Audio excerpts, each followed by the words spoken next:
Chapter 1. Edward Parker. In the early morning, the gentle sunlight cascaded upon the newly awakened world, enveloping it in a warm, golden hue. From an aged house, a cacophony of voices emerged. Breaking news. Stark Industries has reached an agreement with the military regarding the latest weaponry. Final negotiations are set to take place today, and this operation is expected to yield $1 billion for Stark Industries. Amidst the morning broadcast, a tense argument broke out. "Ben, I cannot agree to this." A sharp, elderly female voice pierced the tranquility of the morning, laced with suppressed anger and anxiety. "Calm down, May. It's just a job. There's nothing to worry about."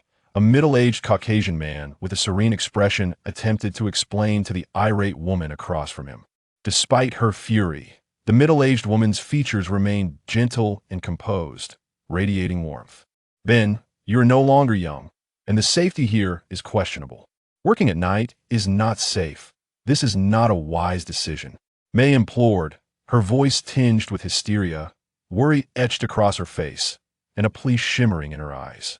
It was evident she wished for her husband to reconsider. "May, it's nothing. I have a gun," Ben said, turning his head away, unable to meet her pleading gaze, feeling a pang of guilt. "Ben, Peter, Edward, and I do not want you to encounter any misfortune. Please," May persisted in her attempts to persuade him. Taking a deep breath, Ben recognized the necessity of convincing his wife, not for any other reason, but for the love he bore her.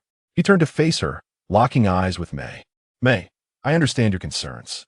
However, Peter and Edward are already 14. After this summer, they will be entering high school. Our family cannot afford the expenses for both of them. Is there truly no other way?" May urged. "I could also seek employment. May, you know our situation. It is not easy to find a high-paying job. We lack the necessary skills and qualifications. Working the night shift allows me to earn triple the pay. This money can cover the cost for both of them. May, Peter and Edward must continue their education. That is the correct path for them," Ben said earnestly, gazing into her eyes. "It is our duty to nurture their potential." "Ben, I know we must do this, but I worry for your safety," May replied, her expression fraught with anxiety, her tone somewhat urgent. Throughout this exchange, neither elder entertained the thought of allowing their beloved children to drop out.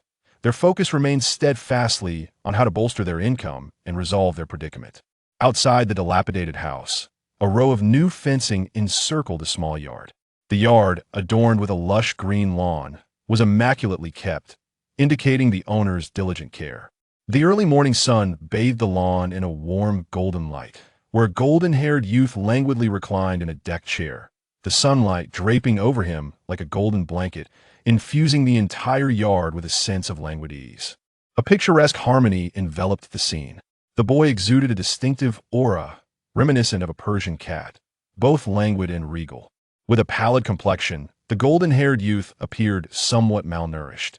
His tall frame seemed frail, evoking a sense of fragility akin to porcelain, as if a mere touch could shatter him, inciting an instinctive urge to protect. A soft sigh broke the serene ambience. The youth opened his eyes, their crystalline blue depths reflecting a myriad of complex emotions. "I have been in this world for 12 years, he murmured softly. A sense of the passage of time emanated from the golden-haired boy, saturating the courtyard, mingling with the golden sunlight, resembling gilded glass reflecting the ripples of time, creating an oddly poignant atmosphere. The boy, named Edward, was a traveler of worlds. In his previous life, Edward was also a human from Earth. However, he now found himself as a pure Caucasian, a stark contrast to his former existence as a yellow-skinned, black-eyed Han Chinese. Both worlds were Earth, yet this one was replete with vibrancy compared to the somewhat mundane reality of his past. It was a realm of superheroes, a Marvel universe. His identity was that of Edward Parker, the twin brother of Spider-Man, Peter Parker. Yet, how was I unaware that Spider-Man had a brother? The notion of being Spider-Man's sibling struck Edward as peculiar. Nevertheless, rebirth is a rare gift. I should cherish everything I have now. The arguments from within the house echoed in his ears, and a warm smile graced his lips. This feeling of being cared for is truly wonderful. With a soft sigh, basking in the warmth of the sunlight, Edward felt as if he were curled within a comforting embrace, a gentle wave of emotion washing over him. In both body and spirit, he experienced an overwhelming sense of contentment. In his previous life, Edward was an ordinary orphan, raised under the government's welfare, striving through his own efforts to complete his university education. After graduation, like many others, he became a corporate worker. However, such a narrative would not lead him here. In the second year following his graduation, Edward encountered an extraordinary fate, plunging into the realm of scientific research and achieving remarkable success. Yet, the plot took a tragic turn. His hard-earned results drew envy, ultimately leading to his demise and subsequent arrival in this world, where he commenced anew. In this new world, free from past burdens, Edward quickly acclimated. He was now the son of Charlie Parker, the twin brother of Spider-Man, Peter Parker. The warm sunlight enveloped Edward, rendering his consciousness somewhat hazy. With closed eyes and a tranquil mind, Edward sensed a peculiar space within his mind. In an unknown realm, a phantom doorway flickered in and out of view, pulsating with a connection that brought a smile of contentment to Edward's face. The Marvel Universe was far from a haven. It was rife with superheroes and supervillains, countless individuals endowed with extraordinary abilities, leaving an ordinary outsider like Edward devoid of security. At any moment, he could be caught in the crossfire of a battle between powers, facing demise without cause. The reason Edward maintained his composure stemmed not only from his robust psychological fortitude, but also from the portal within his consciousness, serving as his assurance. The door of truth. As he felt the aura of the ethereal portal, Edward sighed, the phrase escaping his lips, his expression imbued with complexity. Chapter 2. The Door of Truth. It was this portal that propelled a mediocre university graduate like himself, venturing into the field of scientific research without guidance, to achieve monumental success, elevating him to a position of distinction and global recognition. Conversely, it was also this portal that led to his demise, bringing him to this world as the non-existent brother of Peter Parker. Similar to a classic anime on Earth, Edward now stands as an alchemist, a seeker of truth who possesses the gate of truth, embarking on a quest to unveil the world's mysteries. This extraordinary adventure is a remnant of his previous life, awakening the door to his own truth. It is through this gate that Edward was able to transition into the realm of scientific research, making remarkable strides and achieving significant accomplishments. As his consciousness continually senses the aura of the gate of truth, three pieces of information materialize within Edward's mind. The art of true knowledge. The omnipotent deity you perceive is no different from what lies before you. The world harbors no secrets in your gaze. Be mindful, however, that in comparison to the omniscient deity, your wisdom is but a mere shadow. Even upon encountering such truths, comprehension eludes you. The art of deconstruction. The world, within your grasp, is merely a collection of materials. Of course, this presupposes your strength. For now, playing with clay may be a prudent choice. The art of transmutation. With sufficient knowledge, you become a god. Brave youth, venture forth and create miracles. Upon reading the latter messages, Edward could only feel a wave of resignation. He never imagined that within the depths of his heart lay a potential for sarcasm. Regarding the sudden influx of information in his mind, Edward was not taken aback. Each encounter with the gate of truth brought forth these insights, a testament to his capabilities as an alchemist. Understanding, deconstruction, transmutation. These three elements unite to form the essence of alchemy. Alchemy, the comprehension of the intrinsic laws governing matter, embodies the ability to deconstruct and reconstruct substances. The fundamental law of alchemy is equivalent exchange. Reflecting on the knowledge associated with alchemists, a faint smile of irony graced Edward's face. Such power is formidable, yet the requirements for its application are exceedingly stringent, he lamented, his expression one of weariness, akin to standing before a mountain of gold he cannot access. The foundation of alchemy lies in understanding, grasping the inherent laws of matter and the truths of the world. Only by comprehending these truths can an alchemist construct their own perception of reality. Achieving this demands rigorous standards for an alchemist's memory, comprehension, and cognitive abilities. In essence, a well-developed mind is imperative. Indeed, even in a world rife with superhuman abilities, intellectual prowess reigns supreme, Edward quipped. Fortunately, the existence of the gate of truth mitigates this. Otherwise, Alchemy would merely be ornamental, something to behold but never to wield. With this thought, a flicker of relief passed through Edward's sapphire-like eyes. The Parker family possesses an inherently high intellect. Whether it be Charlie Parker or Peter Parker, both are individuals of remarkable intelligence, particularly gifted in biology. Spider-Man is the epitome of perfection. As the son of Charlie Parker and the twin brother of Spider-Man Peter Parker, he inherits not only the family's high intellect, but also their unique biological aptitude. Yet for the Gate of Truth, this is utterly insufficient. The demands of alchemy impose rigorous requirements on the computational capacity of the brain. The Gate of Truth within the sea of consciousness remains elusive, a reflection of his brain's insufficient development, preventing the full manifestation of the gate and, consequently, the complete utilization of alchemy. 10%. An instinctive voice from within informs him that once his brain's development reaches 10%, the Gate of Truth will fully reveal itself, allowing him to become a true alchemist. Contemplating the minimum requirement for the complete awakening of the Gate of Truth, Edward could only manage a wry smile. The average person's brain development hovers around 7 to 8%, indicating that, at any given time, an ordinary individual can access only a minuscule fraction of their brain's capabilities. Among humanity, only a select few exceed 9% brain development. Compared to the average person, they possess superior memory, swifter calculations, and heightened comprehension. These individuals are heralded as geniuses. Edward is one such genius. Despite this, Edward recognizes that while his brain development surpasses 9%, it certainly does not exceed 10. For those who do surpass 10%, Edward has neither encountered them nor witnessed their prowess, but he has heard tales of such individuals. Einstein, Tesla, Da Vinci. In comparing himself to these extraordinary minds, Edward feels he has yet to reach their level of genius. However, for me, achieving 10% is merely a matter of time, Edward mused inwardly. Because of the Gate of Truth within his sea of consciousness, Edward's brain has been in a state of rapid development since birth. An ordinary person's brain develops gradually through usage, but this process is exceedingly slow, nearly imperceptible.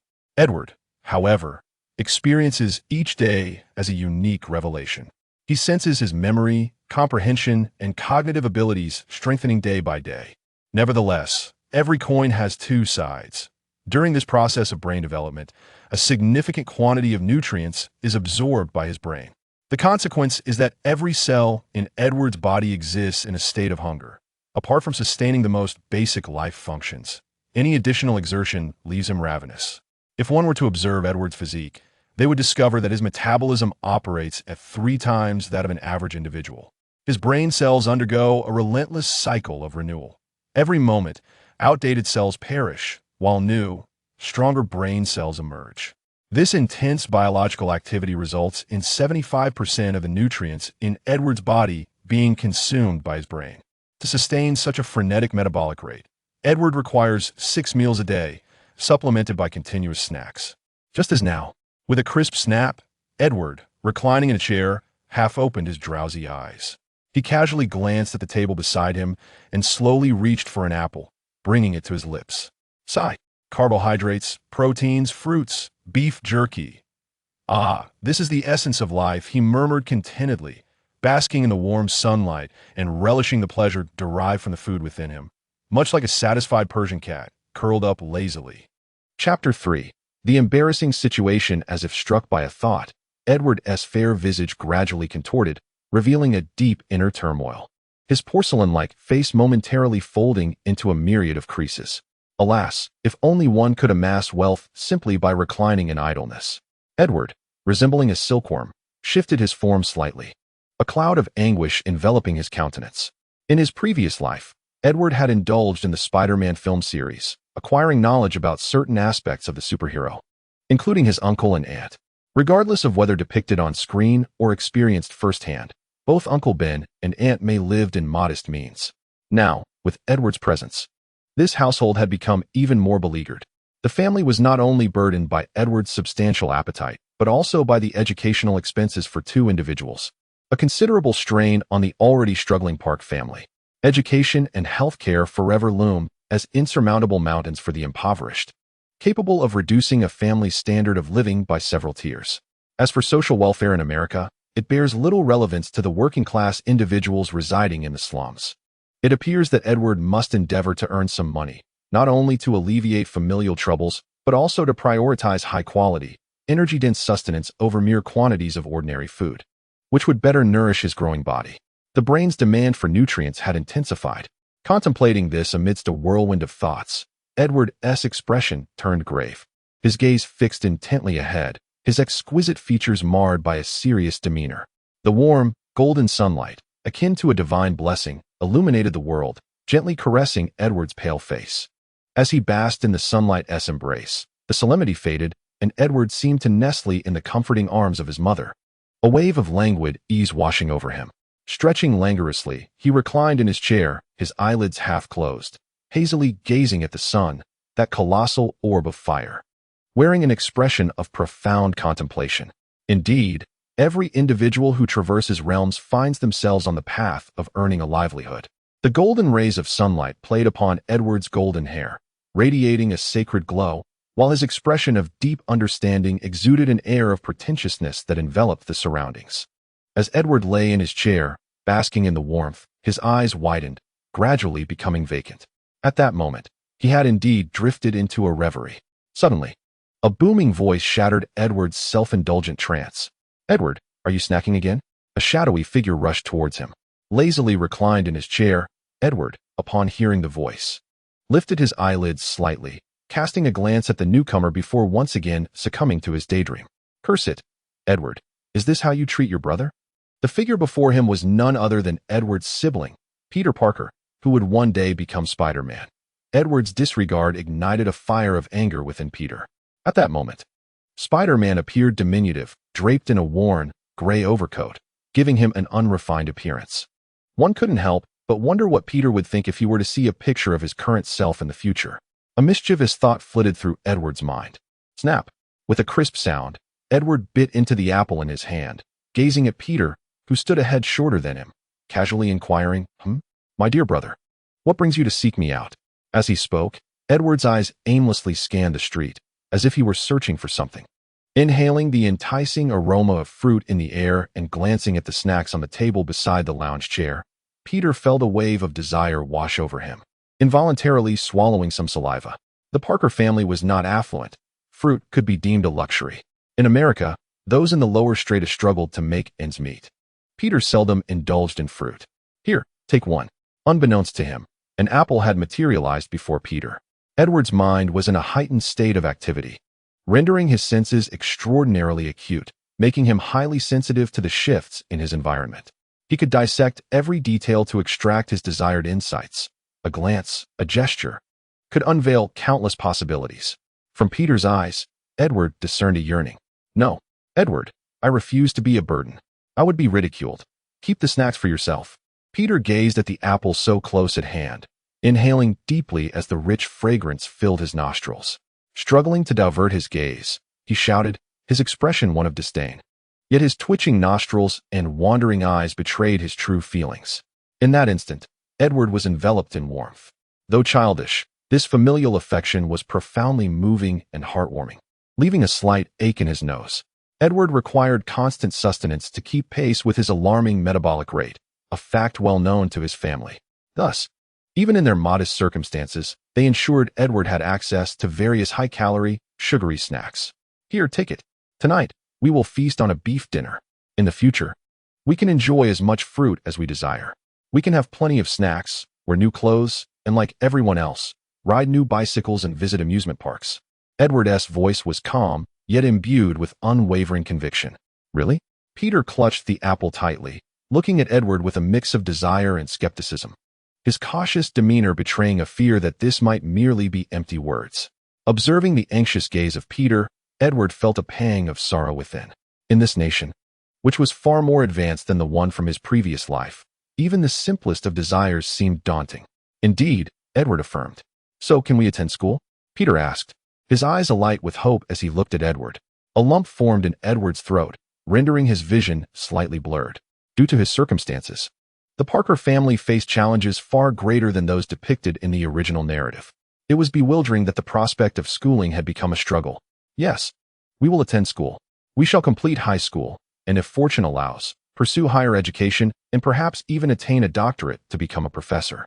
Edward's eyes welled with emotion as he gazed at the frail figure clad in an old, dusty coat, whose bright eyes sparkled with anticipation, causing a tightness to form in Edward's chest. "Come, let us go earn some money," he declared, rising and striding towards the road beside the street, with Peter clutching an apple closely and following closely behind. Chapter 4. The Wisdom of Mortals on the Roadside, Beside the Highway. "Damn it, you imbeciles. Is this the level of service you provide? I demand," to lodge a complaint. A tall, middle-aged Caucasian man stood at the broad edge of the road, pacing back and forth in agitation under the blazing sun, beads of sweat dotting his forehead. His anxious demeanor was evident as he vociferously berated those on the other end of the line.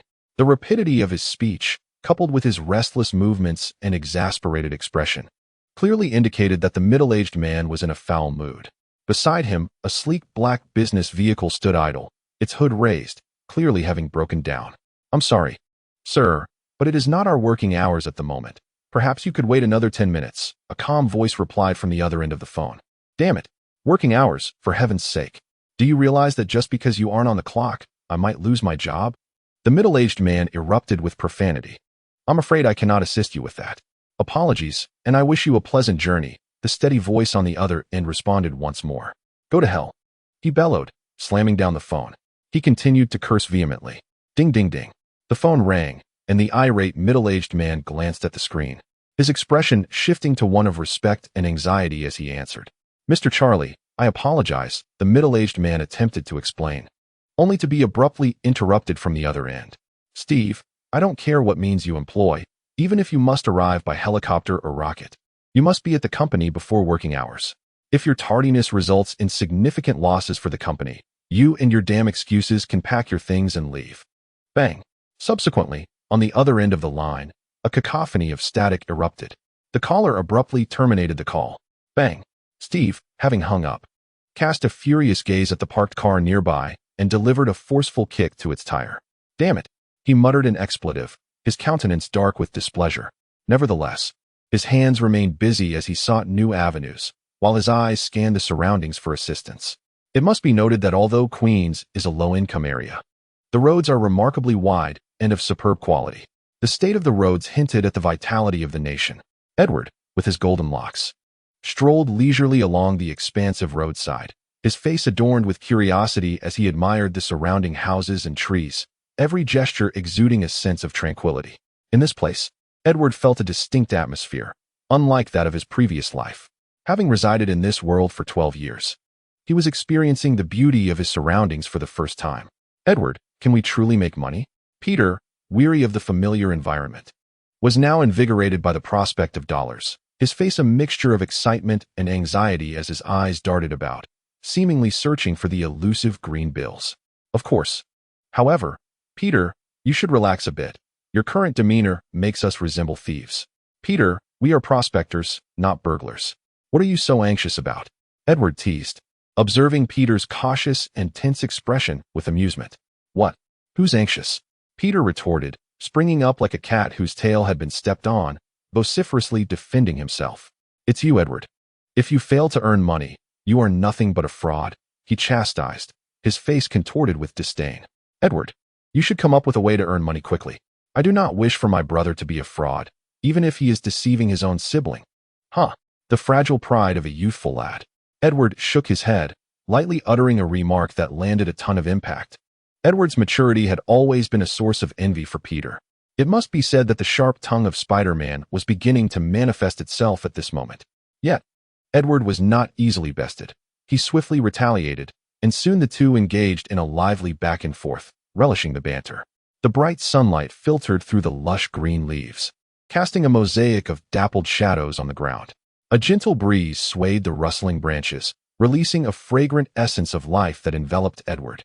Enjoying the caress of the wind, inhaling the scent of the leaves, and listening to Peter's raucous chatter, Edward felt a wave of fatigue wash over him.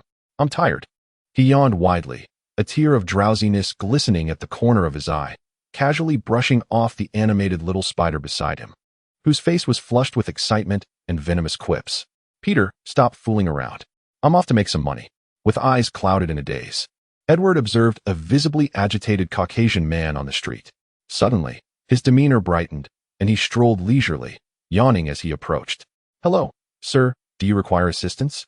A somewhat languid voice interrupted Steve's irritation. Surprised, Steve lifted his gaze to meet the newcomer, a clean yet worn-clothed blond boy, standing there with an air of nonchalance. His eyes casually surveying the idle business car beside him. The slanted sunlight bathed the boy's tousled golden hair, resembling a cascade of golden rays that emitted a warm aura, evoking a sense of fondness. Upon realizing the newcomer was merely a youth, a flicker of disappointment crossed Steve's eyes. Years of cultivated etiquette compelled him to maintain a semblance of composure, forcing a strained smile. No, thank you.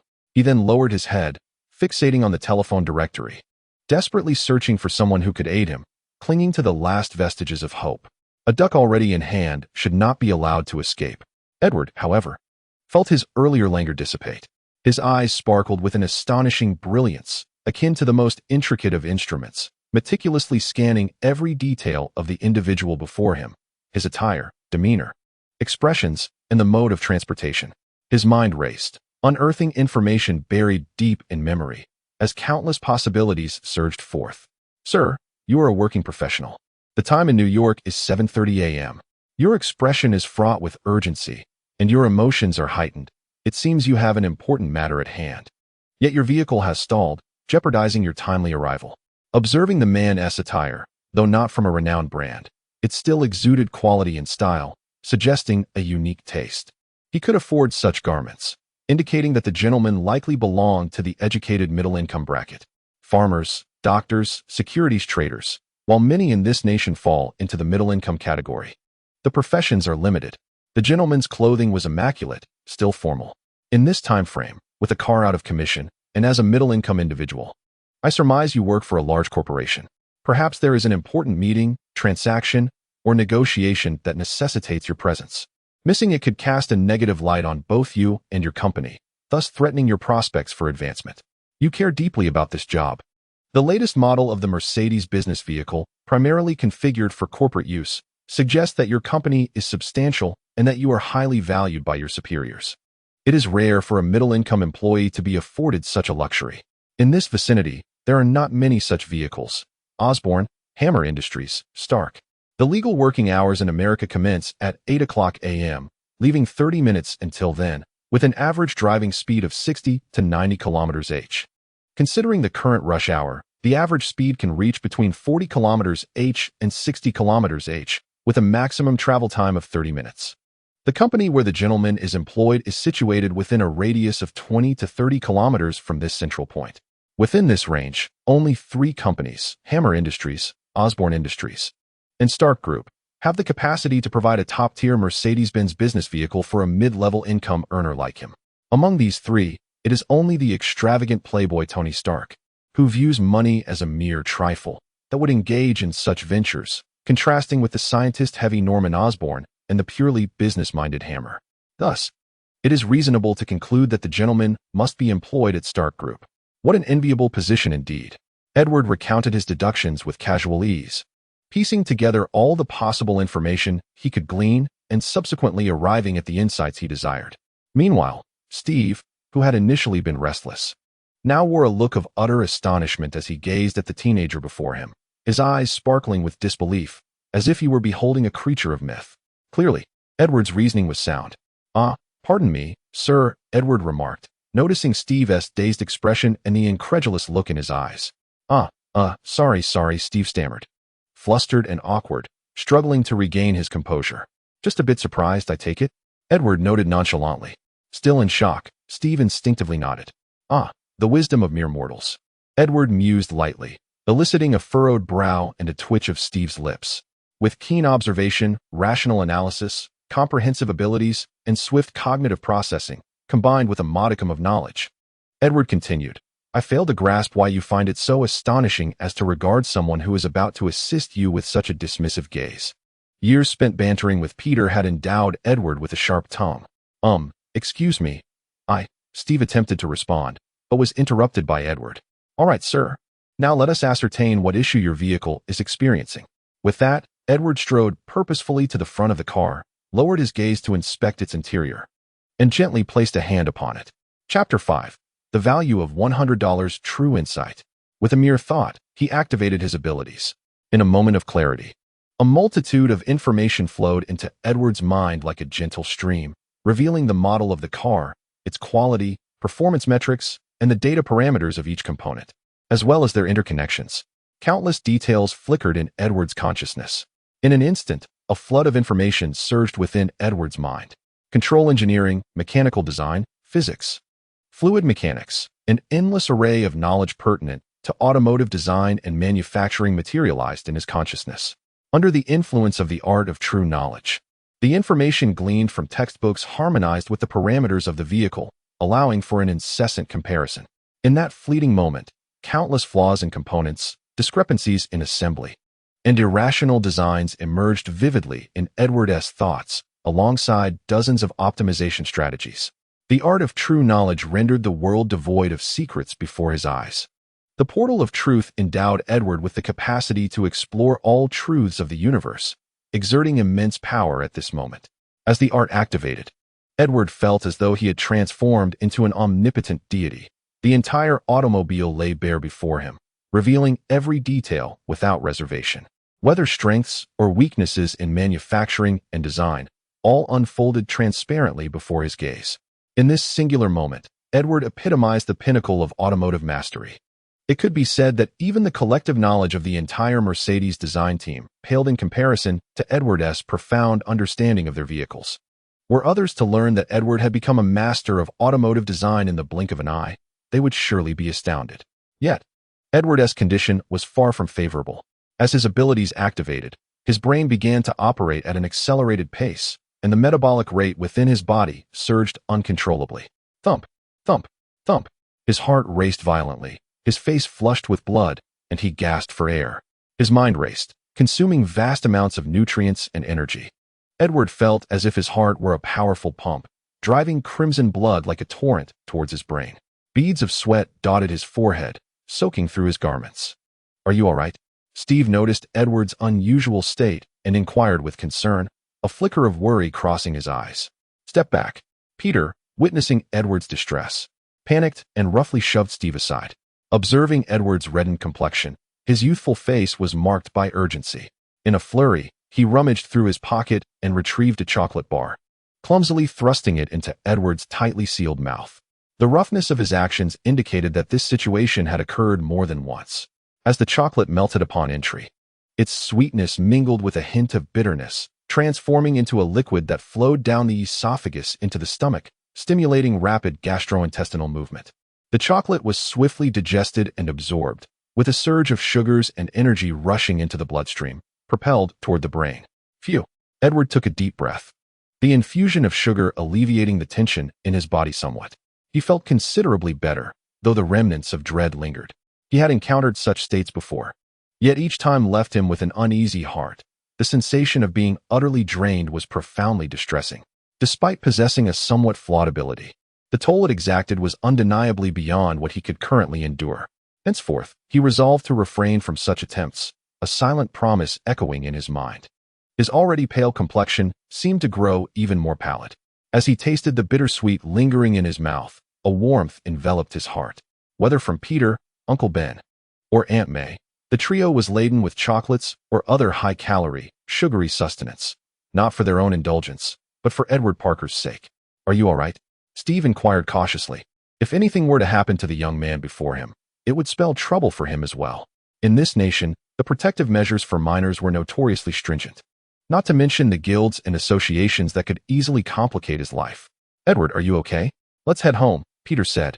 Concern etched across his face as he looked at his younger brother. Edward offered Peter a reassuring glance before turning to Steve. "Yes, thank you, I am fine. Now, let us discuss the matter of compensation." The fatigue from his brain's overexertion rendered Edward's voice somewhat feeble. Observing Edward's complexion, though not as pale, his eyes shone vibrantly, which eased Steve's worries. "Certainly, labor deserves remuneration. I will pay you $10 as long as you fix my car," Steve stated, nodding without hesitation.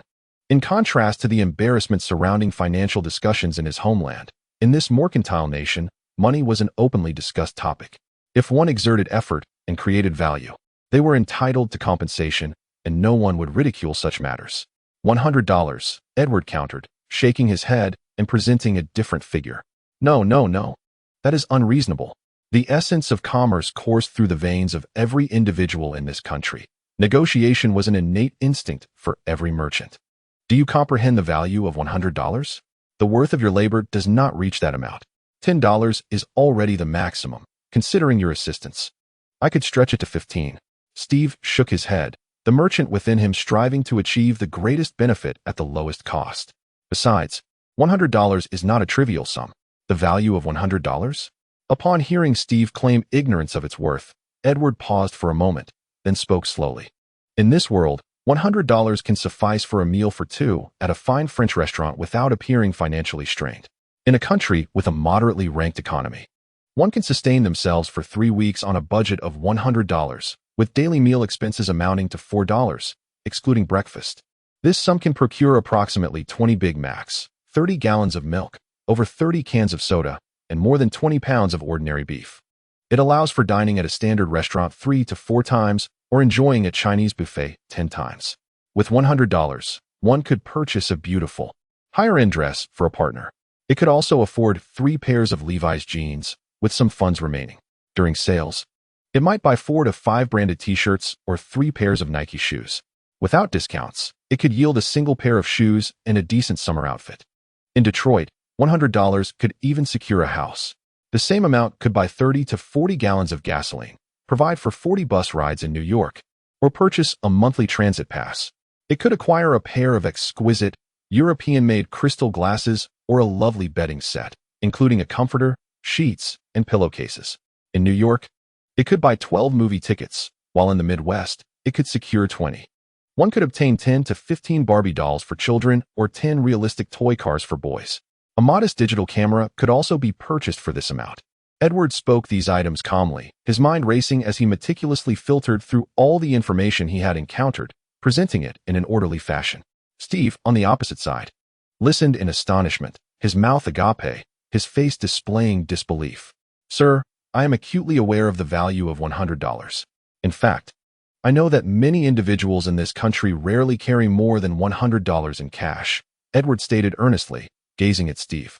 In this nation, $100 is the daily wage of a middle-class individual. It has never been a trivial sum. Rather, it represents significant wealth. Chapter 6. A gentle guidance. Observing the dazed expression on the man across from him, Edward nodded in satisfaction. After expounding for quite some time, feeling as though he had put on quite a show, he knew it would be in vain if it bore no effect. Alas, without a bit of flair. What distinguishes one from a mere fish in the sea? As these thoughts lingered, Edward's gaze began to drift, and he lost focus once more.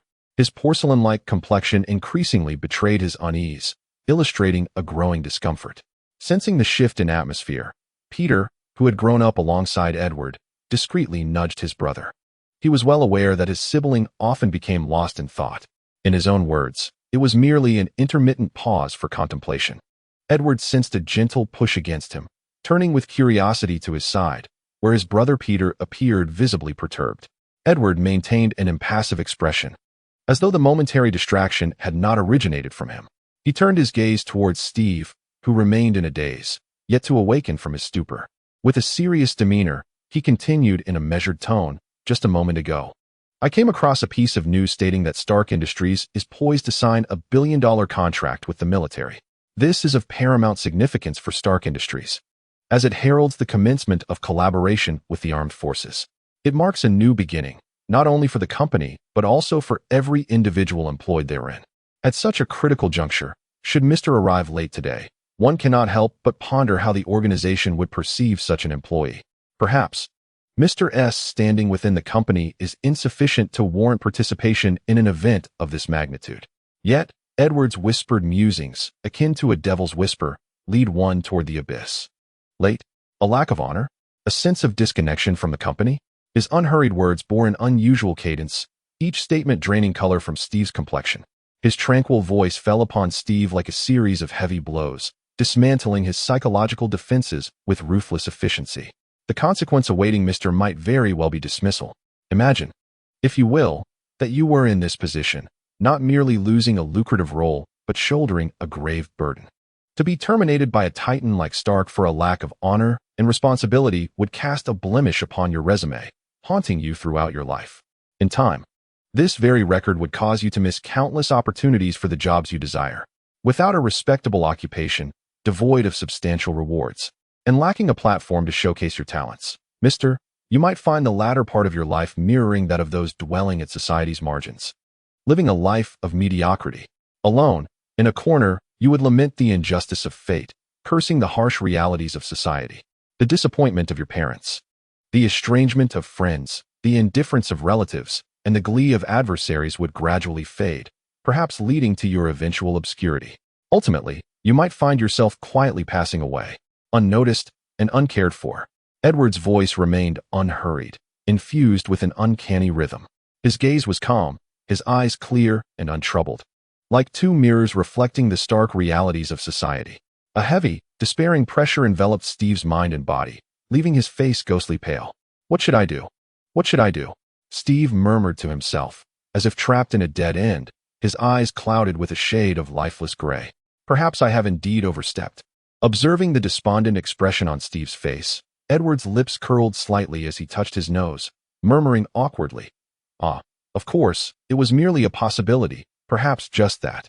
Wouldn't you agree?" Edward, being a good-hearted individual, could never engage in deceitful schemes. This was simply a benevolent suggestion. Indeed, just a mere possibility. At that moment, Steve's eyes were bloodshot and weary, and he echoed Edward's sentiments, voicing his own anxieties. The concerns Edward articulated mirrored his own. A colossal enterprise like Stark's provided ample remuneration and prestigious social standing for its employees. In turn, this entailed stringent expectations of them, compounded by the warning he had just received from his supervisor. All of this was not mere conjecture, but rather a potential trajectory for his future. Taking a deep breath, Steve recognized that the youth before him was not merely a boy, beyond age and physique. His psychological maturity and contemplations on life's values and societal ideals were undoubtedly akin to those of an adult, a remarkably mature adolescent. Witnessing Steve's exhaustion and hearing his murmurs, Edward continued, "Yes, it is indeed a possibility, the worst kind of possibility. Perhaps, however, nothing will transpire, wouldn't you say?" Edward resembled a skilled hunter, subtly enticing his prey to step further into the snare. "However, sir, $100 could eliminate a potential crisis, a threat to your future. So why not?" As he spoke, Edward's gaze briefly flickered to the ring on Steve's finger. "It might even safeguard your family," his voice echoed in Steve's ears. Steve's eyes fixed intently on Edward, revealing a complex mixture of emotions. Noticing the weight of Steve's gaze, Edward shrugged, adjusting his worn clothing. "Sir, as you can see, our lives are not affluent. We wear garments from years past. We are in need of money. To me, the value of this $100 is equivalent to the worth of your position to you. Both hold significance. At this moment, their values are equal. An equitable exchange, an immutable truth of the world." The calm and philosophical words emerging from the lips of a mere teenager seemed somewhat absurd, almost comically reminiscent of a child masquerading as an adult. Yet, Steve, standing across from him, found no humor in the situation. Gazing at this simply clad youth, he was unable to smile. The boy's serene and wise eyes bore the depth of a sage, radiating wisdom and insight. An inexplicable aura emanated from the youth, embodying a tranquility steeped in life's experiences and profound understanding. His piercing gaze and incisive words cut through the air with clarity. This revelation profoundly shook Steve, stirring a subtle pressure within him. "Admittedly, the persuasive power of your words is astonishing." At this juncture, the complexity reflected in Steve's eyes deepened, even tinged with a hint of trepidation. "Indeed, at this moment, your labor's value is sufficient to compel me to part with $100. Gazing intently at the youth before him, Steve had come to regard the boy as an adult akin to himself. Yet, a sense of confusion lingered. Just moments ago, Steve had stumbled over his words, uncertain of where to begin. His earlier demeanor had been distinctly off-kilter, as if the oppressive pressure had rendered him breathless. It was inconceivable that he had been oblivious to such an anomaly. "All right," Edward interjected, waving his hand dismissively. "You wish to convey that your previous state was amiss, correct?" He interrupted once more, a trace of sarcasm gracing his features. Humanity is indeed a paradoxical species. On one hand, they fervently strive to create, fueled by an insatiable suspicion that propels them to explore and master all they perceive. On the other, they carelessly discard their own achievements. Would you not agree that humanity is a peculiar breed? Edward inquired, casting a questioning glance at Steve. Steve, confronted with this dramatically transformed youth, felt as though the world had suddenly collapsed around him. If one were to encapsulate his emotions in a phrase, it would be, "What a disastrous turn of events." You need not elaborate. With your mortal intellect, it's unlikely you will comprehend, Edward interrupted again. The answer you seek is quite simple. Surely, in light of your previous peculiar state, you are more concerned with how I accomplished this, whether I possess some extraordinary power, if I am an alien, or if I pose any threat to you, and the like. Edward's words were blunt, akin to exposing a closely guarded secret to the scrutiny of countless eyes, leaving one feeling rather embarrassed. Provided you can memorize hundreds of volumes on psychology, you too could achieve what just transpired. Edward firmly believed that wisdom is humanity's most formidable attribute, while knowledge serves as its most powerful weapon. Apologetically, having gleaned the answers he sought, Steve felt an inexplicable sense of relief wash over him. He gazed at Edward, his mouth opening as if to speak. "Let us address your concerns," Edward interjected once more, turning towards the stalled vehicle. Chapter 7.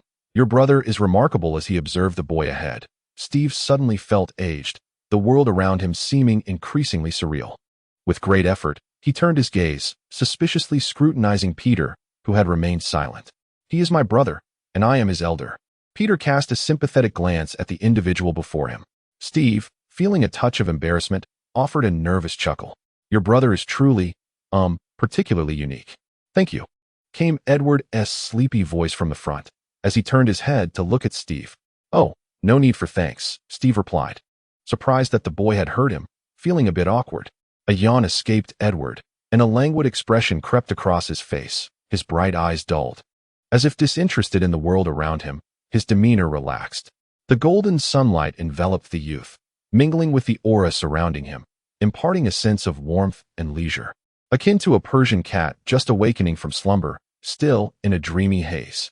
Observing the stark transformation of the boy before him, Steve was momentarily taken aback, as if the previous moments were but a figment of his imagination. Simultaneously, he sensed the oppressive, inexplicable aura that had surrounded the boy dissipate entirely, akin to dark clouds parting to reveal long-awaited sunshine. A sense of relief washed over him, lifting the heaviness that had lingered in his heart. "Your brother is remarkable. He will undoubtedly become someone of great significance in the future," Steve remarked casually, turning to Peter in an attempt to lighten the mood. However, his words did little to ease the atmosphere, as Peter's expression hardened with suspicion, as if fearing that Steve might flee. "Oh well," Steve began, finding himself at a loss for words, and shrugged. The dynamic between the two brothers exceeded his comprehension, prompting him to silence himself, watching the impressively enigmatic boy in front of him, awaiting his next move. Edward, in his languorous state, surveyed the vehicle before him, a sight he knew intimately. He could confidently assert that no one on this planet was more familiar with this car than he. Drawing upon his mental repository of information, he quickly identified the source of the malfunction, a poor connection.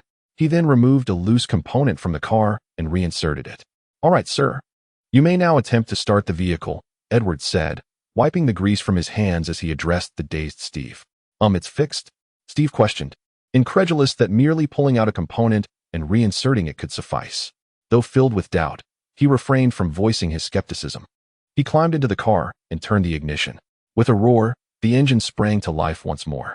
"Ha, splendid!" Steve exclaimed, filled with excitement. Edward stood to the side, feeling somewhat fatigued after a series of exertions. He stifled a yawn, appearing languid, his gaze fixed upon his counterpart. Observing the other's joyful demeanor, he offered a reminder. "Thank you for your patronage. That will be $100. Fret not, boy.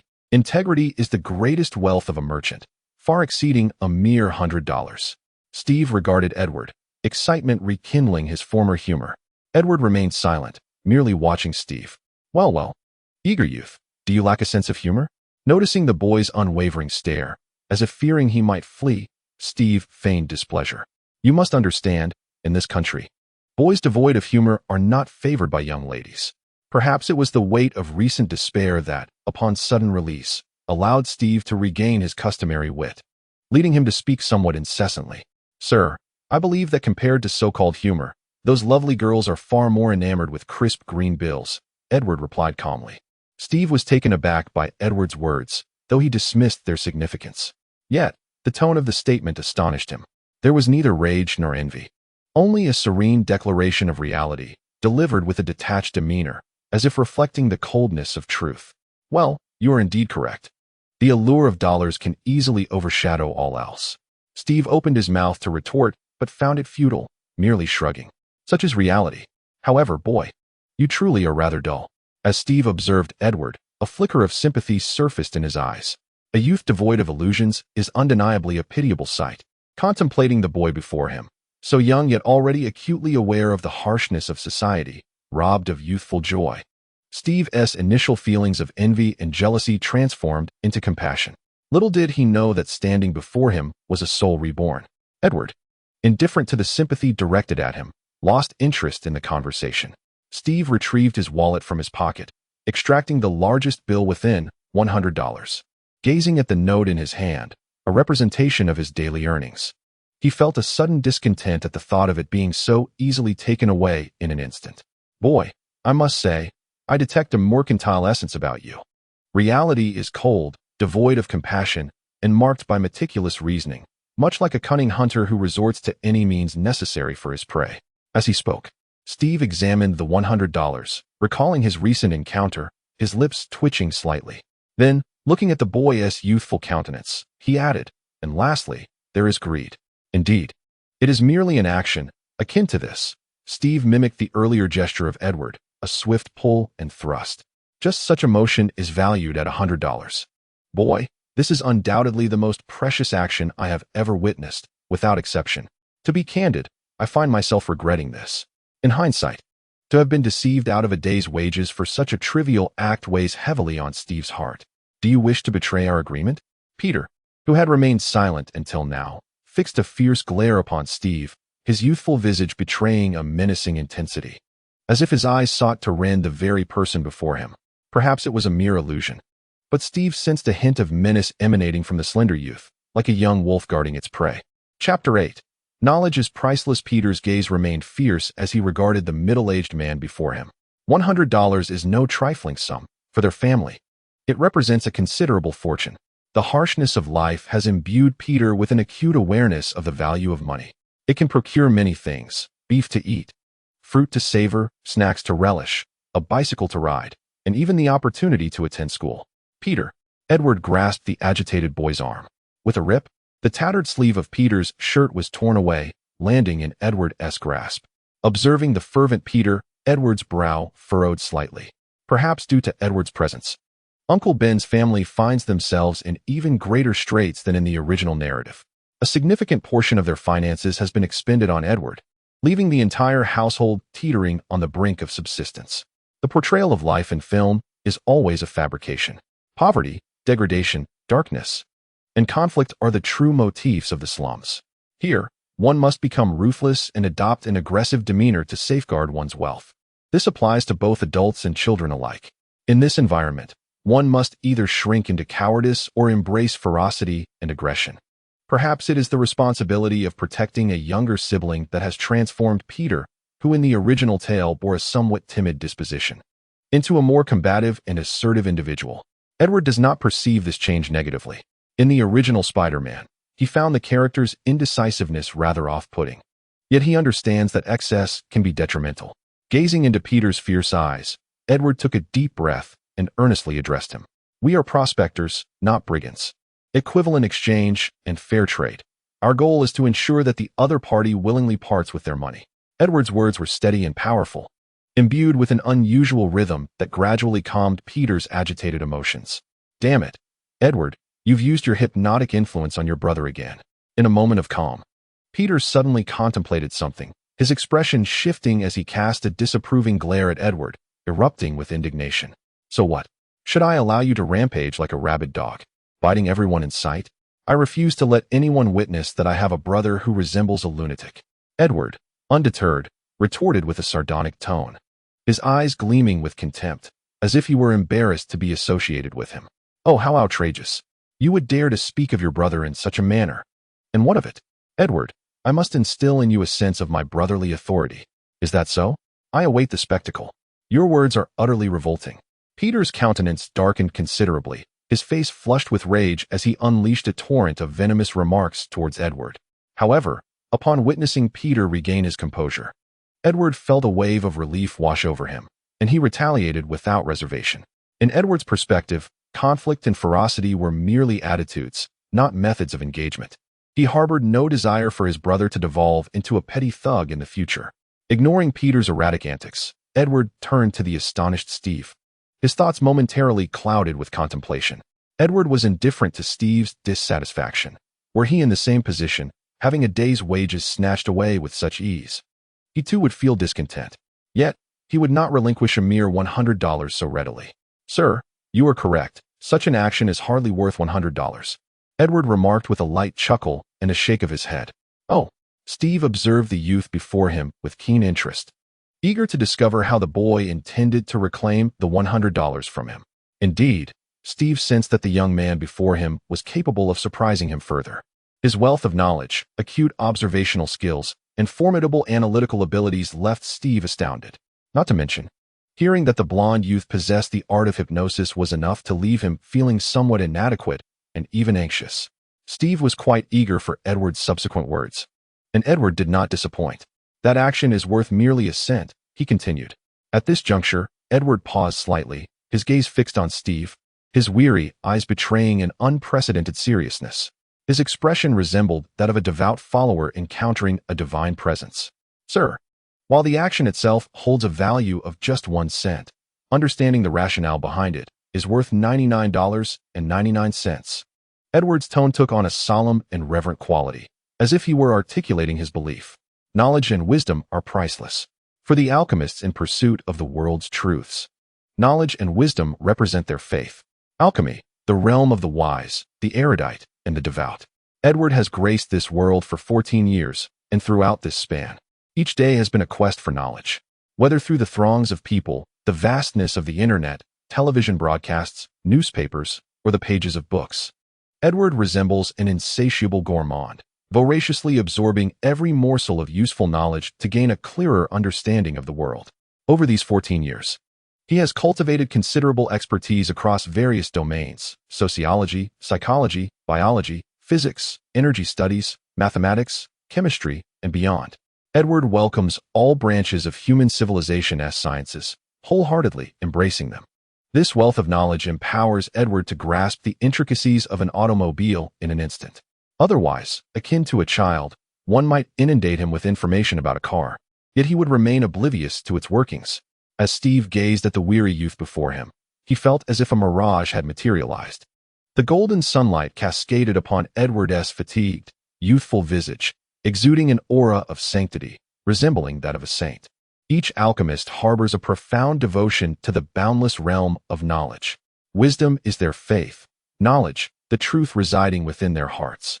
The truth of the world stands as the singular deity within their souls, an embodiment of their God, their sanctity, worthy of a lifetime of dedication. Edward is among them. Knowledge is invaluable. Through its application, he can attain endless wealth and joy. Truth is the essence of existence, for only through truth can he affirm his being. A solemn atmosphere enveloped the two. Before the altar of truth, Edward stands as the most devout of believers. For a moment, Steve's gaze turned distant. Chapter 9. A gift. The world lay in serene silence, a gentle breeze stirring, creating ripples in the golden sunlight, akin to a living church mural. On the street, beside a car, a middle-aged man and a young boy stood quietly together, an inexplicable ambience harmoniously weaving them into the fabric of the universe, merging seamlessly with nature. The sky, the earth, the breeze, the sunlight, a young boy, and a middle-aged man, imbued with solemnity and tranquility. The figures within this tableau were immersed in the extraordinary atmosphere, cleansing their minds and hearkening to divine teachings. At that moment, the melodious chime of a cell phone shattered the sacred stillness, pulling Steve from his reverie. He answered the call. A minute later, having concluded the conversation, Steve regarded Edward's youthful countenance, his expression a tapestry of complexity. Just moments ago, he felt as though he had undergone a baptism. one bestowed by a devout soul, a harmonious convergence of his own beliefs. In that fleeting instant, he sensed he had encountered the fabled Lord, basking in the radiance of divine glory. "This is your $100, boy." Extending the crisp bill towards Edward, Steve inhaled deeply, his expression solemn as he gazed at Edward. "Allow me to introduce myself. I am Steve Charlie, and it is a pleasure to meet you, boy." At this juncture, Steve hesitated slightly, observing Edward's youthful visage. "Perhaps it is an honor to know you. In the near future, this may become a tale of my boasting." "Wow. Look at that. The boy has earned $100 from me. Perhaps it is his first taste of fortune." At that moment, Steve exhibited a quintessential American humor. His expression exaggerated. Edward Parker, it is a pleasure to meet you." Edward responded with a slight bow, equally earnest in demeanor. "And thank you for your kind words. The praise of others is a precious treasure. One must neither refuse nor belittle it, for it merits the same respect in return. Boy, knowledge and wisdom are invaluable. Yet I must say that your eloquence enhances their worth. It is worth an additional $100 to me." Steve's gaze swept over the attire worn by Edward and Peter. After a moment's contemplation, he continued, producing another $100 and presenting it before Edward. Edward glanced at the bill, shaking his head. "Sir, the foundation of a transaction lies in equivalent value. What one gives must equal what one receives. To gain more than one contributes breeds an insatiable greed." Observing Edward's calm demeanor, Steve felt a surge of admiration. "Boy, have you not heard of investment? Consider this $100 as my investment." Unmoved, Edward stood resolute. Though he was in need of money, he knew that, should he choose, he could earn it without relying on the goodwill of others. Everything that transpired earlier, regardless of the means, could be deemed an equitable exchange. However, this current $100 was a gift from another. He was unwilling to accept it. Edward's tranquility stirred a sense of envy in Steve. From the calmness in Edward's eyes, he understood that this young man knew precisely what he wanted, what he needed to contribute, and what he could gain. This clarity of thought was enviable, as it would facilitate success. Gazing at their worn clothing, Steve's eyes reflected sincerity. "Poverty is but a temporary state, not a permanent condition. I believe that soon, you will transform your circumstances. However, this requires time, my dear boy. At this very moment, you are in greater need of this $100 than I am, perhaps to purchase a new garment. In that Eastern nation, there exists a saying, delivering charcoal in snowy weather. I firmly believe that by offering this $100 now, I shall reap greater rewards at some future juncture. This is my contribution. Do you accept my investment, my boy?" Steve gazed at Edward with eager anticipation. His words were imbued with sincerity, and Edward could feel the genuineness emanating from him. Yet, the more earnest Steve became, the less Edward could acquiesce. His calm demeanor remained unaltered. At this moment, gazing at the $100 before him, Edward's state of mind did not waver in the slightest. It contrasted starkly with his previous unwavering stance over that same amount. For he understood that this $100 represented not merely currency, but rather a gesture of goodwill, a debt of gratitude. The bonds of friendship and transactions are heavy, costly, and sacred. One can only reciprocate such bonds with equal affection. In Edward's eyes, this was more precious than gold. He was reluctant to accept this weighty gift. Peter, standing beside Edward, watched the $100 with a glimmer of yearning in his eyes and softly uttered a word. Turning his gaze, one could see the desire flickering in Peter's expression. A glance at Peter's attire revealed worn clothing, with a torn sleeve, exuding an air of desolation. The garments he wore had been his for several years. Outdated and ill-fitting, they hung loosely upon him. In truth, his own attire mirrored Peter's unfortunate state. However, he had matured through life's trials. His mindset was not that of a youth. Adolescents tend to change their wardrobes frequently, while impoverished families clearly cannot shoulder such expenditures. Purchasing a larger-sized garment is the choice of most, an unavoidable compromise. This did not trouble him, yet Peter's youthful perspective was not one he could compare with. Gratitude is indeed costly, and familial bonds are equally priceless. "Very well, sir, thank you." Edward sighed inwardly, no longer declining, and extended his hand to accept the extra $100. He looked earnestly at the middle-aged Caucasian man and said, "Sir, regardless of the circumstances, I accept your assistance. In the future, I shall repay with equal value." With a decision made in his heart, Edward no longer hesitated. After receiving the gift, he offered his promise. "Perhaps to others, This pledge might seem absurd. Yet, to those involved, this commitment was exceedingly precious. My name is Edward Parker, residing at 07 New York Road, Queens. Whether now or in the future, I shall owe Mr. Steve a debt of investment. Until we meet again, sir. Upon concluding his words, Edward turned and departed, with Peter closely trailing behind. Ah, what a truly astonishing young man, Steve mused, watching the two youthful figures retreat, shaking his head with a light chuckle before driving away. Chapter 10. The bustling metropolis. The azure sky stretched infinitely, devoid of any cloud, while a colossal orb of fire hung high in the firmament, lavishly dispensing its seemingly boundless energy. The scorching sunlight poured down upon the city below. In the sweltering summer, at 10 o'clock, the sun was particularly relentless. The entire city had transformed into a steamy furnace, roasting the anxious, bustling populace within. The sprawling highways resembled an immense spider's web, infiltrating every nook and cranny of the city. A throng of anxious pedestrians and swiftly moving vehicles darted through the intricate pathways.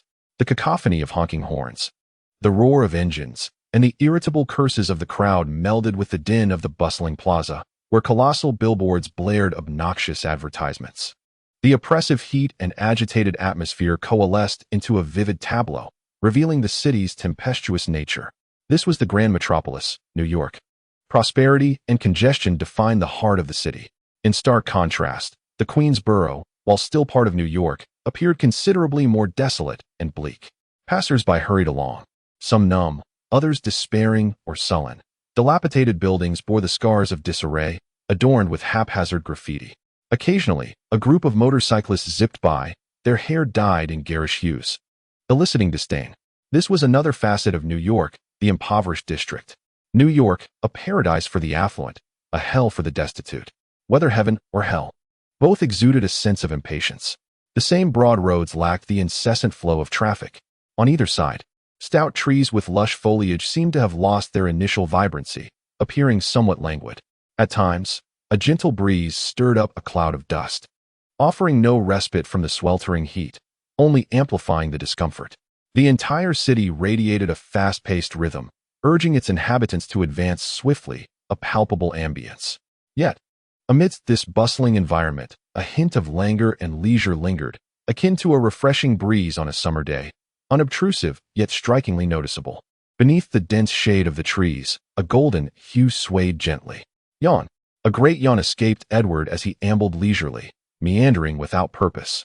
His half-closed eyes occasionally scanned the hurried pedestrians and the swiftly passing cars, while the sun-baked, somewhat wilted trees mirrored his sense of joy and contentment. He resembled a bewildered child, curiously observing the unfamiliar world around him. Curiosity, desire, and joy. The curiosity for a new world, the yearning to understand it, and the delight that follows discovery. These are the instinctual tremors of life, the profound love of existence for the world. Edward observes and immerses himself in this unfamiliar realm. Whether it be the faces that surround him, the diverse cultures, the towering edifices, or even the cacophony of noise and the restless atmosphere, all these elements captivate Edward, filling him with a sense of contentment. Never before has he felt life so enchanting and vibrant. The affection of loved ones and the wondrous world satisfy his curiosity. In a fleeting moment, an inexplicable sense of fulfillment washes over him. Living leisurely in this world may well be an excellent choice. During his idle moments, basking in the sun, napping, or indulging in inventive pursuits while exploring the unknown, he finds he can truly live at ease. As for ambitions of conquering realms, establishing harems, or becoming a superhero, such endeavors seem exhausting and are better left to the protagonists. He need only relish life. A thought flickers in his mind, and the tension that had inexplicably gripped his heart begins to ease.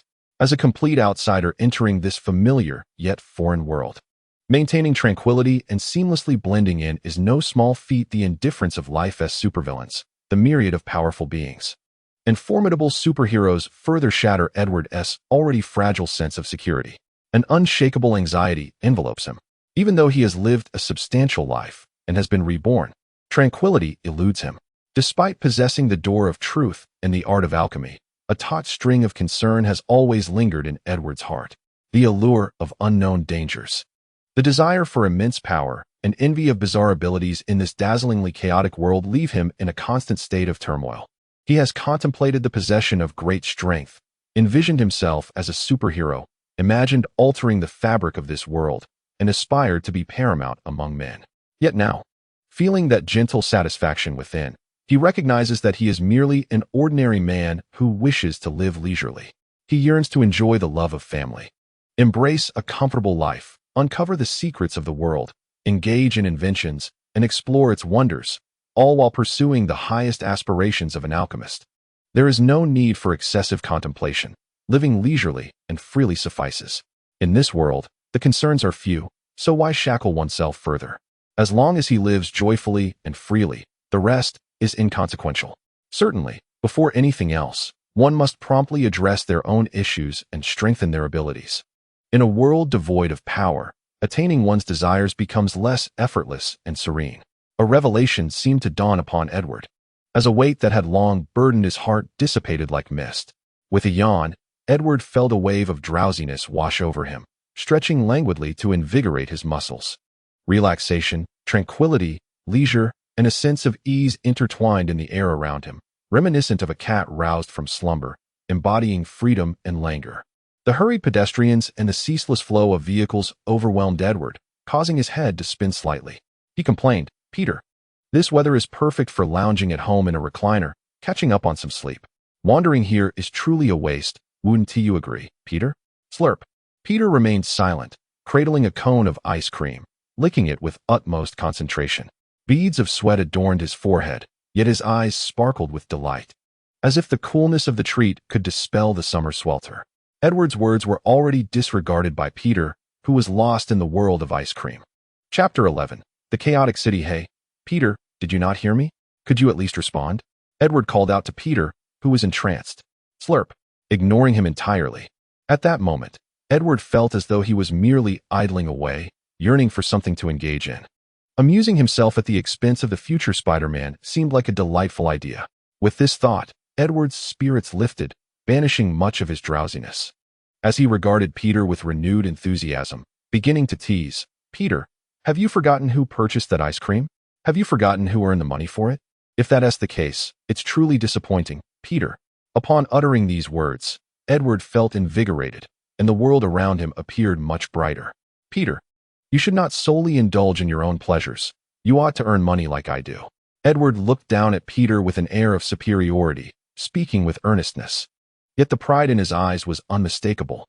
His colleague regarded Peter with an expectant expression, akin to one anticipating a thrilling plot twist in a film. However, the outcome was disheartening.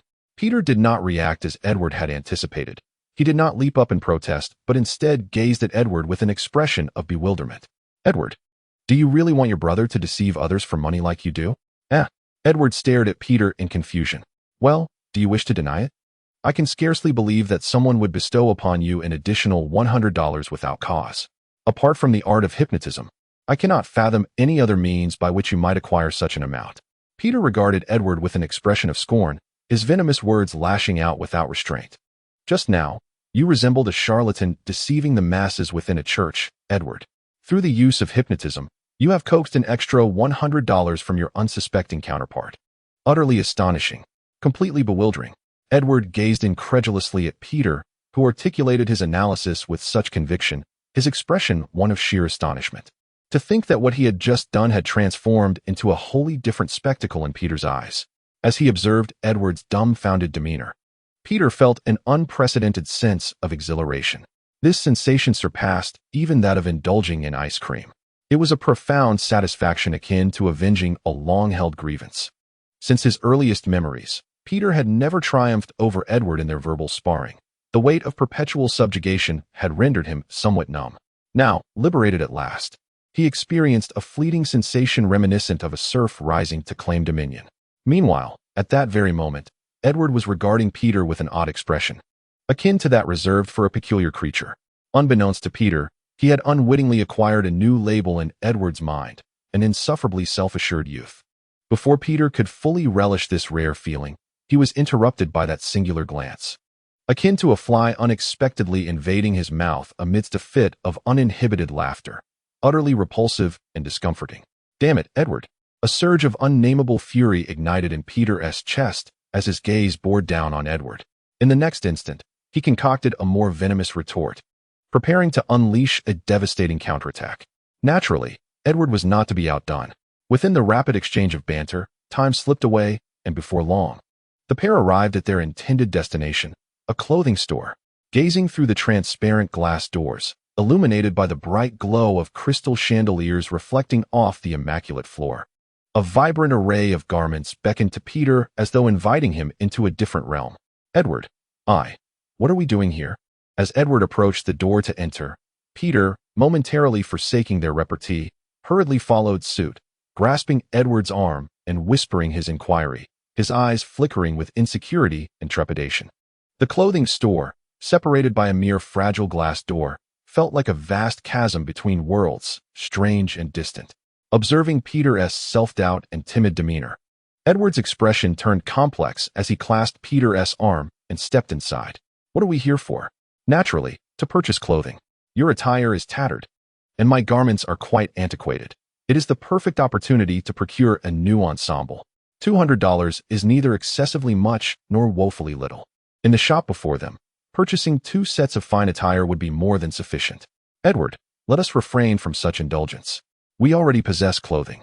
It is prudent to conserve our funds for other necessities. As Peter gazed around at the vibrant garments, a flicker of desire and excitement sparkled in his eyes. Yet, after a brief moment of hesitation, he murmured, Edward, $200 constitutes our family's sustenance for 2 months. We ought to entrust it to Uncle Ben and Aunt May. Adversity breeds maturity. At merely 14 years of age, Peter had already grasped the hardships of life and the significance of money. The constraints of existence had illuminated for him the stark reality that many desires deemed reasonable by other youths were, for him, utterly impractical. Very well, Peter. I have assured you that in due course, we shall lead a life of abundance. For now, acquiring clothing is merely the first step. As for finances, you need not worry. Today I can earn $200, and tomorrow I shall do the same. With that, he strode directly into the clothing store. For Peter, even after becoming Spider-Man, his actions still appeared trivial in Edward's eyes, akin to that of a mere thread. This was not the vision Edward had for him. Perhaps Peter would not transform into a noble youth, but he could certainly become a charming and radiant young man. Half an hour later, Edward and Peter emerged from the store, both transformed in their new attire. Clad in his fresh garments, Peter felt somewhat awkward, his limbs fidgeting restlessly, unsure where to place them, fearful of soiling his new clothes. Nevertheless, the glimmer of joy in his eyes revealed his delight. Observing the exuberant Peter beside him, Edward's heart brimmed with a sense of joy and satisfaction, a happiness passed down through kinship. As the exuberant Peter flitted about aimlessly, Edward meandered alongside him, both immersing themselves in the rich tapestry of human civilization within the bustling metropolis. Suddenly, the air was shattered by the sound of gunfire, followed by the screeching of tires and the panicked cries of the crowd. Turning towards the commotion, they beheld a scene of chaos and disorder as frightened masses fled in terror. New York City stands as one of the most bustling metropolises in the world, with its center epitomizing urban prosperity. Yet, at this moment, the heart of New York was far from its usual tranquility. The streets were rife with panic, screams of desperation rising and falling in a dissonant chorus. God, damn those robbers. Heavens, those thugs are attacking us. Help. Chapter 12. Angel. A truck barreled through the thriving city, shattering the established order. From the vehicle emerged several bloodthirsty men, brandishing automatic weapons and indiscriminately firing towards the rear. Edward's metabolism, unlike that of an ordinary person, bore both advantages and disadvantages. It meant his body developed far more thoroughly than that of his peers, as exemplified by his keen eyesight, particularly in the current moment. Although separated by several hundred meters, Edward could still distinctly perceive the cold firearms in the hands of the assailants, emanating a chilling gleam, unleashing tongues of death that swept away everything in their wake. Naturally, behind them were the relentless police vehicles, their shrill sirens reverberating throughout the street. Though unintentional, the barrage of bullets inevitably struck innocent bystanders, compounded by the chaos wrought by the rampaging trucks, inciting a frenzy among the crowd. In a mere moment, hundreds were affected, with several meeting their demise on the spot. Edward observed the unfolding scene with a calm demeanor, as though he were an outsider, his clear and pristine gaze resembling 2 tranquil pools, undisturbed and imbued with a peculiar indifference. He chuckled softly, realizing that he was ultimately an alien to this world. Embracing the serenity, even a sense of apathy within him, Edward sighed quietly. The countless lives lost before him stirred not a ripple in his heart. This sensation felt akin to a childish game, where a young one toys with a colony of ants, their casualties inciting not even the slightest tremor in his soul. "Mummy, I want mummy." Amidst the chaos of the street, a little girl, around 5 or 6 years old, with bright, wide eyes, scanned her surroundings timidly. The sporadic explosions nearby made her uneasy, compelling her to lower her head as she walked along the path, her delicate hands gripping the hem of her clothing tightly, betraying her evident anxiety. Perhaps the tumult had separated her from her parents. "Wah, Mummy, Daddy, where are you?" Tears streamed down her cherubic face, unceasingly. She sobbed quietly, her small mouth quivering. And although her feet felt numb from the strain, she dared not pause. The cacophony of explosions and the panicked throngs surrounding her instilled profound fear. Her exquisitely delicate features were now smeared with dust. Suddenly, a piercing sound echoed behind the little girl as a speeding car, having veered off the road due to the pandemonium, hurtled toward her.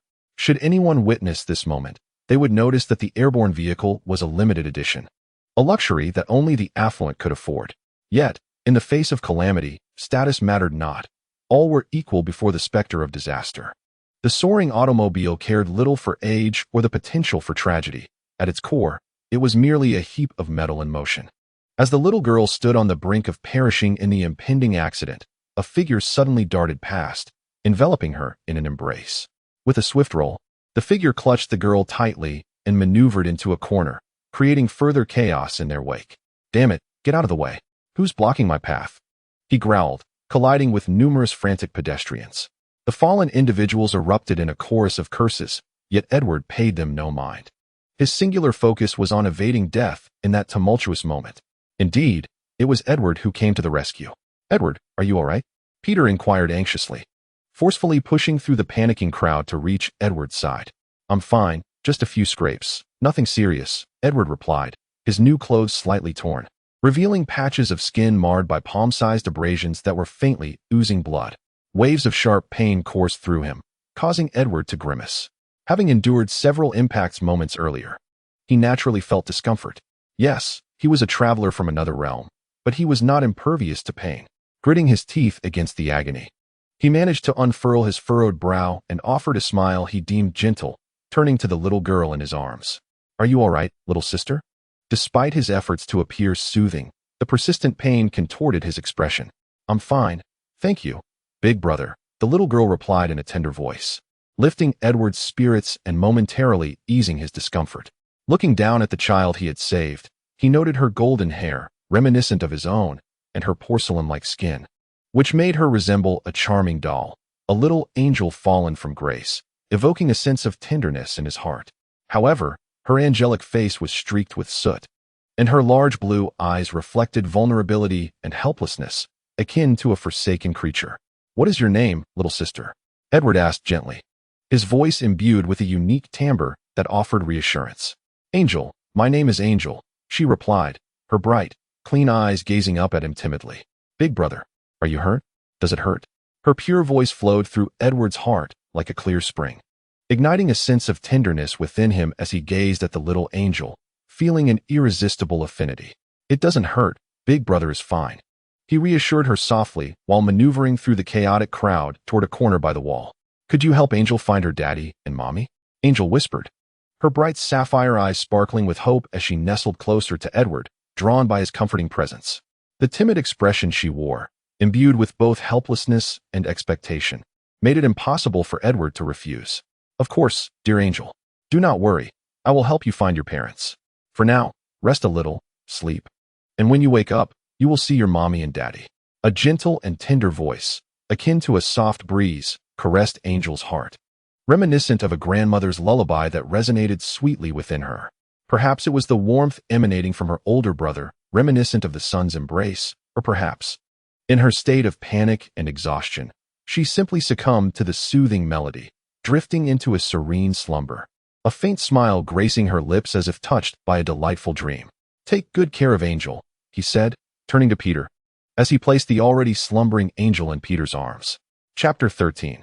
The unfortunate Tony Peter, flustered, received the little angel with a sense of bewilderment. After all, he was merely a youth himself, utterly inexperienced in the art of caring for a young girl. Observing Peter's disarray, Edward chuckled softly. I'm holding Angel. What are you doing? Peter whispered, casting a wary glance at the sleeping Angel, fearful of awakening her. He then shot an exasperated look at Edward. What are you doing? Edward replied, feigning surprise, his expression exaggerated. Is it so hard to believe? Naturally, I'm going to save someone. Peter, have you forgotten all of Uncle Ben's teachings?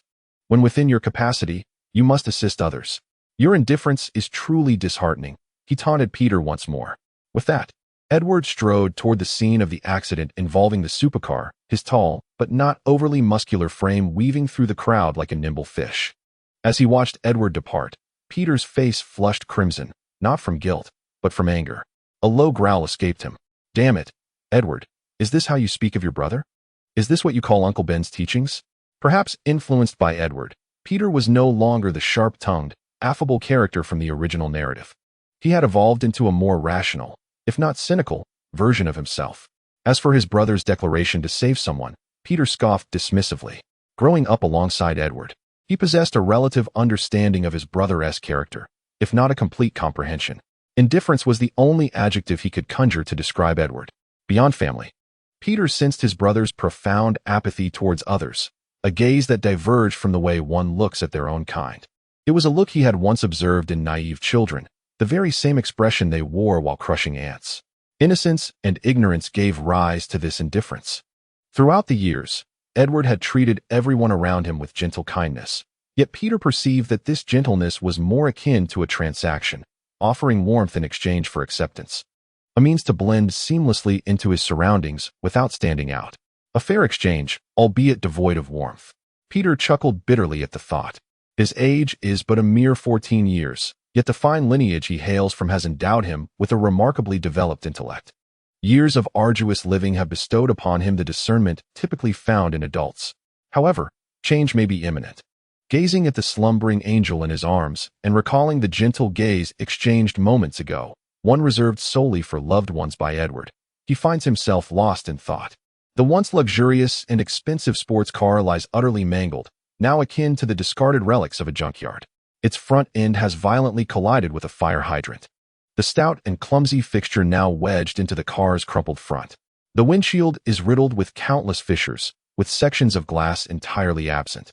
Through the fractured pane, Edward glimpses the opulent interior and the incessant chatter of a handsome Caucasian gentleman. The car doors are contorted, ensnared within the wreckage, leaving their functionality in question.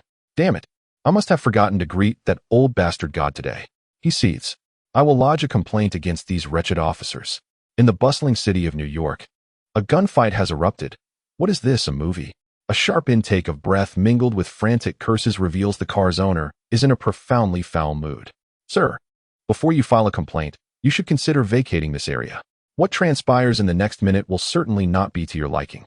A stilted electronic voice interrupts amidst the cacophony. It is none other than Tony's artificial intelligence, J-A-R-V-I-S. J-A-R-V-I-S. I hardly believe anything could be worse than this. Is there truly a more dire situation awaiting me? Tony retorts, laced with self-deprecation. Hey, J-A-R-V-I-S. Make a note. Henceforth, all donations to the police will be rescinded. A gunfight in the heart of New York? I refuse to be suspected of poor judgment. Instead, let those funds be redirected to our brothers in Africa. With wealth comes capriciousness, as is evident in Tony's irritation. If he must endure misfortune, he shall channel his frustration onto others. Oh, and inform my legal team to initiate a lawsuit against the NYPD for their inaction. They take a hefty sum from me every year. They shouldn't be left idle. Sir, I apologize for the interruption, but before you proceed with those matters, you should vacate. The fuel tank within the vehicle has begun to leak. In 30 seconds, it will explode. If you wish to experience eternal flames, you have 30 seconds remaining. J-A-R-V-I-S-S mechanical voice carries an unmistakable hint of schadenfreude, suggesting a complexity beyond mere programming. Oh damn. Bang, bang, bang. Tony, who held his life in the highest regard, suddenly turned pale with fear. He vehemently cursed, furiously pounding on the car door. his limbs flailing as he attempted to escape. Yet, the deformed door remained immovable, steadfast in its duty to remain shut. "Damn it, damn it, damn this car!" Tony exclaimed in exasperation. A teasing voice then rang out, and Edward, brimming with delight, stood before the wrecked sports car. A limited edition Mercedes supercar. How cool. Like an ordinary boy, Edward stood beside the vehicle, whistling, his eyes filled with envy as he gazed at the magnificent machine. In another setting, such behavior would have been perfectly normal, and Tony might have indulged his vanity. However, in the current chaotic scene, it appeared utterly bizarre. Amidst the gunfire, explosions, and panicked crowd, a sunny young man stood admiring a car, and if this could still be deemed normal, Tony would rather consume the wrecked vehicle whole. Regardless, the mere presence of someone nearby filled Tony with elation. He looked at Edward and shouted, "Hey boy, pull me out of this car immediately. Once I'm free, I'll gift you a car just like this one." Chapter 14. Saving Tony. Ignoring Tony's offer of a sports car, Edward extended a single finger, speaking gently. $10,000 to get you out." Tony was momentarily taken aback, staring incredulously at the cheerful young man. "Sir, I believe you should accept this gentleman's proposal immediately." "As you have only 20 seconds left," interjected Jarvis's voice. "Okay, no problem. Get me out, and the $10,000 is yours," Tony readily agreed, his thoughts not lingering on the gravity of the situation. After all, to Stark, money was the most trivial of concerns. However, the door was jammed. How would he be rescued? As he considered this, relief washed over him when he realized the other party had agreed. But then, scanning his surroundings, his spirits plummeted. The car door was severely deformed, the windows riddled with cracks. He was unmistakably trapped inside. Under such pressure, even Tony felt a wave of despair. He was still young and did not wish to die. Yet, possessing a certain understanding of his predicament, he doubted the boy could possibly extricate him. "Boy, you need to leave now. This place is about to explode. If you wait any longer, I fear I won't survive," Tony urged. "All right, Mr. Stark. I have no intention of abandoning our deal. Remember, that's $10,000, Edward interjected, cutting off Tony's words. To Edward's family, that's some representative fortune. To risk a modicum of danger is but a trifling matter. Moreover, for him, there was never any real peril involved. His desire to amass considerable wealth stemmed not only from a wish to transform his family's fortunes, but also from an innate sense of urgency, as he felt an imminent change looming within himself. Events were spiraling beyond his control. "Hey, boy, is it truly worth sacrificing your life for $10,000? Tony regarded Edward with a mixture of pity and concern. In his eyes, the youth had become blinded by the allure of currency, unable to discern the lurking dangers. Perhaps it was the foreboding notion that his time was fleeting that compelled Tony to ramble incessantly, recounting tales of his youth. It seemed as though he had longed to unburden himself of every thought at once, voicing all that was appropriate and inappropriate alike. Edward, however, paid no heed to Tony's ceaseless chatter. His gaze traversed the wreckage of a sports car, eventually settling on the glass riddled with fissures. He reached out, gently brushing his fingers across it, as if to sense something profound. In that fleeting moment, Tony caught a glimpse of a smile at the corner of Edward's mouth. With an unusual tone, Edward looked at Tony and said, "Mr. Stark, do you realize that everything in this world is governed by its own set of principles? Once you grasp these principles, you will have unlocked the truths of the universe and become capable of anything. For instance, the power of resonance can effortlessly shatter any barrier that stands before you." He then extended a finger to rest upon the cracked glass, and with a gesture that puzzled Tony, he pressed down. What transpired next exceeded Tony's wildest imagination. A series of rapid knocks echoed, growing increasingly distinct. Bang, bang, bang, bang. The sharp, staccato sounds reverberated, cascading in waves, imbued with an inexplicable rhythm, the pitch ascending with each pulse. At that moment, the sound seemed to layer upon itself. Sharp and jarring. Tony's gaze fixated on the delicate fingers of Edward as they descended, the force not particularly formidable, the speed unremarkable. He could discern every movement with clarity. Yet, this seemingly simple action unleashed a tremendous destructive force. Upon closer inspection, one could observe the glass trembling at a frenzied frequency. With a sudden crack, as if reaching a critical threshold, the already fractured glass disintegrated into a cloud of dust.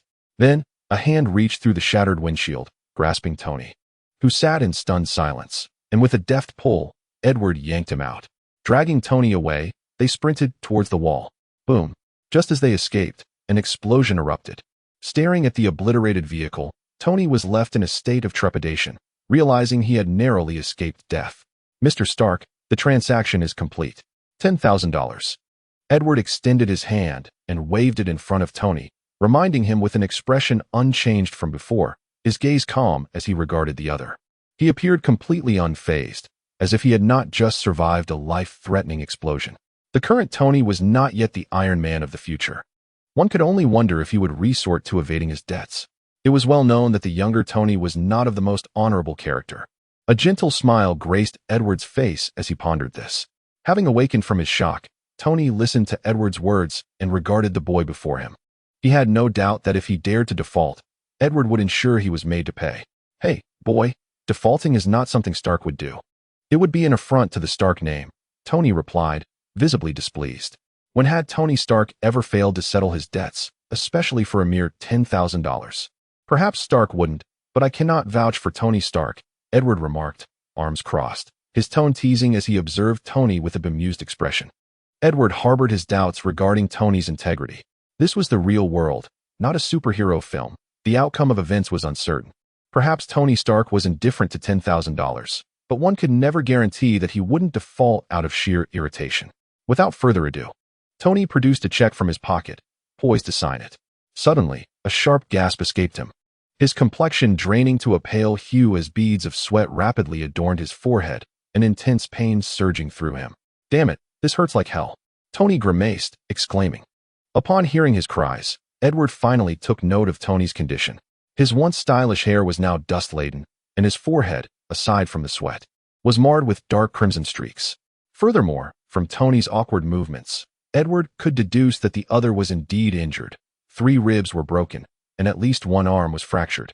The previous urgency of the situation had elevated his adrenaline, temporarily dulling his pain, but now, with his body relaxed, all the accumulated discomfort came flooding back. Chapter 15. A request. With a swift glance, Edward reached out with his right hand, gently resting it on Tony's shoulder. The moment Tony felt Edward's hand upon him, his face turned an ashen green. Hey boy, what are you doing? I won't default, he protested. Edward's delicate, porcelain-like hands appeared more graceful than a woman's, slender and seemingly devoid of strength, yet Tony had no doubt that those hands could easily rend him apart. Just moments ago, he had witnessed one of those fingers shatter his car window into a fine powder.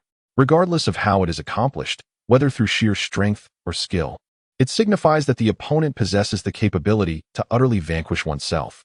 It is essential to acknowledge that one's car window is made of a special material, far more expensive than any bulletproof glass. This particular type of glass has an intriguing characteristic. When subjected to significant impact, it shatters into a myriad of cracks, yet does not completely break apart. Instead, it becomes even more resilient in order to protect the owner.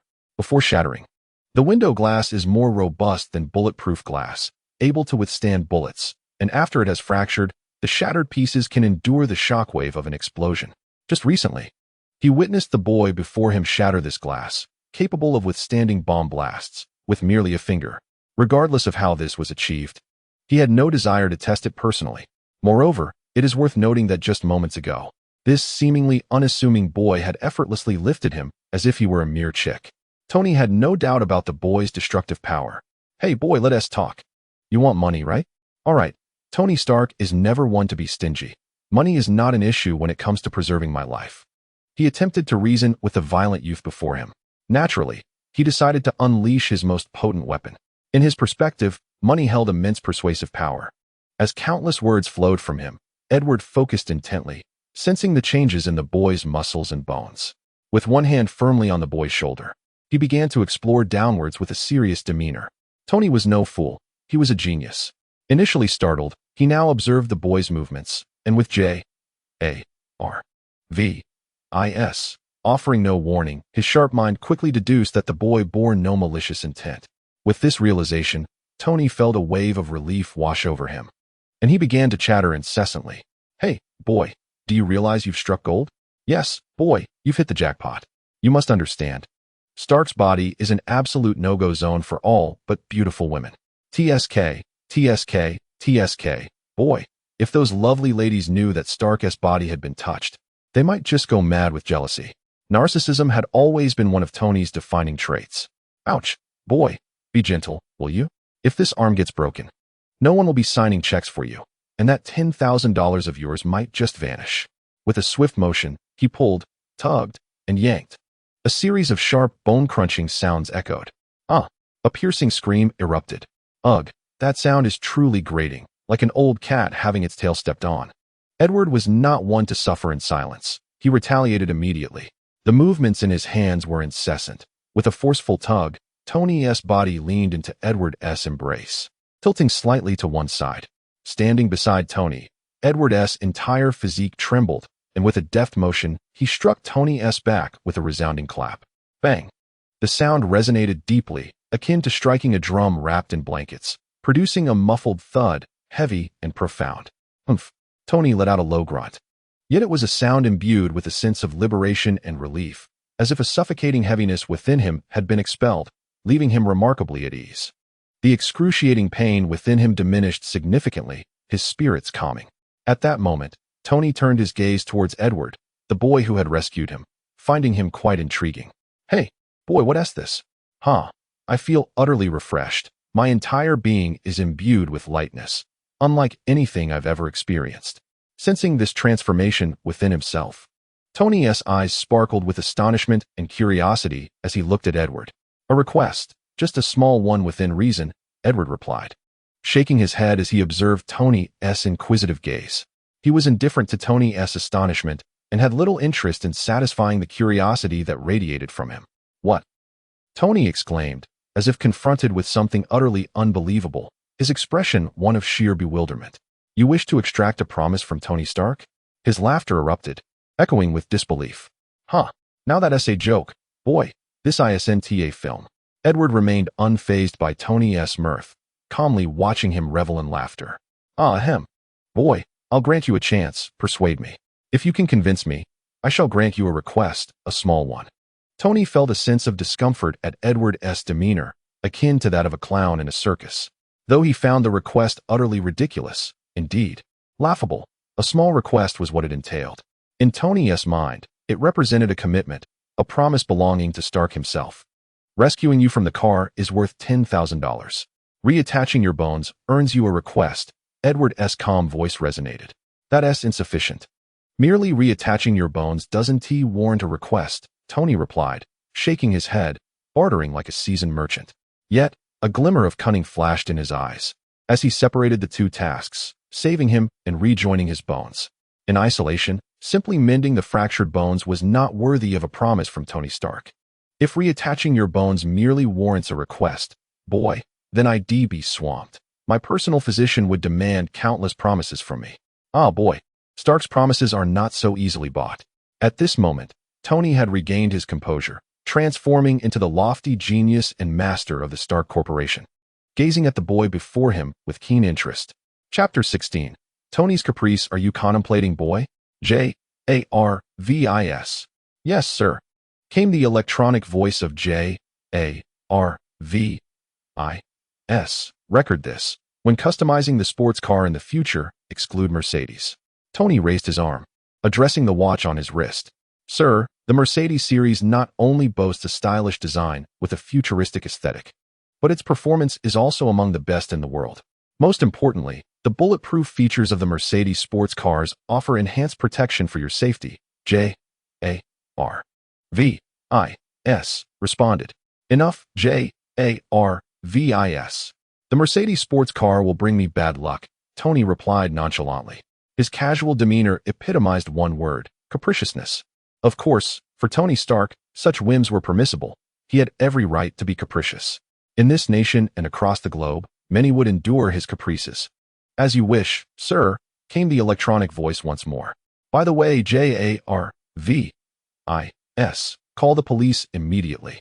I pay a substantial amount in taxes every year, and I intend to exercise my rights, Tony added. Sir, I dialed the New York Police Department as soon as the gunfire erupted, J.A.R.V.I.S. informed him. Well done, Tony nodded appreciatively. Thank you. With a swift motion, Tony skillfully retrieved a checkbook from his pocket, signed his name, and wrote down an amount. Here, boy, is your $10,000. He casually handed the check to Edward, a playful smile dancing in his eyes. As for a promise? Boy, unless you can present a compelling reason to persuade me, I'm afraid that's not an option. A look of mock sympathy graced Tony's face, yet his eyes betrayed an unmistakable gleam of schadenfreude. Clearly, apologies were a rare commodity for Tony. At this juncture, Tony observed Edward with genuine curiosity, intrigued by the boy's impending reaction. All right, our genius, Mr. Tony Stark, is not worth a promise. Edward shrugged, his demeanor unperturbed as he accepted the check for $10,000. Tony Stark let out a light scoff, shrugging and nodding as if to say, it is what it is. Then, saving your life in exchange for a promise, Edward continued. No, boy. I've already paid $10,000, Tony interjected. Tony's lips curled into a subtle smile as he gazed at Edward, expressing a sense of regret. Had the circumstances been reversed just moments ago, perhaps I would have acquiesced, for Stark's life is undoubtedly worth a promise. However, at this juncture, my dear boy, I can only extend my apologies, for I have already settled the terms of our transaction. Alas, what a pity.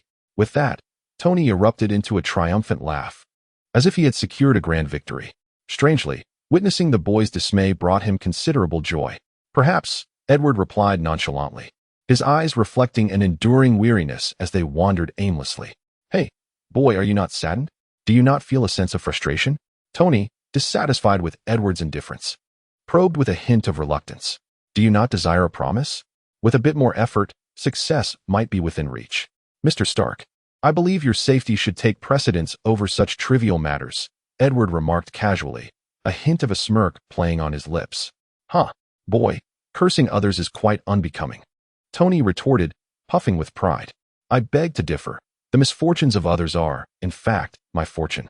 It is only through such circumstances that my proposals will not be declined, Edward said with a profound undertone.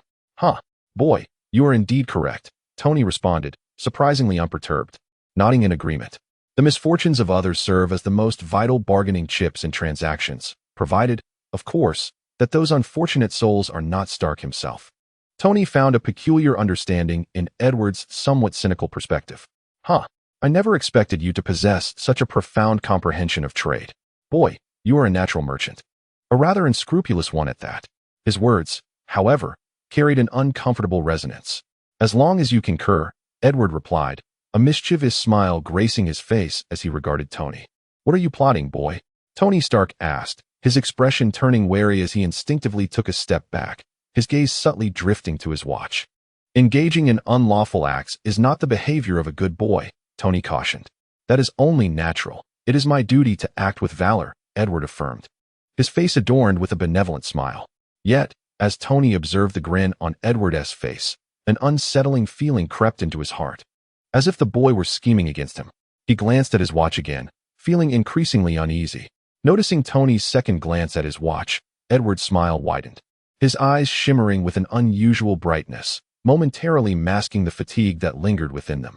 Surely, a wealthy individual like Mr. Stark must have bodyguards for protection? Edward suddenly inquired.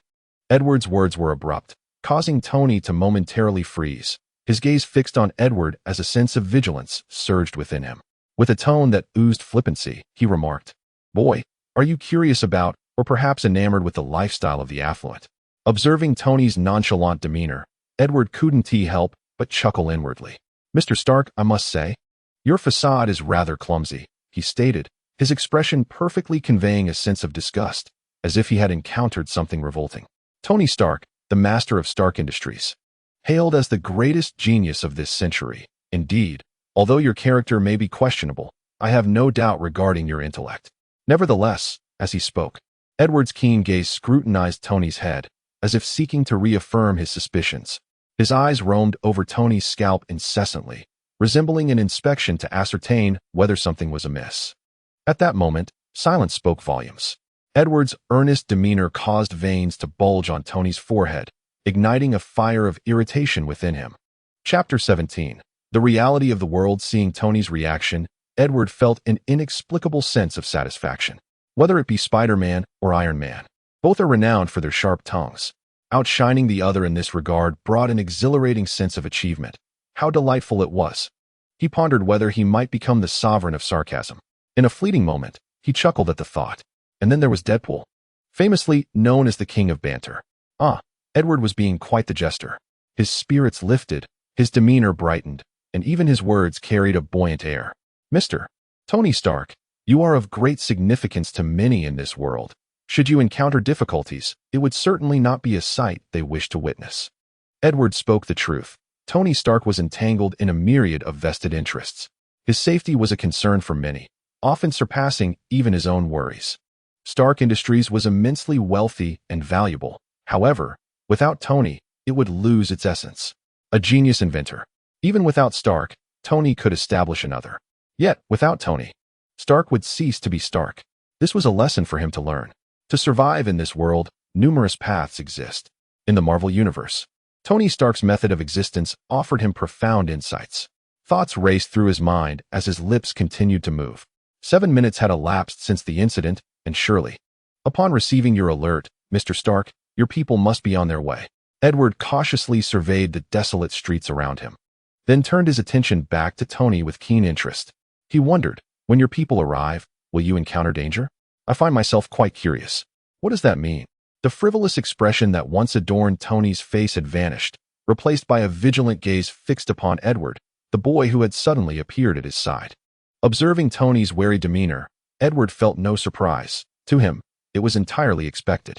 He understood that this dandy had harbored suspicions about him from the very beginning. I can only imagine that Mr. Stark is now pondering my identity, his mind rife with doubt.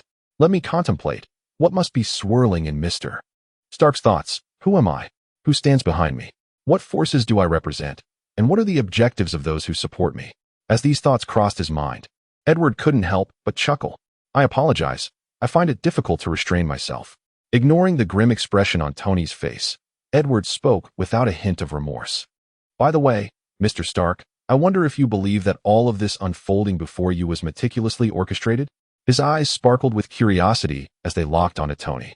And it is evident that Edward had unintentionally slipped into a monologue.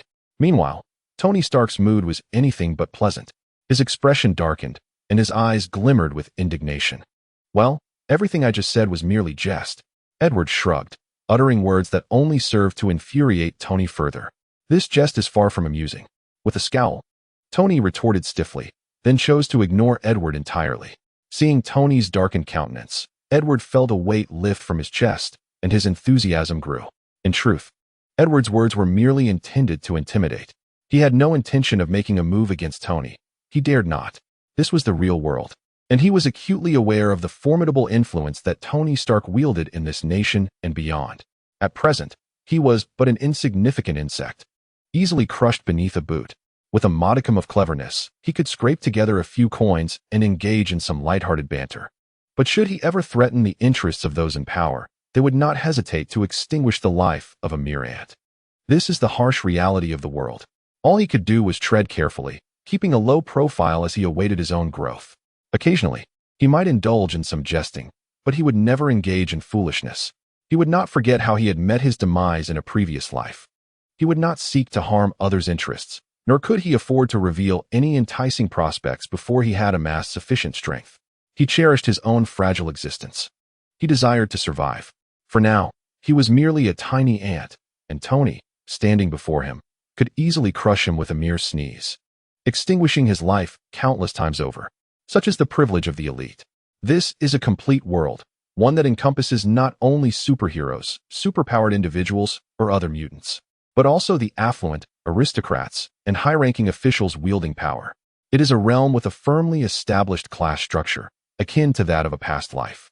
This is not a narrative of superheroes. It is a reality where the forces of social class prevail. Here, the class interests that exist in the real world are such that even superheroes dare not overshadow them. This is the essence of society that Edward comprehended after his death in a previous life. Until one possesses the power to obliterate the world, one's wealth, fame, authority, and status are mere illusions. Only by transforming these into the class power at one's disposal can one truly accomplish their desires. In this life, he aims to become part of the class interests, much like the present Tony Stark, a representative of an interest group. He aspires even further to embody the representative of class interests. However, before that, he must first address the troubles of his own body. contemplating his physical changes. A weight settled heavily upon Edward's heart. With thoughts swirling, he found himself devoid of the desire to converse, and the two remained silently together. Edward and Tony concealed themselves in a narrow alley between two houses, reminiscent of scenes frequently depicted in films, where several trash bins were placed. Due to its secluded nature, they could safely hide here, far from the attention of the marauding thugs outside. The sounds of gunfire echoed through the streets, accompanied by the cacophony of collisions and explosions reverberating in this desolate locale. Listening to the gunfire surrounding them, both Tony and Edward lost interest in conversation, each absorbed in their own thoughts. A moment of silence enveloped them. On the other side, having realized that the ruse was unveiled, the individual ceased to feign indifference, continuously rubbing his left wristwatch with his right hand, as if seeking solace in that motion. Chapter 18. Equivalent exchange. Anxious, he frequently glanced at the watch, clearly agitated. Edward found this unsurprising. In this reality, everyone's life is of paramount importance. Thus far, he had encountered no heroes willing to make sacrifices. The two remained quietly sheltered against the wall, positioned in the blind spot of the thug's gaze, patiently awaiting the situation's resolution. As for charging out to confront the robbers, Edward had not entertained such thoughts. Breathe. Closing his eyes and taking a deep breath, Edward's hyperactive mind began to sharpen his senses, coming into play at that moment. The indistinct, cacophonous sounds were continually captured by Edward's keen perceptions, transforming into a series of biological neural signals that relayed to his brain. Focusing intently, Edward meticulously sifted through the sensory information. Hostage. We need a hostage. Over there, grab him. Bang, bang, bang. Oh no. Woe is me. Mommy, Daddy. Angel is frightened. The cacophony of clamor, the sounds of struggle, and the cries of children incessantly echoed into Edward's ears. His mind raced to discern these familiar sounds. Gradually becoming clearer, Edward's expression darkened. He opened his eyes to see Tony pacing anxiously before him, his demeanor fraught with concern. Edward's countenance grew somber, myriad thoughts swirling within him as he observed the increasing indifference in Tony's gaze. He approached Tony calmly. What do you intend to do? Startled by the sudden appearance of the boy, Tony felt an inexplicable jolt in his heart, instinctively retreating a half-step, eyeing the boy with caution. Mr. Stark, I seek your assistance, Edward stated flatly. For reasons unknown, as he gazed upon the boy's impassive visage, Tony felt that this boy was the true embodiment of existence. As if the gentle child he had just encountered was but an illusion. Yet, the boy's indifferent eyes stirred an inexplicable chill within him. Meanwhile, on the street, the conflict between the opposing forces had taken a new turn. The sound of gunfire echoed relentlessly as the gunfight between the thugs and the police continued, albeit now devoid of the panicked crowd. The absence of terrified screams rendered the once lively street eerily quiet, the air thick with the acrid scent of gunpowder. Suddenly, the sharp screech of tires reverberated through the air. A truck, previously careening wildly, had its tires shot out by the relentless police, coming to a chaotic halt across the street. Upon closer inspection, the formerly pristine surface of the vehicle was riddled with countless bullet holes. The police exhibited fierce determination. Damn it, hurry. Get out now. A commanding voice rang out, followed by 5 heavily armed men bursting forth. They donned black masks, revealing only their eyes and mouths. The leader urged them forward as they swiftly exited the vehicle, automatic weapons slung over their shoulders and backpacks strapped to their backs. 5 armored bank robbers. Damn it, boss. The truck's tires have been shot out. It's unusable. What do we do now? One of the men, the driver, stepped out to assess the situation and shouted to the leader. We can't use the vehicle. We need to ask the police. The leader, the most imposing figure among them, despite his masked face, exuded an aura of iron resolve, revealing his identity as a veteran. A gang of 5 veterans united in their criminal endeavor.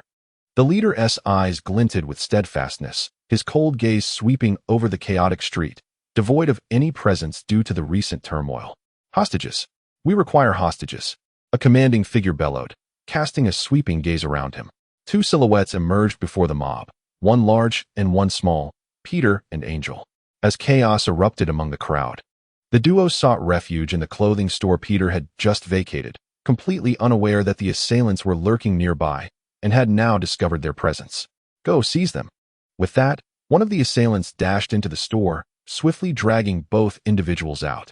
Damn it, let go. Let go. Peter shouted fiercely, though fear lurked behind his eyes. At that moment, he was merely a teenager, confronted by ruthless assailants, instilling a natural sense of dread within him. Meanwhile, the already awakened angel was terrified, bursting into tears. On the other side, Edward stood before Tony Stark. "Boy, what do you intend to do?" Tony observed Edward warily, his expression devoid of emotion. "Mr. Stark, I require your assistance." "What sort of assistance?" Tony inquired, brow furrowed. "A group of assailants has emerged outside, perpetrating a massacre against innocent civilians. Countless lives are at stake." "Huh, boy, you're not suggesting you want to play the superhero and confront those thugs, are you?" "Huh." Tony chuckled lightly, bemused by Edward's earnestness. "No, the lives of strangers do not concern me," Edward responded, his tone indifferent. "However, my brother and sister have been captured as hostages by these criminals. I need to rescue them and seek your help." His voice remained calm, as if merely inquiring about the day's meals. This calm demeanor irked Tony, who shot Edward a glance, his lips curling into a smirk as he questioned, "Why should I help them?" Tony shrugged, his words laced with a similar indifference. "To me, they are strangers as well." "I will save your life in exchange for your assistance," Edward stated, his expression unchanging, as he opened his senses to gather information about the assailants. "Huh, an exchange?" Tony laughed heartily, skepticism evident in his eyes. "An exchange? This is a world of superheroes, yet it remains rooted in reality. There's never been true equivalence or fairness." To Tony Stark, this was far from an equal exchange. In his view, the two situations were not comparable. You expect a billionaire to risk his life for two unrelated individuals? It seems you've watched too many films, young man. However, considering Edward's peculiar abilities, Tony narrowed his gaze, adopting a vigilant stance. Edward glanced at Tony's wristwatch, but remained still, appearing lost in thought. Suddenly, he moved. "This is your $10,000. Edward gently tossed the check, which seemingly defied the laws of physics as it floated gracefully towards Tony Stark. Chapter 19. Edward's equivalent exchange. Witnessing this bizarre scene, Tony Stark could not help but be captivated, his gaze fixated on the drifting check. In an instant, Edward stumbled slightly, stepped forward, and stood beside Tony. With a firm grasp, he gently pushed Tony, unleashing a surge of latent energy that impacted Stark. Meanwhile, despite Tony's utmost vigilance against Edward, it proved futile. In the fleeting moment when his focus wavered, Edward's hand made contact, and Tony felt a force akin to rolling waves enveloping him, propelling his body backward uncontrollably, out of the alley and onto the street. 5 robbers, holding hostages, concealed themselves behind cover, evading detection. Their getaway vehicle had been disabled, leaving them unable to outrun cars. Seizing a hostage for negotiation seemed a prudent choice. The robbers, highly tense and on high alert, scanned their surroundings with vigilant eyes. Awaiting the police's arrival, a figure appeared within their line of sight. "Huh, divine providence." The eyes of the gang leader sparkled with sudden delight upon recognizing the figure. "Hound, go capture that person. We need a hostage." He pointed in the direction where Tony and Edward were hiding. In a corner by the street, a shadow materialized. The two parties were no more than approximately 150 meters apart. All present were veterans, possessing exceptional eyesight, and upon catching sight of the familiar silhouette, their eyes gleamed with avarice. Though the figure appeared for but a fleeting moment before retreating, they could not have been mistaken. It was Tony Stark, the billionaire. Why were they robbing the bank? For money. And what did Tony Stark possess? Wealth. "Do you even realize what you are doing?" Tony's face was a mask of fury as he glared at Edward, his voice icy. At that moment, Stark was deeply displeased, his anger simmering. Anyone subjected to being a bait would feel discomfort, let alone Tony Stark himself. Indeed, Edward had thrust Tony into the fray to serve as bait. For a group of desperate individuals driven by greed, a billionaire like Stark was an irresistible lure. "I must save my brother and sister," Edward calmly stated before closing his eyes. Little did he expect that his outing would earn him the ire of Iron Man. As Edward shut his eyes, myriad thoughts raced through his mind. Tony Stark, the master of Stark Industries, stands as one of the wealthiest individuals in the Marvel Universe. With a profound background and a web of intricate relationships, having such an ally as Stark is undoubtedly advantageous for Edward, who seeks a stable existence in this world. It can be said that this opportunity is exceedingly rare. Edward possesses a certain understanding of Tony Stark's current persona within this time frame. To cast someone alone on a rooftop overnight, ultimately compelling them to become a warrior of desperation, is a testament to Stark's rather abrasive character. Were it not for the peculiar nature of the present circumstances, Edward would not have anticipated any significant interaction with Stark. With a clear perception of societal realities, Edward understands that wealth cannot guarantee personal safety, in a world where his strength cannot be disregarded. Forging a complex web of interests through financial means is his most formidable shield. He recognizes the necessity of weaving a personal network of interests to safeguard his own. Presently, an opportunity lies before him.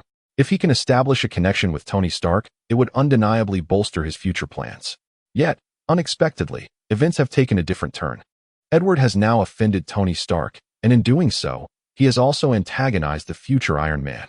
The prospect of becoming friends in the future may exist, but the likelihood is exceedingly slim. After all, befriending someone who would use one's life as bait suggests either a flaw within oneself or a delusion akin to a fairy tale.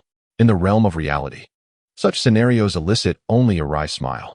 Nevertheless, he harbors no regrets. He must save those he holds dear. As for others, in Edward's eyes, they differ merely in value and can all be utilized for exchange. Much like his previous dealings with Tony, Edward remains indifferent. To him, Tony's life holds the value of merely $10,000. Thus, the price of their transaction is set at that amount. When Tony states that his life is worth a promise, Edward concurs, thereby transforming Stark's existence into the value of a commitment. Now, in the presence of his brother and sister, Tony Stark has acquired a new value, that of allure. As for the notion of equivalent exchange, I adhere to the principle of the exchange that resides within my heart. Contemplating these thoughts, the gravity etched upon Edward's face dissipates, replaced by a gentle, sunlit smile, an exceedingly feigned benevolence. Observing the soft smile on the boy's face, Tony Stark perceives an underlying, chilling indifference, one that is both familiar and alien. It feels as though he is appraising a commodity, indifferent to morality or preference, only recognizing the variance in value. These reflections deepen the frown upon Tony Stark's countenance. On the other hand, Edward was meticulously attuned to his surroundings. Had he possessed the ability to read minds and discern Tony Stark's current thoughts, he would have undoubtedly gained a new perspective on this notorious playboy. Indeed, since arriving in this world, Edward had been ensnared in an exceedingly abnormal state, both psychologically and emotionally. It could be asserted that, apart from a select few individuals, everyone else appeared to Edward as mere NPCs from a video game. This peculiar condition would prove to be a double-edged sword in the future. However, it undeniably exerted a significant influence on Edward at present. Specifically, it rendered him bereft of standards and principles for interacting with others, as he perceived them all as identical. To remedy this dilemma, Edward constructed a novel set of principles in his mind, the doctrine of equivalent exchange. He categorized all individuals in this world according to their intrinsic value, using these assessments as the foundation for his interactions with them. Fair yet impassive, this was Edward's unique interpretation of equivalent exchange. Chapter 20. The Master of Disguise. The sound of approaching footsteps grew increasingly distinct, prompting Edward to murmur softly, "Mr. Stark, I wish you good fortune." Subsequently, as Tony Stark gazed at him in bewilderment, Edward's previously pallid complexion took on an ashen hue. Coughing, he mused that whether in the animal kingdom or among humans, disguise has always been a survival instinct, enabling one to thrive. At this moment, the adversary required a hostage, besides the injured billionaire. A frail miner would serve as an equally advantageous choice, if only to serve as a warning to the authorities when necessary. They were indifferent to the loss of life. Edward's voice dwindled, growing weaker, akin to that of a frail youth on the brink of demise. Coughing again, he marveled at the wisdom of existence. Through the gate of truth, Edward possessed three extraordinary abilities: truth perception, deconstruction, and alchemy. Though his limitations hindered the full expression of these powers, they remained formidable weapons in the hands of one endowed with profound knowledge and wisdom. These three abilities were not merely superficial descriptions. To Edward, the powers granted by the gate of truth represented control, a dominion over matter. After all, without control, how could one create? Presently, Edward was capable of manipulating his own body with exquisite precision. He could command certain tissues to perform astonishing feats that would baffle others, achieving remarkable effects. Such skills included disguise and bone compression, all of which Edward could effortlessly execute. Through the portal of truth, Edward has acquired a wealth of knowledge, and with his mastery over himself, he has swiftly transformed into an exceptionally skilled master of disguise. Come out, I see you. If you wish to live, immediately clasp your hands over your head and walk out slowly, commanded the masked robber known as the Hound, brandishing his firearm while standing at the alley's entrance. Cough, cough. Do not shoot. I will come out. I am willing to be a hostage. A frail, trembling voice emerged from the shadows of the alley. Shortly thereafter, two somewhat unnatural figures stepped into view, Edward and Tony. Tony, having suffered an accident that fractured several ribs, moved awkwardly despite Edward's attempts to correct his posture. Each movement elicited a sharp pain from his wounds, rendering his actions far from normal. Meanwhile, Edward had adeptly disguised himself as a feeble youth. The eyes of the assailant, upon catching a glimpse of Edward's pallid complexion and his weak, unsteady movements, deemed him harmless and shifted their focus to the disheveled Tony Stark. As his gaze scrutinized Tony, recognition sparked a flicker of fervor in the robber's eyes. Hey, sir, I do not appreciate your gaze. It makes me quite uncomfortable, even in such dire circumstances. Tony's wit remained undaunted. Ignoring Tony's remark, the masked assailant turned his gaze back to the seemingly frail Edward. Frowning slightly, he hesitated momentarily, and a glint of cold light flickered in his eyes as the barrel of his gun began to rise. Sir, do not kill me. I can be a hostage. Yes, I can be a hostage. Edward's voice trembled with fear, his demeanor exuding panic as his body involuntarily shook and his limbs moved unnaturally. Observing the boy's state, Tony's eyes glimmered with confusion. He was uncertain of Edward's intentions. Was this merely a desperate bid for survival? Yet, to others, the boy's actions appeared entirely normal. On the other hand, the fully masked Hound, gazing at the terrified boy before him, felt an inexplicable irritation wash over him. In a daze, he sensed an oppressive shroud enveloping his surroundings, a discomforting sensation that distorted his perception of reality, akin to a kaleidoscope spinning in vibrant hues. His eyes, peering out from beneath the mask, reflected a glimmer of bewilderment. The gun, previously raised, gradually descended. I can be your hostage. I can be your hostage. The rhythmic, almost melodic repetition of his plea drifted into the air, akin to delicate ribbons unfurling, weaving their way into the Hound's ears. It was reminiscent of a silkworm spinning its threads, gradually encasing itself in a sturdy cocoon. The distinction, however, lies in the fact that the silkworm envelopes itself, awaiting its metamorphosis into a new existence. However, Edward has chosen to imprison the other party forever. What have you done? At this moment, standing to the side, Tony Stark could not help but notice the shock in the eyes of the robber before him, who was gazing at Edward with astonishment, whispering. In his startled expression, there lay a thread of trepidation. Regardless of who it is, one cannot help but feel an overwhelming dread towards an entity capable of ensnaring the human mind, to the extent that one might wish for an immediate escape. After all, such an existence is profoundly unsettling. No one desires to awaken one day and find that they are no longer themselves. Fortunately, Tony remained cognizant of their current predicament, despite his overwhelming shock. He managed to lower his voice sufficiently so that the other robbers remained oblivious. Edward was not surprised by Tony's apprehension. Casting a glance at the hollow-eyed robber, he calmly spoke. Whether human or otherwise, all beings exist within a realm of information. From the moment of birth, humans actively or passively absorb myriad messages from the world. Indifferent to their nature, humans inherently respond to these stimuli, influencing the formation of self-perception. One could argue that the maturation of an individual, both physically and psychologically, necessitates such information. The loss of parents can lead to introversion, while parental affection fosters a sound and cheerful mindset in children. A child praised in their formative years grows confident and radiant, whereas one raised amidst criticism may harbor feelings of inadequacy. Countless instances illustrate that an individual's will is profoundly swayed by external information. What I am currently endeavoring to do is provide essential information to purposefully influence the will of the other. I am informing him that I am his hostage. The cerulean depths of Edward's eyes reflected a faint glimmer. Though Edward articulated this simply, the execution of such a plan is immensely challenging. It demands not only a vast reservoir of knowledge, but also stringent requirements concerning the environment, the subjects involved, and oneself. Chapter 21. Mutation. One could assert that Edward's ability to accomplish these feats is predicated upon his mastery of the art of true knowledge. His godlike omniscient perspective and formidable control facilitate this process. As he listened to the voice of the boy beside him, Tony's mind raced. Seizing upon the crux of the matter, a flicker of realization passed through him as he murmured, "Hypnosis? Indeed. It is rather simplistic for those of inferior intellect to label this profound wisdom of communication in such a rudimentary manner." Edward nodded, his gaze penetrating as he looked at Tony, softly stating, such a flippant term directly caused a wave of frustration to wash over Tony's brow. Inferior intellect.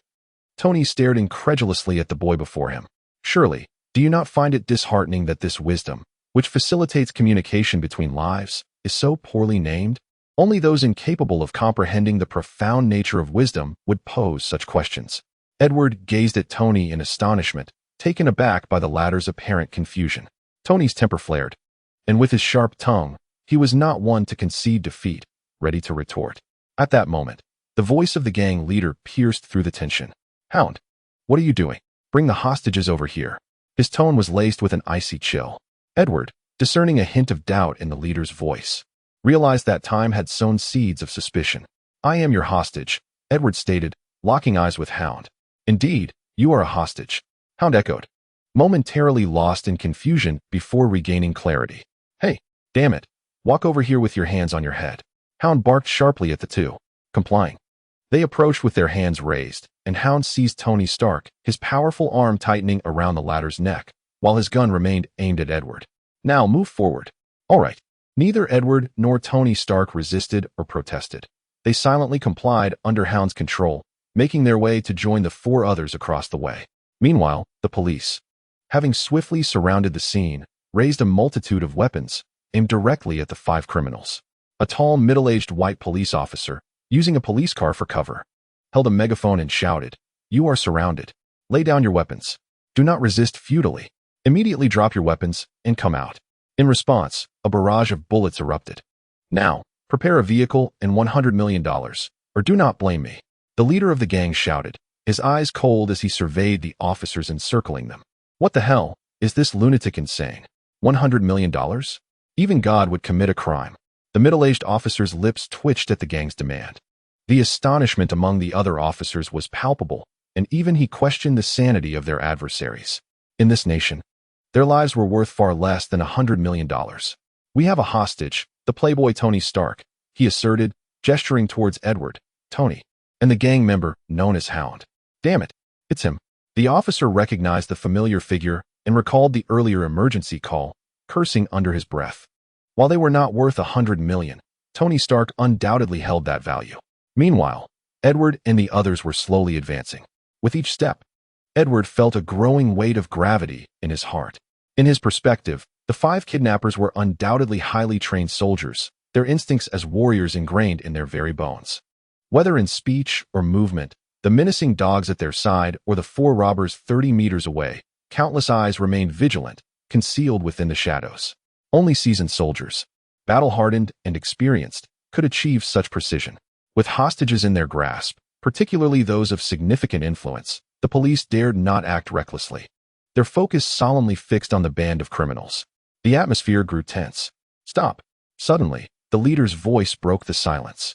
Edward and his companions stood 20 meters away.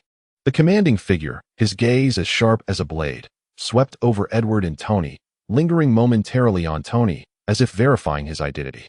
Then, his attention shifted to Edward. "Who is he?" "Hostage, boss, this is a hostage." The dog, hidden in the shadows behind the two, interjected. With a furrowed brow, the leader's gaze locked onto Edward. Then he declared, "One Stark is enough. Open fire, kill him." As his words fell, the leader of the robbers pulled the trigger, aiming directly at Edward. At the instant the leader narrowed his brow, Edward felt a jolt of adrenaline surge through him, his muscles taut with the impending danger. Just as the words left the leader's mouth, Edward shouted, "Move." Simultaneously, his body surged forward like a cheetah. As Edward sprinted away, he harbored no doubts about Tony's ability to handle the kidnappers. This was the real world, and he had faith that a genius inventor like Tony Stark would possess adequate means of self-defense. It was evident from the beginning that Tony's expressions conveyed urgency and vigilance, but never fear. Without a trump card, even a deity would tremble in the face of death. In the moment Edward shouted, a blinding flash of electricity erupted behind him, followed by a chorus of agonized screams. Behind him, Tony Stark's wrist device emitted a fierce electrical current, enveloping him entirely, while the robber who had seized him was instantly incapacitated by the high-voltage shock. The acrid scent of burnt flesh filled the air, a nauseating odor. In the split second of the electrical flash, Tony Stark positioned the robber's lifeless body in front of him as a shield, swiftly seeking the nearest cover. Meanwhile, Edward, darting forth like a cheetah, exhibited extraordinary agility, rolling and leaping, executing precise evasive maneuvers to avoid the incoming bullets. Navigating through the obstacles, he rapidly closed the distance to the group of robbers. Tactical maneuvers? Special forces? Damn it, give me suppressive fire. The leader, upon spotting Edward and recognizing his familiar movements, immediately changed countenance and exclaimed loudly. A booming voice reached Edward's ears, causing his expression to shift dramatically. The oncoming bullets intensified the pressure he felt, and with a clenched jaw, his eyes glinted with icy resolve. Chapter 22. Ultimate control. It felt as though something within Edward had shattered, igniting an inferno. At that moment, every cell in his body surged with exhilaration, as if liberated from some constraint.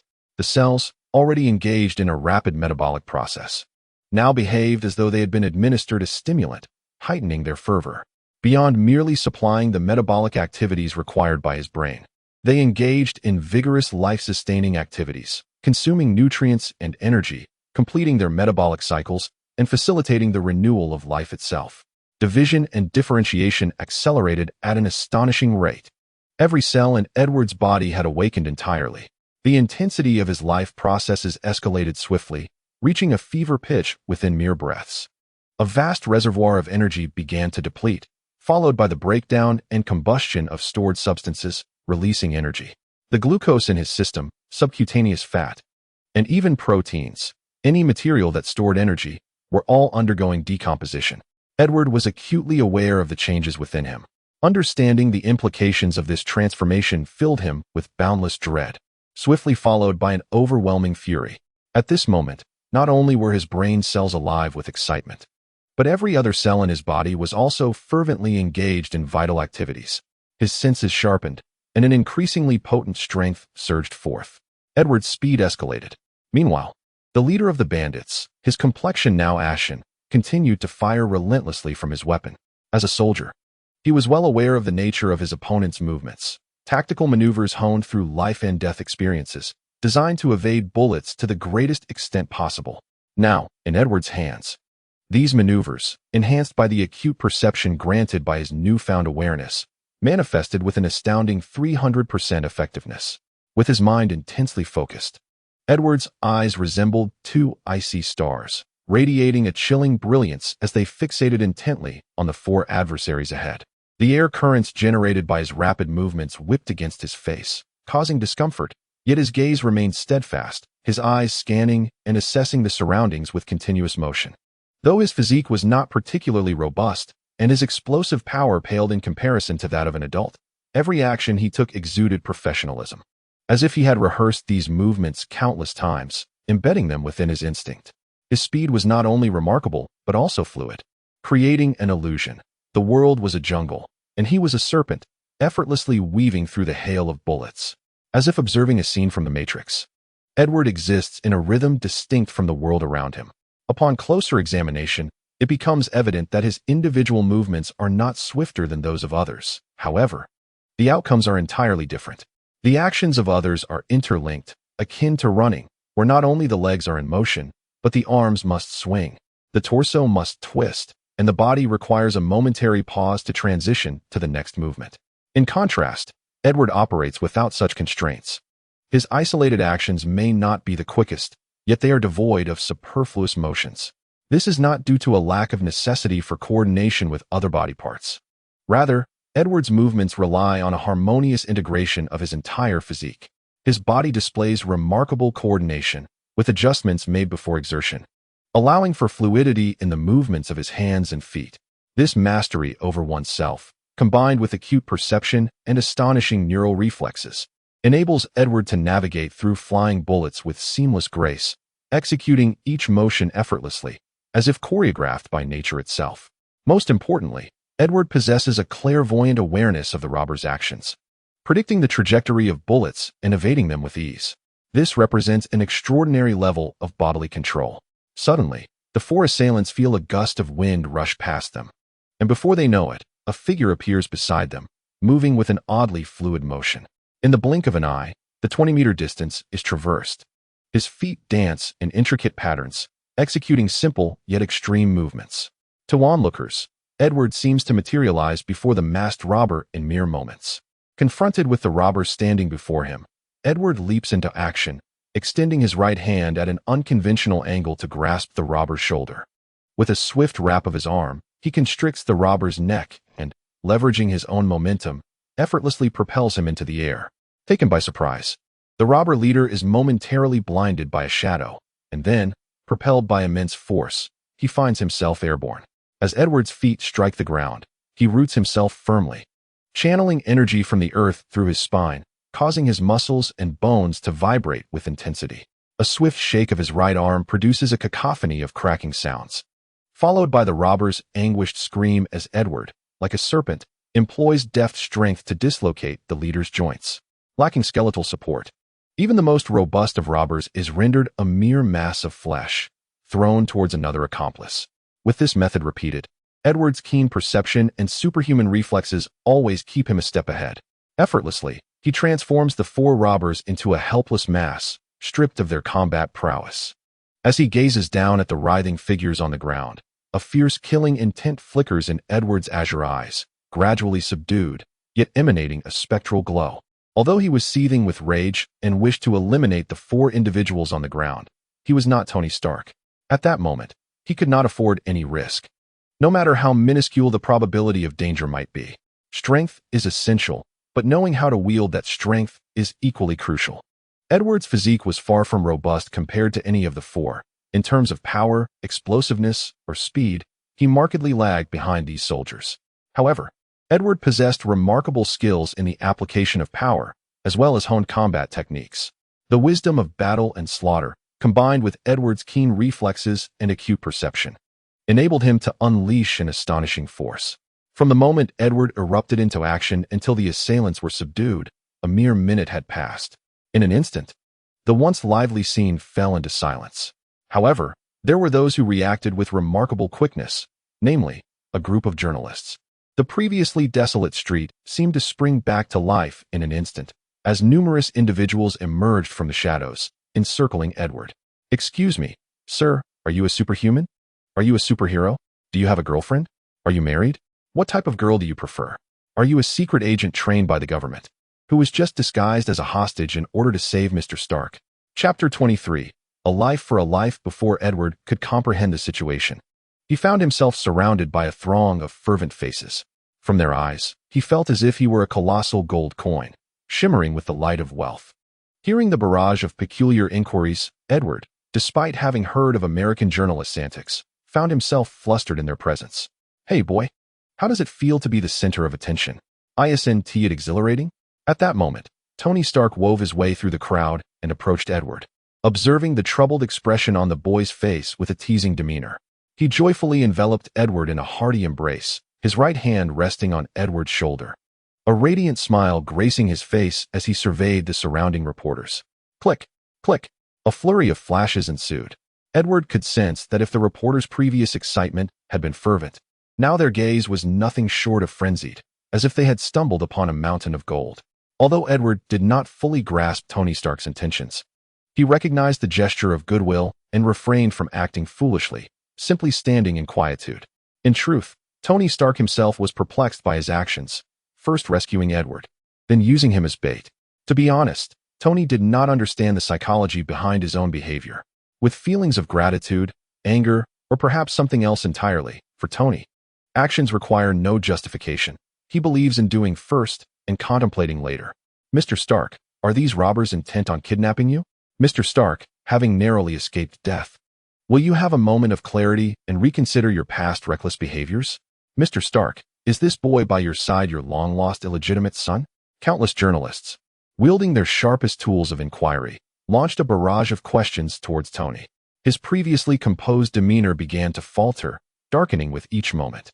Meanwhile, some quick-witted reporters, armed with cameras, feverishly captured the scene of the incapacitated robbers on the ground, ensuring every angle was documented with precision, immortalizing their most pitiful moments. Make way, make way. At that moment, police officers outside had reacted swiftly, forming a barrier to shield the journalists from entering, while also dispersing those capturing photographs and lifting the 4 remaining live assailants. A middle-aged officer approached Edward, scrutinizing him closely before giving a thumbs up and commendation. Well done, boy. Then, his expression shifted to one of seriousness as he regarded Edward intently, stating, however, boy, once is enough for such matters. Dangerous situations should be left to the police.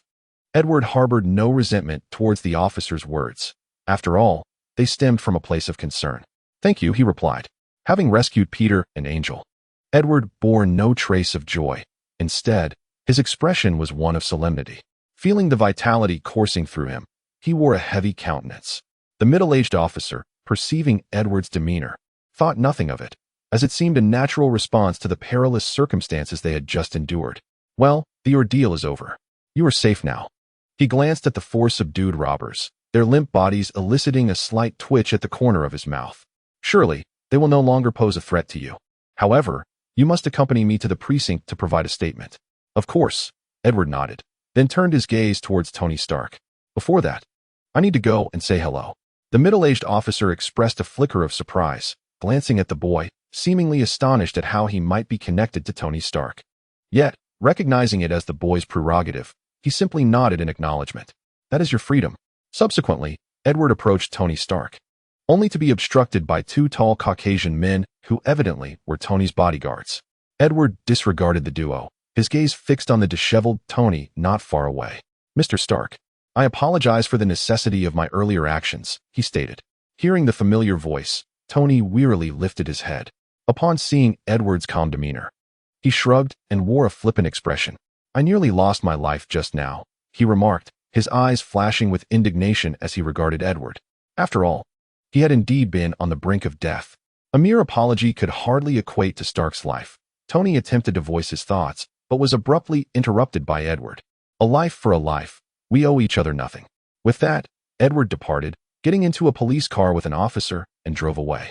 Previously, Edward had saved Tony's life, which naturally balanced the scales of their encounter. Regardless of Tony's perspective, Edward believed wholeheartedly in the principle of equivalent exchange, fairness incarnate. As for what Tony wished to say, he was summarily ignored. Watching Edward's calm departure, Tony's gaze followed the police car, fixating on the familiar emblem of Mercedes. Instantly, his expression froze. Turning to a towering bodyguard beside him, he inquired, "Did I say anything just now?" "No, sir, you said nothing," the bodyguard replied with an unchanging, indifferent demeanor. Tony nodded. "You all performed admirably. Your timely arrival was commendable." As he spoke, Tony turned and awkwardly approached his own vehicle. The previously composed bodyguard now wore a stiff smile, as did the other guards around him. They realized they were not facing unemployment after all. "Jarvis, was my previous statement unclear?" Tony muttered, a hint of confusion lingering in his eyes. "No, sir, your message was quite explicit." Jarvis's electronic voice resonated from his wristwatch. "Is there a possibility that the other party's intellect is compromised?" Tony mused aloud, genuinely questioning their mental acuity. "Sir, it is impossible to ascertain any physical deficiencies. However, based on their recent actions, demeanor, and speech, coupled with various instances, it can be deduced that their intellect is unblemished. In fact, their intelligence far exceeds the norm. They are a genius, an exceptionally confident one." Jarvis communicated solely through sound, oblivious to the darkening expression on Tony's face. "Then why did they not respond to my words?" Tony's voice grew strained. After a brief pause, Jarvis replied, "According to data analysis, sir, they chose to disregard you." "Jarvis, indeed, sir. Our company vehicles are also from Mercedes. Correct?" Tony gritted his teeth. "Yes, sir. Please note that from this moment forth, we shall terminate our partnership with Mercedes. And I do not wish to see a single Mercedes vehicle within Stark Industries." "Understood, sir. Damn it, if it weren't for that accident today, I wouldn't have encountered that insufferable brat." "Yes, sir. When I return, I must give him a proper greeting. God, that scoundrel." "Yes, sir. And I detest Mercedes." "Sir, just 3 months ago, you remarked that Mercedes sports cars are stylish, with a striking appearance that perfectly suits your taste." "Jarvis." "Yes, sir. You may cease speaking." Amidst his grumbling, Tony entered the vehicle and departed. Of course, Edward was oblivious to all of this. Chapter 24. The Cost of Ascendancy. New York Police Department. New York, a bustling metropolis, is characterized by its vibrancy and allure. Situated in the heart of this grand city, the police department is no exception. While not extravagant, it exudes a sense of spaciousness and dignity, with a row of orderly police cars parked out front. Indeed, each one is a Mercedes. Positioned at the intersection of heaven and hell, the New York Police Department witnesses a constant flow of people each day, amidst towering buildings that engulf the throngs in a ceaseless and murky tide. Well-dressed elites, disheveled failures, incapacitated victims, and menacing villains coexist here. Righteous lawyers and others mingle as well. The profession of policing is inextricably linked to every occupation in this city, intimately connected to the lives of its inhabitants. From lost and found inquiries to high-profile legal battles, if you reside in this city, in this civilized world, the police will invariably be nearby, particularly in this global metropolis. That proximity becomes ever more nebulous. At this moment, within the Precinct-S dining area, typically, at this hour, mealtime would have concluded, and officers would resume their diligent duties. However, in the dining hall, the officers who had finished their meals lingered, gathered in animated clusters, captivated by something, while cheers and gasps echoed throughout the room. Amidst the clamor, a voice belonging to a boy, caught in the throes of adolescence, rang out clearly. "Charlie, your steak is magnificent, tender, juicy, utterly delectable." "Huh. Indeed, old Charlie, have been crafting steaks for over a decade, so they are naturally exceptional. What do you say, shall I prepare another?" A robust voice reverberated through the room, imbued with a sense of joy, akin to finding a kindred spirit. "No, Charlie, one serving is insufficient. Let us have 2 more, exclaimed the boy. "Ha. I like you, kid. A man should devour meat." Charlie's boisterous voice resonated once more. "By the way, Charlie, could you bring me 2 more loaves of bread? I am still not full." "No problem," replied Charlie. "Kid, how about a serving of fruit salad?" Old Charlie's fruit salad is quite delightful. "Thank you." At this moment, amidst the throngs of people, at a table for 4, a pallid, blond-haired boy was voraciously consuming a succulent steak. The table was laden with an array of dishes, overflowing with an abundance of food, indicating that the boy had been there for quite some time. The blond boy was none other than Edward, who chewed heartily on the steak, his face alight with enjoyment. Opposite him sat a burly, middle-aged Caucasian man, reminiscent of the archetypal American uncle often seen in television series, exuding a genuine American aura. This was Chef Charlie, the master of the kitchen. At that moment, Chef Charlie watched Edward with a beaming smile, taking pleasure in the sight of the boy relishing his meal, his face radiating an indescribable satisfaction, akin to an artist receiving heartfelt praise for his work. For a chef, a diner's hearty consumption serves as the highest compliment. Most importantly, the boy before him was a discerning eater, capable of clearly discerning the nuances in the cooking, the balance of ingredients, and articulating the differences.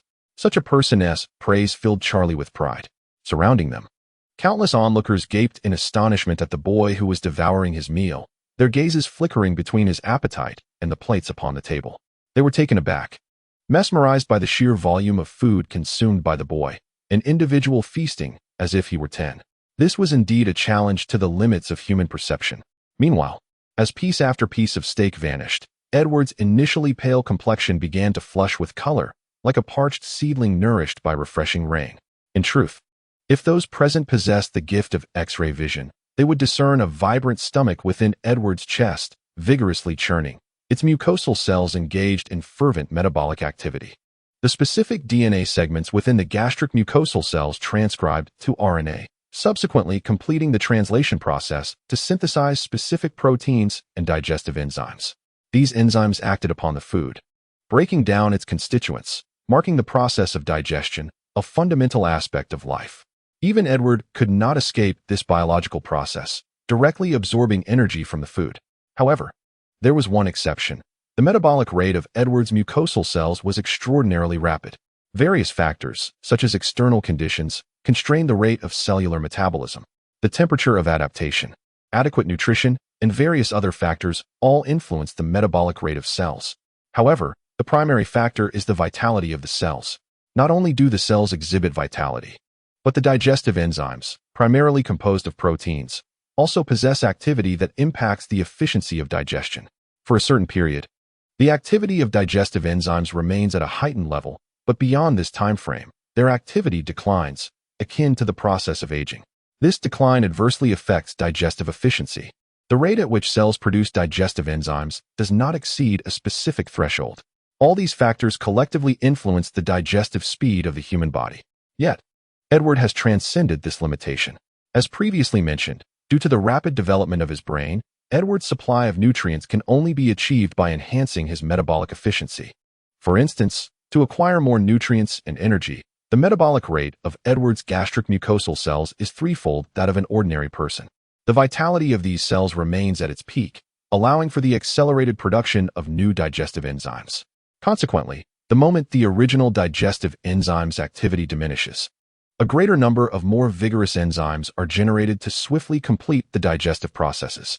Digestion is merely one aspect of life activities. The human body functions as a cohesive whole, a meticulously unified organism. Isolated functions cannot ensure the overall operation of the system. Thus, every cell within Edward's body exists in a state of peak vitality. However, this condition is not one Edward desires to maintain. Individuals and wholes exhibit both differences and similarities. For example, both individual cells and the human organism as a whole are subject to lifespan limitations: initiation, peak, decline, and conclusion. How can one ensure that cells perpetually maintain their peak state? By accelerating the rate of cellular renewal. As old cells approach decline, new cells are introduced to sustain life activities, thus ensuring that metabolic processes remain in a state of perpetual peak. However, all of this comes at a cost. Chapter 25. The uncontrolled state of life. Achieving the pinnacle of life through cellular renewal implies that one has traversed the entirety of existence in the briefest of spans. Indeed, Edward's metabolism is remarkably vigorous, perpetually at its apex. Through self-perception, he can distinctly recognize that his metabolic rate is thrice that of an average individual. Yet, the rate of cellular renewal is 5 times that of ordinary people. This alarming pace of renewal sustains the activity of cells, as old cells are continuously broken down while new ones emerge, ensuring a peak state of life that supports the rapid development of the brain. Nevertheless, Edward would undoubtedly choose to terminate this state if he could, for he understands the implications that such a condition holds for him. A robust physique, exuberant vitality, and a mind operating at remarkable speed. This constitutes a state of superhuman existence. However, on the contrary, it signifies that if an ordinary individual could live for a century, Edward is destined to exist for merely 2 decades. Having lived a second life, he harbors an unwavering desire to evade death. He is acutely aware of each fleeting moment of his life, sensing the impending end, as if a phantom clock within his mind meticulously counts down the time remaining. Presently, this sensation has intensified. The pace of life's erosion has accelerated. The overwhelming awareness of life inexorably approaching its conclusion engenders despair, driving one to madness. All these emotions weigh heavily upon his heart. In the past, in an effort to prolong his existence as much as possible, Edward harnessed his abilities to suppress the functions of his entire body's cells, such that, apart from the neurons in his brain, all other cells operated at the bare minimum of life functions. After ensuring the brain's nutritional needs were met, he endeavored to minimize the bodily functions. Consequently, Edward attempted to reduce physical activity to the utmost, lying down as much as possible, speaking as little as he could, and engaging in minimal thought. To extend his life by mere minutes, hours, or even days, Edward utilized his powers to inhibit the life activities of all cells except for those in his brain. His actions resembled providing a robust man with a limited amount of sustenance, ensuring he remained above the threshold of starvation. In this manner, he sought to prolong the vitality of his cells, granting himself more time to await the moment when the door to truth would fully awaken.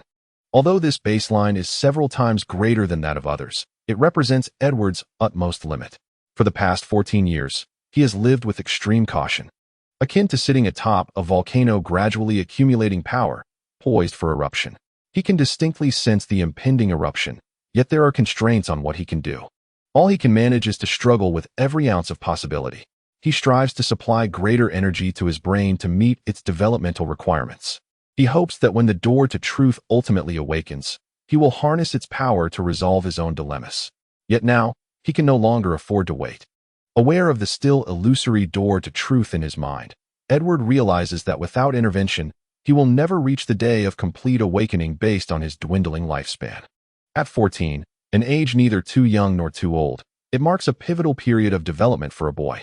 Edward can no longer suppress the ingrained instincts inherited through millennia of life. Today, he has personally lifted the constraints placed upon his body, and all of his cells have awakened completely. The liberated cells are beyond his capacity to control. In the future, he may be overwhelmed by his fervent metabolic rate, ultimately leading him to the brink of existence. He must swiftly unlock 10% of his brain's potential. Failure to do so spells death. In the past, he might have had the luxury of waiting for the full awakening of the door to truth, but that time has now evaporated. Though he has contemplated ending his abnormal state, all remains under the dominion of the door to truth, rendering him powerless. He has been driven to a dead end.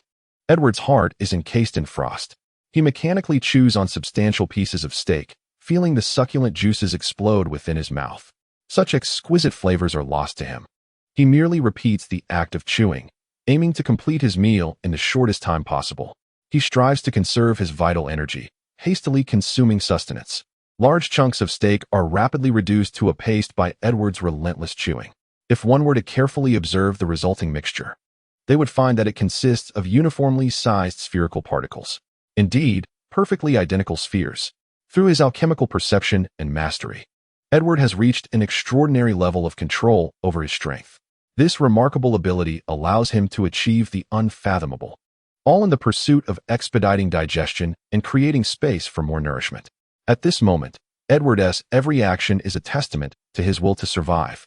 A copious amount of food enters his stomach, where it is swiftly broken down by active digestive enzymes into minuscule particles, subsequently entering the intestines for further digestion, before being absorbed through the rich capillaries in the intestinal walls, continuously transported via blood to every corner of his body, particularly to the brain. Unlike before, the other cells within Edward's body now resemble famished giants, ravenously consuming the nutrients flowing around them to fulfill their own frenetic metabolic needs. A wealth of nutrients is relentlessly expended, and weakened cells begin to regain their strength. Edward requires an unending influx of food. Everything is for the sake of survival. Those astonished around him would never fathom the terror harbored within the heart of a boy who wears a sunny demeanor. He is a man who has always been aware of the limits of his lifespan, grappling daily with the relentless passage of time. Feeling himself inch closer to death, a sensation beyond anyone's comprehension. With the substantial influx of nutrients, Edward's body gradually begins to swell with vitality. His once gaunt, pallid visage starts to take on a more rounded form. Meanwhile, within the sea of his consciousness, the door to truth seems to undergo a subtle transformation, becoming ever so slightly more tangible. Edward, with his unwavering focus on the gate of truth, felt a stirring within him, as if he were experiencing an entirely different sensation. Chapter 26. Professions with high attrition rates at this moment. In the conference room on the top floor of the police headquarters, the space was vast and appeared quite empty. In the center of the room stood a colossal round table, capable of accommodating dozens. Seated on one side of the table were three middle-aged Caucasian men dressed in police uniforms. Each bore a distinct expression as they gazed at the large screen before them. The screen displayed a video featuring none other than Edward himself. The video showcased Edward subduing a group of robbers, brief yet precise. The entire sequence, from the initiation of his actions to their conclusion, unfolded in less than a minute. Within that fleeting moment, the three men observed a multitude of astonishing details. The more they scrutinized, the more they felt an unsettling strangeness. The fluidity of his almost instinctual tactical maneuvers, his terrifying ability to seize the opportune moment during combat, his calm gaze amidst a hail of bullets, and finally, the eerie technique that shattered the bones of the four robbers, all were nothing short of remarkable, even breathtaking. If such feats were demonstrated by a seasoned warrior, they would merely evoke admiration. However, witnessing all this from a mere 14-year-old boy conjured an indescribable peculiarity. Since when have the youth of the Federation become so formidable? William Brighton remarked, watching the actions on screen with a sense of bewilderment. Edward Peter, aged 14, recounted the information gathered by the police while casting a strange glance at the screen, awestruck by Edward's remarkable performance. Despite his extensive experience, he felt an unsettling sense of being outpaced by the times. Can someone explain what is happening here? The third man, John Hudson, fixated on the screen with a flicker of his eyes, inquired gravely, "Please do not tell me this is a film production." The last of the trio was Officer George Stacy, whom Edward had encountered previously. George glanced at the screen before articulating everything he knew without omission. Then, the conference room fell into silence. Apart from the cacophony emanating from the video, not a single sound was heard. Each man was lost in his own thoughts. As a witness to the entire affair, George was profoundly impacted by Edward's performance. Even upon revisiting the footage, the sense of awe only intensified. The more he learned, the greater his astonishment grew. In contrast, John Hudson's expression was grave. A discerning eye would note that his focus was not on Edward, but primarily on the four robbers. "George, has there been any news from the hospital?" At this moment, seated at the center, the portly police chief of New York, William, inquired in a grave tone, his voice laden with an overwhelming sense of authority. "Chief, we have just received news. Aside from one of the robbers who was electrocuted on the spot, the remaining four are currently undergoing intensive rescue efforts. However, the prognosis is not promising," responded George, the middle-aged officer who had recently been on duty. "Oh, Brighton."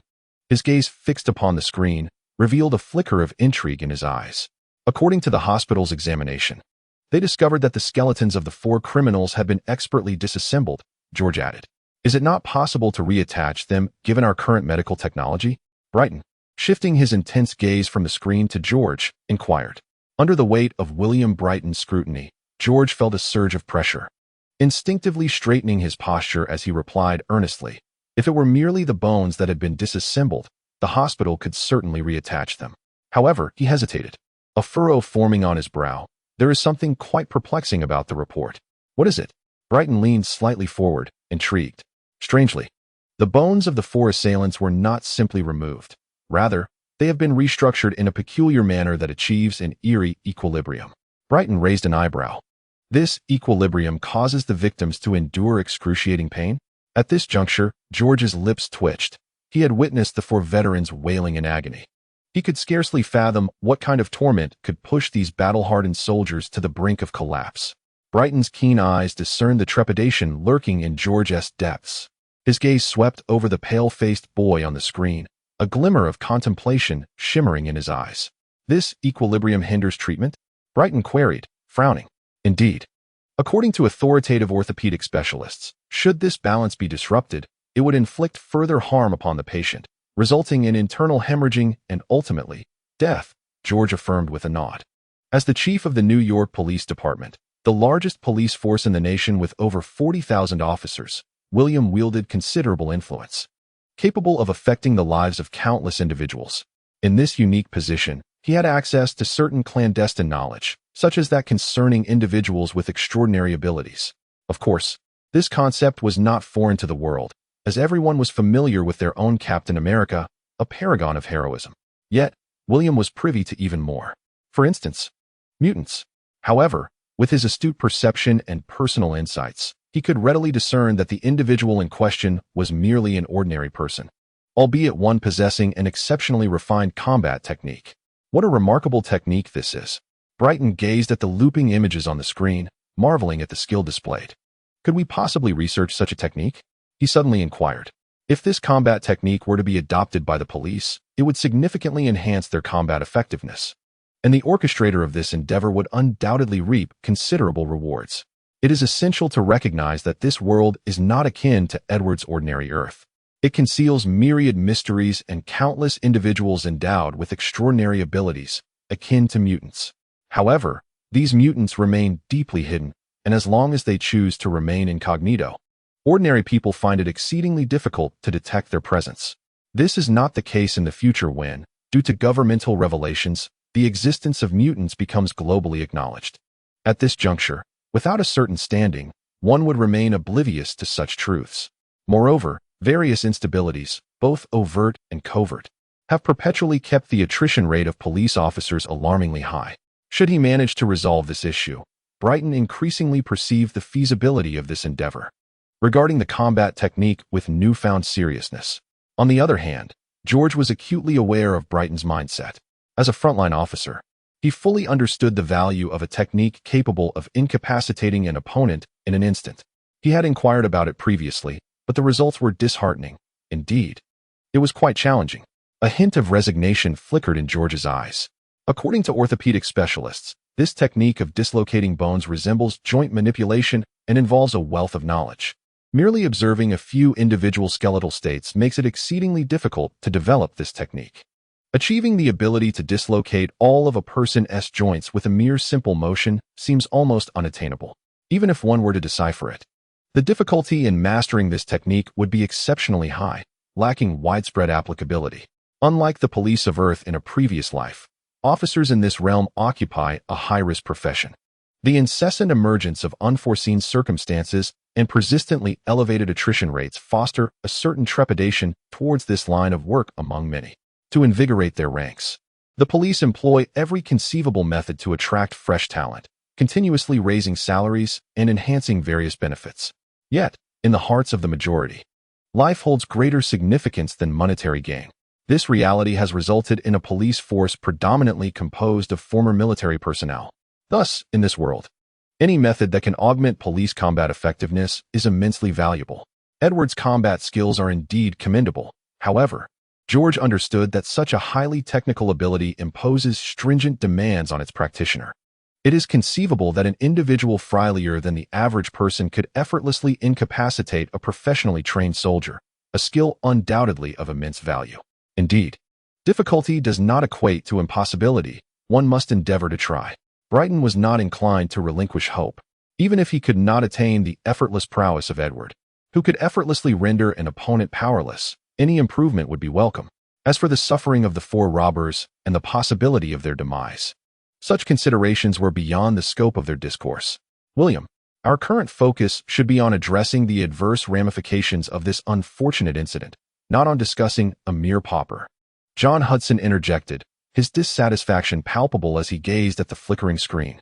John Hudson, gaunt of face and adorned with a prominent aquiline nose, possessed a gaze as piercing as a blade, instilling a sense of discomfort in those around him.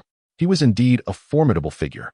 The Stark Group had just issued a notification regarding the incident, expressing dissatisfaction over the police's failure to act promptly, which had resulted in harm to the Playboy. Consequently, the Stark Group resolved to withdraw its future charitable donations to the New York Police Department and instead redirect those funds to some wretched cause in Africa. At this juncture, John's eyes ignited with fury, clearly perceiving this rationale as an affront. Such reasoning bears a striking resemblance to the Playboy's own demeanor, Brighton remarked with a shrug, finding amusement in the situation, seemingly unfazed by the withdrawal of funds. William, although the cancellation of donations may appear trivial, the negative fallout will undoubtedly be sensationalized by a pack of ravenous journalists, mercilessly tarnishing the reputation of the police department. In turn, the public will view the police as inept. The amount of money is of little concern to him. However, the humiliation of the police, which could jeopardize his standing, is utterly intolerable. In this country, one must never underestimate the influence of a wealthy individual. We must swiftly devise a strategy to mitigate the adverse effects this incident has wrought upon the New York Police Department. John, we are indeed exploring options. William replied in a calm tone. Is that so? To place hope in a pauper, John scoffed, raising an eyebrow. His gaze, sharp as an eagle's, scrutinized Edward's pallid visage on the screen.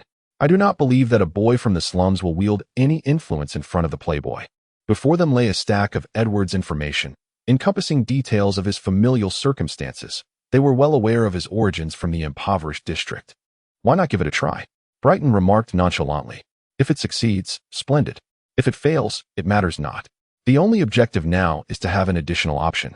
At that moment, the image on the large screen shifted, ultimately pausing on a radiant Tony Stark, who was embracing a seemingly expressionless Edward. Who is Tony Stark? Within this nation, across the expanse of the Federation, there exists not a soul unaware of his name. Tony Stark, a notorious playboy, a connoisseur of beauty, his romantic escapades are well known to countless individuals. Such a figure, with his character, habits, and style, is naturally familiar to many. Among these traits is a phrase he often espouses: Stark's body is a sanctuary, forbidden to all beings save for the fairest of women. Yet, this very individual is now seen on media, draping an arm around the shoulders of a man, albeit a boy, rendering their relationship seemingly ordinary, which few would believe. While it may not genuinely sway Tony Stark's decisions, cultivating a friendship with an extraordinary youth is undoubtedly advantageous, especially when this youth shares a profound connection with the custodian of Stark Industries. Knock, knock, knock. The steady, powerful rapping upon the door interrupted the conversation among the few. "Our hero has arrived," William remarked, as if to remind them, before raising his voice. "Please, enter." The door swung open, revealing a rosy-cheeked Edward, who stepped into the conference room. "Good afternoon, gentlemen," he greeted, his face adorned with a gentle smile as his warm gaze swept over the three seated individuals. A serene voice resonated throughout the conference room.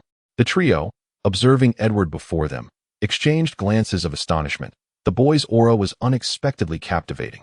This charisma is an intricate amalgamation of one's environment and abilities, among other factors.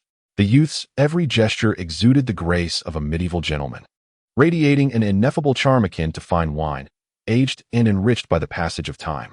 It was a wisdom born of years. This was indeed astonishing. One cannot cultivate nobility from poverty. Chapter 28. The unfathomable malice. Experiencing and witnessing this disparity firsthand, the three felt a sense of incredulity and indescribable strangeness. Applause erupted as William gradually rose to his feet, his gentle gaze fixed upon Edward. In a voice both commendable and resonant, he proclaimed, "Welcome, our hero." "Thank you," Edward replied, his smile unwavering, a hint of shyness accompanying his sweeping glance, which only enhanced his charm. "Allow me to introduce myself. I am William Brighton, the Chief of Police. This is Officer George, and this is Officer John." William offered a succinct introduction. Edward Parker responded. After a brief introduction between the two parties, William Brighton gazed at Edward with a gentle demeanor. Subsequently, like most officials, the chief of the New York Police Department before Edward delivered a lengthy discourse filled with bureaucratic platitudes. Edward had grown weary of such rhetoric in his previous life. However, when spoken by Brighton, these words bore an indescribable strength, possessing a certain infectious quality. Edward maintained his smile, his eyes exuding a warmth tinged with shyness, reminiscent of a boy praised for his accomplishments, yet his heart remained undisturbed. Edward's demeanor surprised William. The boy before him was extraordinary. He was well aware of this. Given Edward's profound combat skills and his composure under danger, which revealed the boy's remarkable nature. Nevertheless, in William's eyes, Edward was still a child. This was not meant in any derogatory sense, but rather reflected a difference in mentality and a lack of life experience. Yet, the boy appeared distinctly different.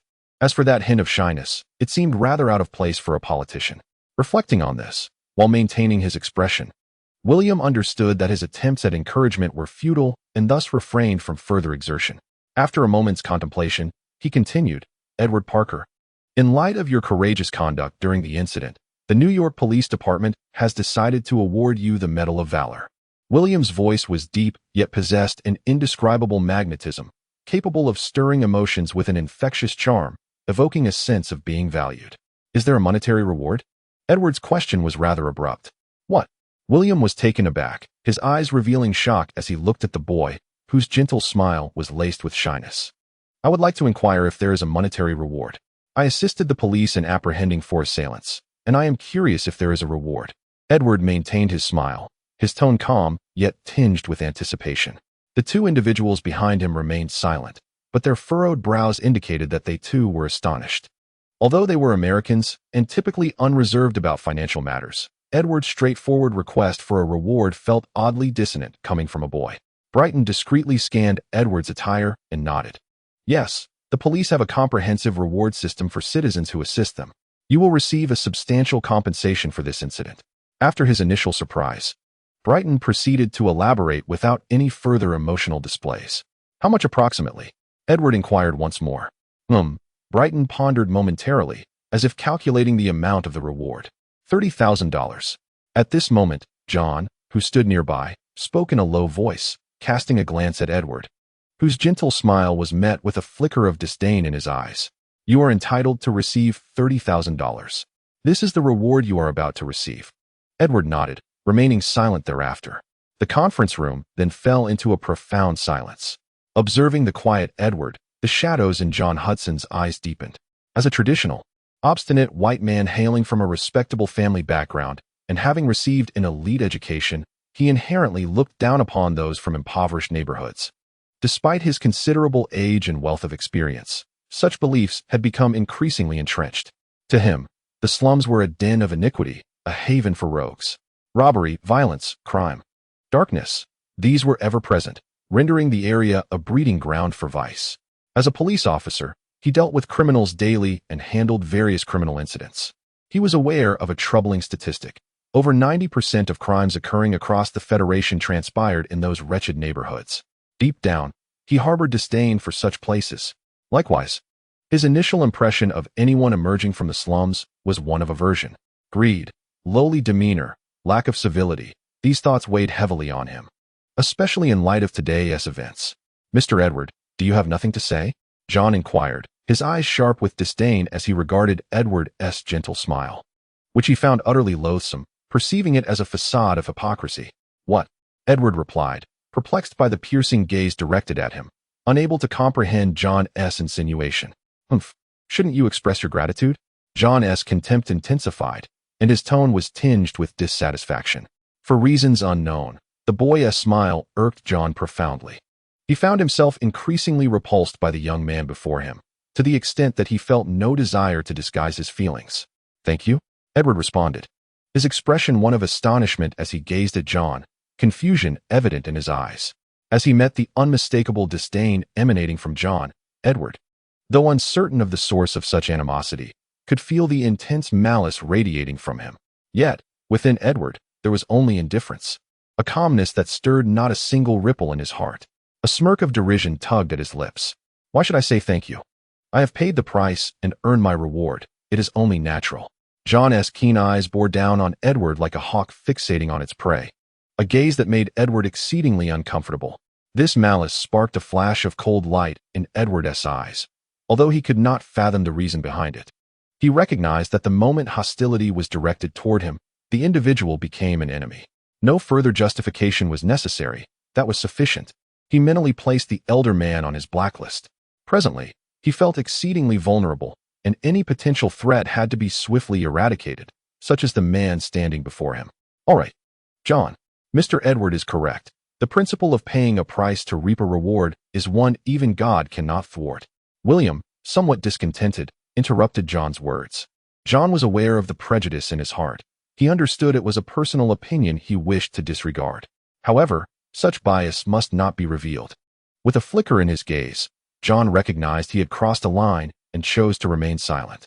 Chapter 29. The combat consultant Brayton's eyes scanned Edward's youthful visage, a flicker of remorse crossing his features. "Mr. Edward, I apologize. John has been in a foul mood these past few days, Brayton." The chief of the New York Police Department expertly embodied the poise of a seasoned politician, even when the fault did not lie with him, nor with Edward, a mere boy from the impoverished district.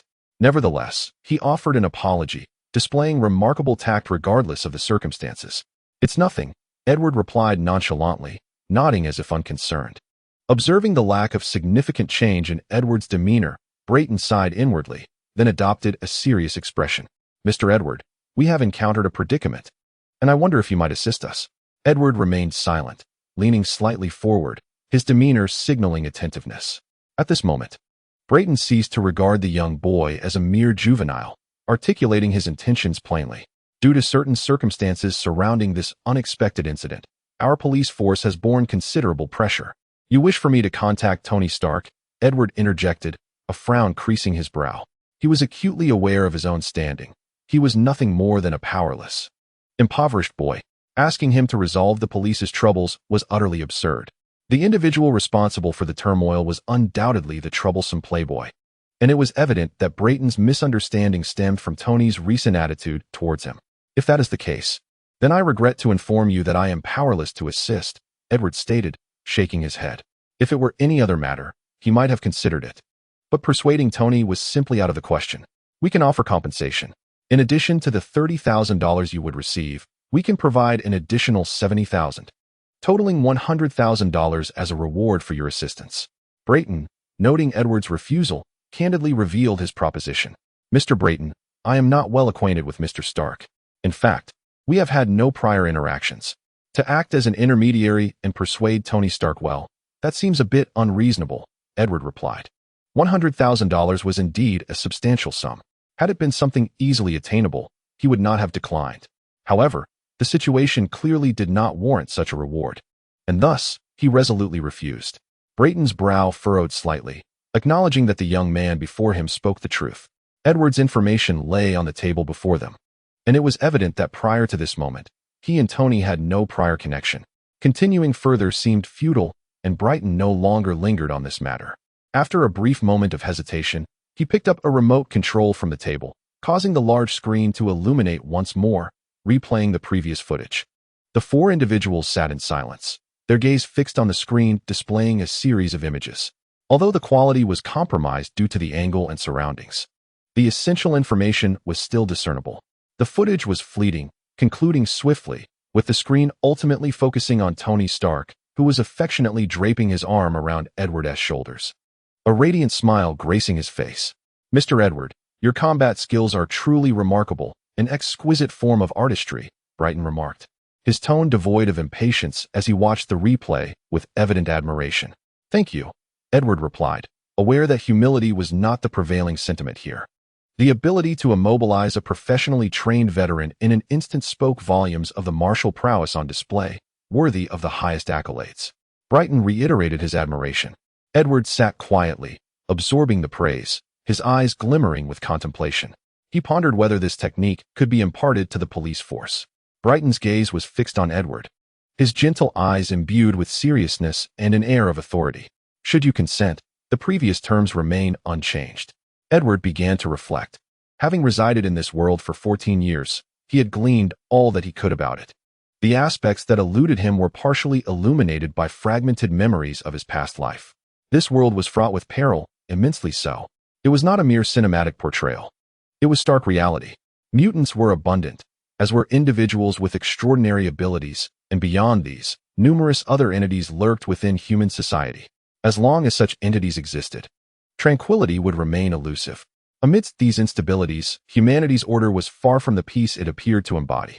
The prevalence of crime was glaringly evident, with offenders either acting directly or inciting chaos from the shadows. Conflicts erupted incessantly. As the maintainers of order, the police represented a profession grounded in the ordinary. Yet they faced substantial casualties while addressing these incidents. Consequently, policing in this world was a perilous vocation, with high mortality rates presenting a daunting challenge. Thus, any means of resolution carried significant weight. One of the most effective strategies was enhancing the combat capabilities of law enforcement. Edward possessed a profound understanding of the state of policing in this realm. In comparison to merely acquiring wealth, I am far more concerned with the means to attain it, Edward remarked, a flicker of insight illuminating his expression. Brighton furrowed his brow, contemplating deeply, as if weighing the pros and cons. The words of George echoed in his mind, along with Edward's demeanor in the videos he had witnessed, leading him to a resolution. He turned to Edward and spoke in a solemn tone. "Mr. Edward, in light of this incident, we have come to a profound realization regarding the need to enhance our officers' response capabilities, particularly their hand-to-hand combat skills. We wish to engage you, Mr. Edward Parker, as our combat consultant. I wonder how you feel about this proposition, Mr. Edward." He continued, "Of course, considering you are still a minor, we are unable to offer a formal contract, and the initial remuneration is modest, merely $3,000 a month. However, upon your coming of age and proving your worth, we shall be able to provide a commensurate reward." Brighton wore a gentle smile as he regarded Edward, his tone earnest. Gazing at the individual before him, Edward could not help but concede that politicians often lack scruples. They can brazenly exploit legal loopholes and engage in criminal activities without remorse. Chapter 30. Two Sides of the Same Coin. "I am willing to serve," Edward nodded, an expression of delight subtly gracing his features. It appeared entirely natural, as if he were genuinely pleased to secure this position. Unbeknownst to him, the facade had become deeply ingrained in his instincts. However, Edward was acutely aware that such a mere verbal agreement would not guarantee him the position. It ultimately hinged upon his own performance. A verbal pact, much like a written contract, could be easily discarded. Yet, at this moment, Edward's aim was not to genuinely attain this role. He merely sought a modicum of connection with the police force. After all, He was only 14, still a minor, and many matters were inconvenient at this stage. Certain endeavors could only commence once he reached adulthood. Edward was exceedingly satisfied with the agreement reached earlier. Becoming a police officer had long been his aspiration. How to survive in this world? Edward had pondered this question upon his arrival. Power. Regardless of the journey, he ultimately needed to acquire strength, the kind of strength that would enable him to confront anything. Yet, he understood the formidable challenges associated with attaining such power. Unlike the seemingly effortless acquisition of strength by figures like Spider-Man, the Hulk, and the Green Goblin in films, despite their sacrifices, that power often bore inherent flaws. Edward recognized the fortune these individuals possessed. They could be regarded as the favored children of this world, for they had neither perished nor devolved into mindless monsters.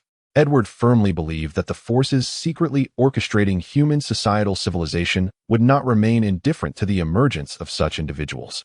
In reality, however, there is no information available, which can only indicate the failure of those who came after. To Edward, both superheroes and supervillains are exceptionally fortunate and unique individuals. Their successes are nearly impossible to replicate. Edward does not naively believe himself to be an ordinary individual. Rather, he recognizes his own uniqueness. Gaining power solely through luck is exceedingly difficult. Consequently, Edward is left with but one path: to study these powers and gradually acquire them. Compared to others who wander aimlessly, Edward possesses an inherent advantage, the key to truth. Embarking on this journey implies that he will require time, substantial financial resources, numerous talents, and, most importantly, a force to protect and advocate for him. The police, then, emerge as the most suitable choice. This group represents a violent arm of the state. Though not on par with the military, it should not be underestimated. Should he become a part of it, or even a representative, he would undoubtedly draw closer to his goals. Yet, before that, he must first integrate himself into their ranks. By doing so, he can gradually influence and reshape the organization, ultimately turning it into a tool for his own ambitions. Moreover, becoming a police officer, a super cop, who embodies justice and judges the world's evildoers, seems exceedingly appealing to Edward. The notion of punishing and capturing wrongdoers under the guise of a police officer feels rather intriguing. If the SHIELD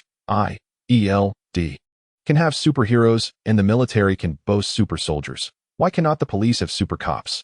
The idea of personally crafting a team of super police to apprehend villains worldwide and using those endowed with abilities as experimental subjects is indeed enticing.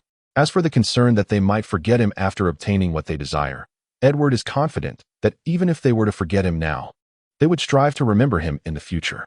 After reaching an agreement, Edward successfully established some connections with the police.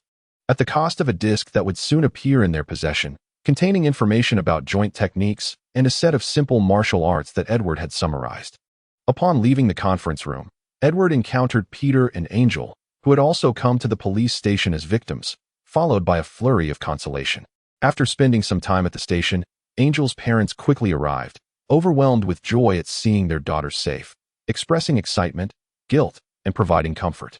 They then extended their heartfelt gratitude to Edward before exchanging contact information and taking Angel home. Shortly thereafter, Uncle Ben, notified by the police, arrived at the station to take Peter and Edward away. Naturally, upon returning home, they were met with a lecture. As the sun rises and the moon sets, dawn breaks once more. Departing from his previous habit of lingering in bed, Edward awakens early with the first light of day. Under the peculiar gazes of his Uncle Ben and the others, he hastily consumes his breakfast before stepping outside, not to return until evening. Upon his arrival, he retreats to his room. Although the trio finds this behavior curious, Edward's exuberance suggests a positive development, leading them to dismiss their concerns. After all, in contrast to Peter's troublesome nature, Edward exhibits a remarkable maturity. The following days unfold in a similar fashion. A week later, in the depths of night within Edward's modest chamber, silvery moonlight streams through, casting a gentle glow upon the darkened space. Bathed in this ethereal light, the room appears orderly, a stark contrast to the typical chaos of a boy's quarters, with approximately one-third of the space dedicated to books. Seated cross-legged upon the bed with his eyes closed is Edward Park, the master of this sanctuary, who is presently immersed in deep concentration, attuning himself to an unseen force. Deep within Edward's mind lies an illusory realm, a space akin to another dimension, where a spectral door stands within his sea of consciousness. As he perceives this door, it remains elusive, yet Edward discerns a transformation. The door to truth feels palpably more tangible than before. "It seems I still lack a comprehensive understanding of the door to truth," Edward murmurs, a complex tone lacing his words. The recent incident has unveiled a distinction within the door to truth. It appears that as his cells revive and nutrients and energy flood his system, his body grows increasingly robust. In tandem with this evolution, the door to truth undergoes peculiar alterations, its solidity quickening. The awakening of the door to truth is not solely linked to the expansion of his cerebral faculties, but is also intertwined with the strength of his body. This sensation manifests as if the door to truth is an extension of himself, and he, in turn, embodies the door to truth, two sides of the same coin.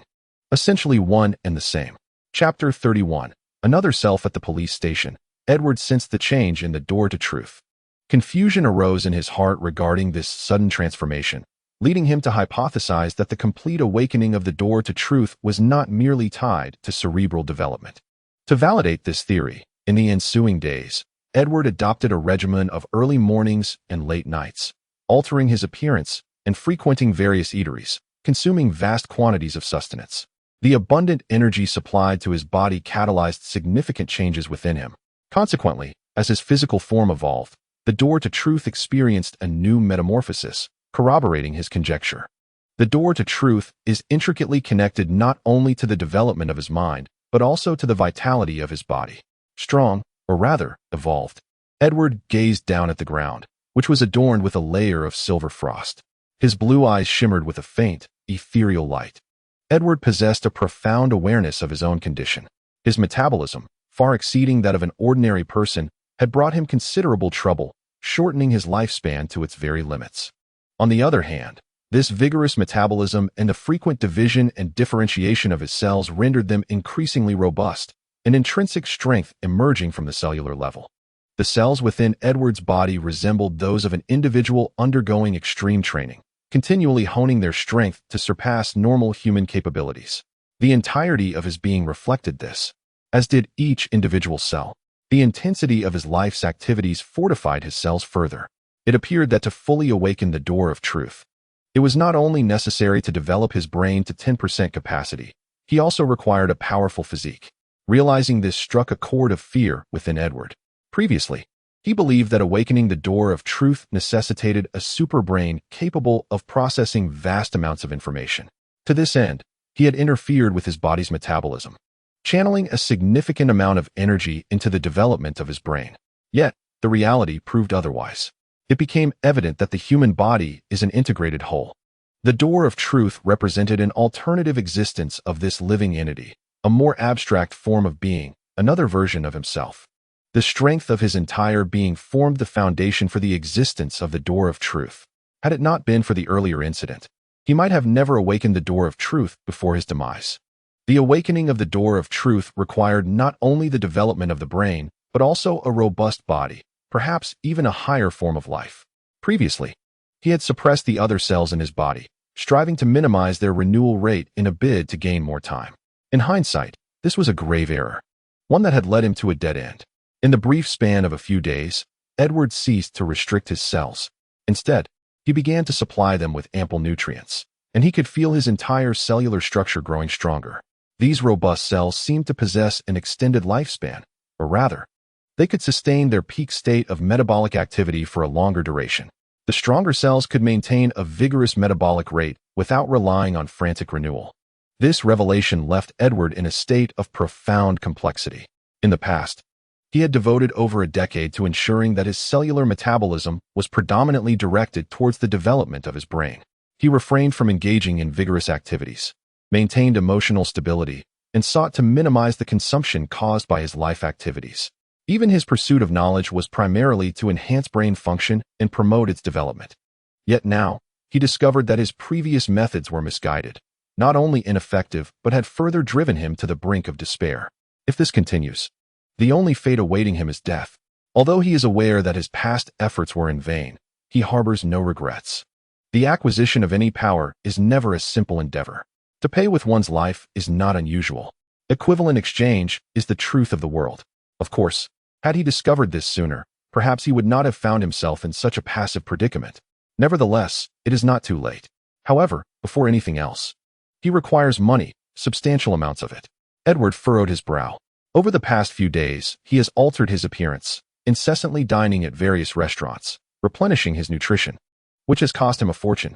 To think that in just a few days, he has spent $10,000 merely to satisfy his metabolic needs is staggering. The future expenses will undoubtedly amount to astronomical figures.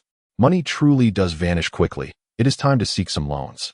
Raising his gaze towards the dark void outside, Edward murmured. In these past few days, he has not only validated his conjectures, but has also contemplated ways to procure wealth.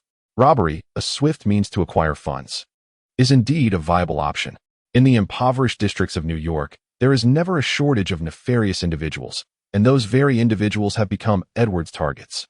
Having resolved to act, he confirmed that Uncle Ben and the others were sound asleep. Then he opened the window and leapt into the night, merging with the shadows.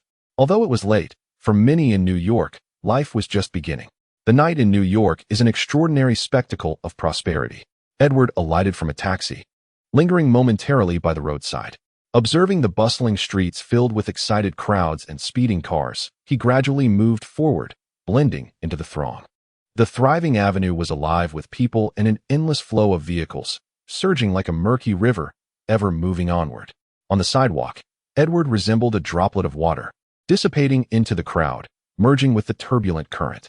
Amidst the throng, Edward's aura began to subtly transform. The previously distinct essence became one with the masses. Within the blink of an eye, the original youth vanished, replaced by a disheartened young man. Disguising himself seamlessly within the crowd, Edward felt no discomfort. He embodied the image of a despondent youth flawlessly. As he mingled with the flow of humanity, he walked aimlessly forward, his gaze vacant, bearing an expression of exhaustion and despair. After a while, the weary young man, appearing fatigued, naturally drifted away from the crowd, approached a corner, hesitated slightly, then turned into a narrow alley. The silver moonlight was bright, yet it could not pierce the shadows of this darkened corner. Edward stood quietly there, his gaze unwavering, fixed on the distant alleyway. With keen vision, he could faintly discern several silhouettes swaying within. The oppressive cries and the sound of fists striking echoed clearly in his ears. Edward observed all of this with a calm demeanor, standing silently as though awaiting something. Chapter 32. Black on black. Gradually, the sounds diminished, the heavy breaths, the low curses, and the muffled expressions of joy signifying that the events inside had reached their conclusion. A few individuals had attained what they sought. With a glint of anticipation, Edward awaited the moment he had longed for. He lifted his foot and approached slowly. At that juncture, the individuals who had reaped bountiful rewards lowered their voices and excitedly emerged from the alley, coming face to face with Edward, who halted in his tracks. His gaze swept over them. Upon noticing his presence, the four were initially taken aback, their expressions shifting to vigilance as they scrutinized him. A sigh of relief escaped them upon recognizing the disheveled youth before them, quickly replaced by a surge of anger. "Hey, kid. It would be wise for you to leave right now," one of the men warned menacingly. Edward offered no response to the warning. His gaze traversed the quartet before settling behind them, where a figure lay on the ground. In the dim light, he could see the rise and fall of the person's chest. Clearly, they were still alive. As if sensing something, the individual on the ground emitted a weak cry for help. "Save me." The expressions of the four blocking Edward's path shifted dramatically, a flash of malice igniting in their eyes. "Kid, since you seek death, do not blame us." One of them growled, brandishing a knife and stepping forward with swiftness and ferocity, the blade glinting coldly under the moonlight. Should he be struck, it would surely result in severe injury or death. With precision and no hint of hesitation, the moment the brute made his move, the other three encircled Edward, effectively sealing off his escape. Their coordination was impeccable, indicating that such encounters were not new to them. Edward, feigning the guise of a despondent youth, glanced around to ensure no one was watching before he took decisive action. Whoosh! A gust of wind swept through. Bang! Bang! Bang! Bang! The four men were mere commoners, and Edward, in his current state, surpassed them significantly in terms of explosive power, speed, strength, and reflexes, not to mention his mastery of combat techniques. The four, clearly just ordinary thugs, were utterly overwhelmed in the confrontation. In an instant, they were rendered unconscious. Edward stood aside, observing the four sprawled on the ground, as if verifying their loss of consciousness. The sound of heartbeats, breaths, and the twitching of muscles filled the air. Once Edward confirmed that the four individuals had indeed lost consciousness, he exhaled softly, as if expelling the stagnant air from his lungs. His gaze wandered nervously around, ensuring the absence of any onlookers. A chuckle escaped him. Who would have thought that he would feel anxious for the first time? He smiled wryly, inhaling deeply to steady his somewhat erratic breath. Then, he retrieved a pair of gloves he had meticulously prepared, donning them slowly. His hands intertwined, smoothing out the creases with care, while his eyes shimmered with a gentle ripple under the moonlight. Edward's movements were deliberate, akin to a sacred ritual. A peculiar tranquility emanated from his being. Each gesture was serene and rhythmic. Once he regained his composure, Edward surveyed his four incapacitated targets with a calm demeanor. He bent down, his gloved hands meticulously exploring the bodies of the four burly men. Before long, he had acquired 5 wallets. Naturally, he opened them, discovering that 4 contained $1,000 each, while the last yielded a generous $3,000. A soft chuckle escaped him. What a bountiful harvest. Holding $4,000 in his grasp, a subtle smile graced Edward's lips. After all, it was merely a matter of minutes to amass such wealth. He counted the cash, extracting every bill from the wallets, carelessly discarding those that remained bulging with additional contents, such as credit cards and the like. For him, cash was the most suitable prize. His actions were devoid of any clumsiness, fluid and tranquil, resembling an art form. At first glance, one might assume he was a seasoned veteran in this craft. At that moment, one of the victims, recovering on the ground, began to cough and struggled to regain his footing, intending to express his gratitude. However, upon witnessing Edward's professional demeanor, he froze, his expression turning awkward. "Are you all right?" Edward, masquerading as a disheveled youth, inquired of the disheveled victim, as casually as one might comment on the pleasantness of the weather. I'm fine, thank you," the victim stammered, initially taken aback, then awkwardly expressing his thanks. Edward nodded, offering no further words. Then, under the bewildered gaze of the recovering victim, Edward retrieved a mobile phone from one of the unconscious robbers and dialed 911. "Hello, this is 911. A robbery has occurred here. There are serious injuries and individuals are unconscious. The location is..." Edward calmly recounted the details, resembling an ordinary witness reporting the incident. On the other hand, the recently risen victim wore an expression of sheer agony, with the corners of his mouth twitching incessantly, as if 1,000 wild horses were galloping through his mind. Robbery, the treachery of the underworld, and the greatest beneficiary was casually reporting the crime. What an astonishing turn of events. The victim felt as though his worldview had suddenly collapsed. It is worth noting that a significant portion of the dollars in the perpetrator's possession had been provided by him. "Do you require an ambulance?" Edward inquired, shaking his phone in front of the visibly distressed victim. "No, thank you," the victim replied, his facial spasms intensifying as the pain in his teeth became palpable. "Very well. Farewell." Edward nodded, accepting the refusal without further comments. Returning the phone to its rightful owner, he bid a brief farewell to the unnerved victim before turning away, leaving behind a disheveled figure in the wind. Not long after Edward's departure, the shrill sound of sirens approached, echoing in the distance. Over the next few hours, similar incidents unfolded repeatedly, each time a case of treachery within treachery. Edward robbed the small-time thugs with effortless ease, feeling no pressure at all. Most importantly, these petty criminals were also entrenched in the lower echelons of society, possessing no influence over the world and posing no threat to him. However, that night, the patrolling police officers were utterly exhausted, inundated with a barrage of emergency calls that left them feeling utterly helpless. Chapter 33. For years later, after several hours of borrowing money, Edward had amassed a modest sum, approximately $10,000. It is no wonder that people are drawn to robbery. The speed at which money can be obtained is astonishing. Holding $10,000 in his hand, Edward mused to himself. This was merely the bounty of one night's endeavors. In this country, a middle-class individual earns no more than $30,000 in a year. And here he was, having acquired 1/3 of that sum in a single night. The allure of such a prospect for an ordinary person is, indeed, undeniable. It felt as though a temptation from the devil had begun. Once started, it was impossible to cease. In truth, Edward had no intention of stopping. With the earnings from one night, he could sustain himself for several days. As night fell, Edward navigated the shadows, carefully disguising himself, seeking out prey to augment his burgeoning treasure trove. By day, he flitted between various restaurants, indulging in abundant feasts. Day by day, week by week, as Edward continued his relentless sprees of robbery, the nighttime safety of the area improved significantly. Many small-time thugs, seeking to avoid financial loss, began to vanish into the night, refraining from their usual prowling. With no other recourse, Edward opted for a new venture, gambling. In the subsequent period, unfamiliar faces began to appear in the various casinos that emerged throughout the region. Like an ordinary gambler, Edward eagerly placed his bets, wagering his money. The casino staff paid little heed to these unfamiliar faces, for such individuals frequented the establishment daily. These patrons experienced both losses and victories. However, if one were to meticulously tally the wins and losses of these newcomers, a disheartening trend would emerge. Losses outweighed gains. A substantial sum of money flowed towards these fresh visages, yet neither the casino nor the other gamblers were aware of this reality. These new faces were, in truth, Edward in disguise. Utilizing the funds procured through gambling, Edward once again embarked on his frenzied eating spree.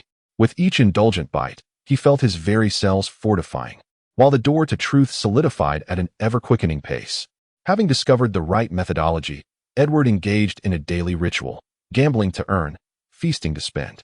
Beyond this, he commenced the execution of a carefully devised plan, gradually etching his presence into this world.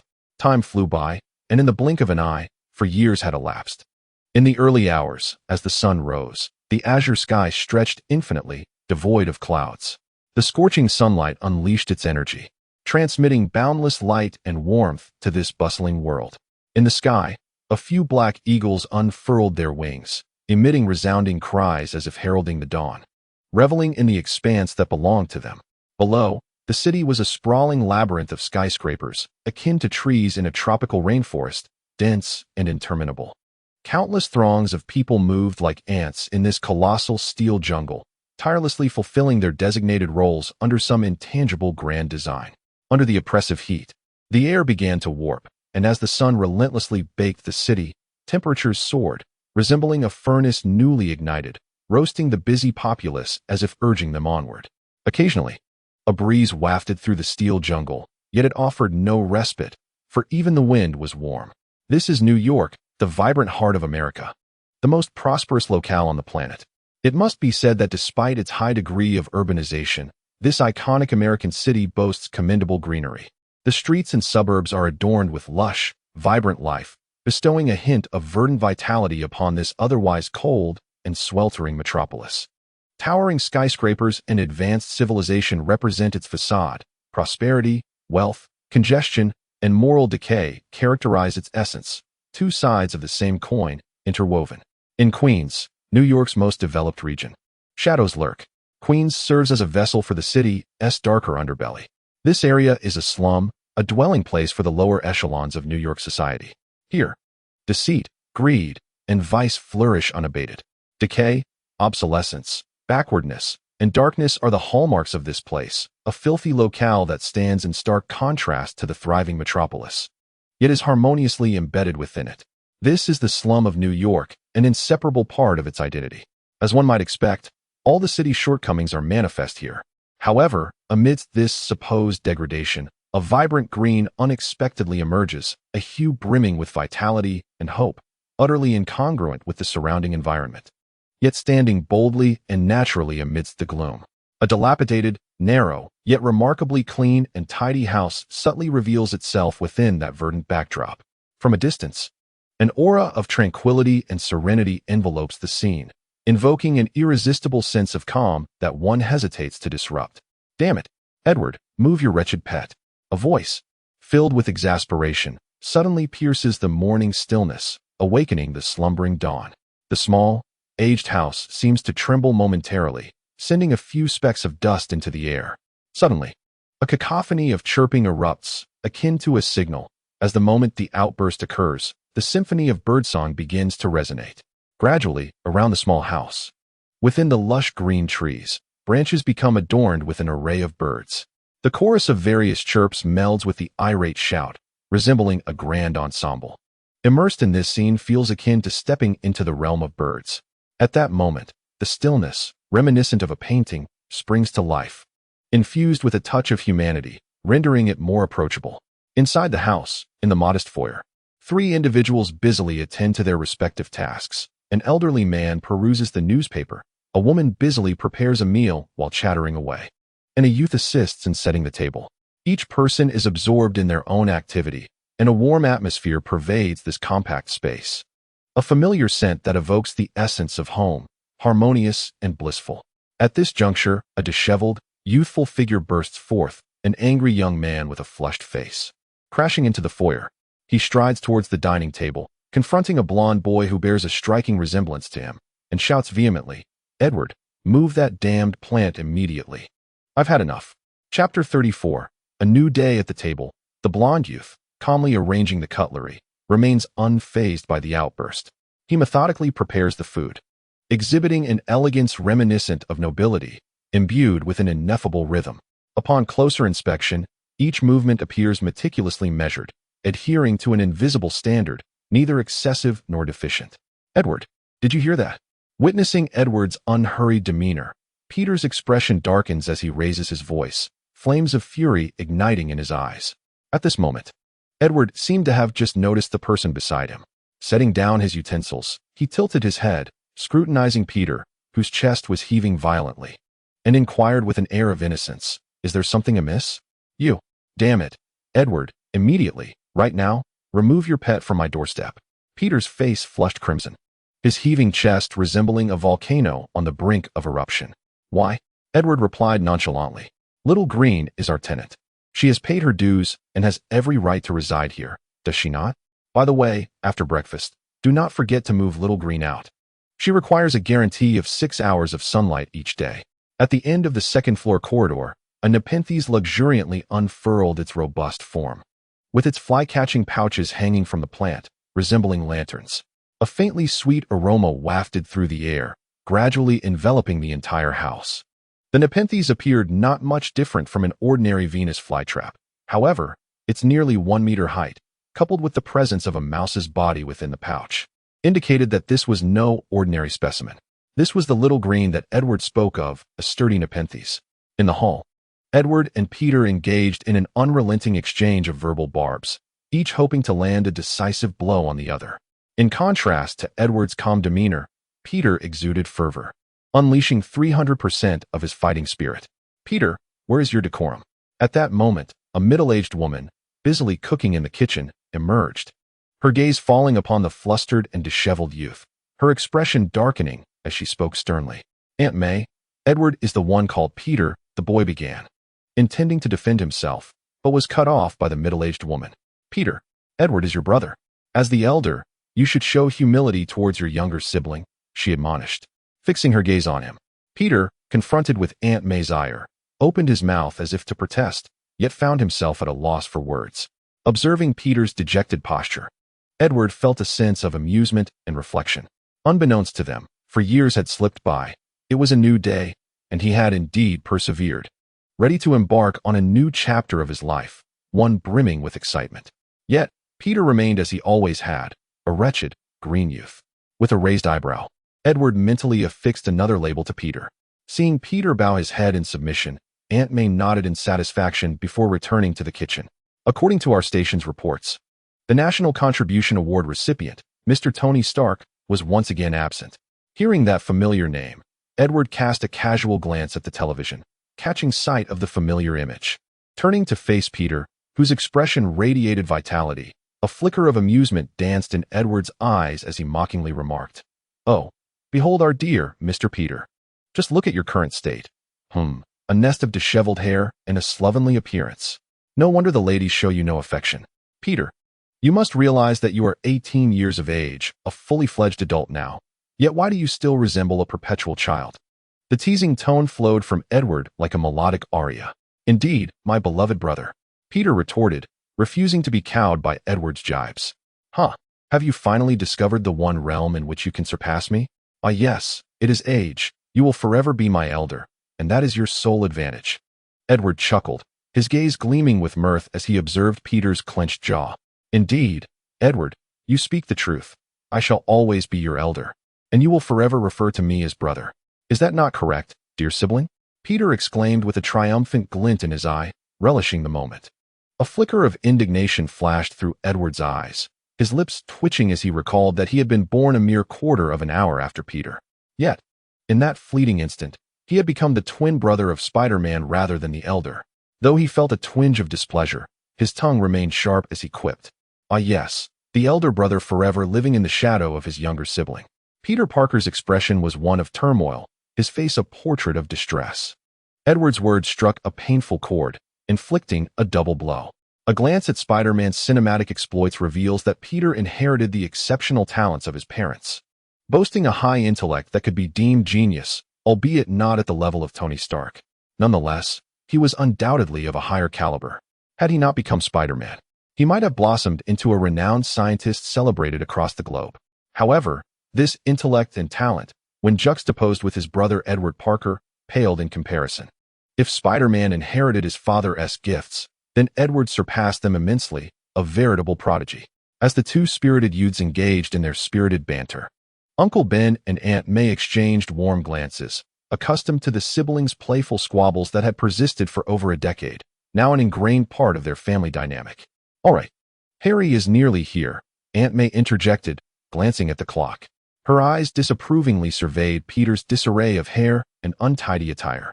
Peter, if I were you, I would promptly attend to your personal grooming. Understood, Aunt May, Peter replied quietly, casting a reluctant glare at Edward, who wore an amused expression. Before he begrudgingly made his way to the bathroom. Aunt May, allow me to assist. With a gentle utterance, Edward extended his hand to take the utensils from Aunt May's grasp, meticulously arranging them upon the modest table. Chapter 35, Harry Osborn. Edward's movements were unhurried, exuding a fluid grace akin to flowing water, and soon, the table was adorned with 5 pairs of chopsticks, 5 porcelain bowls, 5 ceramic spoons, and 5 bamboo steamers. Simultaneously, 5 small dishes of pickled vegetables were placed before each individual, with a white porcelain jar positioned centrally on the table. The breakfast consisted of steamed buns, congee, and pickles. Any Chinese individual witnessing such a scene would undoubtedly be astonished to find an entirely Caucasian household presenting an authentic Chinese breakfast. Simple yet replete with the essence of Chinese culture, this transformation was naturally attributed to Edward. In his previous life, Edward was a genuine Han Chinese, well-versed in traditional Chinese breakfasts. His culinary prowess, honed through self-study, established him as an exceptional chef, driven by his passion for food. It could be said that every Chinese person possesses a similar affinity for cuisine, having savored the myriad dishes that have emerged over millennia. Adapting to such modest fare is indeed a formidable challenge. Is it truly difficult to transition from luxury to simplicity? Ding dong. The crisp chime resonated. I'll get the door, exclaimed Peter, donned in his attire, his face lighting up upon hearing the bell as he dashed towards the entrance. The door swung open to reveal a charming young man exuding an aura of grace, adorned with a gentle smile, none other than Harry Osborn, a friend who would lay down his life for Peter in the original narrative. Harry, you've arrived. Edward, amidst his tasks, looked up to greet Harry Osborn, who wore a warm smile. Do you need assistance? Harry nodded, his serene demeanor ever present as he observed Edward's industriousness. Thank you, it's already taken care of. Upon seeing his friend, Peter disregarded Edward and rushed to Harry's side, engaging in conversation. Edward regarded the tall, gentle Harry with admiration, acknowledging him as the epitome of a privileged youth. With a superior upbringing, refined manners, and a mild temperament, Harry Osborn was undeniably the quintessential gentleman. Observing Peter's exaggerated gestures, Edward pondered how the two had met and grown so familiar. Fleeting images of Harry's brief biography surfaced in Edward's mind. Harry Osborn, the second-generation Green Goblin and Spider-Man, is the heir to the Osborn enterprise, hailing from a prestigious lineage. He possesses striking good looks and a devoted heart, devoid of any hint of the frivolity or debauchery often associated with affluent heirs. Encountering Harry is akin to meeting a quintessential gentleman. Unlike Edward, Harry has received a refined aristocratic education, and every gesture of his is a product of rigorous training, coupled with his genuine warmth. These seemingly rigid movements take on a gentle grace, evoking a sensation akin to a refreshing spring breeze. Were it not for his Caucasian heritage, One might aptly describe him as a gentleman exuding the warmth of jade. Although he is indeed a white individual, one cannot deny the similarities in certain respects. Observing Harry Osborn, even Edward cannot help but feel a pang of envy, a surge of jealousy and admiration rising within him. In contrast to Edward, who radiates a profound aura, the affable smile upon his face is mere artifice. An astute observer would readily perceive the insincerity hidden behind that smile. It is not that Edward's smile lacks perfection. On the contrary, every action he performs is executed with remarkable precision. His smile is flawless as a textbook model. Yet, one aspect remains unmasked, the underlying coldness in Edward's eyes. The camaraderie between Peter and Harry remains unwavering despite Edward's arrival. As in the original narrative, Peter and Harry encounter each other at a certain juncture, naturally growing closer and forging a genuine friendship, as if it were destined by the heavens. However, unlike the original tale, their bond is now enriched by the presence of Edward. Indeed, due to Edward's influence, Harry has not only become well acquainted with Peter, but has also integrated seamlessly into the Parker family, to the point where he might be considered one of their own. The family enjoys a tranquil breakfast together. Uncle Ben and Aunt May each tend to their respective tasks. The Parker household now stands in stark contrast to the awkwardness of 4 years prior. Over these 4 years, Edward has employed various means to amass wealth, simultaneously transforming his family's circumstances.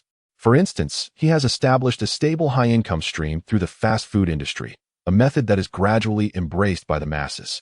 In his previous life, Edward was an accomplished cook, and with the assistance of the Door of Truth, his culinary skills have seen significant enhancement.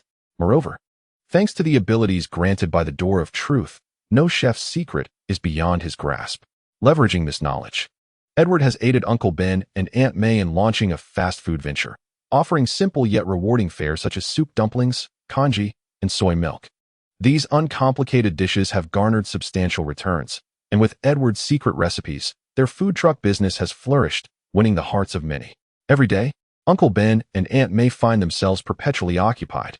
With the assistance of Edward and his companions, they swiftly maneuver a food truck into position, loading it with the ingredients and tools necessary for the day's endeavors. Well then, young men, farewell, Uncle Ben waved. As he and Aunt May made their way toward the nearby square, Edward and his friends watched them until they faded from sight. They seem so happy, Harry remarked enviously. Indeed, they shall remain blissful, Edward replied, his expression calm as he observed the couple's retreating figures. Now can we speak? Harry redirected his gaze toward his friend beside him. At that moment, Peter, standing next to Edward, turned his head to look at his brother, his eyes filled with curiosity.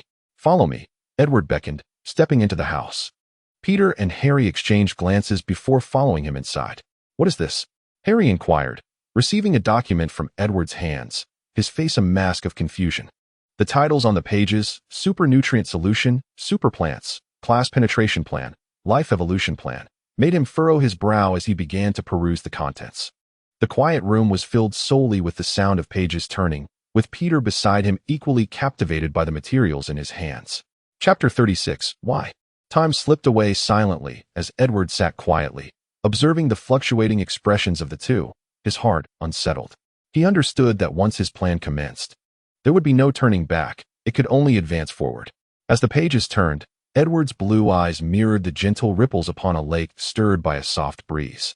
Taking a deep breath, he felt a weight settle upon him, and in a moment of distraction, Edward found himself transported to another realm, the Sea of Consciousness. A realm both illusory and tangible. This world was strikingly surreal, akin to a mirror's reflection, vast and boundless yet distorted and unreal. At the center of the Sea of Consciousness stood a colossal door, an unmistakable focal point, embodying the essence of truth and the core of existence. An ancient, immortal aura of truth emanated from the door, permeating the entire space and sustaining its very existence. At some unknown moment, Edward had appeared in this realm, standing before the door, absorbing its essence of truth with a serene gaze. The door, entirely black and composed of an inscrutable material, exuded an aura of indestructibility and eternal existence, much like truth itself, which endures forever. In front of the door, countless enigmatic patterns intertwined, forming a peculiar design. A magnificent tree, exuding the essence of truth, stands tall, composed of 10 circles and 22 paths. The tree of life, Kabbalah. Within Edward's tranquil gaze lies a fervent flame, a manifestation of fervor and faith. Each alchemist possesses their own truth, and Edward is no exception. To him, gold is indomitable, eternal. Alchemy is the pathway to immortality, a road leading to the everlasting. It serves as the key to unlocking the door to the eternal. Truth is immortal, eternal, divine, sacred, the sole true deity of this world. It embodies both the beginning and the end, with all existence reflected within. Immortality is the ultimate manifestation of truth in this realm. Achieving eternity means grasping the truth. Gazing at the incomplete tree of life upon the door, Edward murmurs to himself, his eyes sparkling with desire. The tree of life is his ladder to eternity, a remarkably clear path. This, indeed, is his greatest asset. The tree of life, Kabbalah, is regarded as the blueprint of the universe created by the divine, a schematic of the divine body. It transcends mere representation on paper. It is a tangible reality, a three-dimensional universe.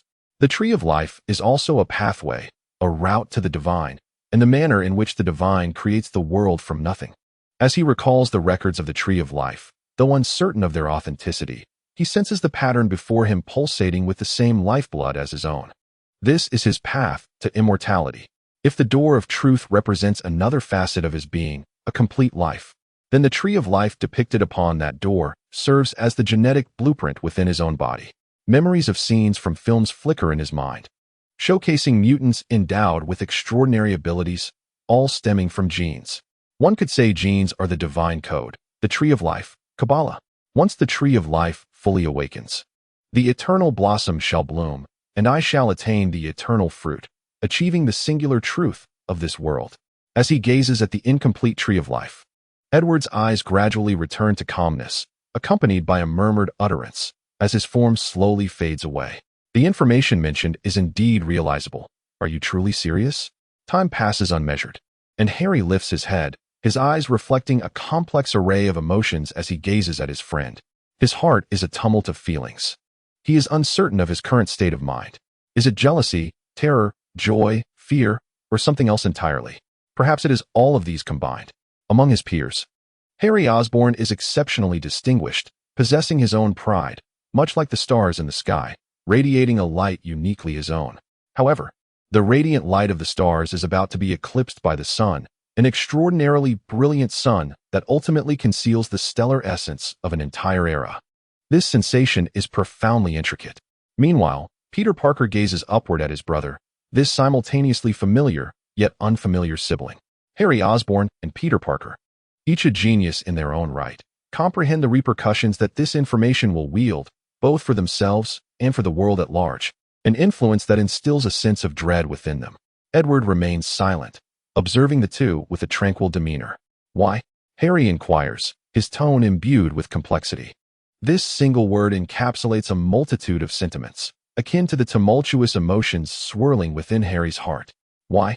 Edward replies, casting a calm glance at Harry before shifting his gaze to Peter, whose expression mirrors a similar complexity. Edward's cerulean eyes begin to ripple with deeper currents. This world is one dominated by the mediocre. The mediocre and the self-deceiving occupy this realm, forming the very fabric of civilization, while behind them, the obsolete and decayed wield control over this society, this world. The mediocre shape the world, while the decayed and obsolete govern civilization. Decay and mediocrity have begun to permeate this world, infiltrating the essence of this civilization. I delve deep into this reality, feeling a suffocating weight. Edward recounts, his expression impassive, each word deliberate, as his initially calm light blue eyes start to stir with intensity. In a past life, he met his demise. Why? Because he had encroached upon the interests of ancient powers. His research, his inventions threatened to render that world uncontrollable, introducing a multitude of uncertainties. They were unwilling to witness change. Thus, he fell. In his rebirth, he arrived in this world, a realm where the forces of decay are even more entrenched. Whether it be the capitalist families hidden in the shadows or the ancient powers lurking behind, all potential adversaries await him. He desires immortality, to grasp the throne, to touch the truth. Yet, these entities serve only as stumbling blocks, malevolent forces obstructing his path, destined for eradication. Therefore, do you wish to instigate change? Do you intend to challenge these forces? Do you truly comprehend your actions? Peter, observing his brother and hearing those utterly absurd declarations, contorts his face in distress, roaring in a voice filled with fear, terror, and hysteria. Chapter 37. Everything for the truth.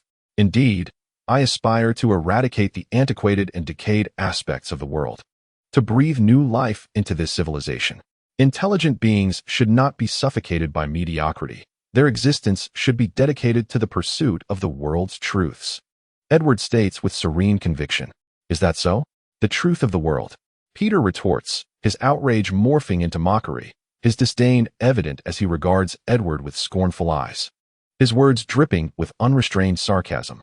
"The truth of the world, a laughable rationale. The ignorant and the decayed shall not accept the emergence of another heliocentric theory. Your truth shall be accompanied by the flames of the stake, entombed in the filthy, dark inferno. Remember, the masters of this world are those decayed beings, those antiquated souls, who wield the power over this civilization. Your existence poses a threat to them. They will employ every means to make you vanish, to erase everything associated with you. You, I, Uncle Ben, Aunt May, these individuals shall disappear from this world due to your arrogance, all for your naive reasoning." Peter roared loudly, filled with rage. The current Peter is no longer the timid, submissive version of himself. The hardships of his childhood in the slums have taught him to be resilient, fierce, and wise in the art of survival. He understands he is but a minuscule part of this world. He knows his place, recognizes his abilities, and comprehends his strength. He knows what boundaries must not be crossed. My arrival signifies change. Peter, you cannot impede me. Harry gazed at Edward, who remained calm, a peer of his own age. It is this individual who has proposed a seemingly childish yet ludicrous goal, while also devising a feasible plan, a genuinely viable strategy. Edward paid no heed to Peter's furious outbursts, instead turning his attention to Harry Osborn. "Why me?" Harry pondered, feeling the weight of Edward's tranquil gaze. Taking a deep breath, his eyes shimmered with profound light. "Do not mock me with your absurd justifications." Harry's voice was low, his expression heavy. He recognized that from the moment he laid eyes on the documents in his hands, true detachment was no longer an option. All for the sake of truth, Edward stated calmly. As his words resonated, Edward raised his right hand, and his ordinary arm began to reveal a layer of intricate patterns, countless lines intertwining, enveloping his right arm in a glove of ethereal design. With a powerful grip in the void, crackling sounds erupted.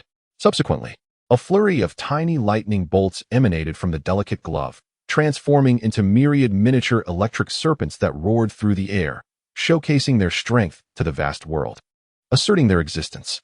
Power is truth. With a gentle wave, a metal spoon from a nearby table was drawn in, suspended above Edward's palm. Gradually, the metal spoon began to morph. It softened, and under the manipulation of invisible hands, it vanished, replaced by 3 bullet-like metallic spheres floating in the void. Now, if a modest accelerating electromagnetic field is applied to this steel ball, what transpires? As he spoke, the suspended metal was enveloped by an invisible force field. A crack, a blue arc flashed. Whoosh! The sound of air being sliced echoed. Before the 3 observers, a mere shadow darted past, the speeding steel ball effortlessly piercing through the wooden wall of the house, leaving behind a diminutive hole before vanishing from sight. Meanwhile, among the 3 steel balls hovering in Edward's palm, one was missing. Harry and Peter gazed at Edward in astonishment. The electromagnetic cannon, an advanced kinetic weapon crafted through electromagnetic propulsion technology, harnesses the Lorentz force generated by the electromagnetic field to accelerate metal projectiles, thus acquiring formidable kinetic energy. Just as now, when an accelerating magnetic field is applied to this minuscule steel ball, it transforms into a fearsome instrument of destruction. This is the essence of power. Knowledge is power. I pursue strength. I yearn for knowledge. I aspire to truth. However, power is boundless, knowledge is vast, and truth remains elusive. My individual strength is but a mere flicker. I require assistance. I seek the aid of external forces, and that external force is none other than the civilization from which I hail, my nurturing mother civilization. Born of my mother, I now seek the strength of civilization, the power of my mother, to aid me in achieving my aspirations. Just as in this moment, Edward raised his right hand, observing the thin layer of gloves upon his arm, with countless arcs of electricity dancing upon them. Every living organism is a marvel of the world, and within each entity, myriad complex life activities, be they physical reactions, chemical interactions, or other transformations, are perpetually occurring, accompanied by various forms of energy release, such as thermal and mechanical energy. Among these, bioelectricity stands as a miraculous form of energy, possessing incredible utility for biological evolution. For instance, it fosters robust physiques and stimulates cerebral development. Bioelectric currents can invigorate cellular activity, fortifying cells. This phenomenon is particularly significant for the brain. Yet, I yearn to comprehend more. On another front, the human brain is an exceedingly intricate organ, and likewise, it is the body's most energy-demanding component. The frail human physique cannot sustain the energy consumption of the entire brain. Throughout millennia of evolution, the brain gradually developed a new mechanism, a selection mechanism, to prevent various functional areas from operating simultaneously in times of urgency. This mechanism safeguards the brain and sustains life. Yet it simultaneously limits the marvels of existence. I yearn to comprehend the force that underlies life. If the brain were to be fully activated and developed, would I acquire superhuman abilities? Would I attain immortality? Would I gain access to all the knowledge of this world and possess boundless wisdom? Within the human body lie countless genes, each playing an immeasurable role in the activities of life. However, the genes we utilize constitute but a minuscule portion of the genetic makeup of life. What has become of the remaining genes? Are they merely dormant or sealed away? Such inquiries ignite within me a fervent curiosity. Chapter 38. Why me? Yet, I find myself constrained. My capabilities fall short. My knowledge is insufficient. My theoretical framework is inadequate. And my civilization has yet to reach these heights. Edward's calm words, laden with unutterable shock, profoundly astonished Harry and Peter. Edward's tranquil gaze rested upon the two. I aim to transform this civilization, compelling it to keep pace with my ambitions, to provide me with support. Those remnants of history that ought to have been swept away by the currents of time obstruct my progress and must be eradicated. During this period, I require assistance.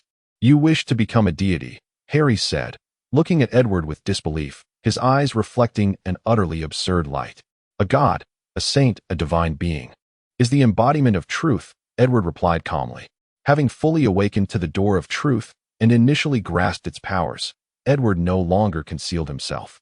He sought to project his voice in this world and to expand his influence. Why me?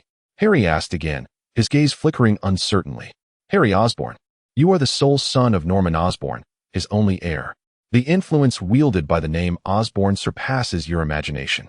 I require the strength of Osborn. Harry Osborn remained noncommittal, his eyes fixed on Edward, as if he were still awaiting further clarification. In this world, many require the power of Osborn. Yet he would not naively believe that it would be the sole option. Harry, you must have sensed the peculiarities within your body, Edward suddenly remarked. What? Harry's expression shifted dramatically, his fists clenched tightly, his eyes locked onto Edward. What do you know? As emotion surged, a faint green hue began to emerge from the center of Harry's tightly clenched hands. The retrovirus, an RNA virus, under certain special conditions, can convert proteins that do not belong to oneself into corresponding genes, integrating them into one's genetic hereditary sequence, thereby bestowing extraordinary powers. This is your biological evolution plan. The entity within my body is a retrovirus. Harry gazed at Edward, his expression fluctuating between shadows and light. Indeed, Edward nodded. Harry, are you aware? The convergence of you, I, and Peter is a serendipitous orchestration of fate. Not only do you possess the latent retrovirus, but so do Peter and I. The distinction lies in the fact that the retrovirus within us lies dormant, awaiting specific conditions to awaken, Edward remarked, casting a fleeting glance at Peter. This particular condition is when Peter is bitten by the super spider. Conversely, the retrovirus within you is perpetually in a semi-awake state, concealed deep within your being, gradually consuming you. As Edward spoke, a hint of compassion gleamed in his eyes directed towards Harry. At the moment of awakening at the gate of truth, Edward sensed an anomaly within his own body and comprehended the genesis of Spider-Man. All credit goes to the retrovirus. In the original narrative, the retrovirus exists not only within Harry, but also in Peter and himself. It can be posited that the retrovirus serves as a key that unlocks the door to genetic power. Both Spider-Man's father and Harry's father have been imbued with this key. The difference lies in the fact that if the retroviruses in Peter and Edward are considered complete entities, then the retroviruses within Harry and his father are akin to unfinished products. The disparity is stark. Had Peter not been bitten by the spider, he might not have transformed into Spider-Man, yet he would have lived out his days as an ordinary man. Harry's fate, however, diverges significantly. Should he fail to complete the retroviral process, he faces a painful demise. Is that so? A pallor washed over Harry's face, rendering him as if his very essence had been drained. Death. What a compelling justification, Harry mused with self-deprecating humor. Harry, I require your assistance. Edward implored the ashen-faced Harry. Harry, I bear no intention to threaten you. It is merely that the heavens have bestowed upon us extraordinary abilities, setting us apart. We ought to contribute something to this world, should we not, Harry? Harry's expression remained numb, pale, seemingly unfazed, yet Edward, with his keen perception, recognized the unyielding spirit simmering within his friend. To be so young yet on the precipice of losing one's life, and to remain composed, is a rarity indeed. Edward had witnessed the madness within Harry in the original narrative, the desperation of being cornered, the insanity of bartering one's soul to a demon. Even Edward could sense the final vestiges of life and the desperation that accompanied it. What dwells within us is both a shackle of life and a key that heralds the dawn of a new era. It has subjected us to trials, both for my parents and for you, Harry. Through it, we have endured great tribulation, and now we must harness the power of the key to unlock our era. Harry, do not turn me away. Edward's gaze remained steadfast upon Harry. Edward, your words are always imbued with a captivating allure. Harry remarked with a wry smile as he gazed at his friend. Sighing, he added, can I truly refuse? Harry was acutely aware of his friend's remarkable talents. Whether it be the breadth of his knowledge or his formidable aptitude in biology, qualities that surpassed the imagination of ordinary individuals. Moreover, Edward's mind brimmed with boundless creativity. Yet, it was his daunting disposition that truly struck Harry. In that fleeting moment when he glimpsed the materials in his hand, he realized that refusal was not an option. Above all, he feared for his life. As the years passed, he sensed the monstrous entity within him stirring, gradually consuming his essence. What can I do? Harry uttered feebly. What I possess can bestow upon you unparalleled wealth, along with unmatched fame and influence. And what can I offer you, Edward? Harry looked at Edward seriously. Indeed, the surname Osborn may grant you certain advantages, but believe me, Edward, it is insufficient, far from enough. In the past, I too believed in the might of Osborn. I once thought that with enough wealth, anything was achievable, even defiance against order. Yet, my father imparted to me the truth that the power of order is formidable and merciless. Order cannot be challenged. Harry regarded his friend, as if he were about to persuade Edward once more, while simultaneously feeling the weight of persuasion upon himself. Chapter 39. The Choice of Destiny. Harry. Order is likewise a form of truth, whether it be the cold, ancient laws of the universe or the constructs of sentient beings. The essence of order remains unaltered. The nature of truth is vast and equally inviolable. Edward's blue eyes glimmered with a faint luminescence. I yearn for truth, and I shall inevitably master order. I do not seek to challenge order nor to overthrow it. Rather, I aspire to integrate into it. My aim is not to dismantle order, but to uphold it. Uphold order. Harry looked at Edward, perplexed, unable to grasp the meaning behind his words. Observing the confusion on their faces, Edward smiled gently and spoke softly.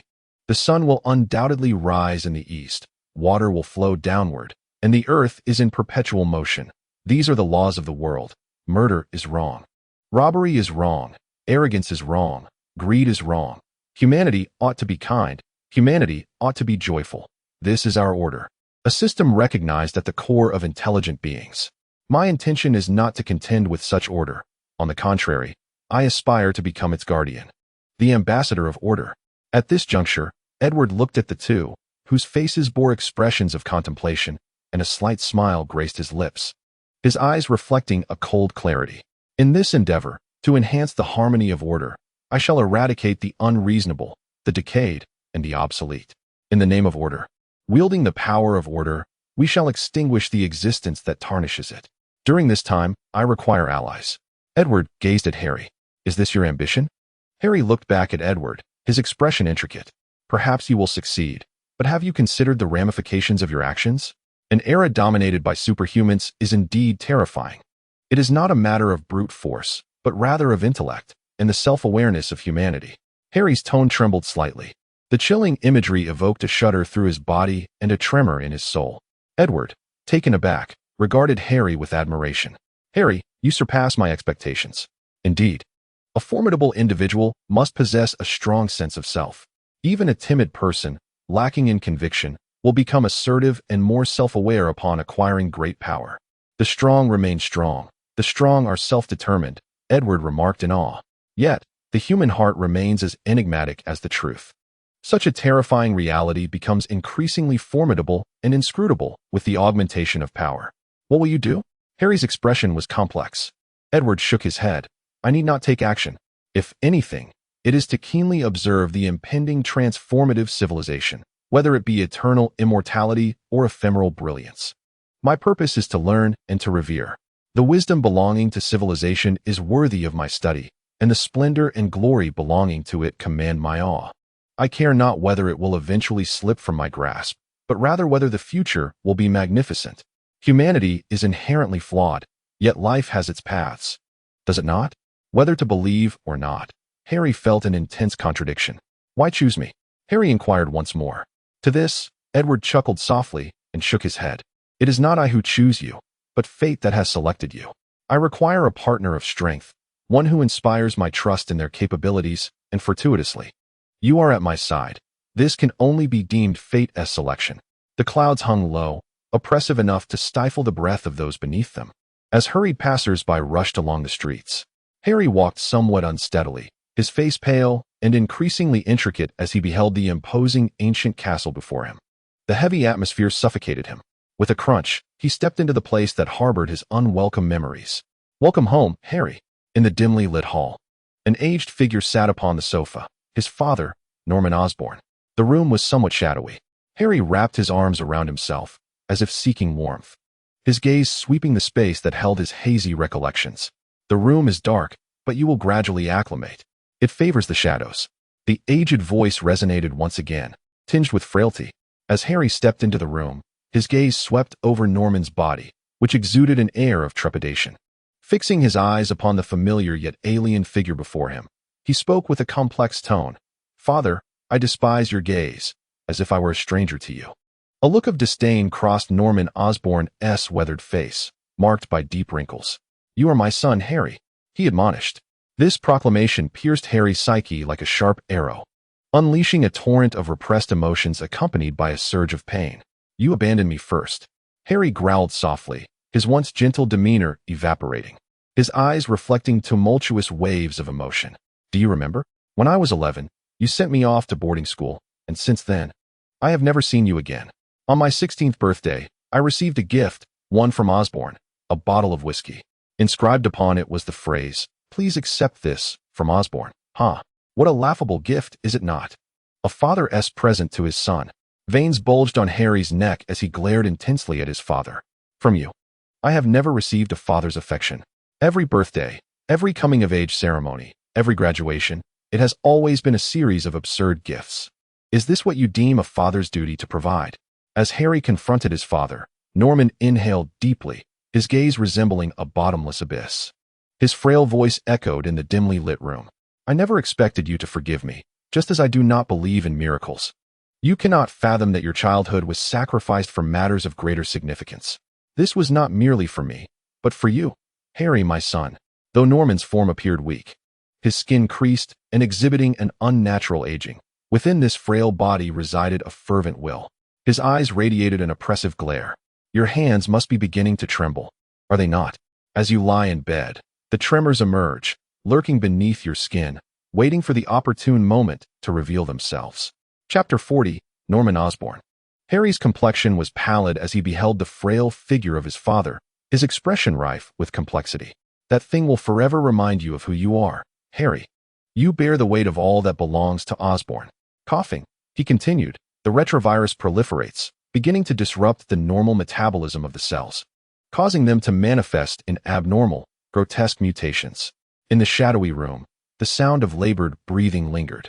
Norman's aged frame trembled slightly. Yet his eyes radiated an astonishing brilliance as he gazed silently at his son. He listened intently to the information being recited by Harry, which only served to illuminate Norman's eyes further. "This is what your friend has conveyed to you, that lad from the Parker family." A peculiar expression graced Norman's face, one that seemed to oscillate between relief and disdain. Such extraordinary talent. Just like his father, he was endowed with remarkable gifts that left one in awe. Memories flickered in Norman's eyes, a complex interplay of emotions. Harry sat quietly, observing his father, a man who had become quite unfamiliar to him, and awaited what was to come. Yet, what was it that he hoped to gain this time? A sneer emerged on Norman's face, mingled with anger. The Parkers had once stolen my achievements, and with them, my hopes. If it were not for that, I would be a different man now. Oscorp would be even mightier. Norman's visage twisted into a snarl as he growled softly, fierce wrath evident in his gaze. What more did he wish to extract from me, or from Oscorp? His weakened voice dripped with irony, mockery, and resentment. Harry observed the dramatic shift in his father's demeanor, his eyes wide with disbelief. He had never witnessed such fervor and loss of composure in his father, even as the man teetered on the brink of death. Yet, that unwavering resolve filled Harry with a sense of reverence. However, he now beheld an entirely new version of his father, one he had never perceived as so relatable, so human. Cough, cough. Norman erupted into a violent fit of coughing, his face flushed, as a rich green hue began to surface beneath his skin, resembling tendrils of green roots spreading across his body. Cough, cough, huh? I should not have to endure this. Norman spoke with a tone rife with resentment. He lifted his gaze, fixing his eyes intensely upon Harry, his own son. "Harry, your abilities are astonishing. Your intellect will render you omnipotent. Remember, you are an Osborn, and your life must solely belong to Oscorp. With the wisdom of your friends, lift the curse that plagues Oscorp and make it stronger." Norman's eyes gleamed with ferocity, his words a testament to the decisiveness and ruthlessness inherent in a capitalist. Gazing at this unfamiliar version of his father, Harry shook his head, his eyes filled with anguish and helplessness. "No, father, I cannot do this." As he beheld his son's display of weakness, anger ignited in Norman's eyes, locking onto Harry's gaze. Faced with the ire of his father, Harry averted his eyes, bowing his head in pain, unable to meet those fathomless orbs. Observing Harry's evasion, Norman's fury gradually subsided, his hidden depths akin to a vast ocean after a storm, turbulent currents surging beneath the surface. "Harry, do you know? Osborn has not always basked in glory. It has traversed the shadows of decline. In my youth, Osborn teetered on the brink of obliteration. At that time, due to a grave misstep by my father, Amberson Osborn, the company's competitive edge waned dramatically, plunging our household into an economic crisis. In my helplessness, I could do nothing but silently etch these tribulations into my memory." Harry looked up at Norman, whose countenance was serene, even indifferent. For reasons unknown, an inexplicable chill surged within him, as if an endless, frigid darkness enveloped and ensnared him. The circumstances then were dire, exceedingly so. "You see, Harry, to weather the storm, my father began to liquidate our possessions." As he spoke, Norman's expression grew increasingly apathetic. His tranquil eyes resembled stagnant pools of water. First, it was the precious antiques. Many were aware of Osborn's plight, including those who purchased antiques. In their avarice, they sullied themselves, seizing the artifacts at shockingly low prices. Mother's jewelry, our furniture, and exquisite garments were all sold off. It was absurd. In that moment, I suddenly realized the world had transformed. The once kind aunt had turned cold. The previously jovial uncle wore a mask of indifference, and the entire world had morphed into a foreign, fearsome entity, until I beheld my beloved dog, who remained steadfastly by my side. In that moment of clarity, I understood. It was not the world that had changed, but myself. Indeed, the world had remained unchanged. It was I who had transformed. The upheaval within the family proved too much for my mother, who departed from my life forever. Meanwhile, my father, in a fervent bid to revive Osborn, began an unrelenting struggle day and night. I merely absorbed the chill of this unyielding world, passively enduring the unalterable reality. It was then that I grasped a crucial truth. The world does not change. Only you can change yourself to adapt to it. Norman regarded Harry with calm eyes. "Harry, do you realize? From that moment of understanding, I have never felt so powerful." Indeed, at that instant, I sensed that I could easily obliterate this wretched world. Harry gazed at his father, observing the terrifying aura radiating from him, perplexed by the nature of the scene before him. Yet I could not. I was not yet capable. Deep within, the indelible marks of the world shackled me, while the fictitious moral principles impeded my formidable self, rendering me timid. Days passed, and Osborn showed no sign of change. This world is replete with countless foolish individuals, their limited abilities rendering all their actions utterly ludicrous. Much like the eerie smile that twisted upon my father Norman's frigid visage, a smile steeped in derision. Chapter 41. The unfinished business. Is it a mockery of my father's folly, or a reflection of the mediocrity of mankind? Until one fateful day, when the snow fell heavily, the air was frigid, and hunger gnawed at my insides. Harry, do you know the pangs of hunger? It feels as if a giant hand is ruthlessly clenching your stomach, mercilessly tormenting you. This primal yearning, a desperate desire to tear apart and consume everything in sight, slowly erodes my very being, leaving me helpless and bewildered in my tender years, unsure of how to respond. Curled up on my bed, my frail form was powerless to resist, passively enduring this torment. Perhaps a quiet demise was my destined conclusion. Just then, my beloved dog, as was customary, came to engage me in play. At this juncture, Norman listened intently, his shadowy figure observing his son with somber eyes. Harry, at that moment, appeared to grasp a profound realization, his eyes widening in disbelief and terror as they met his father's gaze. Indeed. I killed it, my faithful companion who had never abandoned me. Once robust, it showed no wariness towards me, its former master. The frail me took its life. It perished, while I survived. As Norman gazed upon his son, noticing the myriad of emotions etched upon Harry's face, he spoke feebly. Harry, as the new custodian of Oscorp, allow me one final lesson. This world is cold and dark, its essence unchanged. The brutal laws of survival permeate every facet of existence, both in light and shadow. Harry, if you wish to impose your will and attain all you desire, grow stronger, unrelentingly stronger.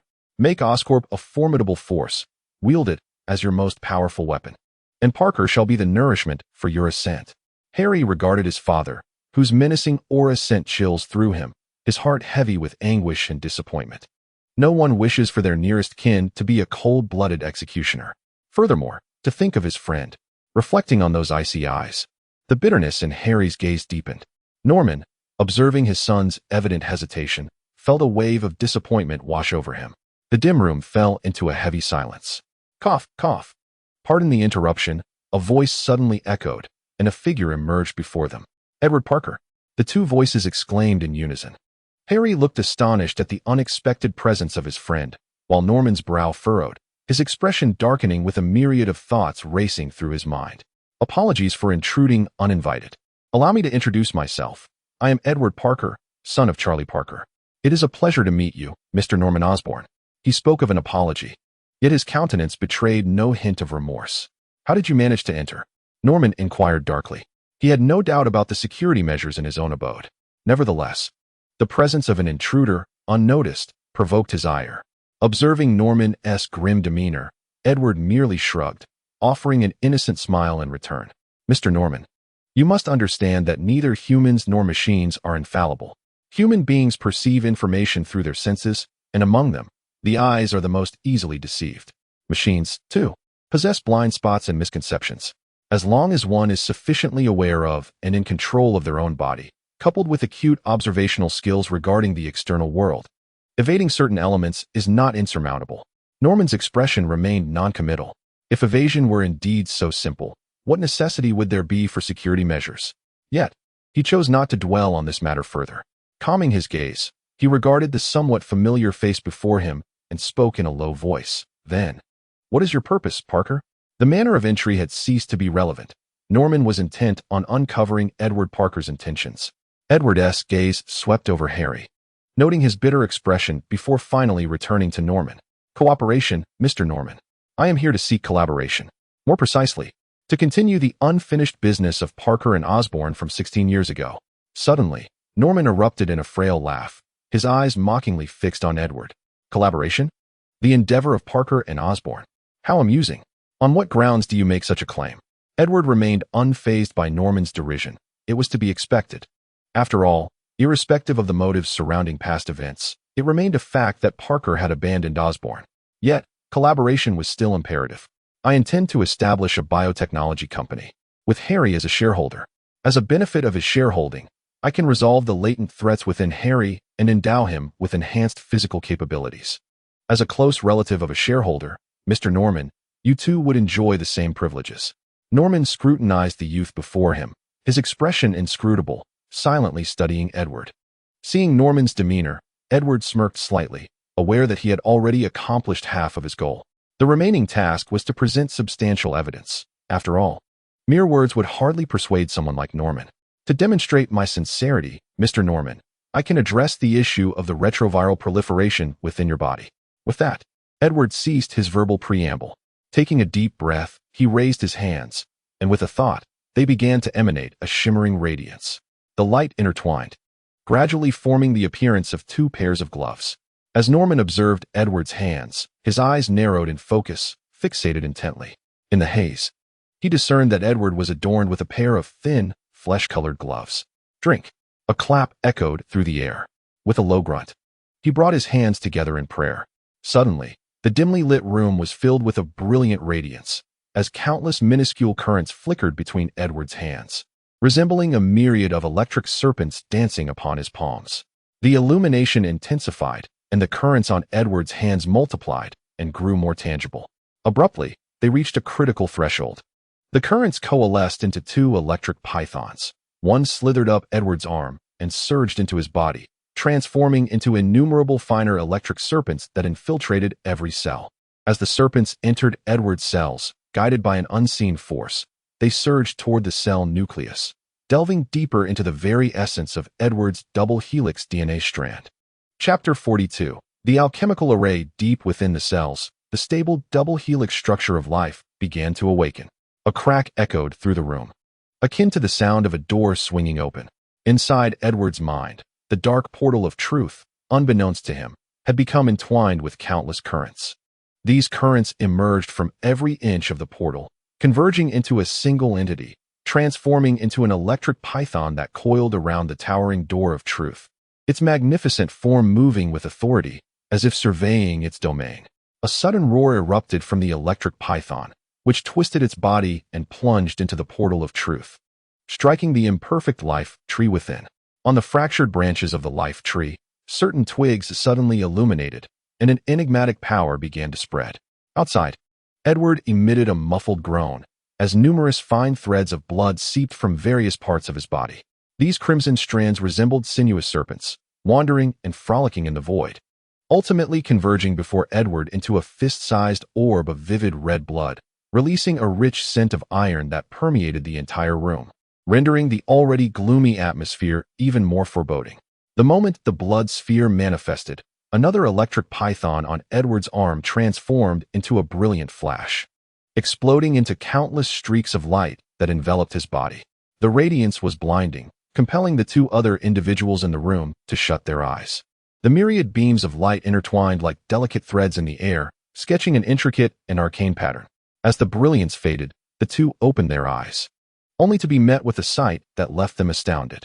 Beneath Edward's feet lay a dazzling, resplendent design, a circle with a pentagram at its center and a fragmented tree-like figure floating above it, emanating a peculiar vibration that was firmly sealed by the pentagram below. Decompose.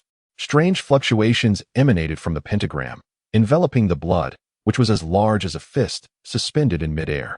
Subsequently, the vivid crimson liquid began to churn incessantly. Within Edward's perception, countless cells within the blood were continuously shattered. First the cell membrane, then the cytoplasm, followed by the nucleus. A complete cell, in the blink of an eye, disintegrated into a mass of organic matter. Whether it was red blood cells, white blood cells, platelets, or other cellular entities, under this peculiar wave, they disassembled according to an enigmatic rule. The cell membrane, cytoplasm, and nucleus, proteins, fats, carbohydrates, amino acids, fatty acids, glucose, all underwent transformations as Edward's eyes sparkled with unprecedented divine insight. His gaze reflected an intoxicating wonder, fully attuned to this process, a process imbued with truth. This was the reverse reaction of life's inception. Though his current intellect could not fully comprehend it, Merely sensing this phenomenon evoked a sensation of touching the truth. Indeed, was this not the essence of alchemy? To understand truth, to touch truth, and ultimately to transcend it, thereby creating new truths. An epiphany flickered within Edward's mind. Meanwhile, in the external world, under the influence of the fluctuations, the blood's hue faded, gradually transforming into a peculiar orange liquid, the elixir of life. Gazing at the orange liquid before him, a glimmer of intrigue flashed in Edward's eyes, and countless thoughts raced through his mind. Transmute. The alchemical circle beneath his feet began to rotate, and the central tree-like pattern began to sway. On the incomplete tree, points of light began to appear, 1, 2, 3, numerous luminous dots interconnected, sketching an arcane design. Upon closer inspection, the newly manifested pattern resembled that of the tree of life, albeit in a rudimentary form. A new wave emerged, enveloping the orange liquid above, which began to undergo further transformations. In places invisible to the naked eye, within the orange liquid, countless components began to collide and merge, gradually forming a new substance under the guidance of certain rules, an entirely new life material. Alchemy, governed by the principle of equivalent exchange, is a capability that analyzes, comprehends, and reconstructs matter. Truly marvelous. As Edward gazed at the shimmering azure liquid in the void, he found himself unable to attain tranquility. Once again experiencing the wonders of alchemy, he could not help but succumb to its allure, the sensation of touching the truth of the world. With his understanding of material existence serving as the framework and utilizing certain gene fragments from his own cells as templates, he endeavored to construct new substances and synthesize new life proteins under the witness of the gate of truth. Edward gazed at the liquid before him. Shimmering with an ethereal blue glow, his heart unsettled. Despite possessing a comprehensive understanding of his own abilities, witnessing such a manifestation of creation stirred profound astonishment within him. Meanwhile, Norman and Harry were transfixed by the floating orb of dazzling blue liquid in midair, their eyes alight with shock. The spectacle was undeniably mesmerizing and astonishing. In a fleeting moment, Edward's gaze flickered, and the two orbs of liquid transformed into spectral shadows, seamlessly merging into the bodies of Harry and Norman. "What have you done?" Norman exclaimed, his expression shifting as he felt something enter his body, turning to Edward with an accusatory tone. "I am merely fulfilling my obligations within our agreement." Assisting Osborn in addressing the proliferation of the retrovirus within his body, Edward replied, his demeanor unruffled, radiating sincerity in response to Norman's ire. Norman's countenance darkened, his eyes glinting with coldness as he scrutinized Edward. On the other side, Harry's expression mirrored his unease. Anyone injected with an ambiguous substance would naturally exhibit trepidation. "Mr. Norman, you need not fret. The liquid recently introduced into your bodies is a genetic serum, specifically designed to target the retrovirus, capable of selectively dismantling the genetic material of the retrovirus and annihilating it within the cells." Edward was acutely aware of Norman's apprehensions, yet he held disdain for such underhanded tactics, believing that schemes, regardless of their nature, ultimately diminish one's integrity. However, if others misconstrued his intentions, he deemed it not his concern. "What do you desire?" Norman Osborn inquired, his gaze piercing as he regarded Edward, his tone grave. "Do not tell me your presence here is solely for the sake of collaboration." "Indeed, I require certain items," Edward acknowledged with a nod, not denying his ulterior motives for accompanying Harry to this place. Chapter 43. Unexpected surprises. Firstly, I need spider venom. Secondly, I am aware that there exists a biological armor within Osborn Industries, and I require a set. Lastly, I seek the influence of Osborn to facilitate my endeavors in the future. A sardonic smile crept across Norman's face as he regarded Edward with disdain.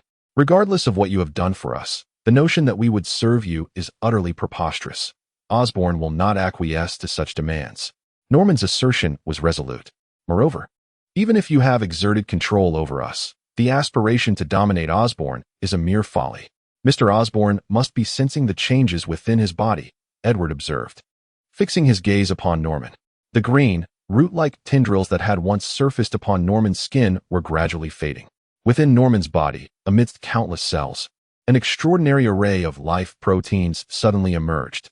Upon their appearance, these life proteins swiftly surged toward the retrovirus, which was rapidly proliferating within the cells. Thus, the transformation commenced. These life proteins acted like keys unlocking some form of restraint, and upon contact with the retrovirus, the hidden, pre-written programs within the retrovirus began to activate. The genetic information concealed within these external life proteins commenced its reading, subsequently initiating the reverse transcription process. Disparate segments of genes were transcribed, and in the blink of an eye, the cells became inundated with these genetic fragments. Under the influence of the retrovirus, these fragments began to integrate into the original genetic chain. Crack! The gene segments detonated like genetic bombs, bombarding the double helix structure. Large clusters of gene fragments began to dislodge. As these fragments fell away, countless genetic segments surrounding the cell began to fill the vacated spaces, replacing the dislodged elements. Induced by this peculiar protein, the retrovirus would restart the reverse transcription process, unraveling the concealed genetic information and expressing it as gene segments, which would supplant the genetic codes produced by the retrovirus. Simultaneously, these genetic codes would be expressed, transcribed, and translated, generating new antibody proteins that would directly annihilate the residual retrovirus within the cells, dismantling the genetic fragments and vanquishing the virus itself. Soon, Mr. Norman's retrovirus would dissipate. Edward gazed at Norman Osborn, the echoes of his own words resonating in the air, weighing heavily on Norman's heart. His eyes flickered with uncertainty. Why save me? Norman's gaze fixed intently on Edward as he spoke in a low tone. Soon, I shall perish. At that time, Harry will inherit Osborn, and for you, accomplishing your goals would be far easier then. For me, a living Norman Osborn aligns more closely with my interests. After all, Harry is still far too inexperienced. Edward spoke candidly, revealing no semblance of hesitation. Compared to the present, I have greater faith in Harry's future. Edward required a stable Osborn to shield his plans in their initial stages, a task clearly beyond Harry's capabilities. I agree, Norman ultimately acquiesced. An hour later, Edward surveyed the items before him, a green goblin skateboard, a vial of green spider venom, and a final vial of crimson blood. As he toyed with the vial of red blood, a glimmer of astonishment shone in his eyes. He turned to regard the expressionless Norman. Mr. Norman, I did not expect such a delightful surprise here. Ah, Captain America's blood is indeed astonishing. Indeed, the blood in Edward's possession is none other than that of Captain America. This can be considered a remarkable surprise. Edward's original ambition was the spider venom, and he did not anticipate the presence of Captain America's serum and blood in this location. However, despite the astonishment, it is not entirely implausible. The enhancement serum researched by Osborn is part of the military's super soldier program. And as a successful case of this initiative, Captain America naturally becomes a focal point of study. The discovery of Captain America's serum here is not shocking. In fact, he had already entertained this possibility. Yet, the acquisition of the captain's blood is indeed an unexpected delight. He recalls watching a film in which he perceived Captain America's strength as rather feeble, dwarfed by the likes of the Hulk and Thor. Yet, upon entering this world, particularly after awakening the Gate of Truth, his curiosity regarding the source of Captain America's power has intensified. A physique once frail, transformed to possess strength, speed, and endurance far beyond that of an ordinary human, coupled with an intellect that surpasses the norm. How were these transformations realized? Edward is deeply intrigued, and now he has the opportunity to uncover the truth. As a token of this unexpected delight, there is also a gene serum, which he intends to leave for Mr. Norman. With that, Edward retrieves a bottle of azure potion from his pocket and places it on the table before turning to depart. Norman watches Edward's retreating figure, his expression dark and his eyes glinting with cold intensity. Mainframe, scan my body. I wish to know if there are any abnormalities. Understood, sir, responds the stiff electronic voice. As the sun rises and sets, the march of the world does not halt for anyone. At some point, a company named Kabbalah Biopharm emerged within the Federation, establishing itself inconspicuously but then embarking on a fervent expansion. Centered in New York, Kabbalah Biopharm began to create facilities in every city, laying out farms in a remarkably short time frame. Each city within the Federation now hosts the presence of these farms. Amid the curiosity and speculation of the populace, Kabbalah Biopharm commenced the production of various high-quality grains and vegetables. Yes, grains and vegetables. This is indeed peculiar. It is important to note that establishing a farm of considerable scale in every city involves investments beyond imagination, especially considering that these farms are entirely manual. Kabbalah's operations rely on human labor rather than machinery. Though these practices are quite extraordinary, the lower strata of society remain unconcerned. Rather, they are overjoyed, as this initiative provides them with employment opportunities, numerous job openings. Chapter 44. Instructor Parker. A farm, a place devoted to agricultural production, necessitates an astonishing amount of manual labor if it relies solely on human effort. This demand provides ample employment opportunities for the local populace. For every city in the Federation, there exists a corresponding number of Kabbalah organic farms, each requiring a significant workforce. From its inception, the Kabbalah organic farm has absorbed countless individuals from the lower strata of society, integrating them into its operations. With a substantial influx of personnel, the farm commenced production, yielding high-quality vegetables and grains that were met with an overwhelming demand. The exceptional flavor and nutritional content, vastly superior to ordinary crops, combined with their enhanced digestibility and reasonable pricing, propelled the products of Kabbalah Organic Farm to rapid acclaim throughout the Federation. Initially embraced by upscale restaurants, the farm's offerings soon permeated households far and wide, transforming Kabbalah Organic Farm into an indispensable yet non-essential commodity within a remarkably short span. A continuous flow of wealth was channeled back into the farm for expansion, the simple act of harvest fueling this growth. Supported by Osborne's assistance, the Kabbalah Organic Farm underwent a frenetic expansion. Throughout this process, an increasing number of individuals joined the farm, becoming integral parts of its community. The trifecta of land, labor, and consumers constituted the very essence of the farm. Time flew by, and in the blink of an eye, 2 years had elapsed. While this duration may seem neither particularly short nor long, it proved sufficient for Kabbalah Organic Farm to achieve its foundational accumulation. The founders, Edward Parker, and shareholders Peter Parker and Harry Osborne, established Kabbalah Organic Farm with a reputation for producing high-quality ingredients. The crops yielded not only exceptional flavor and rich nutrition, but also facilitated easy absorption by the human body. In its early days, with Osborne's tireless support, the farm rapidly expanded and solidified its footing. Thanks to its outstanding quality, Kabbalah Organic Farm's products emerged as essential high-nutrition items in countless households. During the production process, the farm actively recruited labor, offering superior benefits, a pleasant work environment, and minimal job requirements, which enabled it to amass a considerable workforce in a short time. According to incomplete statistics, approximately 1% of the population in each city comprises employees of Kabbalah Organic Farm. The farm's meteoric rise in such a brief period inevitably attracted the attention of many observers, leading to a steady influx of data being collected and placed on the desks of those monitoring its progress. However, in the shadows, Osborne's influence rendered those who dared to pry into affairs hesitant to act recklessly. On the surface, countless forces refrained from provoking the colossal entity known as Kabbalah. Indeed, it is a behemoth. In this world, many exist that can be deemed titans. For instance, consortiums brimming with wealth and abundant resources, interwoven into a complex network of interests akin to that of Tony Stark. Furthermore, at times, individuals themselves can serve as a resource. A multitude can also form a leviathan. Kabbalah epitomizes such a titan, having developed into a formidable force in a remarkably short span of time. The sky was a deep azure, resembling a vast blue emerald, with the summer sun hanging like a fiery orb, embedded in the sky as if it were a dazzling gem set within the emerald. In the early hours of the morning, at the New York Police Department, a cacophony of noise enveloped the precinct. Countless individuals entered and exited amidst a medley of sounds, arguments, curses, prayers, all blending into a din of chaos. Officer Parker! Officer Parker! A deep voice resonated through the crowd, reminiscent of a low growl, imbued with a sense of palpable strength. Edward, someone is calling for you. Amidst the throng, a young man, approximately 6 feet tall, clad in a neatly pressed uniform and carrying a briefcase, turned in confusion.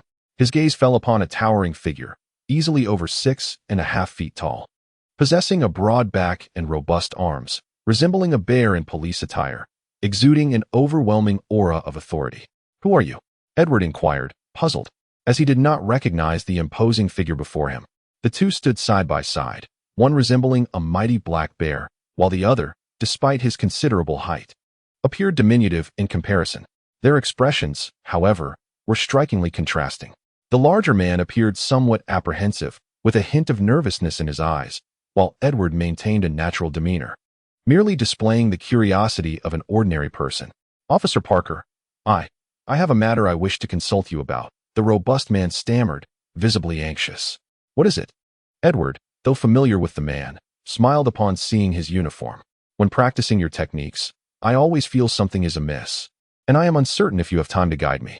The sturdy man expressed his delight at Edward's attention, eagerly continuing. "I sense a certain awkwardness in my practice and cannot seem to grasp that fluidity you spoke of." The man looked at Edward with hopeful anticipation. "Oh, I see." Edward paused thoughtfully, nodding slightly. "Very well, after my shift, come find me, and I will demonstrate the technique." "Thank you, officer," the man exclaimed, visibly elated. Edward smiled and, alongside his colleagues, proceeded into the precinct building. As Edward departed, the robust man exhibited a gleeful expression, clenching his fist with fervor, the veins on his arms bulging. And he let out an exhilarated roar. Yes. His police uniform almost seemed on the verge of bursting. The instructor actually acquiesced so effortlessly. A fellow officer approached, astonished as he gazed at Edward's retreating figure. Who knows? Perhaps the instructor is simply amiable, the burly man replied with a broad grin. The officer beside him twitched his lips, bemused by the thick-skinned demeanor of the giant. Regardless, he found it hard to fathom how someone capable of shattering a punching power tester with a single blow could be associated with amiability. To him, such formidable strength was akin to that of a monstrous entity. Yet, it was precisely this monstrous power that elicited neither fear nor aversion from either the brawny man or the officer. Instead, their eyes sparkled with excitement and yearning. Chapter 45. Martial Arts. The Divine Fist Way. They were neither apprehensive nor resistant because they believed that, with sufficient effort, they too could attain such prowess. 2 years may not seem long, yet it was ample time for Edward to instigate change. For instance, he began imparting a unique martial art. 2 years prior, Edward had completed his doctoral studies, subsequently joining the New York Police Department as an officer. However, unlike ordinary officers, Edward bore the title of combat instructor. In contrast to the seemingly mundane role of an officer, the designation of combat instructor appeared far more fitting. For a particular purpose, leveraging his position as a combat instructor, Edward commenced teaching the New York police force a novel fighting technique, the Divine Fist Way. This martial art amalgamates the quintessence of ancient martial techniques cultivated over 3 millennia in China, having been analyzed and reconstructed through the lens of the Gate of Truth. Evolving into an advanced combat style, it represents the pinnacle of free fighting and embodies the most efficient form of boxing. Each move and technique harnesses the utmost potential of the human body, achieving extraordinary feats without reliance on external forces. The first 4 techniques serve as foundational skills, balancing offense and defense, while the subsequent 4 are lethal techniques focused solely on attack. When combined with the fist god gloves, they unleash an indomitable force. It is said that beyond this lies the killing move, Heavenly Wrath, capable of harnessing the body's bioelectricity to summon the wrath of nature itself. The destructive power unleashed could be cataclysmic, potentially endangering the wielder's own life.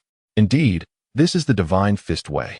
This concept was inspired by a film Edward had seen in his previous life, a theory or perhaps a fantasy.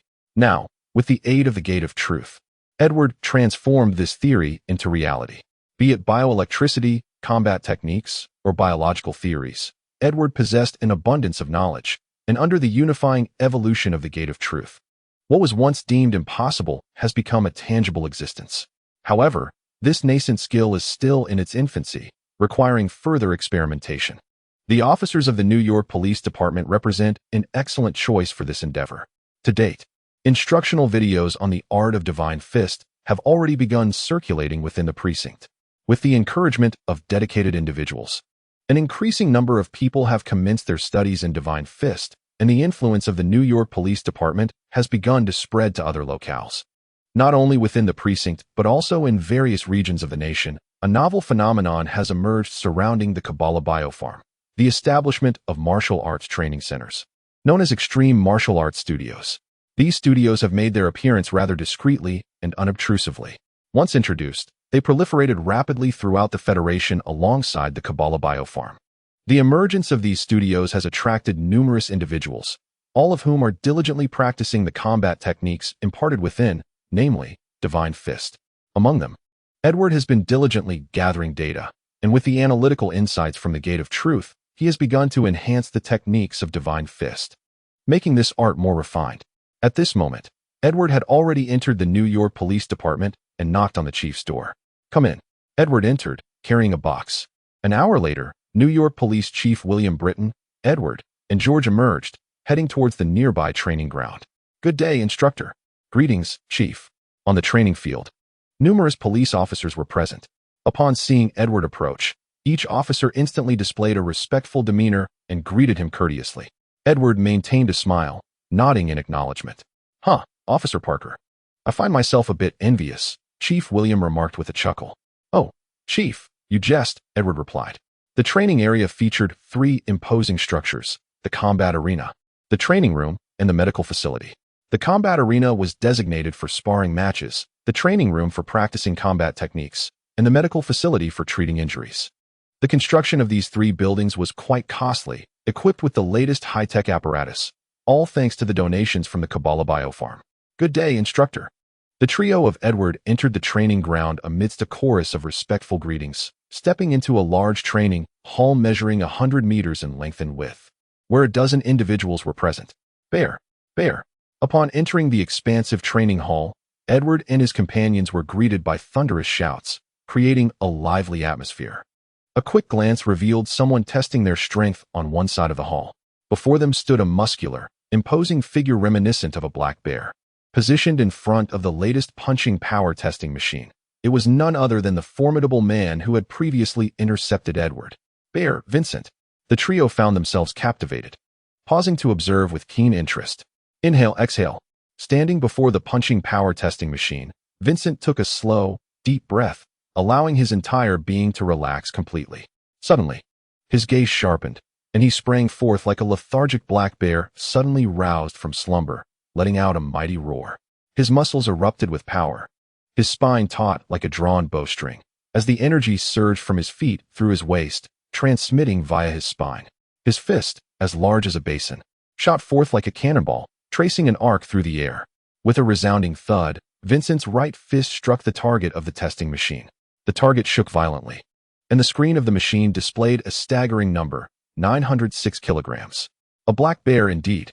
Remarkable," exclaimed a tall, lean giant, over 6 feet tall, who clapped his hands in delight. A gruesome scar marred his abdomen, stretching across it like a testament to past battles. "Tiger," Vincent grinned, revealing his fearsome white teeth, exuding a terrifying charm. Without a hint of modesty, he boasted, "I wasn't in the zone earlier. I couldn't find my rhythm. Otherwise, I would have undoubtedly surpassed 1,000 kilograms." "Ha. 1,000 kilograms, you say, violent bear? That would be quite a feat." The crowd roared with laughter, filled with playful banter. While the difference of 100 kilograms between 900 and 1,000 may seem trivial, it represented an insurmountable chasm. Crossing the 1,000-kilogram threshold signified entering the realm of evolution. Yes, evolution, a term both familiar and foreign. With the emergence of the divine fist path, an increasing number of individuals began to utter the word evolution, for the divine fist path was indeed a journey of transformation. Yet, this path lacked a singular opportunity, a widely recognized chance for advancement. Chapter 46. The Guardian's Gloves Instructor. At that moment, the presence of Edward and his companions did not go unnoticed, drawing the crowd towards them, each person chattering excitedly. Upon seeing Edward, the giant's expression brightened as he pushed through the throng, grinning widely. "Instructor," he greeted. Impressive strength. Over 900 kilograms. I have no doubt you'll break the 1,000-kilogram barrier soon," Edward remarked, nodding at the towering figure before him. Vincent, grinning from ear to ear, was clearly elated. "By the way, could someone please assist in activating the speed testing apparatus and test my speed as well?" Edward scanned the area, his gaze landing on the speed testing device. In practicing the divine fist path, the most evident transformations in the human body are strength and speed. Thus, testing these 2 metrics provides a clear understanding of one's current standing. Testing speed? Absolutely. Tiger cheerfully stepped over to the track and activated the speed testing machine. Click. The speed testing device was activated, and the automatic sensing light illuminated. Vincent, though perplexed, took a moment to steady his breathing as he positioned himself on the track, which spanned 100 meters. The area closest to the speed testing device was the designated measurement zone. With a sudden surge of energy, Vincent propelled himself forward. Whoosh! In the blink of an eye, he reached his maximum velocity, his powerful legs propelling him against the ground. Bang! Bang! Bang! The resounding echoes of his strides reverberated like a rapid drumbeat along the track.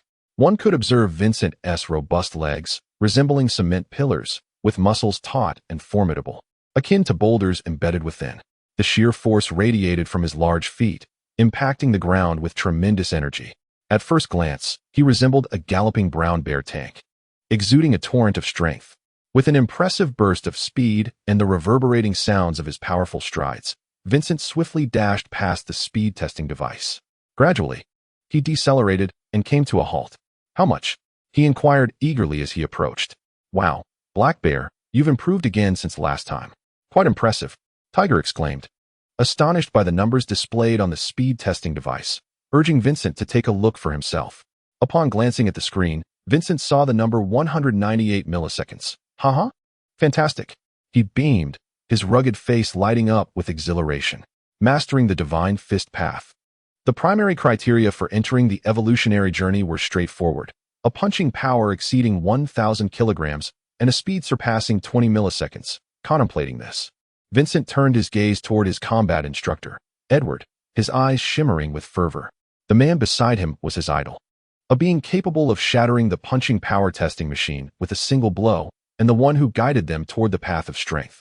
Indeed, Edward acknowledged, without needing to glance at the data, fully aware of the impressive performance of the imposing figure before him.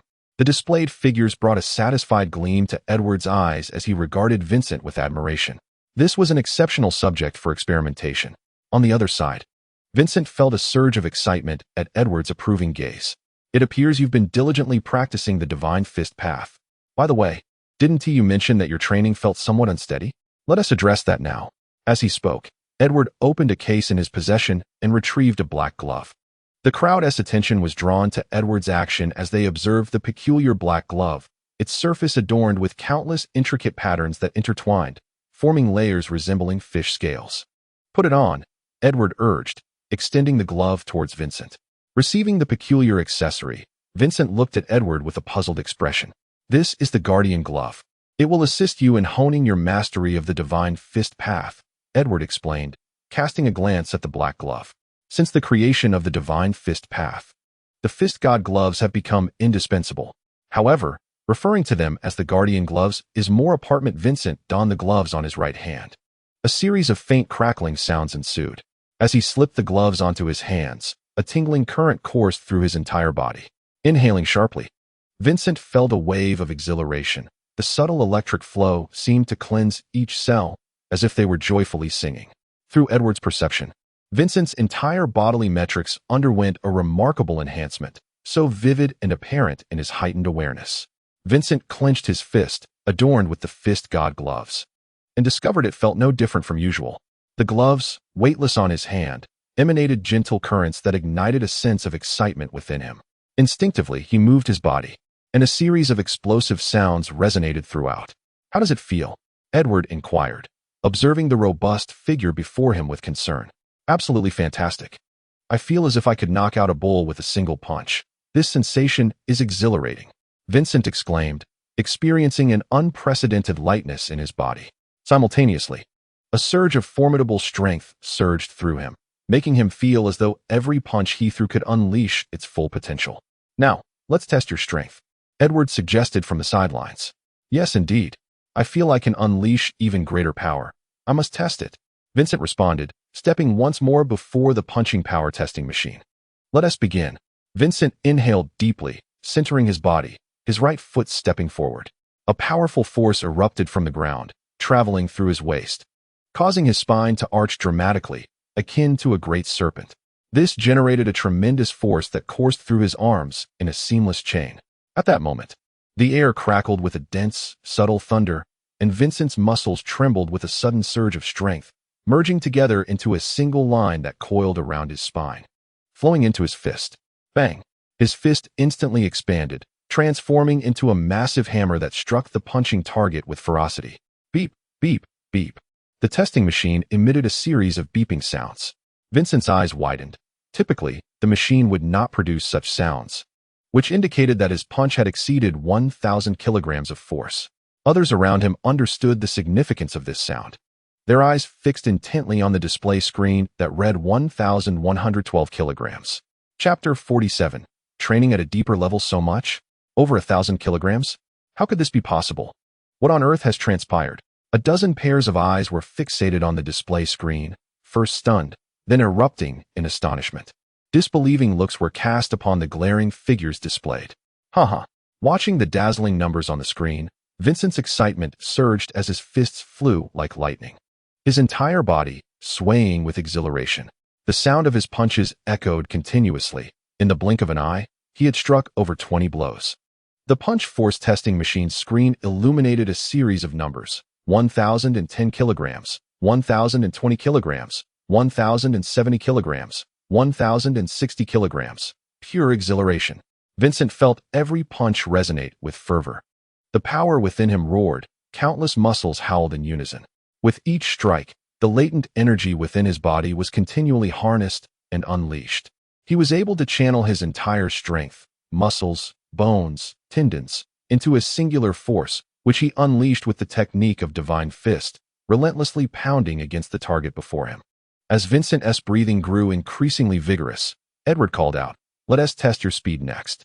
"Yes, instructor," Vincent replied, halting his barrage of punches and turning towards the track, merely adjusting his breath slightly. Whoosh! He shot forth like a cannonball, swiftly traversing the runway. 221 milliseconds. A dozen onlookers gazed at the speed testing instrument's display, a mix of expectation and surprise evident on their faces. Subsequently, their eager eyes fixated on the vigilant gloves adorning Vincent's hands. "How do the gloves feel? Are they burdensome?" William Brighton inquired suddenly. As the director's question demanded an answer, Vincent instinctively clenched his fists, calming his exhilarated state. He sensed an ethereal connection, his gaze flickering with uncertainty as he replied, "I feel. It seems alive. This sensation is truly remarkable. It feels as if it is a part of me, an inseparable entity." Vincent's words drew a frown from William, who turned to Edward. "Instructor Parker, do they truly have no side effects?" "Of course. If we were to consider side effects, perhaps overuse could be one," Edward replied, mostly focused on Vincent, observing the interplay between his body and the vigilant gloves. In response to William's question, he casually offered, "On the surface, there certainly appear to be no side effects. Yet in subtler realms, the truth is not always clear. The capabilities are contingent upon Edward himself. He needs to observe further, to monitor the changes in the subject. Otherwise, why would he propagate the divine fist path and collect experimental data? This is a crucial aspect of the endeavor. Only with greater participation can one ascertain whether the evolutionary journey of the divine fist path harbors any flaws. The multitude of references allows for enhanced safety and progress along the path of evolution. Within Edward's perception, delicate bioelectric currents emanate from the guardian gloves, surging into Vincent's body, transforming into countless microscopic electric serpents imperceptible to the naked eye, distributed throughout each cell. Should one observe Vincent's cells under a microscope, they would witness a fearsome electric serpent weaving and coiling within. Activation and stimulation ensue. The bioelectric currents manifest as tiny electric serpents, traversing back and forth within the cells. Under the stimulus of these currents, the cells become more vigorous and robust, akin to the effects of exercise. An ordinary person, after physical training, becomes stronger, and the same applies to the cells constituting the body. The stimulation from bioelectric currents is equivalent to exercise, resulting in cellular fortification. Edward is unfazed by this phenomenon. The essence of the divine fist path lies in an exceptionally profound method of training, a more subtle approach that encompasses both the entirety of life and the individual cells. A punching force of 1,000 kilograms and a speed of 20 ms represent a pinnacle, the ultimate limit of the body as a whole. Once this limit is reached, no amount of effort can propel one beyond it. However, through the divine fist path, one can touch this limit and subsequently transcend it. The divine fist path not only trains the entirety of life, but also engages at the cellular level, fortifying the cells and thereby achieving further enhancement. Practicing the divine fist path can inadvertently activate the bioelectric currents within the cells, stimulating them to grow stronger. This is the fundamental principle of Edward's divine fist path. The guardian gloves expedite this process. During the stimulation by the currents, cellular life activities are intensified, particularly the charged particles within the cells become increasingly active, generating more charge over a constant duration, coalescing into bioelectric currents. While stimulating the cells, these currents are absorbed into the guardian gloves, replenishing their energy expenditure. The guardian gloves and the cells form a beneficial cycle, presenting a more scientific and intuitive method of training. Is it not so? Upon hearing Edward's words, William gazed at the guardian gloves, his eyes shimmering with uncertainty. A single punch delivering a force of 1 ton and a speed of 20 meters per second. What does this signify? He is acutely aware. It implies the potential to possess a superhuman army. At times, strength translates into greater authority. Meanwhile, not far from the New York Police Department, a broad river flows languidly. The riverbed is wide, the water meanders gently, and verdant vegetation flanks the straight course of the river, stretching into the distance. A colossal steel bridge stretches across a river several hundred meters wide, linking both banks, while a continuous flow of vehicles traverses its expanse, offering a glimpse into the bustling civilization of the city. Along the banks, amidst the verdant thickets, countless migratory birds linger, frolicking and chirping, filling the air with a symphony of vibrant life, where civilization and nature harmoniously intertwine at this moment. Suddenly, the melodious bird calls cease abruptly, as though a multitude of avian voices were simultaneously silenced. An eerie stillness descends, interrupted only by the gentle flow of the river, enveloping the surroundings in a profound quietude. The previously serene waters of the river begin to swirl chaotically, and unbeknownst to anyone, myriad tiny whirlpools emerge on its surface. A massive shadow darts through the water, soon to be obscured by a legion of dark shapes, which gradually saturate the river. Chapter 48. The Python strikes at this juncture. New York City remains as lively as ever. On the bustling streets, hurried pedestrians navigate through congested traffic, which contributes to the city's palpable agitation, as honking horns and the cacophony of disgruntled voices permeate the atmosphere. Unbeknownst to the populace, a tremendous shadow lurks beneath the central river, merging with the tumultuous sounds of the water's agitation. Then, beneath the expansive steel bridge, an enormous black python begins to rise from the depths of the river. Massive, menacing, and frigid, this serpent coils through the water, its length approaching 100 meters, reminiscent of several train cars fused together. Its body, adorned with ebony scales, glimmers with a cold metallic sheen under the sunlight, creating an illusion that the creature is forged entirely from black iron, exuding an overwhelming aura of oppression. An unusual scent permeates the air, a peculiar amalgamation of rust and a fishy odor. The python elevates its head, towering like a building, its pair of piercing, ice-blue eyes fixated on the vehicles traversing the bridge above, revealing a glimmer of cold, lethal intent. Boom! A thunderous roar erupts. The once coiling black python, its scales vibrating, launches a shadow from the water, its tail, with immense force and astonishing speed, accompanied by a sonic boom. The gargantuan tail pierces the sound barrier, reaching a terrifying velocity.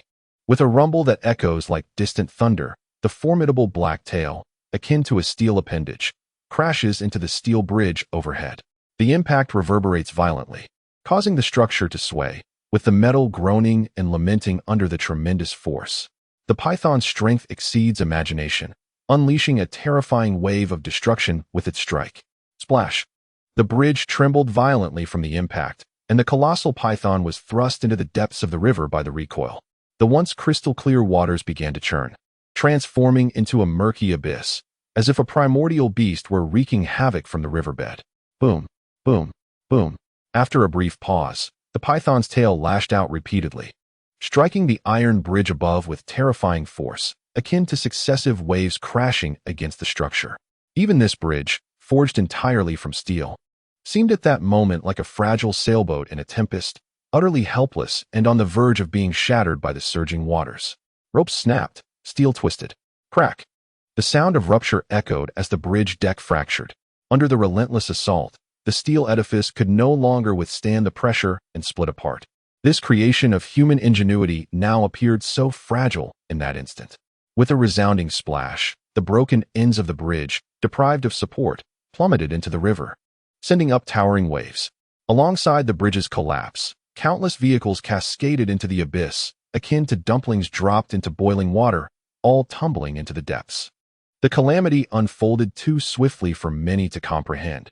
The terrifying assault of the Python and the bridge's disintegration plunged numerous vehicles and lives into a hellish fate. Oh no! What is that? No! Help! I don't want to die.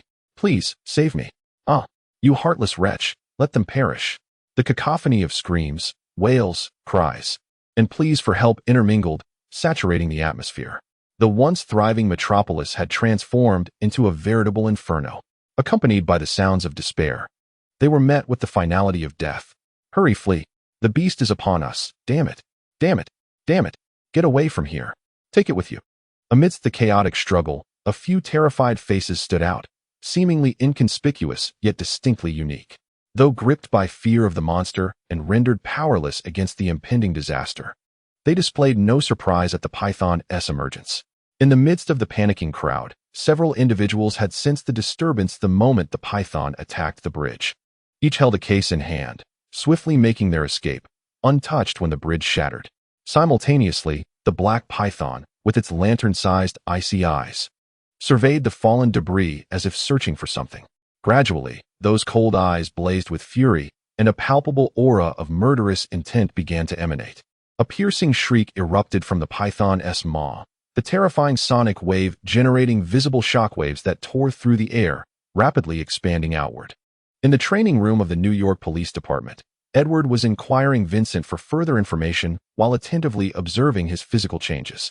He meticulously documented the effects of the police gloves and the divine fist technique on the body, as well as the impact of bioelectric currents.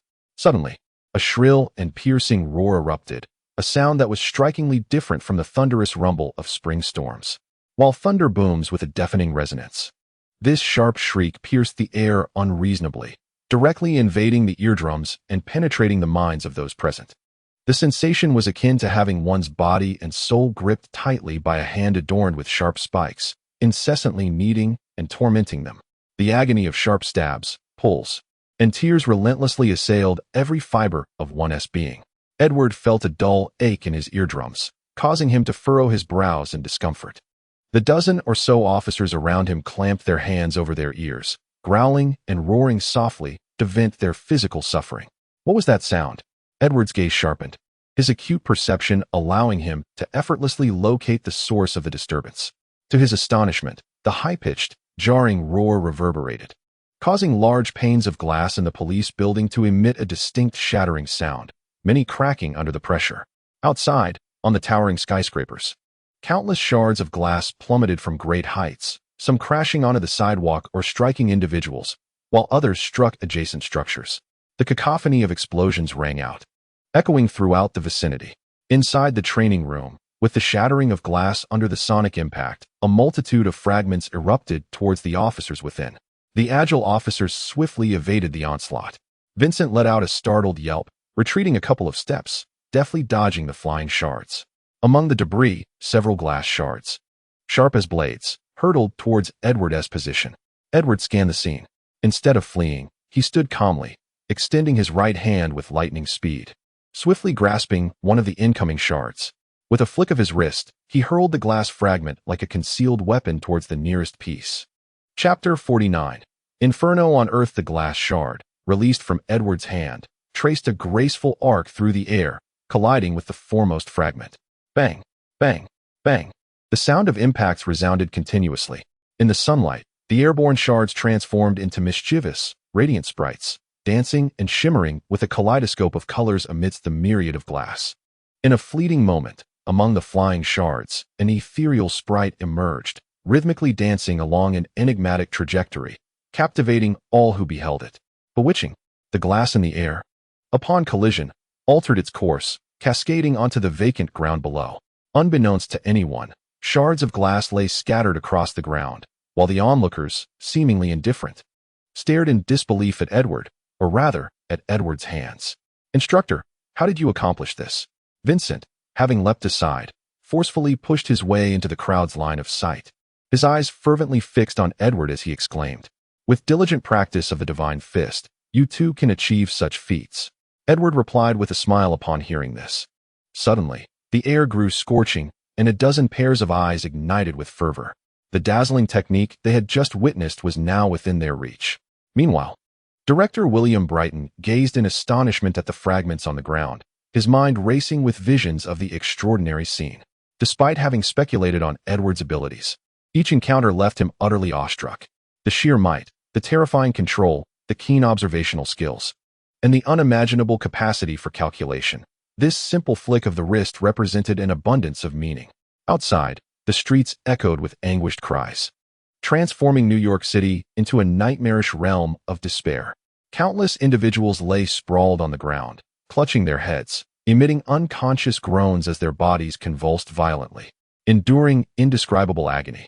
The roar of the colossal serpent resonated with an unutterable force, leaving even those like Edward, who were undergoing a transformation beyond humanity, feeling profoundly unsettled, let alone the ordinary citizens. "Director, I believe we have our work cut out for us," Edward remarked, surveying the chaos.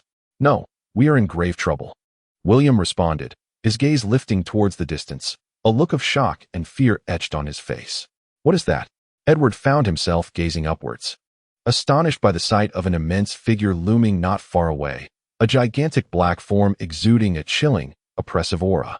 The once thriving city now teetered on the brink of hell. As calamity struck, nearby precincts sprang into action. Large numbers of residents were urgently evacuated by police from their homes, while efforts to manage the panicked crowds ensued.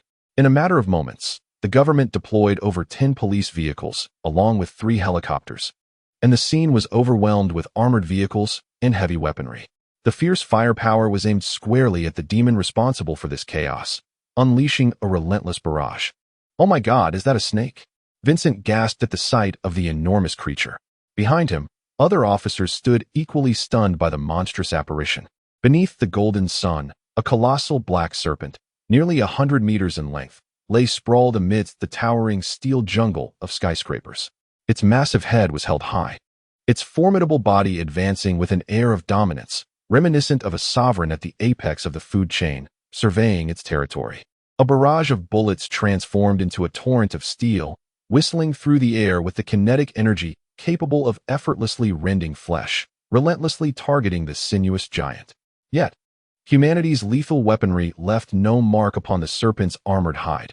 Apart from the sparks that erupted, it merely served to provoke this terrifying entity, achieving none of the intended effects.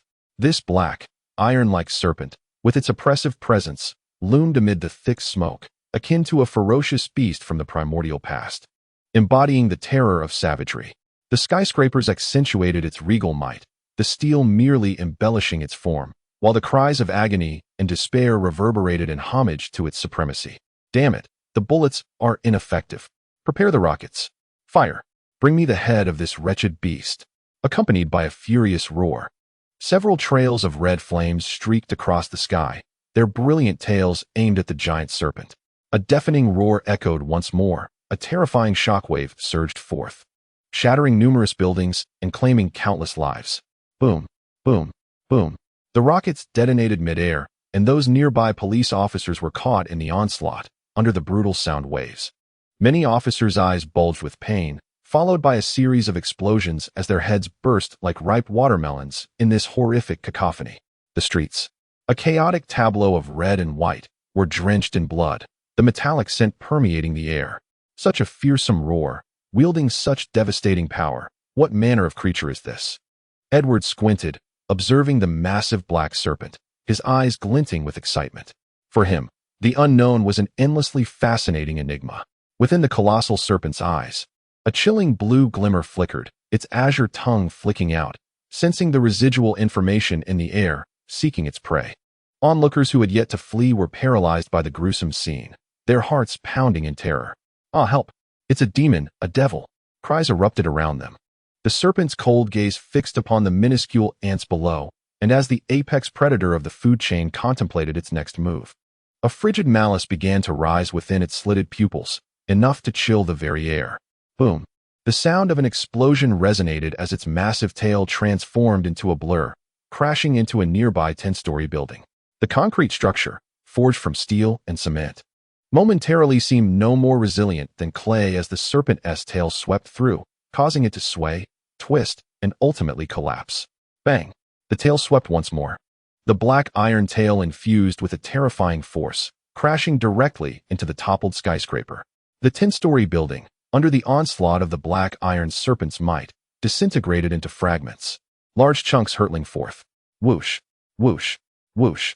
The sharp sound of slicing air resonated as a multitude of debris, propelled by an overwhelming strength, unleashed a lethality akin to bullets.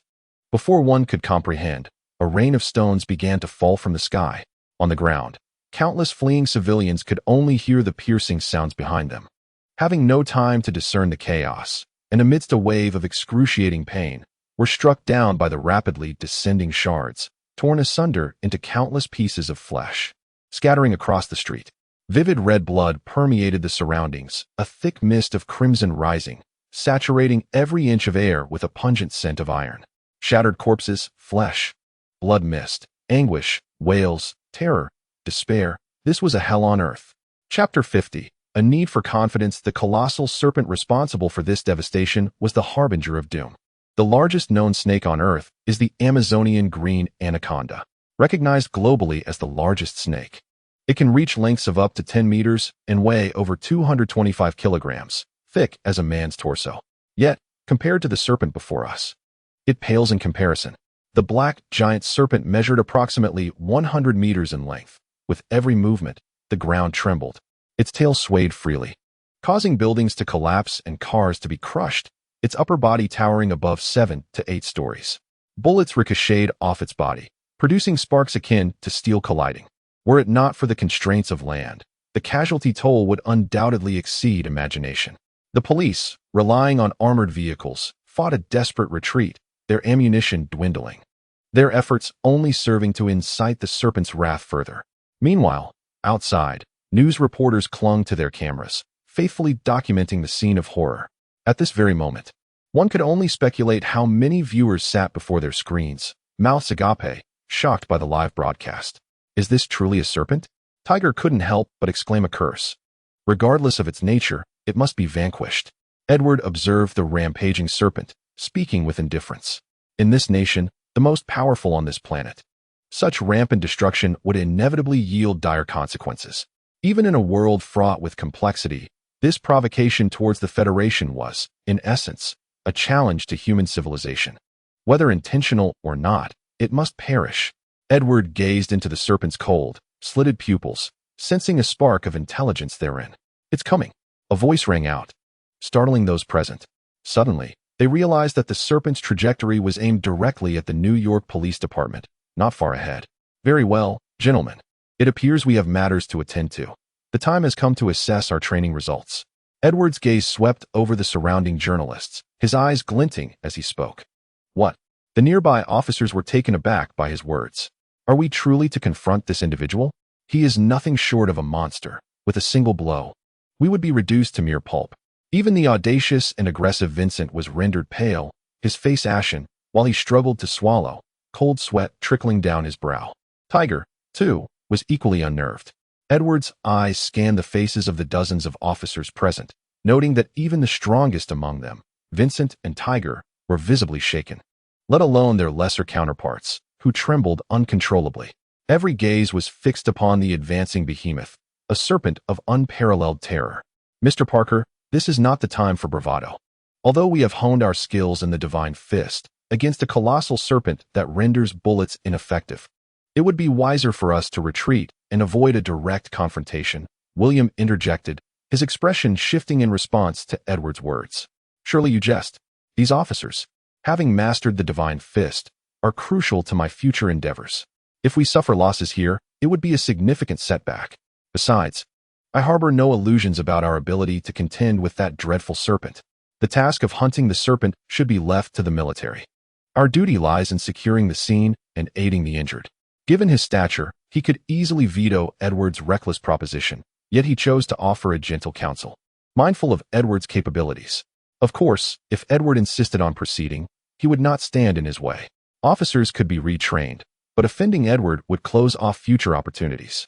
Edward, however, remained non-committal to William's concerns. If he were merely a police officer, perhaps he would heed such advice. Yet, he sought the eternal truth. His quest for immortality required the participation of many, and his divine fist demanded further subjects for experimentation. Was this not an opportune moment? A chance for promotion? Perhaps I need to instill a bit of confidence in you, he mused, opening the box he had held in his hand, retrieving the remaining police deity glove. Director William, you have a basic understanding of the glove's function, yet witnessing its potential firsthand is imperative. As Edward spoke, William's expression shifted, realization dawning upon him as he exclaimed, Instructor Parker, but it was too late. With a crackling sound, as Edward donned the police deity glove, a surge of electricity erupted around him, manifesting as visible currents dancing across his body. In Edward's perception, a series of bioelectric currents surged into his body, coursing through every cell, invigorating each one and plunging them into a state of extreme exhilaration. The abundant stored energy within the cells began to decompose, directly supplying energy in increasing quantities. While the reaction's speed accelerated, an immense amount of bioelectricity was generated. He instinctively unleashed a punch, causing the air to crackle with sound. Indeed, this is remarkable, Edward marveled. The combination of the Guardian gloves and the Divine Fist truly provided an extraordinary advantage. Utilizing the bioelectricity of the human body could astonishingly yield effects akin to superpowers. This notion, although previously speculated, elicited a sense of awe when witnessed firsthand. Of course, other officers, despite having practiced the Divine Fist, could not achieve such feats. Not to mention, the sheer consumption of energy would be enough to overwhelm them. Within Edward's mental realm, the Tree of Life, albeit fragmented, shone upon the Gate of Truth, producing peculiar transformations, while the gate faithfully recorded these phenomena. Changes in hormones, alterations in neural signals, and variations in chemical reactions manifested within his body, continuously flashing across the Kabbalistic blueprint, later to be received, organized, analyzed, and deduced by the Gate of Truth. The stimulating effects of bioelectric currents, the data regarding cellular excitation, the resultant side effects, and improvement methods fell within Edward's realm of knowledge. The information regarding these bodily transformations was meticulously processed by the Gate of Truth, which subsequently infused a wealth of completed data into Edward's mind, granting him a clearer understanding of his own metamorphosis. This exemplifies one of the Gate of Truth's capabilities: the organization, analysis, optimization, deduction of information, and the eventual infusion of knowledge. Once fully awakened, the Gate of Truth conveyed its specific functions as information to Edward, similar to an anime from his past life. The gate within Edward not only endowed him with the ability of alchemy, but also imparted the essence of truth. Just like now. Chapter 51, Electromagnetic Cannon. Edward, his entire being shimmering with electric light, resembled a radiant orb, captivating all attention. Nearby, a reporter, risking his life to capture the scene, naturally noticed the anomaly and pointed his camera in that direction. Observing the surrounding journalists, William's expression darkened. He understood that once Edward's affairs became public, numerous matters would shift from the shadows into the light, preventing him from effortlessly reaping maximum benefits and subjecting him to multifaceted pressures. In stark contrast, Edward wore a beaming smile. Seizing this opportunity, the art of Divine Fist will undoubtedly receive immense promotion, leading to an ever-growing number of practitioners, allowing me to gather more data and further refine this martial discipline. With a smile gracing his lips, Edward stepped forward, a silver-white metallic coin mysteriously appearing in his hand. Turning to the anxious faces behind him, he proclaimed, "Gentlemen, you are no longer ordinary. From the moment you embarked on the path of Divine Fist, you have stepped ahead of humanity. You are pioneers of evolution, power, wealth, authority, immortality. Regardless of the motivations that drive you to practice Divine Fist and traverse the path of evolution, I wish to impart this. It is not merely about raw strength. It embodies wisdom as well." With a flourish of his hand, he gestured toward the cold-eyed giant python. Just as fire marked the dawn of civilization, it brings warmth, banishing the dread of the cold, guiding us toward the conquest of nature. You are the inaugural wielders of the flame. Strength and wisdom empower us. Upon finishing, Edward directed his palm at the imposing black iron python, a ferocious beast seemingly aware of the threat before it. Its massive serpentine eyes met Edward's indifferent gaze. Underneath the Guardian's glove, intricate patterns began to emerge along his arm, intertwining and enveloping it, ultimately forming another glove. The energy-storing glove, akin to the fat and carbohydrates in the human body, serves to store energy substances that can be metabolized and absorbed by the body. However, the materials within are far more efficient. This was Edward's invention, designed to enhance his abilities. In the external world, the intricately patterned Guardian's glove clenched tightly. Crackle. Following this, a myriad of tiny lightning bolts erupted from the thin layer of the glove, transforming into a multitude of miniature electric serpents that surged into the Guardian's glove. In Edward's grasp, it was as if he held a tempest, the fierce electric snakes howling wildly in the air, asserting their power and declaring their existence to the vast world around them. The silver-white coin in Edward's hand rolled freely amidst the lightning, akin to a die cast into the void, spinning until it slowed to parallel his palm. With a crack, blue arcs of electricity shimmered. In the unseen realm, the wild currents unleashed their potential, distorting the surrounding magnetic field. The suspended silver-white coin was enveloped in an invisible force field. The nearby police officers and distant journalists, captivated by the extraordinary visual spectacle before them, were left awestruck and profoundly shaken. At this moment, Edward stands as the most resplendent presence in this very place and time. His overwhelming aura forcefully tears through your gaze, occupying your line of sight and compelling your attention. Whether it be within his physique or beneath the gauntlets of the divine glove, the energy-storing material swiftly disintegrates and transforms under Edward's command, enveloping him in a dazzling blue electric glow. This blue lightning dances incessantly, coalescing into countless leaping serpents that surge from his body, flickering along his arms. The electric currents grow increasingly dense, amplifying the force field around the coin, which gleams ever brighter in his palm. As the force field transforms into potential energy, a vast accumulation of power induces a monumental change in the coin, radiating brilliance akin to a miniature sun. The sound of the electromagnetic cannon is indifferent. In an instant, eternity unfolds. A blinding light appears and vanishes in the blink of an eye. Yet, in the eyes of the onlookers, it leaves a profound mark on their retinas, intense and dazzling, as if their very eyes were scorched. Under the stimulus of the blinding light, the crowd momentarily experiences a state of near blindness. Before they can regain their sight, they are assaulted by a piercing, tearing shriek, a sound so jarring it becomes unbearable, igniting feelings of agony and rage. After a brief moment, as the sting of the bright light begins to fade with the aid of tears, people open their eyes to a scene that leaves them utterly astounded. A colossal, cold, and powerful black iron giant python writhes violently, emitting a thunderous roar. Observers can see a massive, charred cavity on its towering head, and it is then they realize that one of the giant serpent's eyes has vanished. The immense pain causes its vast body to twist and roll, resulting in the collapse of numerous structures and claiming the lives of countless individuals who could not escape. Meanwhile, the police officers behind him stand speechless, their impressions of Edward lingering on the memory of a single punch capable of shattering a strength testing machine. Such terrifying power, coupled with an unfathomable control demonstrated moments ago. They merely regarded him as physically formidable and remarkably skilled. They could not fathom that. Regardless of how potent or skilled he was, it was merely a physical prowess. They never anticipated he could unleash such an attack, bordering on the supernatural.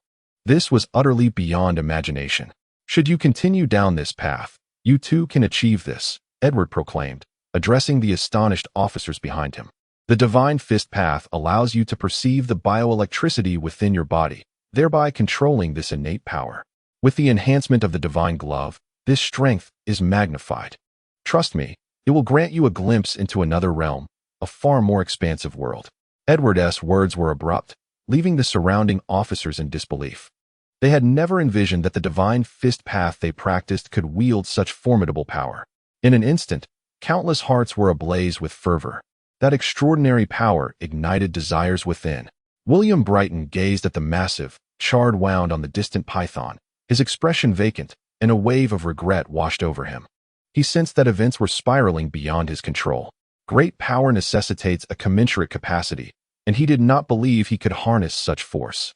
Chapter 52. The catastrophe of the Python. Go rescue the injured. Edward's voice resonated in the ears of the crowd.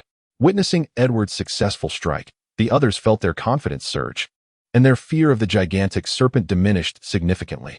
Upon hearing Edward's command, They nodded without hesitation and rushed into the fray to provide assistance. Yet, Edward's heart was far from at ease. The electromagnetic cannon had struck the python's eye, shattering one of them, but it had failed to penetrate the creature's formidable body. This was indeed beyond his expectations. Ignoring those around him, Edward continued his assault, unleashing blinding beams of light that carried the devastating force of coins, relentlessly bombarding the python's vital areas, particularly its eyes. The eyes, devoid of protective scales, could not withstand the onslaught of the electromagnetic cannon. However, aside from the initial surprise that injured one of the python's eyes, all subsequent attacks were deftly evaded, striking only against its dark, armored scales. The nature of the scales remained a mystery. Bullets ricocheted off, sparking with each impact, revealing their formidable defensive capabilities, while Edward's cannon caused minimal damage upon collision. Boom! The earth trembled violently, and countless buildings began to collapse, raising clouds of dust that obscured the python's immense form. The serpent twisted its colossal body, akin to a legendary hydra, wreaking havoc and chaos. Countless structures became instruments in the python's grasp, crushed and toppled, then flung towards Edward. Faced with these monstrous projectiles, Edward maintained a calm demeanor, nimbly dodging with agility. For a moment, the situation reached a stalemate. The python was not merely a creature of instinct. It possessed cunning intelligence. Realizing the futility of its prior actions, it seized the opportunity, swinging its massive steel tail with ferocity against a nearby building. Crash! Boom! A structure was uprooted, raining down stones indiscriminately upon Edward. Gasp! Both the onlookers nearby and those watching the scene unfold on television could not help but draw in a sharp breath. Some even covering their mouths, their faces pale with dread. They could scarcely fathom what calamity awaited them next. Yet, what transpired thereafter was beyond imagination. Edward, calm amidst the chaos, surveyed the debris raining down, then sprang into action, moving as if on a leisurely stroll, stepping left, then right, retreating at times, and advancing at others. At times, he would slightly twist his waist, and at other moments, bend his body. These subtle movements rendered the myriad of stones raining down from the sky utterly incapable of touching him. Observing Edward's leisurely steps on the television, countless spectators gaped in astonishment, their expressions reflecting disbelief. When could humanity achieve such prowess? Meanwhile, Edward bore a grave expression, for in his line of sight, the wounds on the giant python began to heal. The once shattered and charred eyeball was, in Edward's perception, slowly regenerating. Two pairs of icy, chilling vertical pupils fixed their gaze upon Edward once more, their immense orbs filled with an inescapable murderous intent. The swirling dust had dissipated, as the winds of nature swept away the lingering haze, revealing a street in utter disarray. Corpses lay strewn about, remnants of walls stood broken and forlorn. The black, giant python loomed over the ruins, its colossal form adorned with scales as tough as iron, and its merciless ice-blue vertical pupils resembled those of a ruthless sovereign. Dressed in a crisp police uniform and clad in black gloves of a formidable officer, Edward stood there, his expression serene as he regarded the giant python in the distance. Sensing the chilling aura of a primordial beast's lethal intent, brutality, wrath, and mercilessness surged like an endless, frigid black sea. A cold despair enveloped him. Edward had ceased his assault, standing quietly before the terrifying beast, lost in thoughts unknown. The two adversaries faced each other in silence, neither daring to make the first move. Suddenly, the giant python stirred, unleashing a thunderous roar that resonated with a penetrating intensity. Edward caught a glimpse of a cruel smile flickering in the python's fierce vertical pupils. The piercing roar, imbued with an unusual rhythm, rapidly spread in all directions. Then, with keen perception, Edward sensed an abnormal tremor in the earth. The sound of rustling, sand, alerted him to the unsettling shift, prompting him to turn and glance into the distance. To his right, on the highway, three figures dashed in panic, sometimes sprinting, at other times leaping several meters. Their speed was astonishing. Who were these three individuals? Edward squinted at the frantic trio, his mind racing with speculation. It was evident they were no ordinary beings. Their exaggerated speed, strength, and leaping ability could only be matched by Vincent and Tiger. Yet, before he could dwell further on them, his attention was drawn to the scene behind. A dark mass loomed behind them, an endless sea of serpents. their cold scales and sinister gazes glistening ominously. A tidal wave of snakes surged forth. This was a serpent tide. Edward felt a jolt of fear, his expression darkening. The rustling sound is the cacophony of countless serpents slithering and scraping against one another. A dark tide of snakes surged forth from all directions and corners, as if summoned by a sovereign's decree, converging amidst the cacophony of hisses. Edward's keen gaze discerned that this snake tide was not boundless, although it surrounded him. Its length extended merely a few hundred meters. Furthermore, in his perception, these serpents were nothing but ordinary creatures, inconsequential in the grand scheme of things. Truly, they were courting their own demise. As Edward observed the encroaching pythons, his eyes drifted to a nearby colossal serpent, its gaze chillingly cold. With a slight push of his toes, he nimbly vaulted onto the highest point amidst the ruins, his indifferent eyes fixed upon the dark mass of snakes below. Influenced by the roar of the giant python, the assembled serpents became frenzied, their eyes gleaming with madness as they attacked every living creature in their path. Numerous innocents fell victim to snake bites, many succumbing to the venomous strikes. The chaos unfolded with biting, constricting, and venom spouting. More and more souls were either wounded or lost. Among the carnage, not only humans suffered, but also venomous snakes, as vast swathes of life vanished, leaving corpses strewn across the debris, blood beginning to stain the earth. Edward surveyed the brutal scene, soon spotting three figures entering his view, one woman and two men, who were fleeing at an astonishing speed in his direction. Damn it, where are the troops? One of them cursed inwardly. If they don't arrive soon, we are truly finished. Bill and his companions quickened their pace, creating a slight distance from the snake tide, until they were about 30 meters away. Only then did they slow down marginally. I can't run anymore, one gasped. Neither can I. The exchange of pained glances amongst the trio spoke volumes.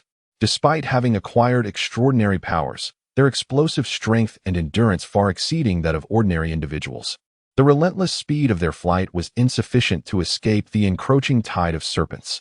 Despair seeped into their hearts as they realized the severity of their predicament. From the onset of their flight to this moment, they had lost track of how long they had been fleeing. Exhausted in body and spirit, a pang of regret washed over them. Perhaps they should never have meddled with that forbidden thing. Troops, hurry. The city was vast, and such a significant incident would surely alert the government, prompting an immediate military response. Yet, where were the reinforcements? Bill and his companions felt their legs growing numb, the extreme fatigue rendering them unable to increase their speed.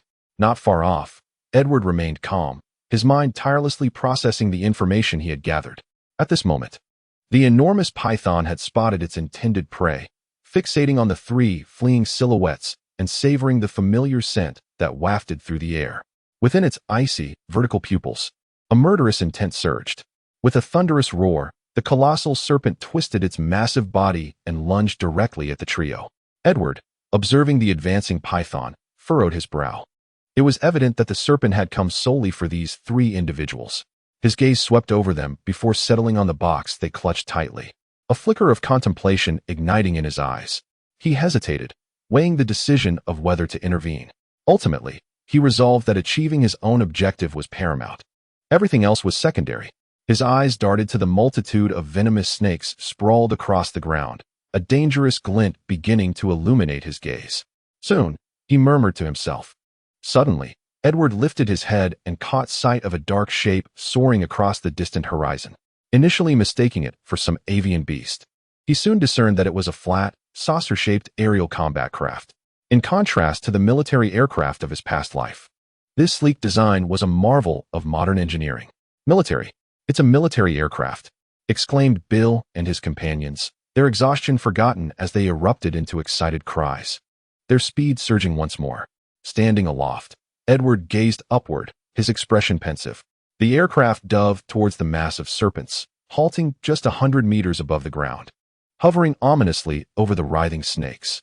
With his keen eyesight, Edward discerned a colossal cannon protruding from the aircraft's underside. With a thunderous boom, an inferno of searing flames erupted from the cannon, engulfing the serpents below. The intense heat, likely exceeding several thousand degrees, incinerated a vast majority of the snakes in an instant. The once orderly formation of serpents shattered, giving way to a cacophony of terrified hisses as they scattered in panic. Yet, Under the relentless blaze, most of the serpents were obliterated, while a few managed to escape into the nearby fields, burrowing into the earth and vanishing from sight. Chapter 53. The military strikes. Flames, acrid smoke, and blood stained the earth, transforming the once bustling street into a scene of desolation. Those who could flee had long since departed, while those unable to escape remained, forever entwined with the land. The piercing wail of alarms filled the air as the aerial combat craft quickly ascended, unleashing torrents of fire to eradicate the remaining snakes. Simultaneously, 3 additional aircraft followed closely, their roaring engines slicing through the sky, trailing orange flames that illuminated the heavens. Human weaponry unleashed missiles, a terrifying roar reverberating in their wake, shaking the very ground. Boom, boom, boom. The continuous sound of explosions reverberated, accompanied by blinding light that dazzled the eyes. Suddenly, amidst the steel jungle, several miniature suns appeared, sending waves of force sweeping through the surroundings. Unceasingly, seizing every opportunity, an array of missiles soared forth, transforming into a barrage directed at the colossal serpent. This was the true assault. The earlier display had merely served as bait. A thunderous roar erupted as explosions ensued, followed by a series of shockwaves. In the heart of the chaos, a small mushroom cloud began to form, instantaneously bursting forth into the void. The searing gusts of air tousled Edward's golden locks, his cerulean eyes fixed intently on the center of the mushroom cloud. All missiles struck their intended target. Suddenly, a shadow darted through the air. The immense body of the serpent surged forth, breaking through the explosion zone and colliding with the aircraft ahead. Boom! The steel machine proved insignificant before the serpent, erupting into a burst of flames. Immediately following, the serpent's metallic tail swept through the air, sending numerous planes crashing down. The once impenetrable black scales of the serpent had largely vanished, revealing its grotesque flesh, where sinewy muscles reminiscent of steel rebar could be discerned. At that moment, each muscle fiber tautly contracted and expanded, pulsating with an overwhelming force, akin to a high-pressure pump, supplying the creature with formidable power. Bang! Bang! Bang! The serpent leapt off the ground with astonishing speed and immense strength, catching many fighter jets off guard, causing them to plummet swiftly. With a body nearly 100 meters long, it unleashed its colossal momentum in a relentless rampage. Steel and concrete crumbled under its might. As the military intervened, reporters had already retreated, or rather, those on the ground had departed. Above, several helicopters emblazoned with distinct television station logos hovered around the combat zone. Clearly, for these so-called journalists, exclusive news was far more alluring than personal safety. Thanks to them, the citizens of the Federation could witness this exhilarating live broadcast. They were left in awe. Not only the surviving onlookers, but also the countless viewers tuning into the live telecast were swept up in a whirlwind of emotions. Their sentiments oscillated like a roller coaster. First came the spectacle of a monstrous invasion, followed by a fierce confrontation between the police and the serpent. What began as a disaster film swiftly morphed into a science fiction narrative, showcasing the creature's agile maneuvers, dazzling electrical displays, and formidable electromagnetic cannons, elements that seemed to transcend reality. Then, the military arrived, unleashing a multitude of missiles, yet astonishingly, the serpent remained unscathed. Was this a fantastical film? The losses of the aircraft evidently provoked the military's wrath. Increasing numbers of fighter jets roared into the fray. Rat-a-tat-tat. Boom, boom. A ferocious metallic tempest unleashed its wrath, enveloping the surroundings as it howled forth, pelting the colossal serpent with relentless precision, akin to a torrential downpour. Scorching missiles trailed closely behind, inflicting further harm upon the already wounded behemoth. The edifices along their path lay in ruins, reduced to mere remnants of their former selves. Not far away, Edward observed the fierce clash, the roaring gusts tugging at his uniform. The ceaseless explosions failed to deter the serpent. Instead, they ignited its fury. With an earth-shattering roar, the serpent arched its massive form, launching itself with astonishing speed, its powerful muscles propelling it forward with remarkable agility. Its immense size did not hinder its movements. Rather, it unleashed unparalleled devastation.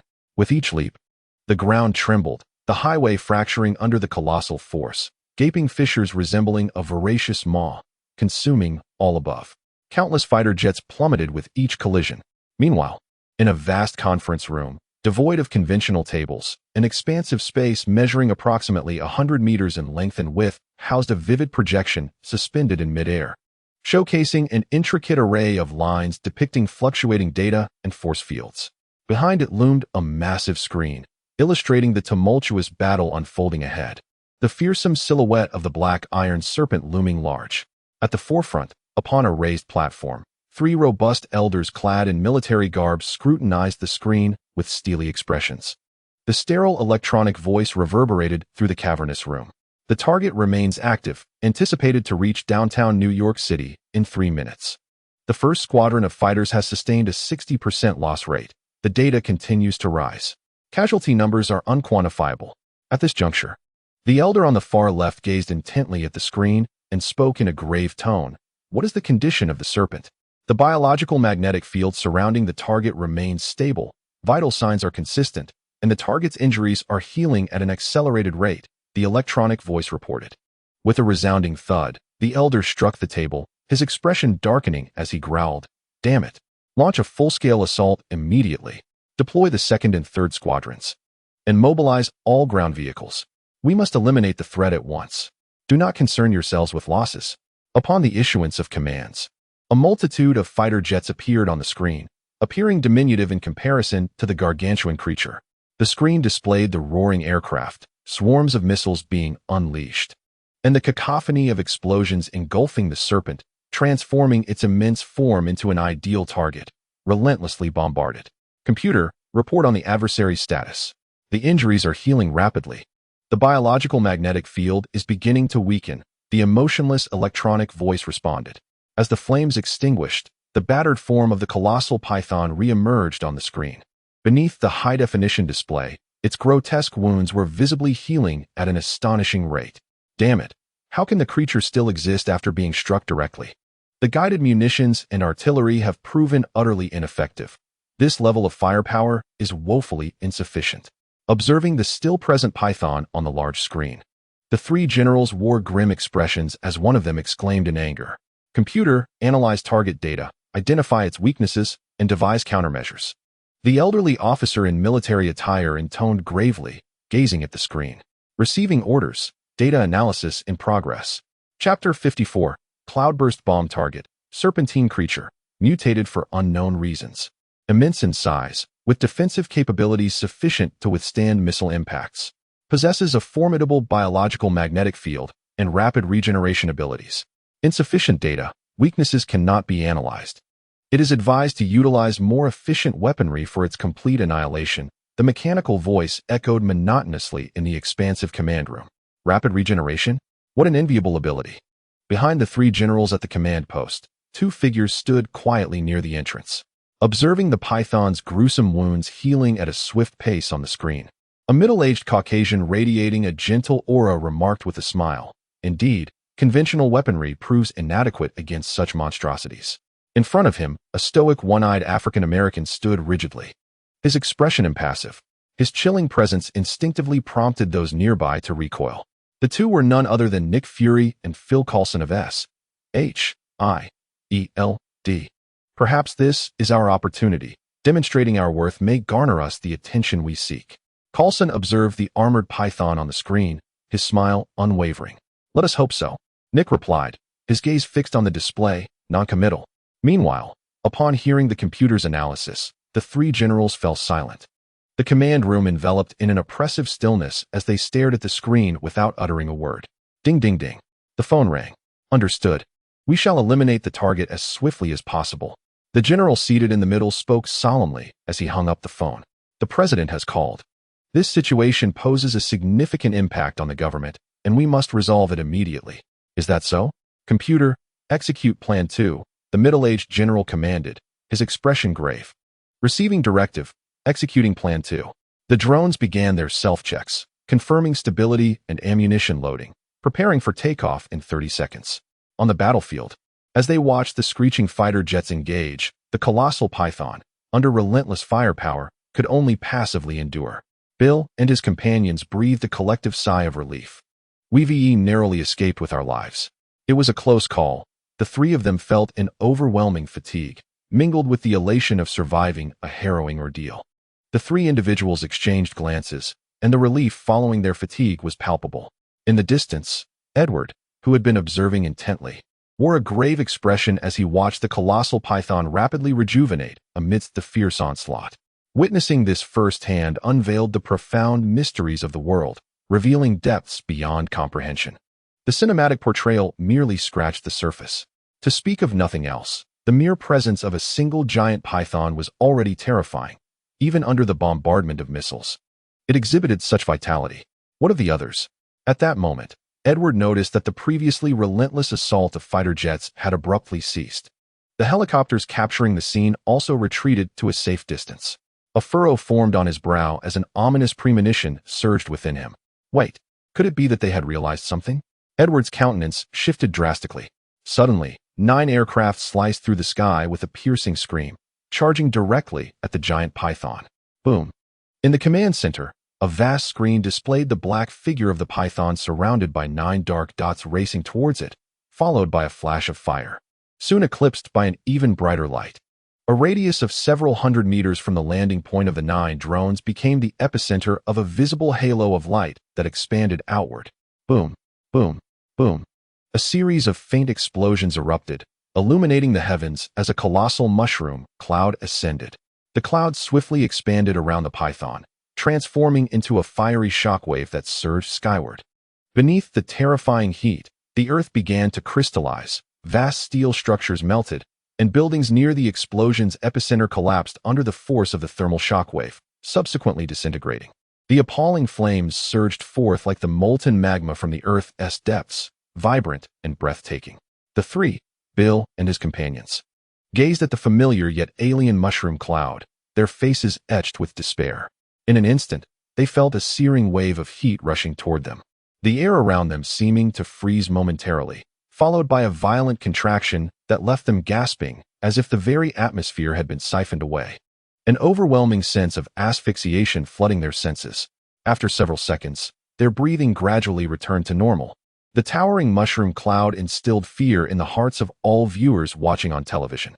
This weapon of annihilation resembled a demon, leaving one utterly bewildered. Bill and his companions, present at the scene, stared vacantly, their eyes devoid of life. Even from 5 kilometers away from the detonation point, they felt the scorching wave. Struggling to breathe for over 10 seconds, knowing that the central area would lack fresh air for several minutes, not to mention the pervasive radiation. No, this cannot be a nuclear weapon.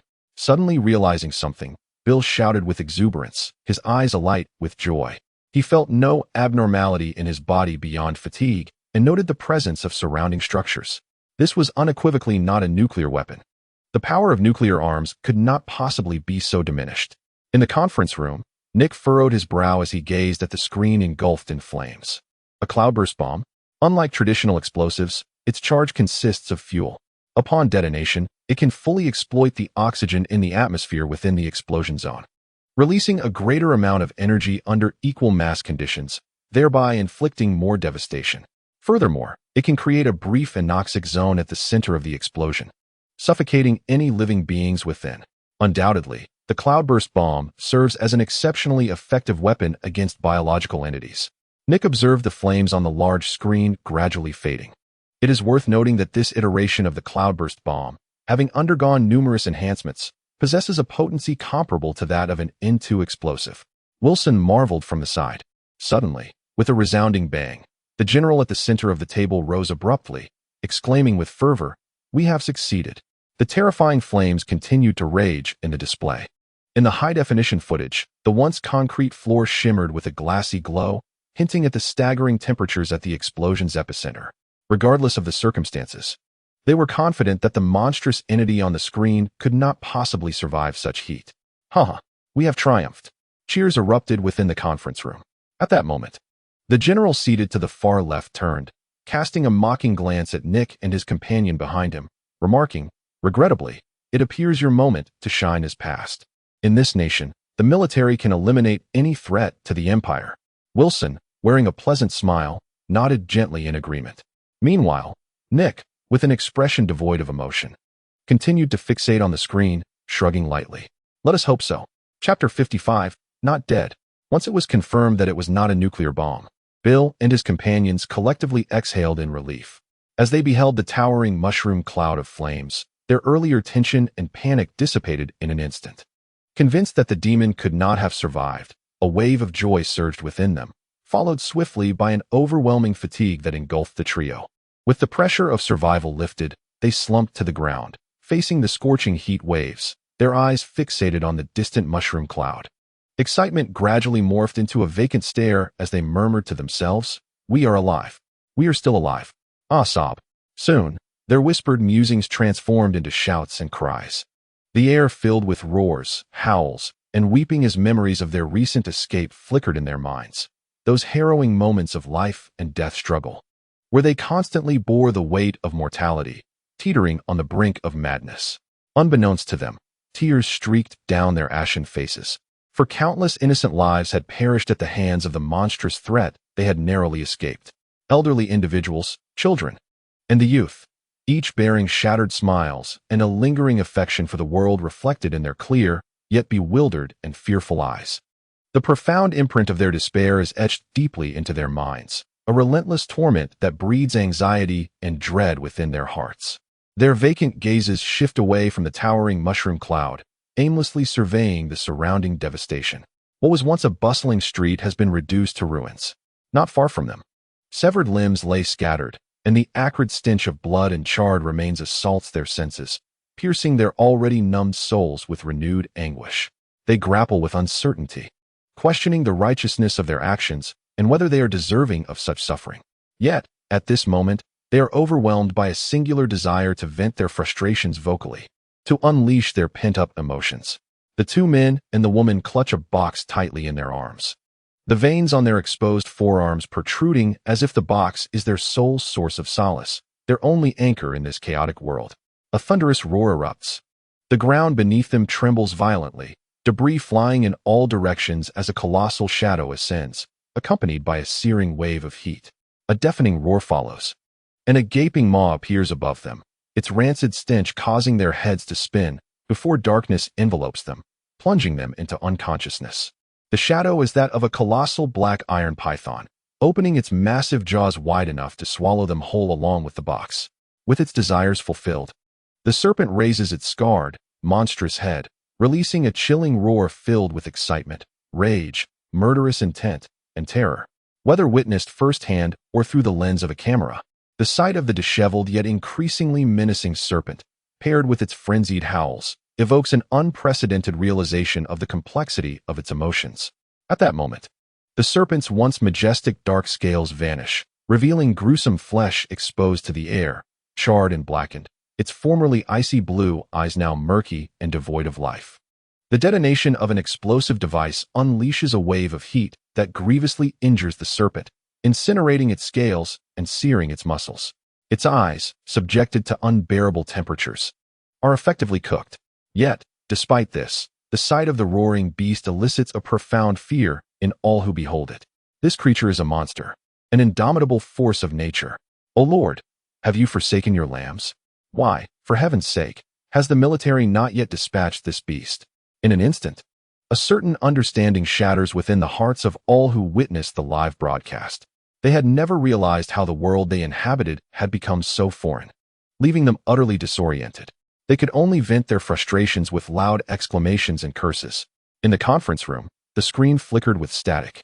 The snowflakes on the large monitor vanished as a fearsome serpent roared skyward, grotesquely emerging on the display. What? How is this possible? Damn it! Why is that creature still alive? The three generals abruptly rose, their faces etched with shock as they beheld the massive black iron serpent on the screen. The central general bellowed, "Computer, ascertain the cause. I demand to know how the serpent survives at temperatures reaching 3,000 degrees. The command was accepted, data began processing, and signal interference was corrected. As the mechanical voice echoed in the room, the imposing screen showcased a series of images, missiles striking the serpent, the explosive clouds of a fuel-air bomb ascending into the sky. Ultimately, the imagery settled on the moment the serpent burst through the earth, soaring upward. Clearly, the explosion had not instantly vanquished the beast. Seizing the fleeting opportunity, the serpent had burrowed underground, evading the searing heat at the blast's epicenter. As the visuals changed, the expressions of those in the conference room grew increasingly grim. Finally, witnessing the serpent ascend and devour the three individuals, the general at the command post slammed his fist on the table and roared, "Damnable creature." "Indeed, you called it right, sir," Wilson remarked from the side, observing the still-living serpent on the screen with a nonchalant shrug. "Humph." Nick's lips curled into a strained smile as he watched the serpent consume the three men, their precious cargo clutched tightly in their arms. A ripple of emotion stirred within his calm, deep-set eye. The creature was not merely a mindless beast. Very well. He set down the phone. The Central General took a deep breath, his countenance dark as he regarded Nick, his tone unfriendly. "Nick, from this moment forth, command of the operations here is entrusted to you. The President wishes to witness your capabilities." Nick, maintaining an impassive expression despite the discontent of the three men, asserted confidently. "Naturally, we will eliminate the threat immediately." The three recently defeated generals, displeased by his unwavering demeanor and abundant confidence, exchanged glances. "Humph, if it weren't for the unsuitable location. A mere serpent would stand no chance against the Imperial Army. We hope to hear good news from you." With that, they disregarded Nick and his companions, turning to leave. As he watched their retreating figures, Nick remarked without a hint of emotion, "Of course, that is precisely why unveiled was established. Sir, antagonizing the military might not be wise," came the caution. The well-meaning Wilson gazed at the three departing figures, opening his mouth to utter a phrase, "All for humanity." Nick remarked this as he made his way towards the command platform. Chapter 56. The end. Upon hearing such a grandiose declaration, Wilson promptly fell silent, hastening to follow in Nick's footsteps. As he approached, he found Nick standing on the command platform, his gaze fixed upon the large screen displaying the ominous black iron python. A serious expression etched upon his austere face. "Computer, report the status of the target." The target's biological magnetic field is undergoing severe fluctuations, with life signals exhibiting dramatic oscillations. As the electronic voice reverberated, the three-dimensional projection suspended in the center of the command room began to shift, revealing a set of curves in violent upheaval amidst smooth lines. Observing the undulating waveforms representing the biological magnetic field, Nick furrowed his brow. "Commander, conventional weaponry will have minimal effect. The target is currently situated in New York City, and unconventional weapons cannot be deployed." Standing beside Nick, Wilson frowned at the large screen. "To be honest, accepting this mission does not bode well for us. While the black iron python is formidable, it is not insurmountable. However, the target's location presents a significant dilemma." "No, this is our opportunity," Nick asserted, shaking his head. In recent years, the frequency of supernatural occurrences has escalated. Those once hidden non-human intelligent beings are beginning to surface, and mutants are also becoming increasingly active. We must bolster our strength without delay. Gazing at the rapidly regenerating giant python on the screen, Nick spoke with gravity.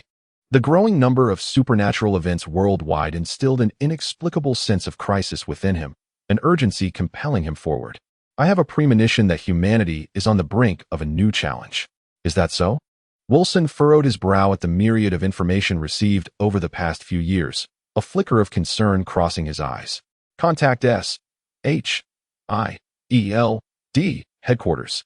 We require more potent weaponry," Nick commanded. "More potent weaponry." Wilson regarded Nick with confusion. Indeed, they possessed powerful weaponry. However, in the heart of New York City, deploying such means would render them outlaws on this planet. "Energy weapons," Nick replied, his eyes fixed on the giant python displayed on the screen, his expression impassive. Wilson's countenance shifted as he turned to Nick. "The situation is not as it once was. The emergence of the python will profoundly impact public perception. We must assist the populace in regaining their confidence to maintain the stability of the Federation." "Agreed. However, we need time." Wilson nodded in acknowledgement. 10 minutes, Nick stated resolutely. Subsequently, commands were dispatched, and SHIELD,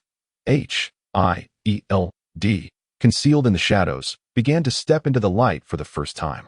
Please take note. A high-energy reaction has occurred on the battlefield, with anomalies in the electromagnetic field and the emergence of an unusual biological magnetic field. At that moment, a piercing alarm sounded, followed by a series of urgent warnings. Nick's expression shifted, his remaining eye fixated coldly on the large screen as he spoke in a low voice. "Computer, connect to the main screen and display the visuals." Command received, processing data. A low hum resonated as a new image materialized, revealing a silhouette on the screen. The first thing that caught the eye was a dazzling flash of electricity. Within this electric glow stood a figure clad in a pristine police uniform, golden hair radiating a unique brilliance amid the flickering lights. Edward Parker. Nick was no stranger to the individual displayed on the screen. He had just reviewed the man's dossier moments earlier. What could he possibly want? Nick furrowed his brow. The figure was indeed Edward. At that moment, through satellite signals, his every move echoed throughout the entire Federation, the electrifying Edward standing out remarkably. As countless hearts pondered the same question upon witnessing the sudden appearance of the police officer on the screen, they wondered, what was his intention? 9 cloud explosion bombs detonated, creating shockwaves of formidable power. Buildings crumbled, the earth fractured. This was merely in the vicinity of the explosion's epicenter. Closer to the center, the concrete and asphalt had long since vanished, revealing the yellow earth beneath. Standing upon it, Edward could feel the ground's searing heat. Observing the massive python coiled nearby, Edward smiled with delight. The stage was set. It was his turn to perform. The serpent, sensing a familiar presence, lifted its cold, luminous vertical pupils to focus on Edward. Emitting a menacing hiss, a gust of acrid wind swept through the air, and the sharp cry stirred a wave of energy. This tremor, transmitted through the medium of air, manifested into a visible shockwave. With a crackle, the electricity enveloping Edward surged, forming an electromagnetic shield that cocooned him securely. Was this the power of the divine fist method? The force of evolution? In the conference room, standing at the command podium, Nick observed the currents crackling around Edward, his brow furrowing further. Could a mere human truly achieve such feats through training? This ability, akin to superpowers, was astonishing.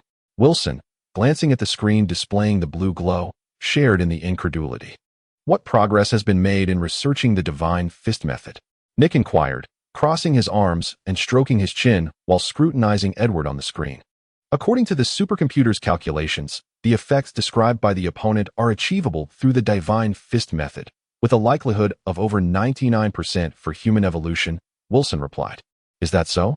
Nick, upon hearing such a high probability, exhibited an expression of incredulity in his single eye. Suddenly turning around, he gazed at his most trusted subordinate and spoke in a deep voice. Is what you say true? Wilson nodded, fully aware of the implications of his words. This signified that humanity had discovered a new evolutionary path, one that could bestow extraordinary powers. However, this was merely the latest calculation. To achieve evolution, we require additional elements. The guardian gloves? Nick's eyes sparkled as he inquired. Indeed, Wilson affirmed. It seems we must find a moment to meet our genius, Nick remarked. His gaze fixed on the silhouette displayed on the large screen, a smile gracing his lips. Witnessing the smile on Nick's face, Wilson mirrored the expression, understanding the immense pressure faced by the man beside him. The more one knows, the more one realizes their own insignificance. This world is vast and mysterious, and the pressures confronting humanity are beyond imagination. Simultaneously, this information swiftly circulated among numerous factions in the shadows. The world was beginning to change. Chapter 57 concludes. The colossal serpent coiled its body, the rapidly regenerating muscle fibers tightening. The power of its might was brewing, and the serpent's considerable intellect warned it of the extreme danger posed by the small creature before it. Observing the wary serpent and sensing its weakened breath, Edward's smile broadened. I apologize for the upcoming performance. I require your cooperation. As his words fell, Edward's hands erupted with blinding light, the energy-storing gloves disassembling rapidly in the brilliance, transforming into countless shimmering particles that surrounded him, reminiscent of a resplendent galaxy. With a clap of his hands, he uttered a soft command, alchemical array. In an instant, the brilliant particles collided, morphing into streams of radiant light that swiftly descended into the earth. A mysterious pattern, pulsating with intense luminance, materialized beneath Edward's feet, a circle encasing a pentagram. What is this, the divine fist path? Nick raised an eyebrow at the suddenly appearing symbol on the large screen. Wilson's lips twitched as he observed the clearly unscientific design, which evidently contradicted the projected results in the data regarding the divine fist path. It appeared that our genius was not only a technological prodigy, but also a sorcerer. Meanwhile, the alchemical array beneath Edward's feet continued to expand its reach. 1 meter, 10 meters, 100 meters. Beneath the intense radiance, one could discern that certain objects were disassembling. Severed limbs and charred corpses, whether human or serpentine, rapidly disintegrated beneath the resplendent alchemical array, releasing energy that expanded its boundaries. In the blink of an eye, the alchemical formation spread across a kilometer radius. Standing at its center, Edward felt the burgeoning power within his being and smiled subtly. Then, as if responding to the force within, his body levitated gracefully into the air. It was time to conclude this. With a serene smile revealing his pearly teeth, currents of twisted energy surged towards the gauntlet of the war god in his grasp. A formidable power brewed within him, akin to the ocean swelling before a tempest, gathering momentum for an impending eruption. His toes barely grazed the ground, his gaze brimming with joy and anticipation. Fats, proteins, sugars, and other organic materials were ceaselessly decomposed by the alchemical array, transforming into usable energy that flowed into the war god gauntlet. Massive currents, resembling blue lightning, entwined around the gauntlet, his clenched right hand grasping a realm of thunder. With a gentle flourish, the lightning slipped from his palm and soared toward the sky. A resounding roar echoed. The sun shone brightly overhead. Yet a tremendous clap of thunder erupted as the released lightning unleashed its astonishing might, expanding outward at an incredible velocity. In an instant, it enveloped a kilometer-wide area, vile electric flashes darting madly through the clouds like fearsome serpents of thunder. Each bolt could instantly cleave the heavens and shatter mountains. The winds surged and clouds roiled, while Edward hovered aloft, his eyes glimmering with a cerulean light, beholding the ever-shifting celestial phenomena, as if sighing in reverence. The grandeur of nature instilled awe. Yet the intellect of humanity could conquer all. Edward's voice resonated through the screen with an unusual cadence, imprinting itself deeply in the minds of countless spectators. With that, Edward stepped forward, emerging from the dark clouds, standing suspended in the air, the chilling wind rustling his uniform with a haunting whisper. The alchemical array beneath him transformed. A new pattern emerging. The ground began to tremble slightly, and within the area encompassed by the array, remnants of the city's ruins began to morph under an inexplicable force, transforming into a fluid-like substance reminiscent of clay. Gradually, these metallic fluids began to levitate. Countless silver serpents materialized in the sky, and through the television screens, multitudes witnessed as these silver creatures emerged from the earth, the ruins, and the shadows, slowly converging before Edward. Under the gaze of countless onlookers, a silvery serpent coalesced into a magnificent metallic sphere, suspended in midair. Thunderous explosions reverberated through the void, as bolts of electricity transformed into menacing serpentine arcs, slicing through the atmosphere with wild abandon. The sky flickered ominously beneath the blue currents. The air crackled with the roar of lightning, distorting the magnetic field, which began to weave a new, systematic force around the metallic orb. This sphere, several meters in diameter, floated gracefully under the influence of the electromagnetic field. Suddenly, a tremor coursed through the metallic sphere as countless electrical currents swirled around it, coalescing into a powerful electromagnetic embrace. The sphere began to spin with increasing velocity, emitting a haunting whirring sound, as immense kinetic energy accumulated within.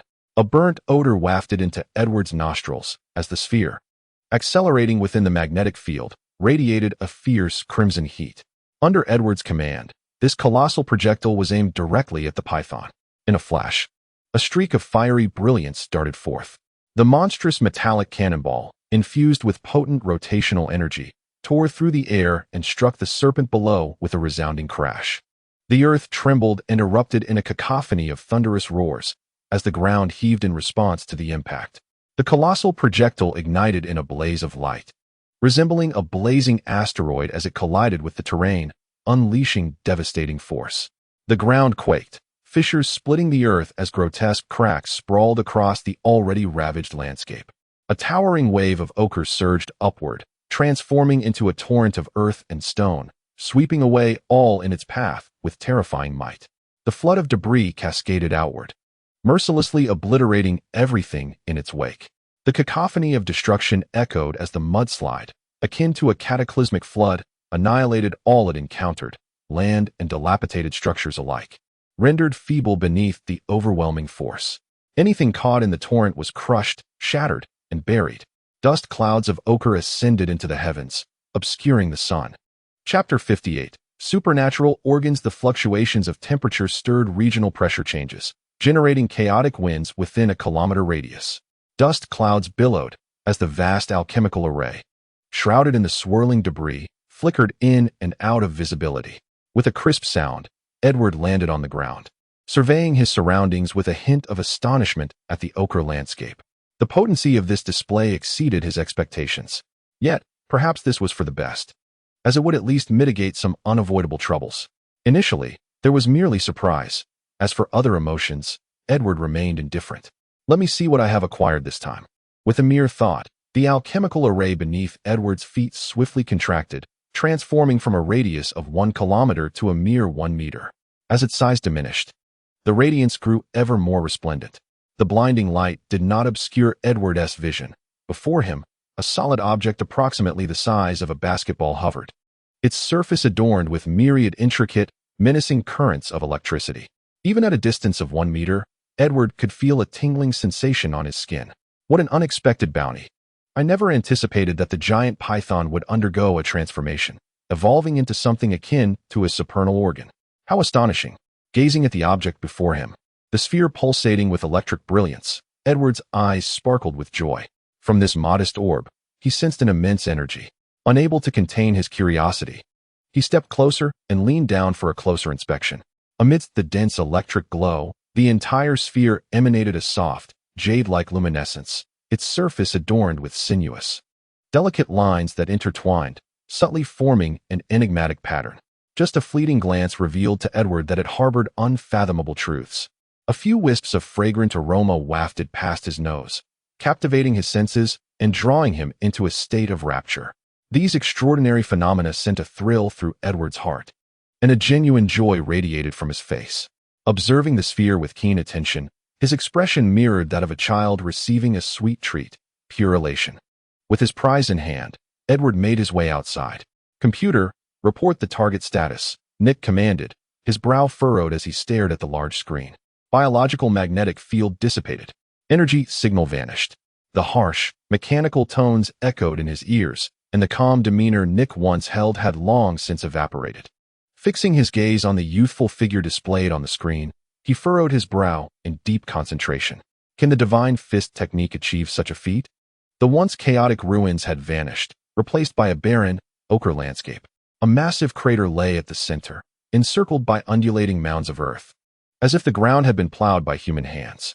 Wilson, standing nearby, surveyed the terrain that appeared ravaged by artillery fire.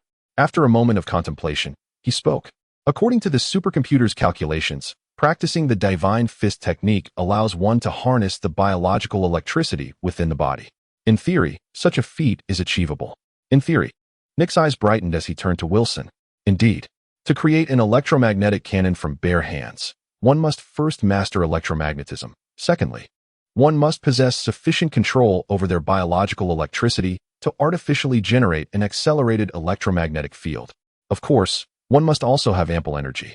Rather than fear the devastating destruction wrought by Edward, Wilson expressed astonishment. The strength exhibited by Edward is traceable, an attribute that is indeed learnable. This strength transcends mere violence. It embodies wisdom and knowledge, elements that can be acquired and passed down. Given the right conditions, one can attain a similar level of prowess, or even surpass it, particularly when augmented by the analytical capabilities of supercomputers. Wilson effortlessly deciphered the concealed information within Edward's assault. It seems our prodigy has concealed much. A thorough discussion with him is imperative, Nick mused while stroking his chin. Fear arises from the unknown. Once the mysteries dissipate, all likewise fades. Indeed, amicable communication can yield greater understanding for both parties. Wilson nodded, gazing at the large screen with a smile. Mr. Brighton, could you disclose the details of this incident? I'm afraid I cannot provide such information until the investigation is complete, Mr. Brighton replied. Mr. Brighton, is the mysterious superhuman unit that appeared at the scene of the incident a secret weapon of the police department? Classified. No comment, came the curt response. Mr. Brighton, was the enigmatic figure who confronted the giant serpent monster a member of the New York Police Department? Outside the battlefield, a throng of individuals gathered, encircling a group of uniformed officers. With William Brighton, the chief of the New York Police Department, at the center. His expression was stoic as he faced the aggressive reporters surrounding him. Meanwhile, countless viewers at home, having just emerged from the shocking scene, were met with a cacophony of reporters clamoring excitedly. "What did I just witness? A superhero? No, a legion of them," exclaimed a reporter, animatedly gesturing as footage displayed officers in uniform. Some were delivering powerful punches, reducing scattered serpents to mere pulp, while others trampled venomous snakes beneath their feet.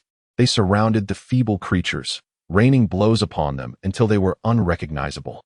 "Listen to their cries. Behold their pitiful forms," the reporter lamented, squeezing out a few false tears. This spectacle, however, was met with disgust by the countless viewers at home, some even cursing in outrage. Yet, this moment of levity alleviated the previously somber atmosphere. Well, although they suffered merciless destruction, I must admit, a twinge of sympathy stirs within me. Nevertheless, I cannot help but shout in admiration for these superheroes. "Splendid work," the reporter declared. "These monsters deserve their fate. Because of these scoundrels, numerous streets have vanished, with casualties nearing tens of thousands and incalculable property damage," he shouted, fervently raising his fist. "Come, let us pay tribute to our heroes." The scene shifts, and a brawny figure appears on the screen. How striking! Behold this robust man, who effortlessly crushes a giant python with a single punch. Astonishing! The solid concrete, in his hands, feels as malleable as clay. Such a formidable physique. I wonder how many lonely housewives will find themselves restless tonight, unable to sleep. This physique is enough to captivate even me. Incredible! I must be dreaming. A man weighing at least 200 pounds leaps an astonishing 7 or 8 meters into the air, his agile reach reminiscent of flight, evoking memories of Tarzan. At this moment, countless reporters have gone into a frenzy, invigorated as if they had been given a surge of adrenaline, breaking through police barriers to approach the scene recklessly. Each one is animated, gesticulating wildly, their faces alight with fervor, exclaiming loudly. Their excitement is wholly understandable. Today's events are truly exhilarating. Chapter 59, Explosive News. In the heart of New York City, a bustling metropolis, the daily news is boundless, with playboys consistently generating headlines. Yet, this is hardly sufficient.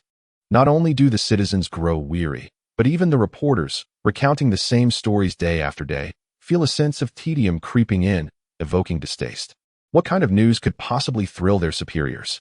Lavish expenditures, frequent traffic accidents, relentless robberies, the petty squabbles of celebrities. These are indeed attention-grabbing, but when repeated ad nauseum, they become tiresome.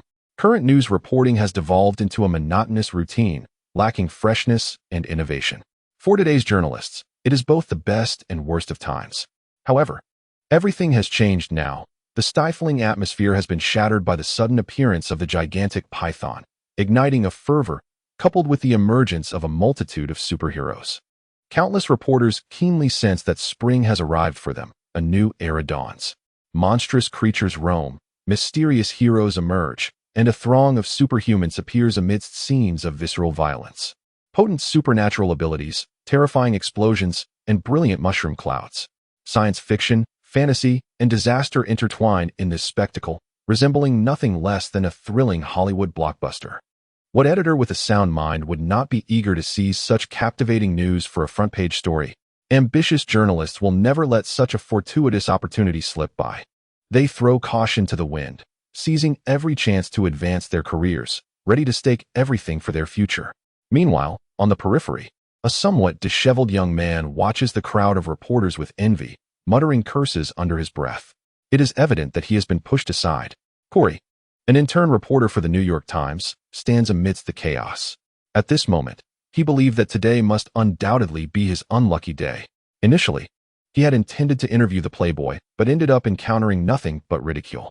On his way back, he stumbled upon sensational news, yet found himself relegated to the periphery. However, now his complexion flushed, and his eyes sparkled with fervent intensity as he fixated on the approaching figure in the distance. Let renowned entrepreneurs go to hell. After all, that playboy is a constant source of amusement, and his news has become as outdated as his physique. The forthcoming era belongs to heroes, to my colleague. With this thought, Corey trembled with excitement, gripping his notepad and recorder tightly, his legs taut and his face aglow, as his heart raced inexplicably. Corey, Your accomplishments should not be limited to this. Being an intern reporter is merely a trivial beginning. Perhaps this is an extraordinary opportunity that must be seized. It is a sensational exclusive bestowed upon me by fate. Silently offering a prayer, Corey took a bold step forward, sprinting towards the figure in the distance with all his might. "Hello, sir, may I conduct an interview?" he shouted while running. Lifting his gaze, he beheld a disheveled figure, covered in dirt, scrambling towards him, emitting near hysterical cries that made Edward's brow twitch. As the recorder came into view, Edward glanced at the young man, who was panting heavily, excitement radiating from him, prompting Edward to instinctively take a half-step back. An interview. Edward felt a stir of interest, scrutinizing the young man with a puzzled gaze. "Yes, sir, I am a reporter for the New York Times. May I ask you a few questions?" Corey looked at him with a mix of exhilaration and apprehension. Edward furrowed his brow, various thoughts racing through his mind, before a smile broke across his face. "Of course. Huh, that is splendid," Corey exclaimed joyfully, poised to pose the questions he had long prepared. However, Edward interrupted him directly. "The interview can proceed, but please wait a moment." With that, Edward glanced towards the distance, where several figures were rushing towards them. Corey's exuberant shout instantly attracted the attention of surrounding reporters. Turning to look back, he saw those journalists tightening their grips on their microphones, their eyes gleaming with anticipation as if a delectable feast lay before them. In a rush, they surged forward. Then, a barrage of questions flew at Edward like bullets. Faced with the onslaught, a satisfied smile graced Edward's face. "Mr. Edward, are you a mutant?" "No." "Mr. Edward, clad in police attire, are you a police officer?" "Indeed, I am a proud federal police officer." One question after another, Edward's senses are remarkably acute. His auditory perception and cognitive abilities surpass those of ordinary individuals. Thus, when faced with a barrage of chaotic inquiries, none escape his grasp. As he provides the most fitting responses, "Mr. Edward, might I inquire if the abilities you displayed in the recent confrontation are akin to superpowers, much like those of mutants?" "No, it is not a gift akin to divine endowment. I prefer to refer to it as the power of wisdom, the power of knowledge." Upon the conclusion of Edward's statement, an initial silence enveloped the room, soon followed by a crescendo of voices. "Mr. Edward, do you imply that this is a form of wisdom, a manifestation of knowledge?" A nearby individual sprang to his feet, his eyes ablaze with fervor, nearly roaring in his excitement. "Indeed," Edward affirmed with a nod. A wave of astonishment surged through the crowd, as journalists, each possessed a keen intellect, and upon hearing Edward's words, many paused to contemplate their profound implications. "Edward, does this mean your abilities are acquired through the study of a particular knowledge?" "Yes. Thus, others, or what one might call ordinary individuals, can also attain this knowledge, this power through learning." "Absolutely. Explosive. Utterly explosive. This is undoubtedly the most sensational news of the century."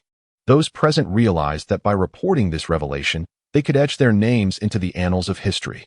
The surrounding journalists were engulfed in a frenzy, their eyes gleaming with a fervent intensity, wide open in astonishment, and a cacophony of questions erupted. "Mr. Edward, what is the name of this knowledge? How can one learn it? Is it challenging to master? Are there any side effects?" What began as a clamorous uproar had transformed into a torrent of inquiries, with countless voices clamoring simultaneously, rendering clarity unattainable. Chapter 60. I Am a Policeman. Part 2. The collapsed buildings, the dilapidated streets, the cracked earth, debris swirling in the air. The streets here resemble a place that has just endured a cataclysm, reduced to mere ruins. Bloodstains mar the fissured pavement, and one can occasionally spot the wounded, clutching their injuries, wailing in agony. Scattered across the ground lie lifeless bodies, their pale faces gazing vacantly at the vast, ancient firmament above. The wind rises and falls, clouds drifting in a serene dance. The swirling debris cannot obscure the inexplicable sorrow and desolation. Helpless individuals surround the ruins of their homes, covering their faces with trembling hands, weeping softly. In their fragility and powerlessness, their tears change nothing. What is carried away are the cold bodies, leaving behind only the grief of loved ones. With no trace left in this world, the cruelty of existence and the fragility of life are starkly apparent at this moment. In stark contrast to the desolation, a lively gathering is not far away, filled with fervor and exuberant shouts that create waves of sound, highlighting the disparity. Beyond the deceased, the living must strive to thrive. Words elude us. William Brighton, once surrounded by reporters, now finds himself alone save for the police, as all journalists rush to Edward's side, joining the cacophony of shouts. Gazing at Edward, the focal point of attention, William's expression remains impassive. Within his deep-set eyes, hesitation and contemplation ripple, gradually solidifying into resolve as a warm smile graces his face. He strides calmly towards the crowd.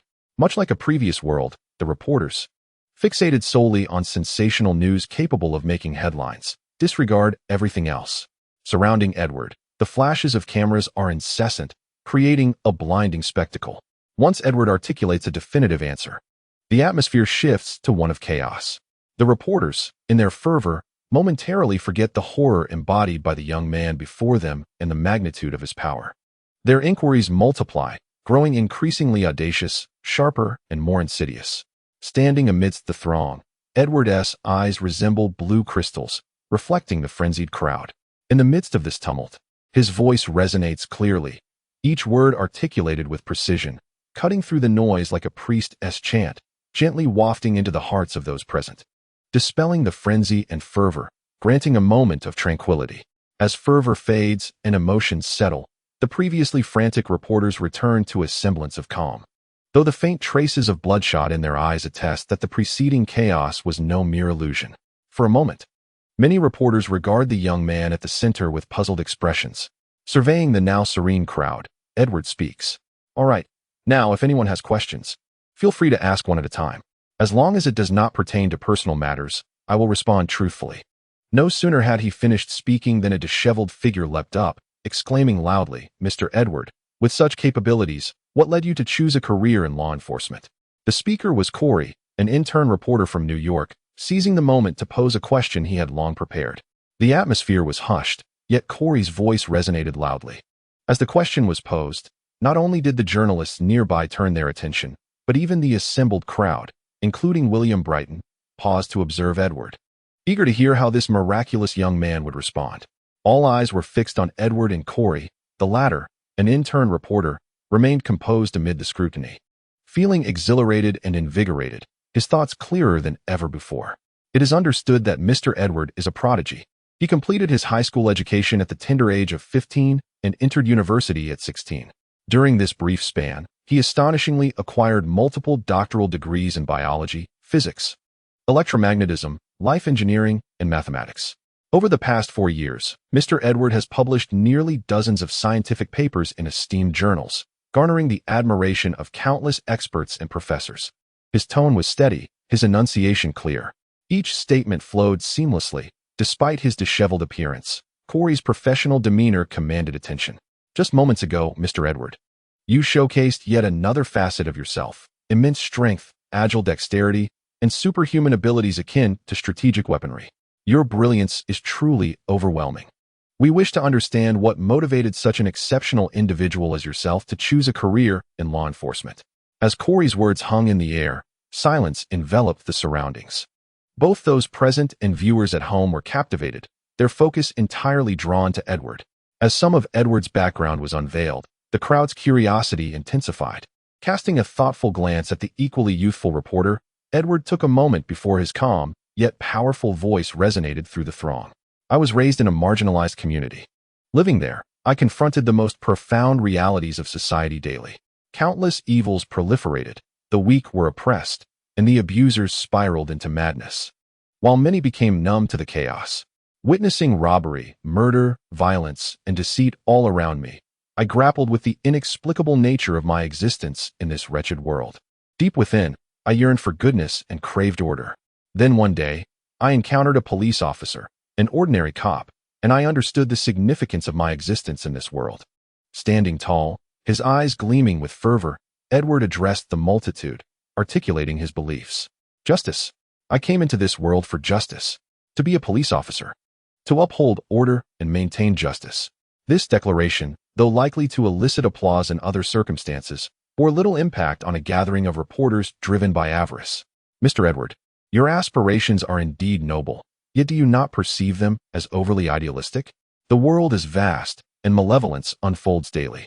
By what means do you intend to uphold the wisdom within your heart, through your incendiary rhetoric or through the formidable power capable of crushing the ordinary.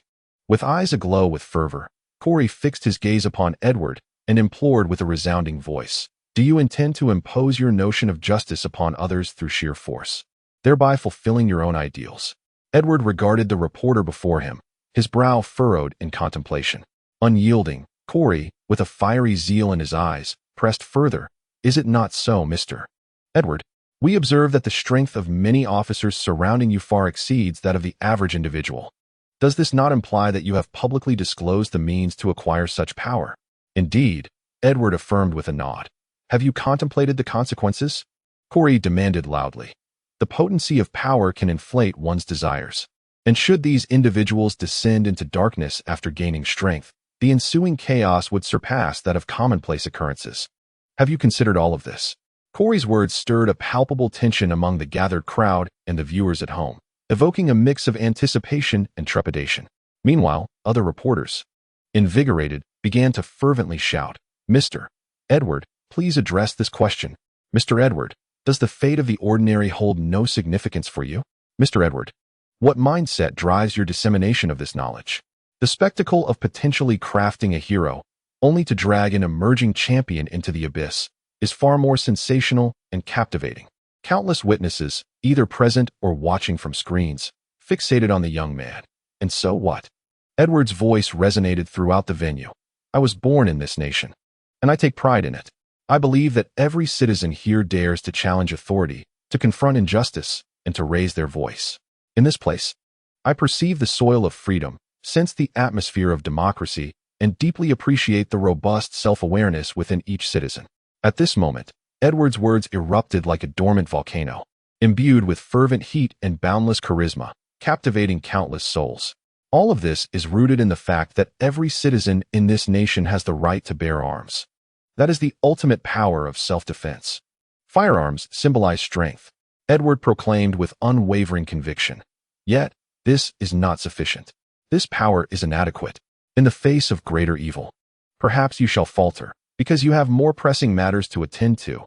Your loved ones require your care, and you cannot afford to take risks. In the face of terrifying disasters, you can only weep helplessly, utterly powerless, for there is nothing you can do. Confronted with such circumstances, retreat is your only option, and timidity prevails. Perhaps when there is nowhere left to retreat, in despair, one loses oneself entirely. The words of Edward pierced the hearts of countless individuals like sharp daggers, laying bare the deepest fears within.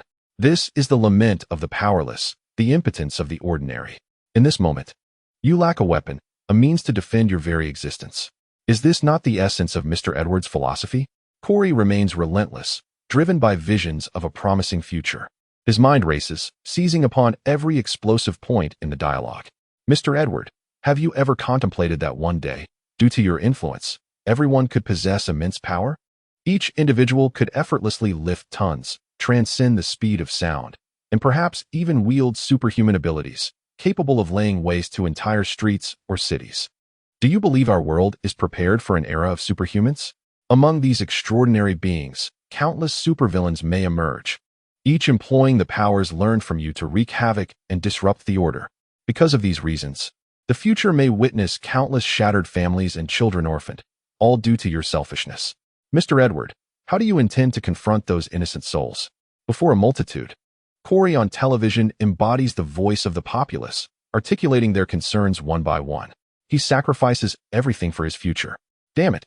Who is he? Who is that reporter? Find out immediately. I demand all information on that journalist. Talent. This is indeed talent. By any means necessary, bring him to me. At this moment, a chorus of roars erupts from numerous newsrooms and television stations, followed by a flurry of chaos. Clearly, Corey has succeeded. Faced with the journalist's inquiries, Edward displays no anger. "Look over there." Edward points into the distance. Following his gesture, the camera shifts its focus. The scene transforms, revealing police officers engaged in rescue operations after clearing a snake infestation. What was once a mundane rescue effort now becomes profoundly moving. These officers embody the strength of giants. They effortlessly cleared the debris, swiftly locating the survivors buried beneath the rubble. Their immense strength and keen perception enabled these extraordinary officers to display astonishing efficiency during the rescue operations. They forged paths and saved lives, followed closely by medical teams. Like arrows piercing through adversity, their actions expedited the rescue efforts. Every onlooker understood the significance of this. It meant that, within a brief span, they could save more lives, reuniting families that might otherwise have remained apart. Their power allowed them to accomplish these feats, as they aspired to save lives and prevent tragedy. The strength within them facilitated these endeavors. In the face of disaster, such power aids survival. Against evil and oppression, it amplifies one's inner fury. However, I firmly believe that with great power comes great responsibility. For instance, I could establish a company to amass endless wealth or become a renowned scientist. Yet here I stand. A police officer. Chapter 61. Heart towards the light, such noble ideals and lofty principles. A pair of eyes fixated intently on Edward, as Corey exclaimed in admiration. Even the surrounding reporters, observing Corey's ashen face, could discern an expression of respect. The admiration in those sparkling eyes emanated through countless cameras, reaching the gaze of innumerable individuals. Goodness, what an extraordinary talent. Who on earth informed me of this remarkable reporter? Just look at that glint in his eyes. Who would dare claim it's insincere? I would gladly confront them. An identical thought surged in the minds of many. However, Mr. Edward, please do not evade. Answer my question directly. In the future, when countless individuals utilize the power they learned from you to disrupt order, what will you do? Will you, in that moment, regret your present self-interest and feel remorse? Click, click, click. The flashbulbs erupted in a frenzy. Countless reporters, their faces flushed, fixed their gaze intensely on the duo. Akin to ravenous wolves catching sight of fresh prey, their eyes gleaming with a glint of hunger. Corey remained relentless, pressing forward, observing the expressionless, equally youthful figure before him and contemplating the radiant aura surrounding his counterpart. A flicker of madness ignited within him. Is this the sensation of being in the spotlight? This feeling of being at the center of attention, under the flashing lights, is utterly intoxicating. This sensation must never be relinquished. In this chaotic world, one can only become more frenzied. The insignificant can only reside in the corners of existence. Yet I yearn to radiate my own brilliance in this era. The opportunity lies before me. Corey is acutely aware that he is but a mere figure, a soul grappling at the fringes of society, born of mediocrity, living a life of struggle, destined to fade into the ordinary. He desires more. He aspires for fame, to be the center of attention, wealth, power, and beauty. He longs for it all. To achieve this, he must embrace madness, for only madness remains. Edward gazes upon the disheveled young man before him, who shares the same youthful vigor. In his brown eyes lies the unmistakable vitality of youth, coupled with an ambition for the world. Is this not what he desires? Edward's eyes fixate on this individual, the fervent blaze of self-belief burning brightly and dazzlingly. Each life is unique, bearing its own distinctive imprint, be it wealth, power, strength, or ideals. These deep-seated passions from the soul ignite a miraculous flame, revealing a singular charm that is uniquely one's own. Unbeknownst to him, the expressions on Edward's face, be they righteous, impassioned, or stoic, vanished, replaced by a gentle smile. His golden hair, porcelain-like visage, and warm eyes radiate a sunlit essence. Such purity, such cleanliness. Everyone present felt an inexplicable joy, akin to the elation of a bountiful harvest, a comforting happiness. As they scrutinized the ashen face before them, it was as if they were appraising a precious treasure. In that moment, Edward beheld the youth, sensing the fervent imprint of life that burned with an intensity capable of igniting the world. Edward felt a profound happiness. In entering this realm, he witnessed the changes he could effectuate. Corey maintained a stoic facade, yet his heart raced violently, beads of sweat stealthily ascending his forehead. In an instant, he felt stripped of secrets, rendered transparent beneath Edward's gaze. Mr. Edward, please do not change the subject, Corey implored, his voice nearly hoarse. The veins in his neck standing out, as if to unleash the pent-up frustrations within him. At that moment, fear flickered in his eyes. He perceived the individual before him as terrifying, not merely the aura that could induce shame in countless others, nor the power that could easily obliterate him. Rather, it was the penetrating gaze, the unguarded transparency of his heart that instilled dread within him. The fervent obsessions of his heart, the blazing flames of madness, desperately urged him to voice the thoughts that roared within. In pursuit of his nearly idealistic yet arrogant ideology, countless individuals have been led into the abyss. Mr. Edward, is this your notion of justice? Do you not perceive the errors in your ways? Breathe, breathe. With labored breaths, Corey's eyes fixated intensely upon Edward. Within his brown irises, crimson veins intertwined, weaving a great net that ensnared the gaze yearning for light, yet could not contain the fervent flames igniting beneath. Retracting his stare, Edward scanned his surroundings. He could feel the weight of countless gazes lingering upon him.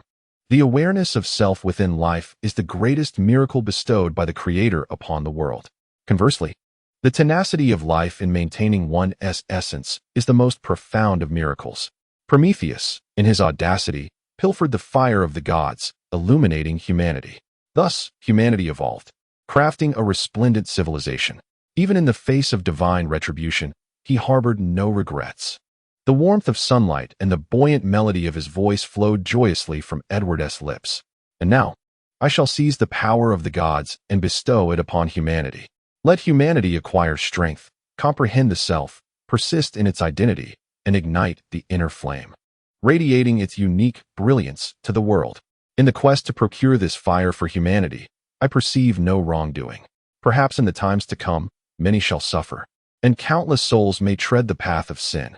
At that moment, I may be reviled by the masses and cursed by the world. Yet, I shall harbor no regrets. I can endure all manner of suffering and trials, even in the face of misunderstanding. However, I am unequivocally in the right, and I shall never retract the flame that belongs to humanity. The realm of life ought to be one of illumination. There is no roar, no desperate defense, only a calm declaration. In his blue eyes, it seems one could traverse the endless river of time, glimpsing the future. In that world, flames burned brightly. The world fell silent. Countless individuals gazed upon that youthful visage, listening to the seemingly arrogant, almost ludicrous words, their hearts heavy with oppression. The fervor stemming from belief weighed heavily upon many. The loyal may disguise deceit, and the deceitful may masquerade as loyal. It remains uncertain which is the truest self. The ebb and flow of emotions left Edward in a state of bewilderment. Upon arriving in this world, he believed himself indifferent, capable of masquerading to confront all challenges. Yet, the fierce beating of his heart revealed to him the vitality of existence. A smile formed within. This sensation is rather delightful. Chapter 62. The attention of all sides. So this is the contingency of S.H.I.E.L.D., an idealist? In a spacious conference room at a military base of the Federation, 6 generals observed the large screen, listening to Edward's articulate address. One among them, with a hint of derision, remarked scornfully. It was the same individual who had entrusted command of the operation to Nick, one of the 3 present. When did a formidable empire require such an aberration for salvation? Prometheus? I perceive him as mentally unstable. He ought to seek a medical examination for his mind, or perhaps confront his discontent with failure. Mike gazed at Edward on the large screen, a torrent of disdain surging within him, his words laced with bitterness and contempt. Like that group of misguided individuals, filled with idealism, yet utterly oblivious to reality. Enough, Mike. Restrain your grievances. They only serve to highlight your own inadequacies. The venerable elder seated at the helm observed the agitated Mike with a furrowed brow, admonishing him sternly. Humph. With a disgruntled snort, Mike, wary of the elder's authority, fell silent. Any updates from the command center? Can that method truly facilitate evolution? The dignified elder, his face etched with wrinkles, gazed intently at the screen, his eyes deep as the ocean. General, the intelligence is currently under analysis. We may require some time to ascertain an accurate response. A colonel respectfully interjected from behind the elder. Nodding slightly, the elder ceased further discussion, closing his eyes to enter a meditative state. The other 5 generals either contemplated silently or bowed their heads in silence, all waiting patiently. Unlike the others, one robust elder among them, his visage resolute, watched Edward's various displays on the screen with palpable interest. Strength, reflex speed, exceptional combat skills, and ultimately, that near-strategic weapon-like electromagnetic cannon, all captivated the elder's attention. He observed eagerly, studying intently. On a sunny day with a gentle breeze, tranquility pervaded a leisurely estate. "It seems we have gained another companion on our journey," a serene elder remarked, gazing at the television with a smile from his study, steeped in the essence of medieval antiquity. This elder was none other than Professor X, a telepath. Surrounding him were other members of the X-Men: Jean, Scott, Storm. The Wolverine was conspicuously absent. "Companion? Professor, I do not believe he possesses the qualifications to join our ranks," Scott replied, his tone somewhat brusque. "Though he wields formidable abilities, his body lacks the signifier of a mutant. He is merely a fortunate, ordinary individual." The glasses obscured Scott's eyes, but all present could sense his aversion towards the figure on the screen, or rather, Scott's general disdain for humanity, a sentiment echoed by many mutants. The professor regarded his student with a tinge of helplessness, even as a telepath capable of effortlessly reading minds and controlling bodies. He could not alter the perceptions or will of others. "Scott, do not allow your anger to cloud your judgment. The lineage of one's genes is merely a superficial existence. It is not the fundamental criterion for judging companions. Only mutual recognition of each other's paths serves as the sole basis." Such philosophical musings, articulated by a wise elder, carry an undeniable weight. However, it is evident that these words hold little sway over Scott. "Perhaps." Scott gazed at Edward's youthful visage on the large screen and replied dismissively, "The Federation is, after all, one of the most formidable nations on this planet, with every action capable of influencing the world. Any occurrence here inevitably draws attention, and this instance is no exception. First, there was the giant python, followed by the extraordinary boy, and most notably, the sudden emergence of super police. The existence of an individual with superhuman abilities is not particularly remarkable. This world has never lacked fortunate souls, especially considering the presence of mutants among us. Yet, the appearance of a squad of law enforcement officers endowed with extraordinary powers adds layers of intrigue. Furthermore, Edward's assertion that one can become superhuman through rigorous training resonates loudly. I demand all information regarding that youth." The sentiment, echoed in various tongues, conveys a singular meaning. However, perhaps due to the formidable power exhibited by Edward, all investigations are conducted discreetly. Hydra, Hellfire, the Brotherhood, governmental bodies, and various consortiums, each represents a viable evolutionary pathway, capable of transforming the world. The media, ever eager for headlines, cannot resist pursuing the story. Following Edward's interview, a deluge of reports ensued.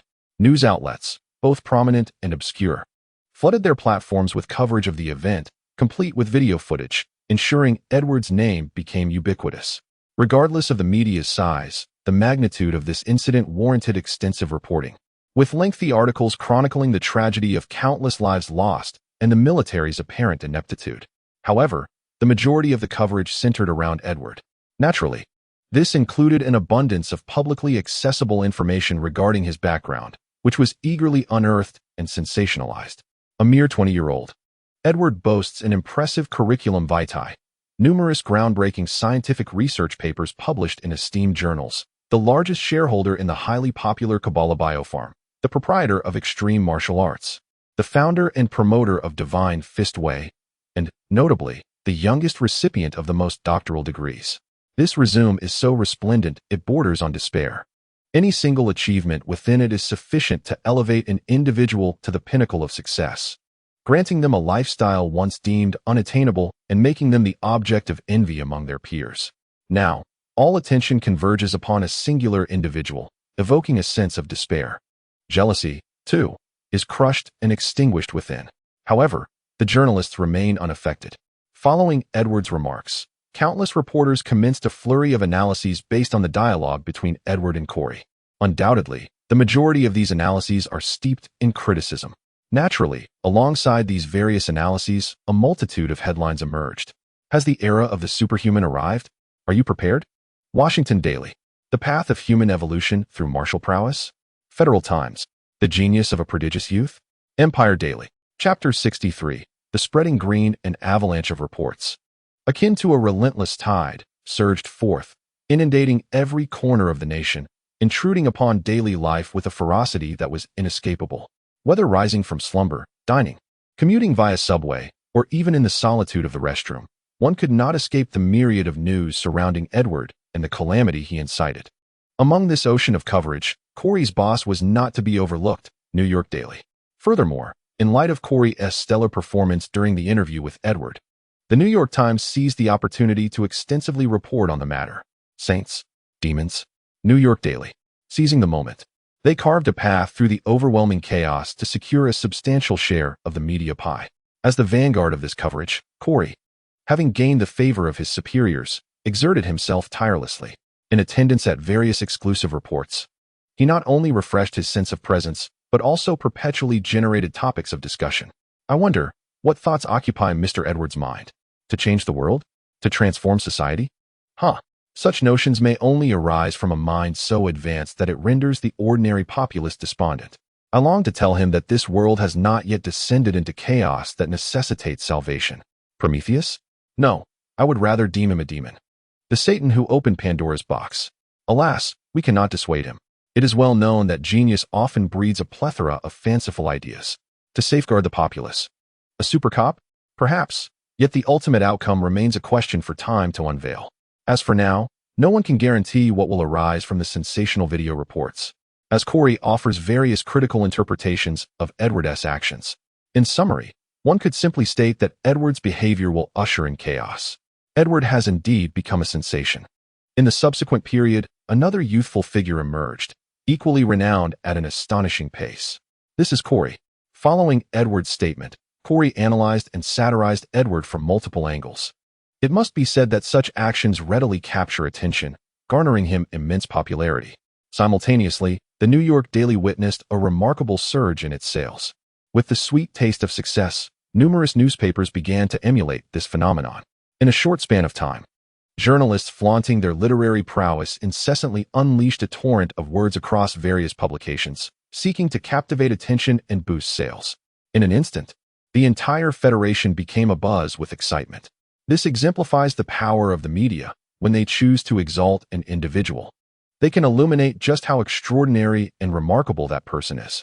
Conversely, when they decide to tarnish someone's reputation, they can effortlessly convey how foolish, laughable, and detestable that individual is. Edward has now become their target. As for the veracity of their claims, they remain indifferent. They adhere to a singular belief. Whether you believe it or not, I certainly do. The dire consequences that may ensue are of no concern to them. Just as Edward desired, he began to transform the world. Although the process may differ, what truly matters is the outcome. At dawn, a resplendent sun leaped forth from the east, casting forth a myriad of golden rays that dispelled the darkness of the pre-dawn hours, heralding a new day bathed in brilliant sunshine. In the suburbs of New York, crime, violence, and darkness characterized the impoverished districts, and even New York was no exception. However, this grim trait began to fade within the city. The once squalid and chaotic slums were gradually disappearing, replaced by lush, vibrant small estates, neat and full of life. Thanks to the unique cultivation methods of the Kabbalah Bio-Farm, there arose a pressing need to recruit farm workers. As the Kabbalah Farm expanded, it effectively addressed the issue of widespread unemployment, significantly reducing the number of vagrants in the area. With fewer idle hands, the crime rate naturally began to decline. There were no stringent professional requirements or cutthroat competition. As long as one possessed physical strength and was not foolish, they could secure a well-paying job at the Kabbalah Farm.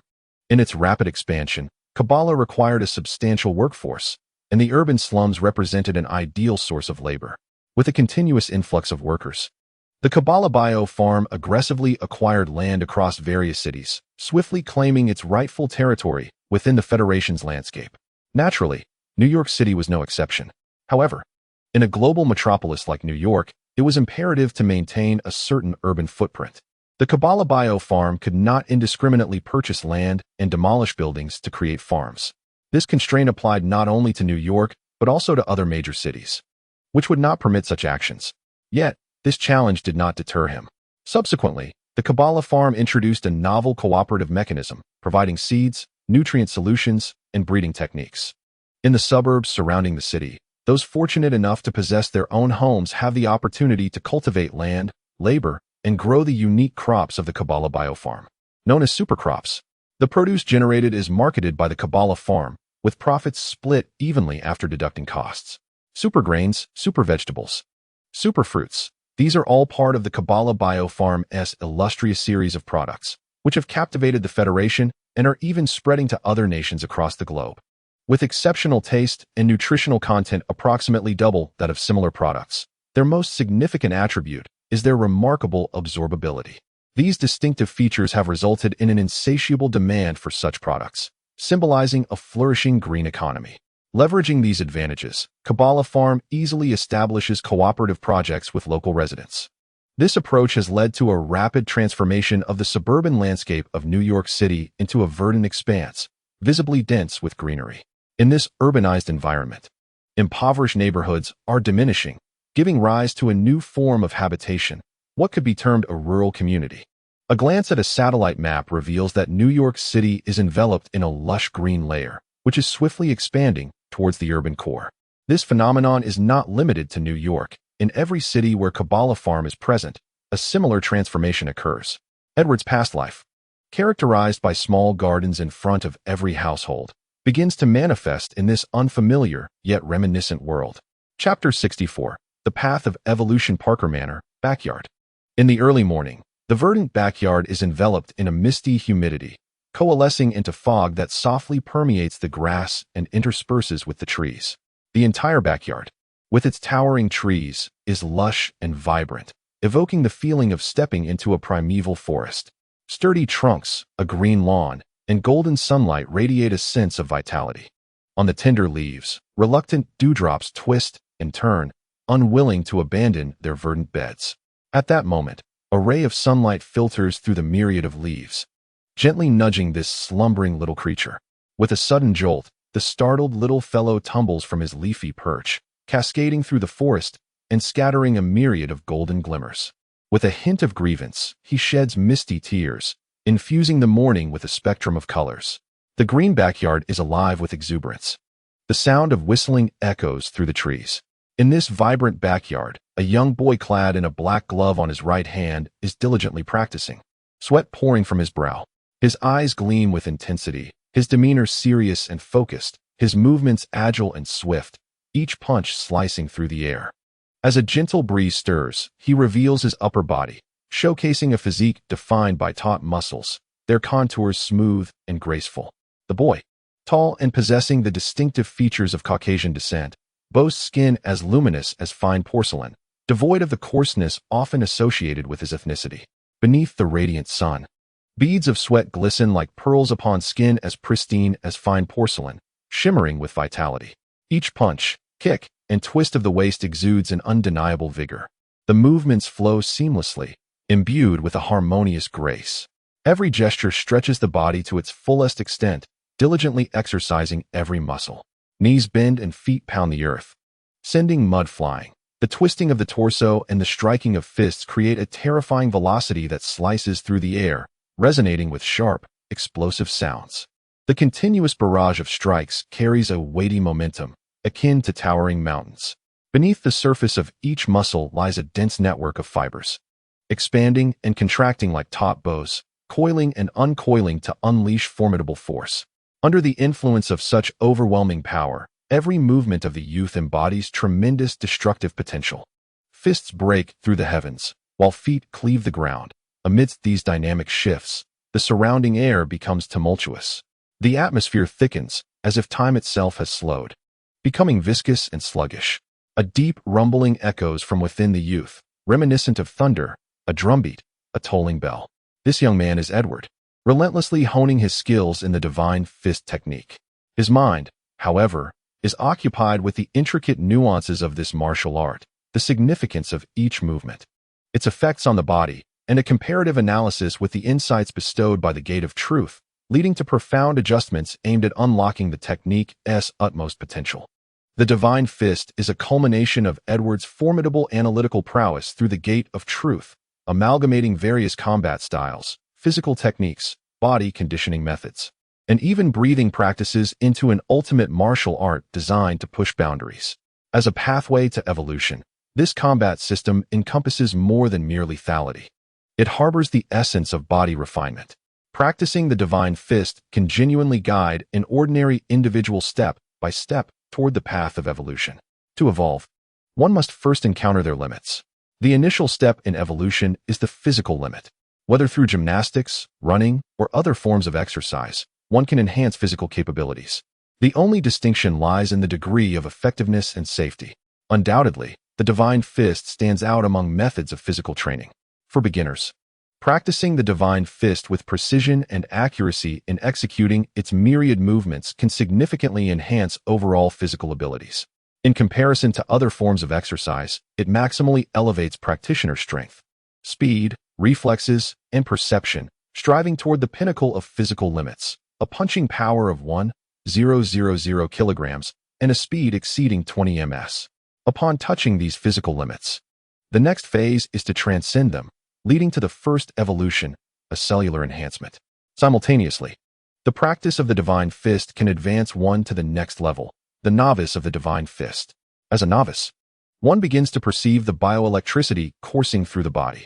By relying on the movements of the Divine Fist art, one can channel this energy, thereby stimulating every single cell throughout the entirety of one's being. A practitioner at the threshold of the Divine Fist art can embark on the second stage of evolution, the cellular limit. The human body is composed of cells, yet the limits of the body are not synonymous with the limits of the cells themselves. The second stage of evolution involves the awareness and control of the bioelectricity within the body, aiming to stimulate and strengthen the cellular structure to reach the utmost potential of one's cells. During this process, a neophyte can harness bioelectricity to execute various combat techniques from the Divine Fist art with devastating efficacy. Edward finds himself at this second stage of evolution, cellular enhancement. However, compared to ordinary individuals, he possesses a distinct advantage due to the influence of the Gate of Truth. Under the aegis of the Gate of Truth, every aspect of his body is wholly governed by his will, penetrating from the exterior to the interior, encompassing both tissue and cells. The wind from his punches howls like crashing waves. The surrounding air begins to swirl chaotically, disturbed by Edward's increasingly indistinct movements. In the wake of his actions, the air currents move erratically, colliding with one another. Suddenly, a sharp noise pierces the silence, akin to a painful assault on the eardrums. Some green leaves, caught in the tumult of the air currents, spiral and are hurled into the chaotic vortex, only to be shattered into fine powder by the hidden, tumultuous forces within. Undeterred, Edward remains enraptured in a peculiar state. Time passes inexorably, yet his movements appear to slow down. However, this is merely an illusion of the eye, a visual stasis induced by his superlative speed. At this moment, should any object fall into the tumultuous realm surrounding Edward, its fate would be scarcely more favorable than that of the leaves. Crackling sounds of electricity punctuate the air. Delicate blue arcs of electricity emanate from the guardian gloves on Edward's right hand, swiftly enveloping his skin. Countless electric tendrils, akin to serpents of energy, weave and dance across his body. These myriad electric serpents, in concert with his movements, traverse back and forth through his being, honing and refining his physical form. Every aspect, from flesh and skin to bones and organs, falls within this purifying embrace. Upon closer inspection, one would discern that these countless currents transform into even finer entities, traversing each cell within the body, continuously stimulating and refining them, rendering each cell as robust as an athlete sculpting their physique. Chapter 65. The concept of evolution empowered by the guardian gloves. A surge of bioelectricity is unleashed, invigorating Edward's cellular structure. His perception sharpens, becoming increasingly acute. The emergence of bioelectric currents opened a new vista for Edward. The luminescence grew increasingly vibrant, and the once imperceptible cells now revealed themselves to Edward through a unique lens. The cell membrane, cytoplasm, nucleus, and cellular constituents became evident in his perception. Stimulated by bioelectricity, the cells retained their fundamental components. Yet the spatial configuration of their material composition began to transform, evolving towards a more intricate, cohesive, and efficient structure. Much like the sculpting of muscle fibers through exercise, which enhances both form and strength, Edward was unaware of when his hands became adorned with flesh-colored, intricately patterned gloves, his energy-storing gloves. These gloves were a remarkable substance he had discovered within the muscular tissues of the electric eel, distinct from the commonly utilized energy storage material ADP, representing a new and more efficient form of energy storage. They offered greater stability, a faster decomposition rate, and the ability to release more energy per unit. The conditions for energy storage and release were rendered simpler. At this moment, under Edward's control, the energy-storing substance within the gloves decomposed in abundance, releasing energy that, through the gate of truth, was transformed into bioelectricity within his body. Subsequently, the divine fist technique harnessed this bioelectricity, stimulating every cell throughout his being. The air was filled with a thunderous crackle. Edward found himself enveloped by crackling arcs of electricity, caught within the current, disoriented and unable to discern between the external world and his own self. Whether it was a minute or an hour, time held no meaning for Edward. The gentle sunlight filtered through the verdant leaves, dappling the green lawn with flecks of light. Shadows danced as the tender grass swayed, basking in the sunlight and radiating vitality. Warmth and the essence of life surrounded Edward, who, in this moment, reveled in the sheer pleasure of stretching his body, maximizing his contact with this fresh world, and absorbing its vibrant essence. His body intertwined with countless currents. The electricity felt like an extension of himself, or perhaps he was an integral part of it. In this instant, he sensed that his body and mind were akin to the jubilant dance of electrons. Amidst the thriving forest, a brilliant blue current joyfully leapt about. Each movement of the divine fist technique seemed to exude profound mysteries, akin to a ceremonial rite, bridging the enigmatic realms beyond. Unbeknownst to him, Edward's vision unveiled an even more intricate world, a deeper material realm. The imperceptible particles of dust in the air and finer particles became part of him, merging into one as he navigated the delicate ocean of matter. Yet, he remained an observer, rationally analyzing and documenting the peculiar laws of material existence that unfolded before him. At this very moment, a myriad of substances, unseen or unknown to the ordinary person, are laid bare before Edward's perception. They oscillate between tranquil serenity and tense confrontation. One moment they exude gentleness, and the next, they rage with tempestuous fury. They manifest their essence unabashedly, oblivious to the presence of an observer nearby. Edward, in an oddly serene state, perceives everything with clarity. His consciousness, amidst this seemingly chaotic and vibrant world, revels in the pursuit of truth, analyzing and deducing various transformations while juxtaposing them with his acquired knowledge and understanding, ultimately assimilating them into his own comprehension. Alchemy is the profound art of grasping the intrinsic laws governing matter. It involves the disintegration and reconstruction of substances based on understanding, a sophisticated discipline. At this moment, Edward has attained a novel insight into alchemy. Existence is synonymous with matter. Rules permeate every facet of reality. Rules, too, constitute matter.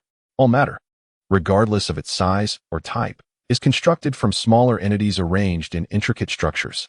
The decomposition and synthesis of matter reflect changes in these structures. Such transformations in matter lead to interference with the external world, and this process of change is what we define as energy. Thus, energy is the manifestation of the transformation of matter. The evolution of life embodies the recognition and analysis of matter's internal structures, culminating in the utilization of these substances. The more advanced the life form, the more complex the matter it can comprehend and manipulate. Countless epiphanies surge within him, enriching Edward's intrinsic framework. This may sound utterly astonishing, yet it is Edward's own evolutionary philosophy, derived from his practice of alchemy and the diverse knowledge he has assimilated, analyzed, and compared. The path of evolution is the journey of recognizing and employing new forms of matter. Unbeknownst to him, he has already embarked on this path. Though it is but the beginning, he understands that with this newfound insight, he can tread confidently onward, step by step, along his future journey. The scenery along this road may shift unpredictably, yet he shall embrace it all with unwavering resolve. As Edward's movements gradually ceased, the radiant currents enveloping him began to dissipate, leaving behind the acrid scent of scorched air and a slight ionization, evidence that something significant had indeed transpired.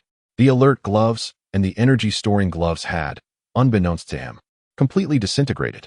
Edward's rising chest slowly calmed, exhaling gently, as the surrounding air softened and regained its composure.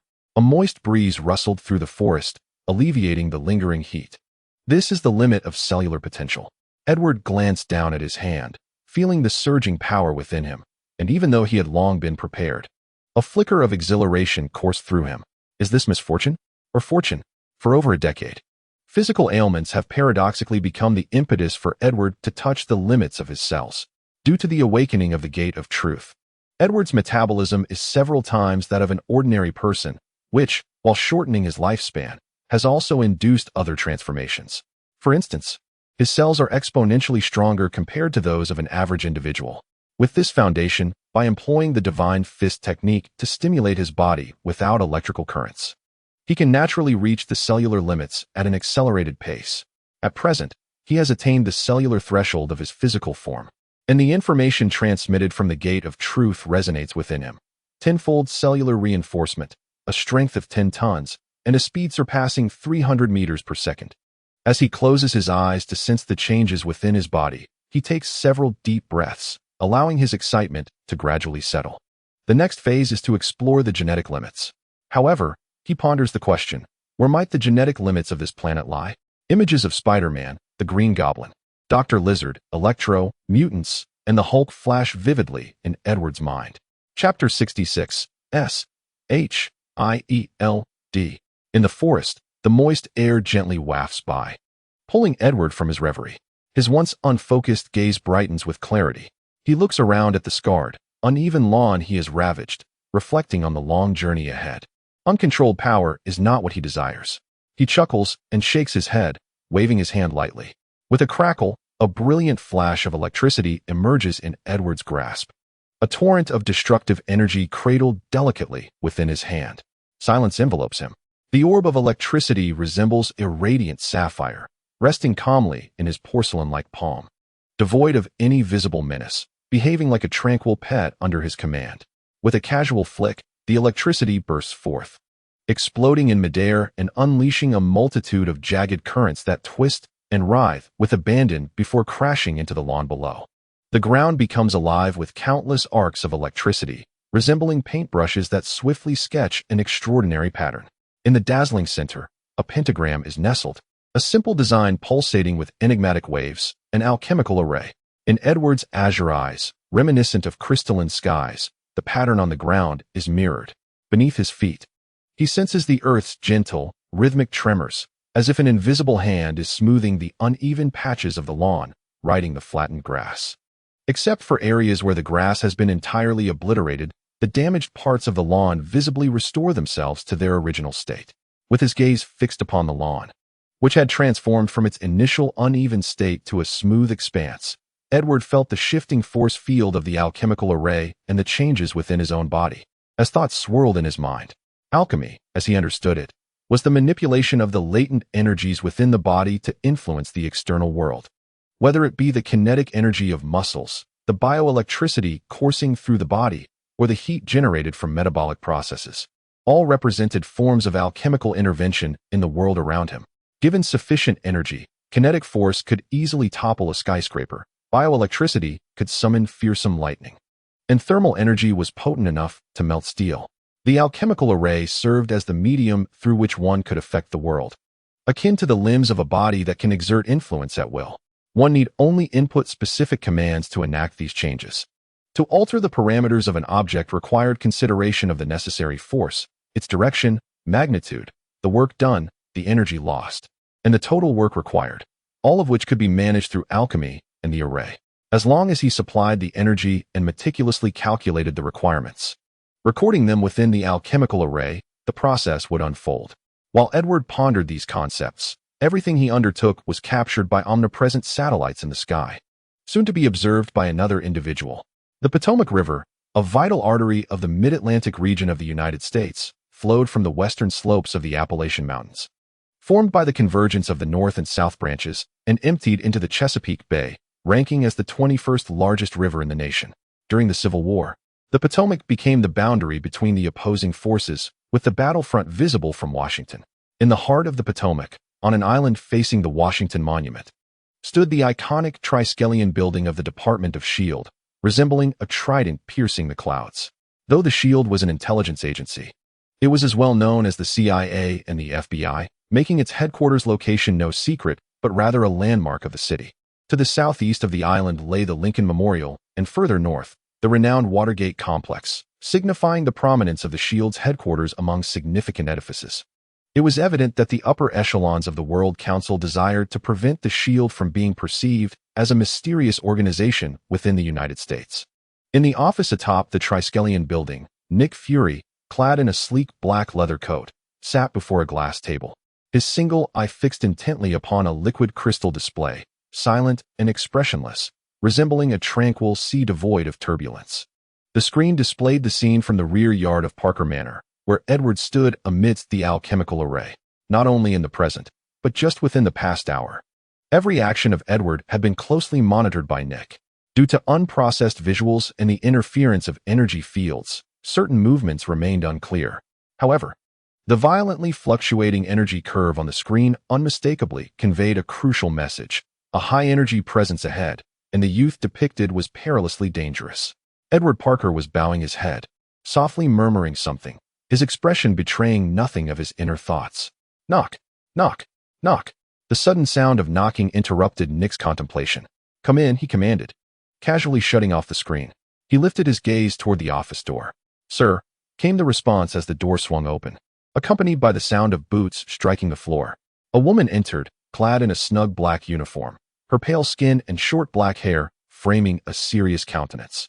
Had Edward been present, he would have sensed that her footsteps were measured and almost equidistant, indicative of a warrior who had undergone rigorous training and held herself to the highest standards. This is the information you requested, she stated, handing over a file to Nick before stepping aside to stand with a stern expression. Her cerulean eyes calmly regarded her superior, resembling a well-trained soldier awaiting further orders, clean, concise, and devoid of any superfluous movements. She was none other than Agent Hill. Thank you. Nick was already accustomed to Hill's serious and almost exacting work ethic. Thus he paid it no mind. He took the file, placed it on the desk, and began to peruse its contents. Edward Parker, age 20, was born in New York City. His father, Richard Parker, was a CIA agent and a biologist, while his mother, Mary Parker, served as a data analyst. In his youth, both parents vanished, leaving him in the care of his uncle and aunt, alongside his brother, Peter Parker. Chapter 67. A headache for Nick. The sound of paper rustling echoed clearly in the quiet office. There were only two individuals present. Agent Hill, a trusted confidant of Nick Fury, was not someone he needed to be reticent with, given that she was already privy to some foundational information. He felt at ease to review the file in her presence. Richard Parker had infiltrated Osborn and participated in the Super Soldier Serum Restoration Project, only to disappear for reasons unknown. Pausing briefly at this revelation, Nick Fury continued to read on. In his youth, Edward Parker was diagnosed with physical abnormalities, with hospital reports indicating that his metabolism exceeded that of ordinary individuals by several folds. This condition left him frail for many years, manifesting in an unremarkable demeanor. However, at the age of 14, he began to reveal extraordinary talents. Remarkably, he once saved Tony Stark during an incident and maintained a stable friendship with him, becoming one of Stark's few close companions. By the age of 15, he had self-studied his high school curriculum, and at 16, he enrolled in university. Throughout his collegiate years, he was amiable and unassuming, devoid of any detrimental habits. Aside from his morning exercises, he spent the majority of his time in the library, dedicated to his studies. Within a mere 4 years, he achieved unprecedented high scores and graduated with honors in microbiology, biochemistry, cell biology, genetics, neurobiology, computer and systems biology, biophysics, and planetary and atmospheric sciences, garnering scholarships that captivated the entire university. Consequently, there were suggestions to assess his intelligence quotient, which he declined.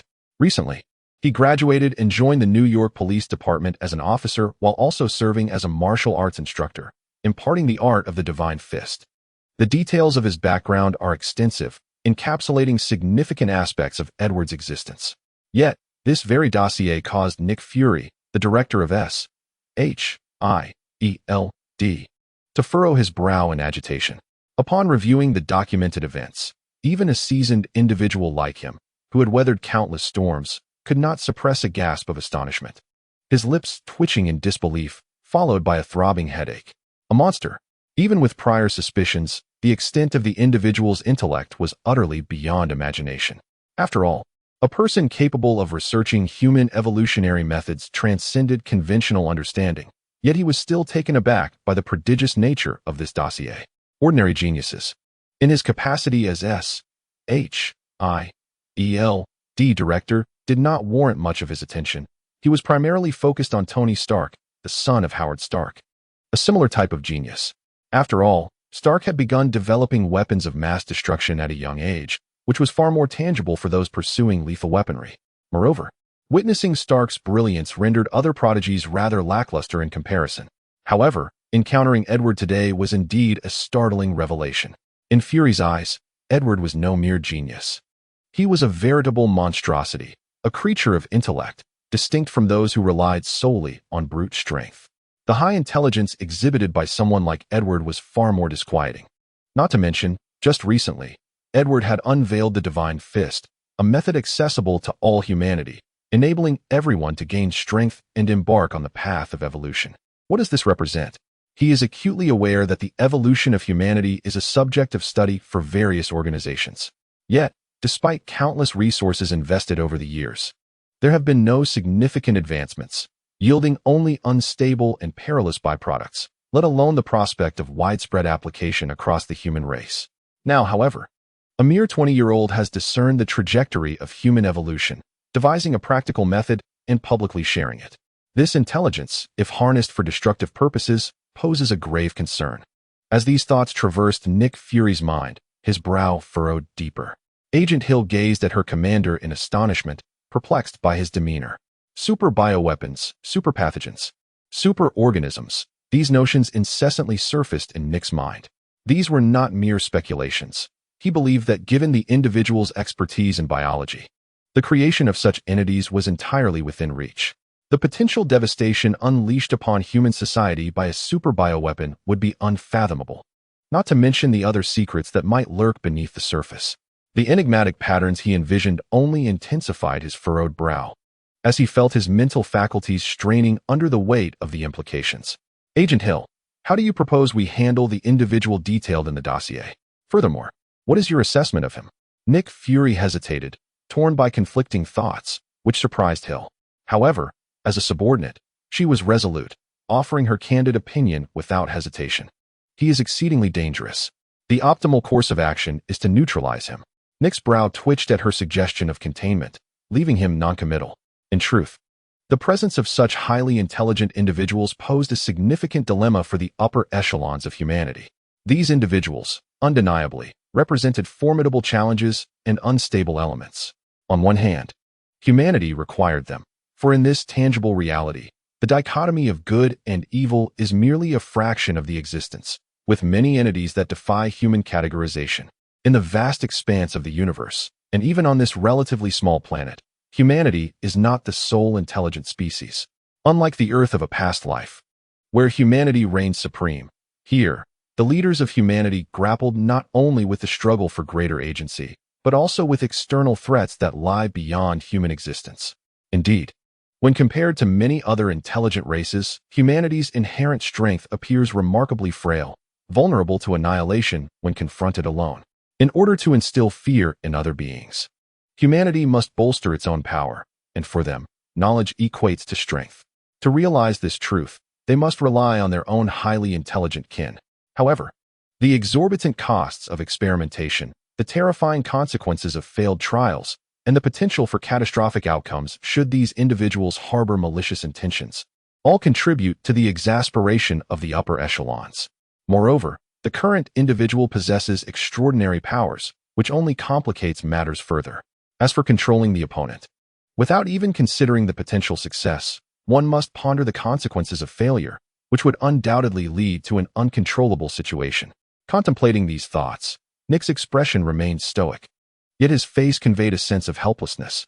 Chapter 68. George Stacy, by the way, have we clarified the specifics regarding the massive energy fluctuations that occurred 3 days ago? Setting aside previous concerns, he inquired about another matter. Not yet, Hill replied. According to the intelligence sent back by the agents dispatched for investigation, the immense energy detected 3 days prior vanished swiftly after its eruption. Their energy detectors could not pinpoint its exact location, necessitating a gradual search. The exchange was efficient and to the point. Is that so? How much longer will it take? At least 3 days, Hill responded, well prepared. Nick nodded, pondering briefly before speaking. Then let's increase our manpower. It is imperative to locate that phenomenon as soon as possible. After all, that immense energy fluctuation has drawn considerable attention. The series of events that have unfolded in recent days instilled in him a sense of urgency. Understood, Hill acknowledged, her expression unwavering. Observing his serious aid, Nick gestured dismissively. Very well, I will reach out if needed. Thank you for your hard work, Agent Hill. Fury issued a subtle dismissal. Understood, sir, Hill replied before turning to leave. Oh, and please summon Agent Coulson to my office. Remembering something, Nick added. Certainly. Once Hill's footsteps faded from hearing, Nick Fury reopened the monitor and deleted the browsing history. Edward, having tidied up the lawn, remained blissfully unaware of the concerns he had inadvertently caused.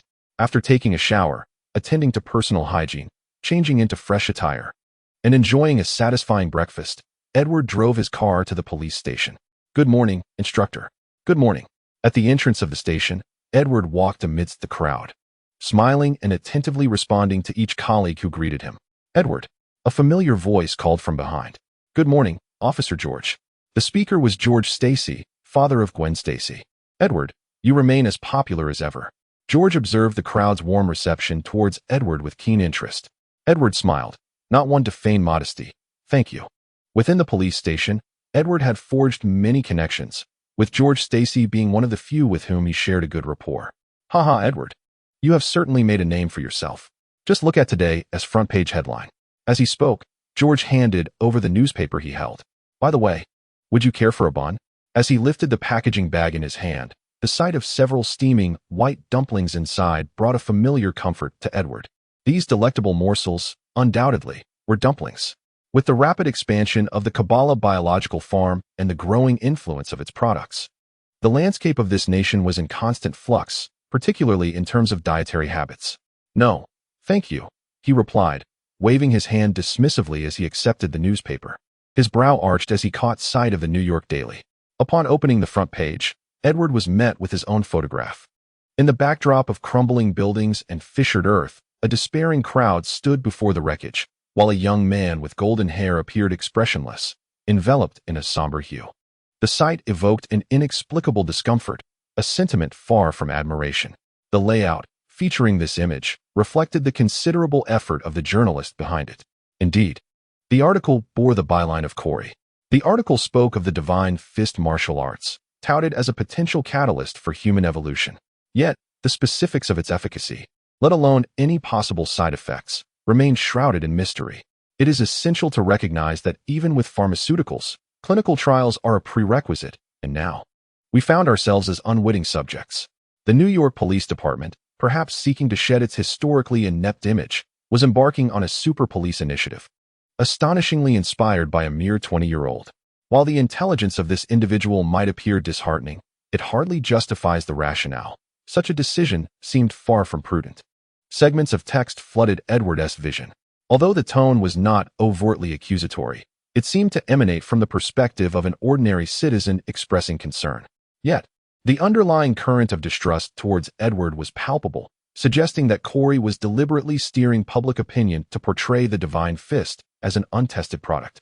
Naturally, as a journalist, it was customary for him to deliver a biting critique of the police's ineptitude. Edward skimmed through the pages, noting that most of the content revolved around him. Just as George had remarked, he had gained notoriety, albeit not in a favorable light. With a light chuckle, he handed the newspaper to George beside him.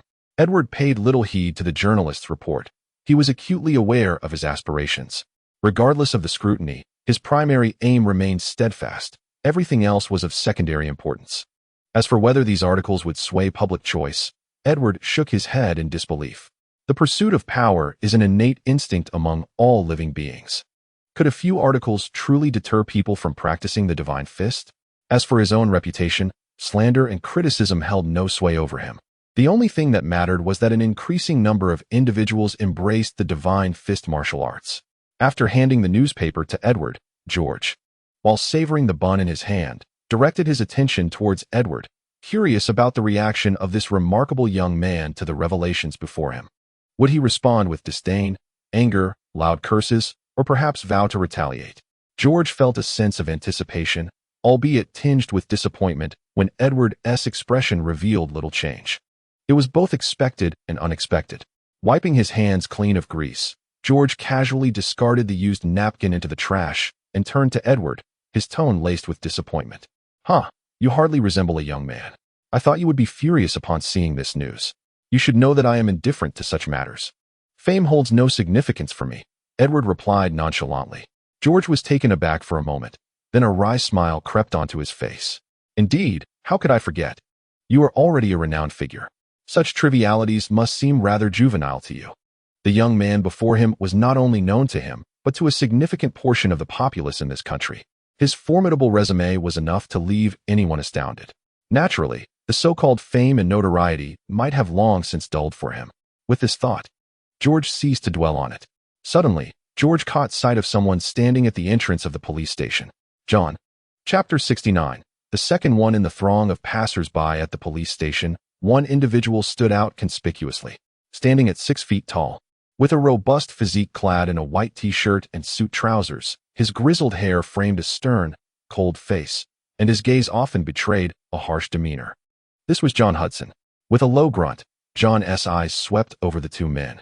"Edward, it seems not everyone is fond of you," George remarked as he watched John walk away, turning back to Edward with a smile.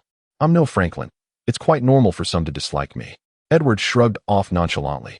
For reasons unknown, from the moment he first encountered John Hudson, Edward sensed an underlying hostility directed at him. George, however, chose not to linger on such matters. After finishing his bun, he suddenly inquired, "Do you have time this weekend?" Edward looked at George in confusion. "It's nothing significant. Just thought I'd invite you to my home for dinner," George said, his eyes flickering. Upon hearing this, Edward's expression of confusion deepened. Inviting someone to dine at one's home, whether in the Eastern or Western world, is a gesture reserved for those with a very close bond. Edward considered their relationship to be far from such intimacy. After a brief contemplation, he nodded in agreement. All right. Although he did not fully comprehend the situation, Edward felt compelled to acquiesce, as the other party had already spoken. After all, he had no plans for the weekend. Thus, it was settled. George, brimming with joy, declared, "I have matters to attend to. I shall take my leave." With that, he hastily moved forward. Observing George's brisk departure, Edward found himself somewhat perplexed by the circumstances. "By the way, on the weekend, call Peter Parker," George suddenly turned and swiftly uttered before vanishing through the doorway, his demeanor slightly hurried. Upon hearing those final words, Edward paused momentarily before grasping the intent behind them. A soft chuckle escaped his lips. Perhaps it was the whims of fate, akin to the original narrative. Peter Parker and Gwen Stacy had enrolled in the same university, sharing the same class, and had embarked upon a romantic relationship. Edward had only recently become aware of this, though he remained uncertain of the extent of their relationship. However, judging by the current situation, it appeared that their bond was quite strong. Having reached the stage of meeting each other as parents, which was promising, inside the New York Police Department's training hall, the sounds of exertion, grunts and huffs, echoed throughout. Officers on leave or with spare time were diligently engaged in training, harboring a profound dedication to strength, as they frequently danced with death. At the heart of the hall, a three-dimensional holographic figure executed a series of intricate and extreme movements, showcasing the art of combat. The motions were performed with precision, and many officers were intently observing, comparing, and correcting their own techniques. In addition, some individuals occupied the medical room, which was spacious, housing large equipment at its center, while along the walls stood what appeared to be incubation chambers. Transparent containers filled with orange liquid contained muscular men lying inside, clad only in their undergarments. Their bodies completely exposed. Their eyes were closed, and their expressions serene. Surrounding them were onlookers engaged in animated discussions, occasionally erupting into gasps of astonishment followed by laughter and teasing.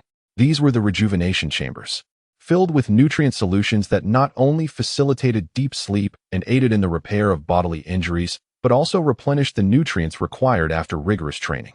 Upon their introduction, they quickly gained immense popularity. However, these amenities came at a cost: expenses for the nutrient solutions, equipment wear and tear, energy consumption, and so forth. Each session incurred a significant expense. Nonetheless, this did not dampen the enthusiasm of the users.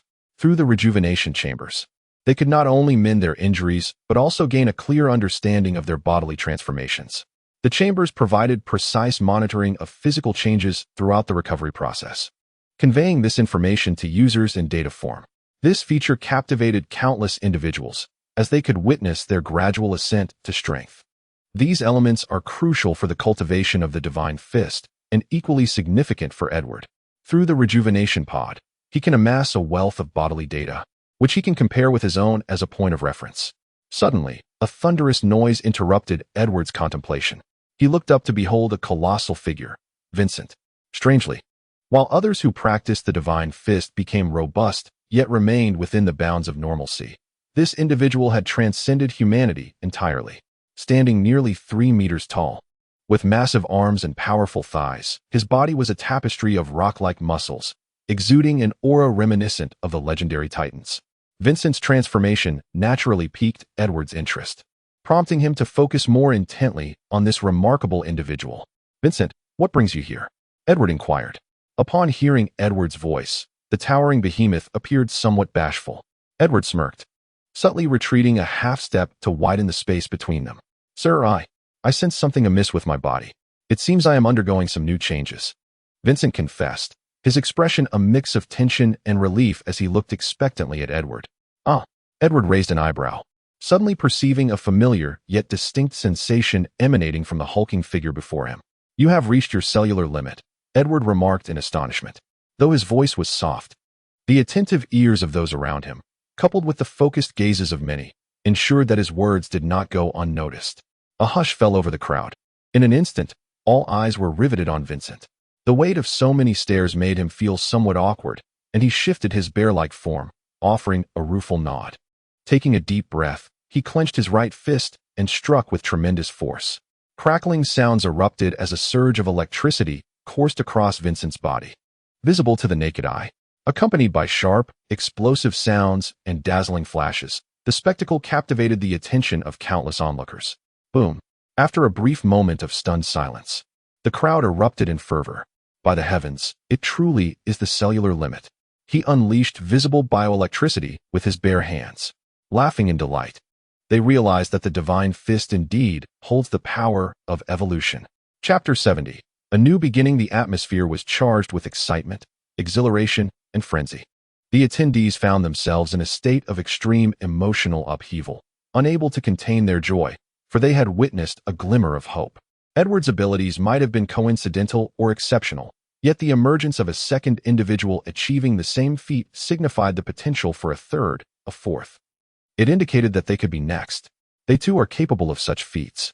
Gazing upon Vincent, resplendent amidst the dazzling thunder, one can sense the oppressive aura radiating from his towering form, reminiscent of a titan of thunder. All were rendered delirious. The cacophony of countless cheers erupted, accompanied by incomprehensible roars and howls.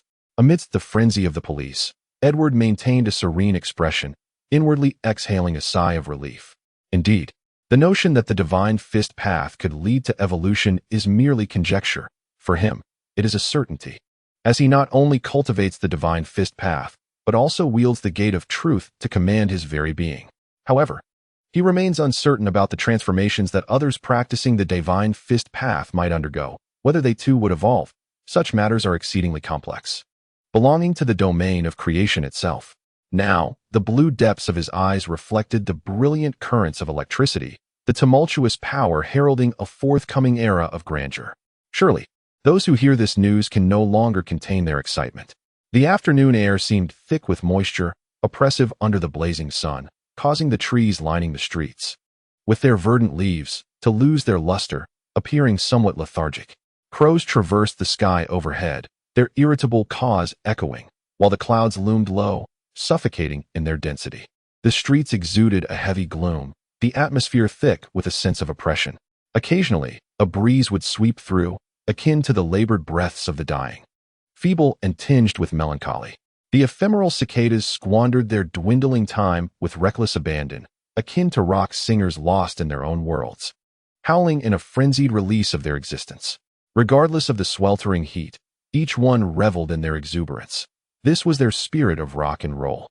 Besides the raucous cicadas, the streets bore no trace of even the most scattered pedestrians. In such weather, everyone yearned to remain indoors, basking in the cool embrace of air conditioning. The oppressive, humid air outside seemed to mold one into decay with even a moment's exposure. Yet, exceptions exist. On a small patch of grass beside the street, adjacent to a discarded tire, for idle ruffians frolicked, their laughter punctuated by a torrent of crude language. Their bodies adorned with garish graffiti, showcasing their unique individuality. Breathe, breathe.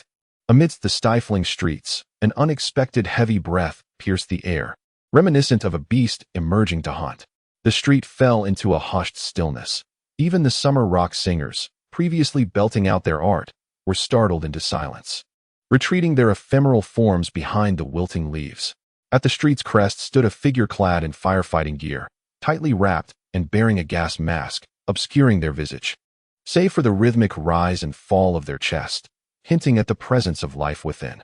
Hey! A distorted, heavy voice shattered the tranquility of the afternoon for several. For ruffians halted their actions, casting malevolent glances towards the figure on the street. The fireman's uniform appeared somewhat oversized, suggesting that the individual beneath it was not particularly tall. In an instant, the expressions on the faces of the four thugs turned even more menacing as they regarded the frail silhouette on the street, their eyes glinting with mockery and a hint of malice. Hand over your money. A gruff voice intermingled with tension echoed through the air. The figure clad in the fireman's attire trembled slightly. What? The ruffians were taken aback, their astonishment quickly morphing into exaggerated laughter, as if they had just heard the most ludicrous of jokes. Their grandiose gestures seemed somewhat theatrical. Ha ha ha, did you hear that? He wants us to give him our money. Ha ha ha, who does he think he is? Oh no, I'm being robbed. Someone help me. Mommy, I need my mommy. Enough of this. We should call the police and have the officers come to my rescue. Help! Help! Loud jeers and unabashed ridicule erupted from the mouths of the four ruffians, clearly reveling in their amusement, as this dull afternoon had suddenly gained an unexpected thrill. I demand you hand over your money. There was a suppressed intensity in the voice. We want tea. What can you do to us? With the advantage of size and numbers, the four thugs treated this attempted robbery as mere sport. To them, this individual cloaked in the uniform was either a madman or a fool. Oh wait, let me think. That voice. I feel like I've heard it before. One of the ruffians seemed to recall something, scrutinizing the figure on the street with suspicion. Furrowing his brow, he scratched his head, as if struggling to piece together a puzzle. The ruffian's taunts heightened the tension for the stranger. Damn it, I told you to hand over your money. He growled in a low voice, his eyes, visible beneath the mask, beginning to redden, radiating a glimmer of ferocity. I remember now. Oh no. Our baby is actually attempting to rob us. This is simply unbelievable. Let me guess what has spurred such a transformation in you. Friendship? No. Love? No. That's not it. I've got it. It must be your ailing mother, right? Oh no, what a tragic tale. You lack the funds to buy medicine for your mother, and she is on the brink of death. Our baby is about to lose his mother. Only by departing from his mother's embrace can our baby grow up and no longer require milk. Oh goodness. The raucous derision drowned out the pleas of the beleaguered figure, whose body, encased in the fireman's uniform, trembled violently. Among the four ruffians, the tallest, with a scorpion tattoo adorning his shaved head, stepped forward, towering over the figure, his eyes gleaming with malice as they scanned the ludicrous fireman's attire, delivering a scornful remark. My dear, is it true that wrapping yourself up like this brings you a sense of security? TSK, your father must have been a firefighter once, hasn't he? This outfit originally belonged to your drunken father, didn't he? The tattooed man surveyed the scene, stroking his chin while clicking his tongue. Your alcoholic father must have squandered the relief funds on liquor again. Clearly, he chose the bottle over family, a wise decision indeed. A series of loud derisive laughs followed. Chapter 71. Murder and Dismemberment. Shut your mouth. A booming voice silenced the street. The tattooed man's expression darkened as he looked down at the newcomer, malice gleaming in his eyes. Pointing a finger at the stranger's chest, he growled, Kid, kneel and apologize to me now, and I might go easy on you when I beat you later. As he spoke, 3 others approached menacingly, their expressions unfriendly, their eyes glinting with ill intent. Breathe. At close range, the tattooed man could see the bulging veins at the neck beneath the firefighter's uniform, hear the coarse breaths of the opponent. Pressing his finger against the stranger's heaving chest, he laughed boisterously. Haha, I can tell you're itching to hit me. Come on, I'm right here, strike me. I fear your feeble fists will only tickle me. Haha. Behind the mask, bloodshot eyes glinted with ferocity. Die. The moment the words left his lips, the newcomer lunged forward, delivering a powerful punch. Boom. A thunderous roar echoed through the air. The sharp sound of tearing air surged like an unstoppable force, creating a whirlwind around the assailant. The punch carried a weighty momentum, chaotic air currents swirling violently. Boom. The air shattered, and a deep rumble filled the space between the five. Suddenly, without warning, the tattooed man, who had been mocking moments before, felt a crushing pressure in his chest. Instantly, his entire body was sent flying backward, while his chest erupted in a horrifying display, flesh and bone fracturing into pieces, skin, meat, bones, and organs exploding apart. Simultaneously, the force in the void surged like an ocean, crashing upon the tattooed man, overwhelming him from all directions, starting from his chest. It shattered rapidly, spreading throughout his entire body. The tattooed man barely had time to emit a disbelieving scream before his body was pulverized, as if struck head-on by a speeding freight truck, disintegrating into countless pieces, spilling out onto the street behind him. Blood, brain matter, and shattered bones fell in a chaotic mess, the pungent scent of blood permeating the air, transforming the entire street into a slaughterhouse. The tattooed man is dead. A sudden scene left everyone astounded, their gazes fixated on the crimson stain upon the ground. Gasping for breath, the words tumbled out. I have killed. I have taken a life. A fist struck out in a fit of rage, yielding a horrifying result. The sight of the blood-soaked earth filled the air with a pungent metallic odor. It was not intentional. Yes, it was not my fault. He was in the wrong. The frantic voice seemed to seek affirmation. Help! A monster! The street fell into silence before erupting into cries of terror. The blood of the tattooed man splattered upon the remaining three, the overwhelming stench sending them into a state of panic, akin to innocent maidens beset by brute force. They shrieked in horror. Then, in a chaotic flurry, they scrambled away in disarray. The piercing screams jolted a bystander from their stupor. Upon witnessing the disheveled figures of the trio, their previously vacant eyes turned a vivid crimson. Do not flee. Thud, thud, thud. With that declaration, a series of punches were unleashed, sending the remaining three soaring through the air as if struck by a vehicle. Come back. An ethereal hand reached out, grasping the airborne figures and yanking them back. Monster! Release me! Help! Help! The frantic cries echoed. I am not a monster. It was his fault. He was to blame. Yet, these words fell upon deaf ears, lost on the trio already paralyzed by terror. The cacophony of anguished screams, desperate pleas, and furious accusations filled the air. Monster, let me go? I beg you, spare me. I do not wish to die. An array of voices assailed the newcomer's ears, igniting an inexplicable irritation deep within, akin to a swarm of incessant flies buzzing around. Suddenly, through the mist of the gas mask, he perceived the world before him beginning to distort, the suspended figures contorting grotesquely. His senses, sight, touch, smell, seemed to drift away, while his hearing amplified to an unbearable degree. Monster! You have killed. Monster, you are doomed. Monster, you have taken a life. Countless voices murmured in his ears, crescendoing into a deafening uproar, transforming the world into a chaotic cacophony. The sharp sounds pierced his consciousness, akin to drilling into his brain. Enough. Silence, silence, silence. With his hands clasped over his head, he screamed in a fit of desperation, Be quiet. Thud. With both hands striking the ground, a thunderous roar erupted, as if the very earth had been mercilessly hammered. A tumultuous wave of energy surged forth, causing the ground to collapse, while countless fissures spread from beneath the feet of the adversaries, radiating in all directions. Crack! The sound of shattering and anguished screams filled the air. The three ruffians suspended in midair seemed to have suddenly plunged into the depths of a 10,000-meter abyss, where immense pressure bore down upon them. Their arms contorted, thighs shattered, and chests caved in, as they were grotesquely compressed towards the center. Bones splintered, muscles tore, and blood was relentlessly forced out through their skin. Their eyes bulged with blood until they could no longer endure, bursting forth, with white nerves trailing behind their oval-shaped eyeballs, a sight that invoked revulsion. Yet, they were subsequently pressed back by an invisible force. The wailing gradually diminished, leaving only the sound of cracking bones.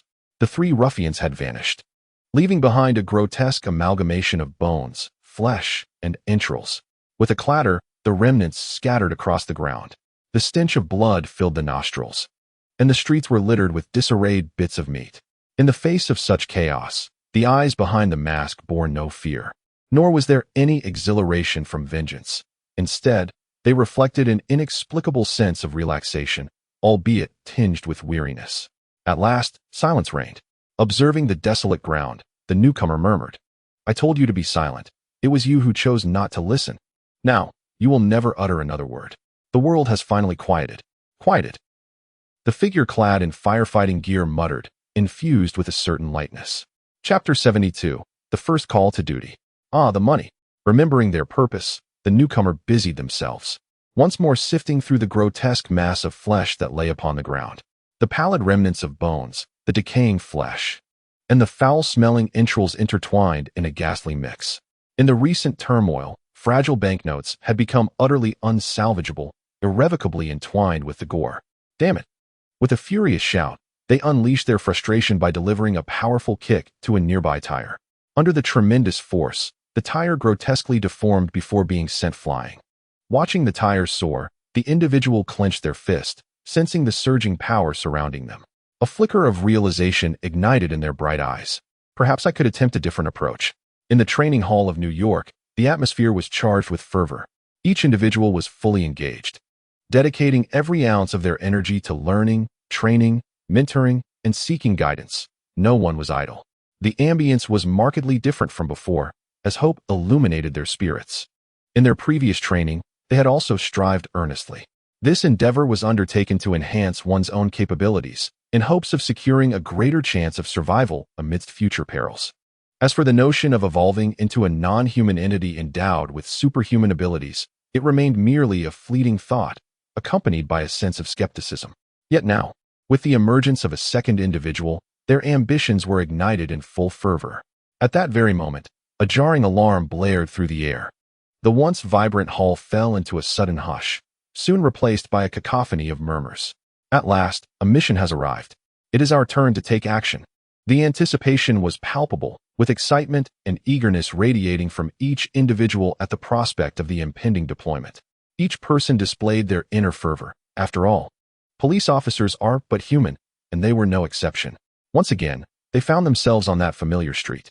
Several police cars were haphazardly parked, cordoning off the entire thoroughfare with barricades. Edward, George, Vincent, and a cadre of 10 stepped out of the vehicles and approached the scene.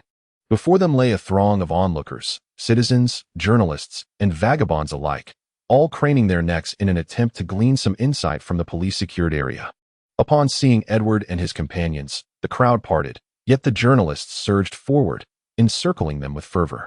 George's conspicuous uniform became the focal point of their attention. Cameras were thrust into his face, and the reporters seemed eager to pry into every detail of the unfolding situation. Officer George, according to our sources, for individuals have already lost their lives within. Do we know if the perpetrator has been apprehended? The assailant's methods are exceedingly brutal. Can you tell us when the police expect to solve this case? Until the suspect is caught, the citizens of the Federation remain under constant threat to their lives. A torrent of inquiries flooded forth, creating a noisy uproar.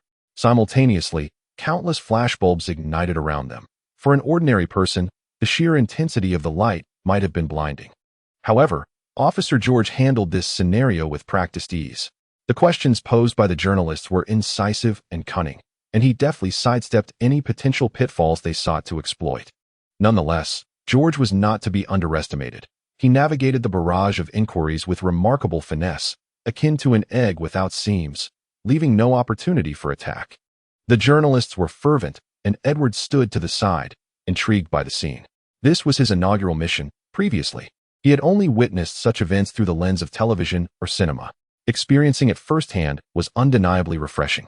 With a relaxed smile, Edward appeared at first glance as an amiable young man amidst a cadre of grim, imposing figures, standing out like a harmless youth in a sea of ruggedness. Countless reporters found themselves at a loss before the seemingly harmless George, their attention abruptly captured by the sight of a boy whose demeanor exuded innocence. It was then that one of the journalists recognized Edward, and his eyes brightened with recognition. The ensuing events unfolded naturally, with Edward swiftly becoming the center of attention. Mr. Edward, as we understand it, the 4 victims have suffered grave bodily harm, evidently enduring an exceptionally brutal assault. What is your perspective on this matter? A reporter boldly inquired, rising from his seat to address Edward directly. The lively atmosphere hushed instantly, as all eyes turned towards Edward, eager to discern what he would articulate next. Edward raised an eyebrow, regarding the small-statured, vociferous reporter before him, nodding with a visage steeped in sorrow. I am profoundly pained by these occurrences.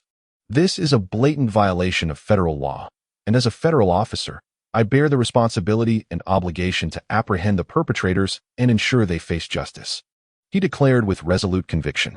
However, the surrounding reporters were wholly dissatisfied with his formulaic response.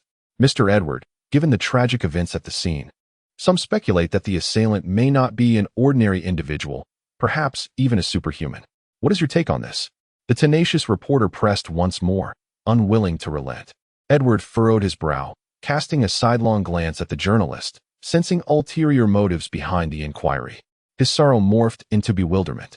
I have not been on site, and I am not privy to any details regarding the assailant, he replied.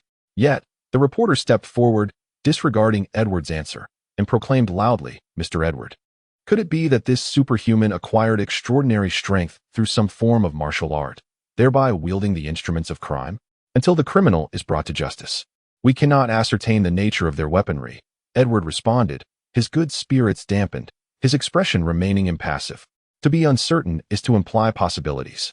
As for the weapons of crime, one might well speculate they stem from martial arts, he added, inadvertently igniting fervor in the assembled crowd.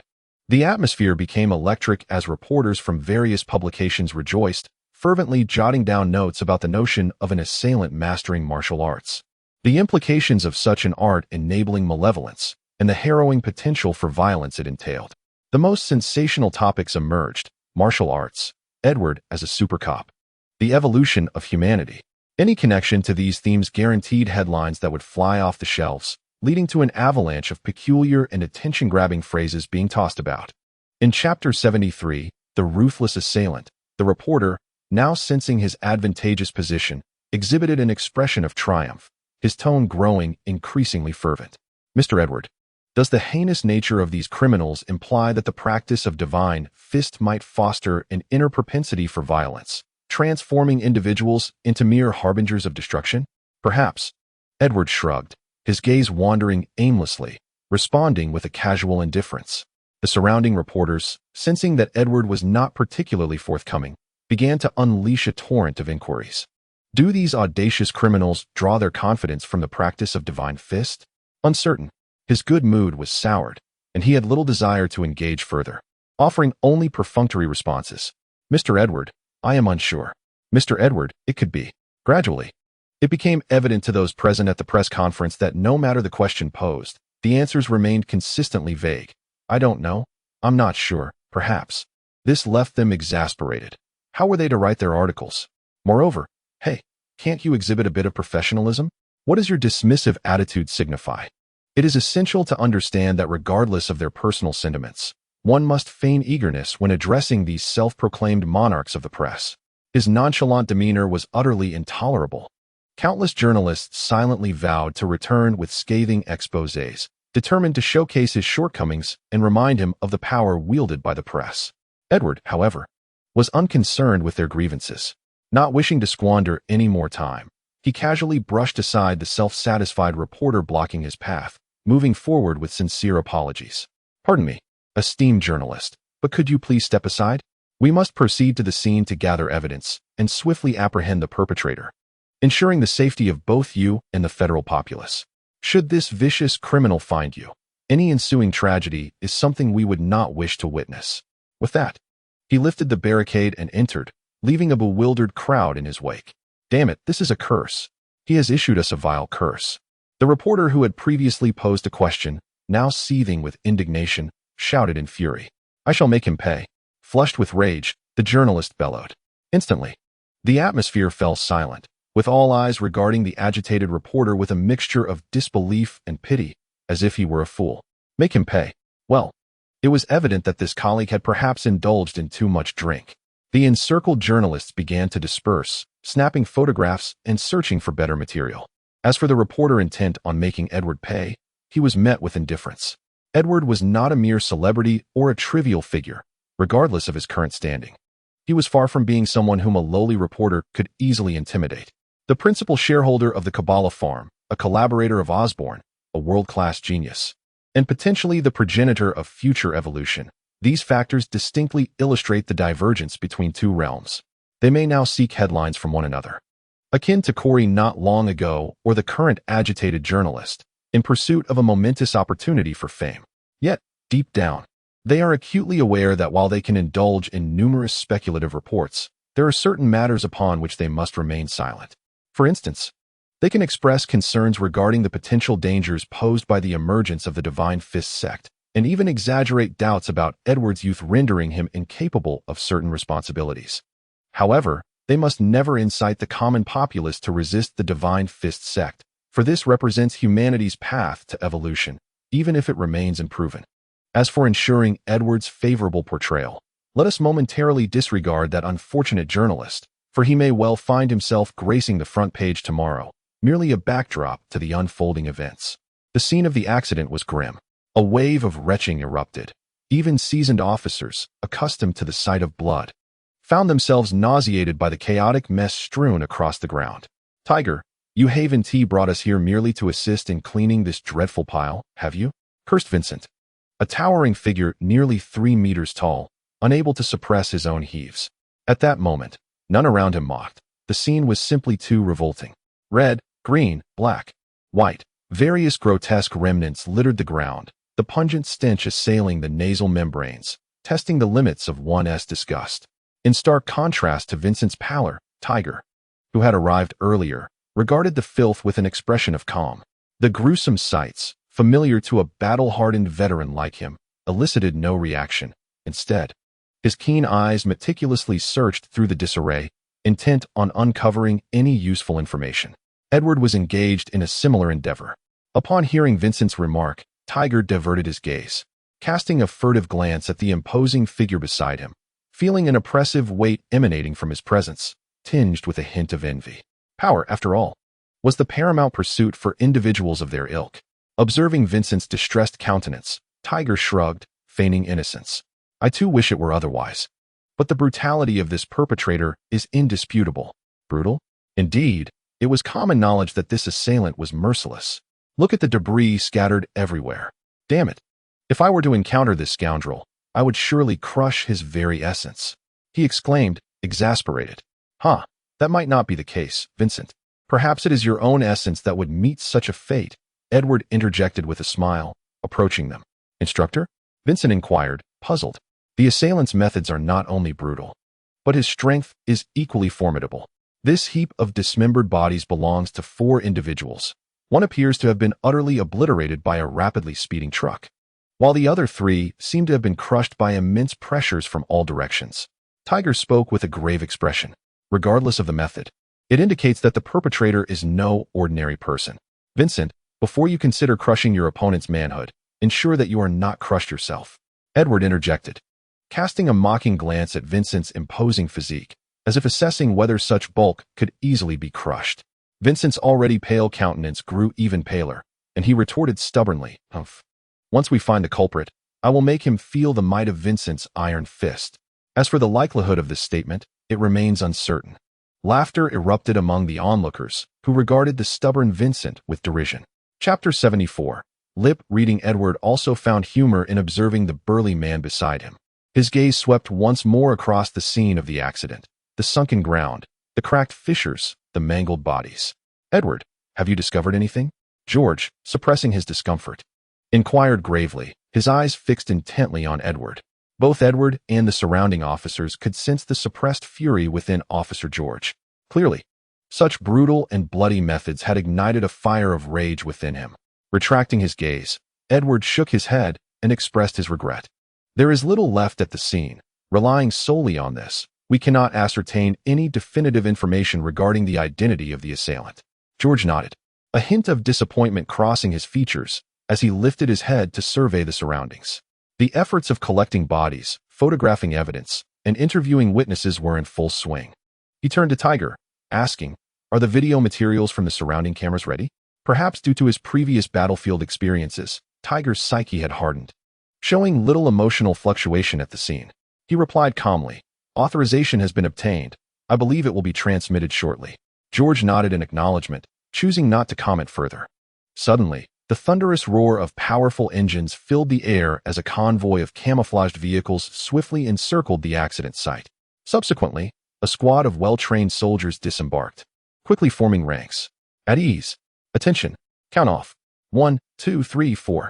A stern-faced young officer, donned in a major's uniform, stood resolutely at the front of the formation, his cold gaze sweeping across the area.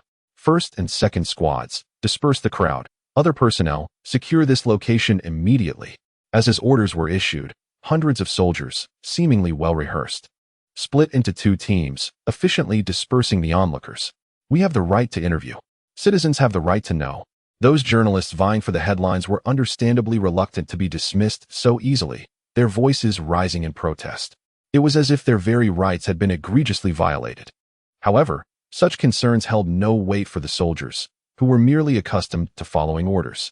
Faced with a sea of impassive expressions, even the most unwilling had no choice but to withdraw, retreating to a distance where they could observe, hoping to glean some information about the highest authority present.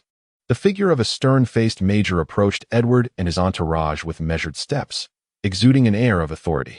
George Stacy, Deputy Chief of the New York Police Department.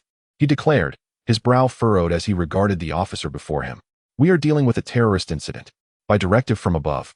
This area is to be placed under military control. This is a formal order." He extended a document bearing a red seal towards George.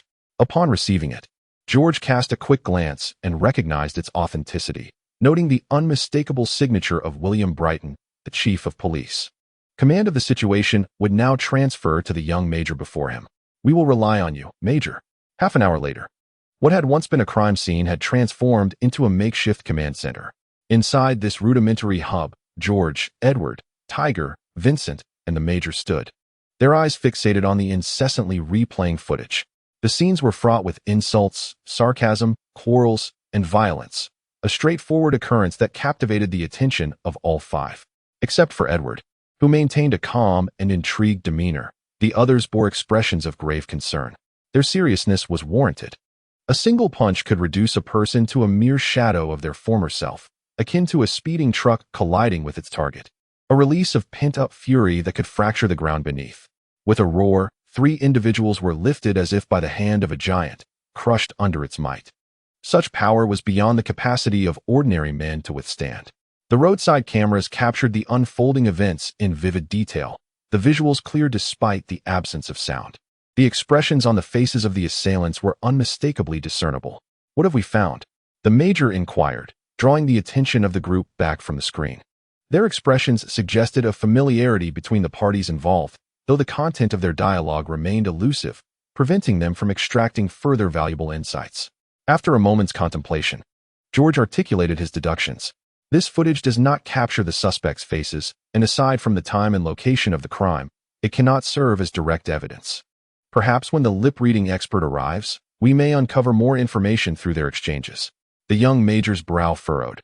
He was unconcerned with the notion of criminal evidence. His sole interest lay in discovering the whereabouts of the perpetrator captured on screen and ascertaining their true identity. As for the rest, he need not concern himself.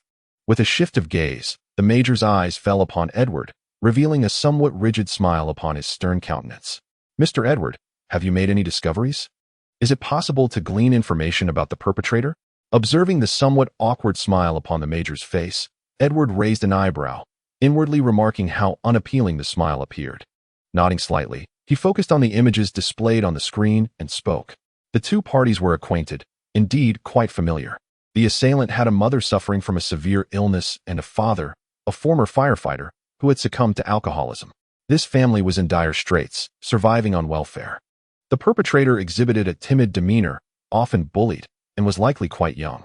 In this scenario, Edward, an erudite individual endowed with the gifts bestowed by the door of truth, could swiftly acquire knowledge and skills, lip-reading included. Through the movements of the lips of the four ruffians captured on video, Edward deciphered their dialogue, extracting valuable information from their exchange. Disparate and fragmented details were read, analyzed, and combined with his own deductions to formulate various possibilities. The four individuals nearby, upon hearing Edward recount the myriad details regarding the assailant, were initially astonished, then felt a sense of inevitability. They promptly began to filter the local residents based on this information, identifying individuals who met the specified criteria. The data was recorded and swiftly relayed to the professionals. And after issuing the orders, the young major's stern expression softened considerably as he turned to Edward. "I must say, Mr. Edward, I did not expect you to be proficient in lip reading." Chapter 75. The Green Goblin Skateboard, perhaps due to the second smile. A more natural expression graced the young major's face. Edward gazed in astonishment at the previously austere major, sensing a newfound friendliness in his demeanor. Indeed, friendliness, emanating from that rather stiff smile. Edward found himself curious about the last time the major had smiled. "Nothing much. The more one reads, the more one learns," Edward replied, nodding in agreement and returning the smile. "One does not strike a smiling face." Edward conveyed his goodwill and kind. Subsequently, silence enveloped them. One was inherently socially awkward, while the other had little taste for trivial pleasantries. Each person, lost in their thoughts, gazed silently at the large screen, contemplating their own musings. Unbeknownst to the others, Edward's eyes occasionally swept over the young major, sensing an uncanny familiarity. This sensation was reminiscent of a previous encounter involving a certain artifact, the blood of Captain America. In his perception, the major's physique exhibited considerable strength, likely equivalent to 5 or 6 evolutionary advancements, akin to that of his companion, Tiger. Beep, beep, beep. The crisp sound of alerts drew everyone's attention. Looking up at the large screen, a detailed resume materialized before their eyes. Andrew, at the tender age of 18, is a student whose father, a former firefighter, is now incapacitated due to a leg injury, while his mother is bedridden. As the attendees peruse the details on the resume, they are taken aback despite their mental preparation. Apart from the suspect's name, the rest of the information aligns almost perfectly with Edward's deductions. This observation and analytical prowess are rather astonishing. Andrew repeatedly mutters this commonplace name, recalling the individual's demeanor captured on screen and the familial background, causing Edward's expression to shift into one of perplexity. As he scrutinizes the detailed information displayed on the large screen, the young major's demeanor becomes serious. He picks up the radio and declares with a steely resolve, "I hereby command Team 1 to proceed to contain the suspect's family. Teams 2, 3, 4, 5, and 6. Commence the evacuation of the crowd and enforce a state of emergency. The remaining personnel shall initiate a search for the young man depicted in the footage." Commands are issued in an orderly fashion, and eventually, clutching the radio, the young major hesitates momentarily but recalls his superior's earlier orders and issues his directive. Team 0, remain on standby.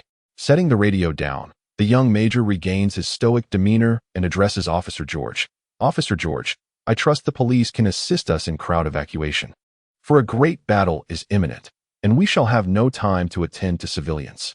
"Understood," George replies, nodding, as he retrieves his own radio to relay orders to the surrounding officers. "All units, attention. All units, attention. Commencing now, all personnel assist the military in evacuating the crowd. Repeat, all personnel assist the military in evacuating the crowd."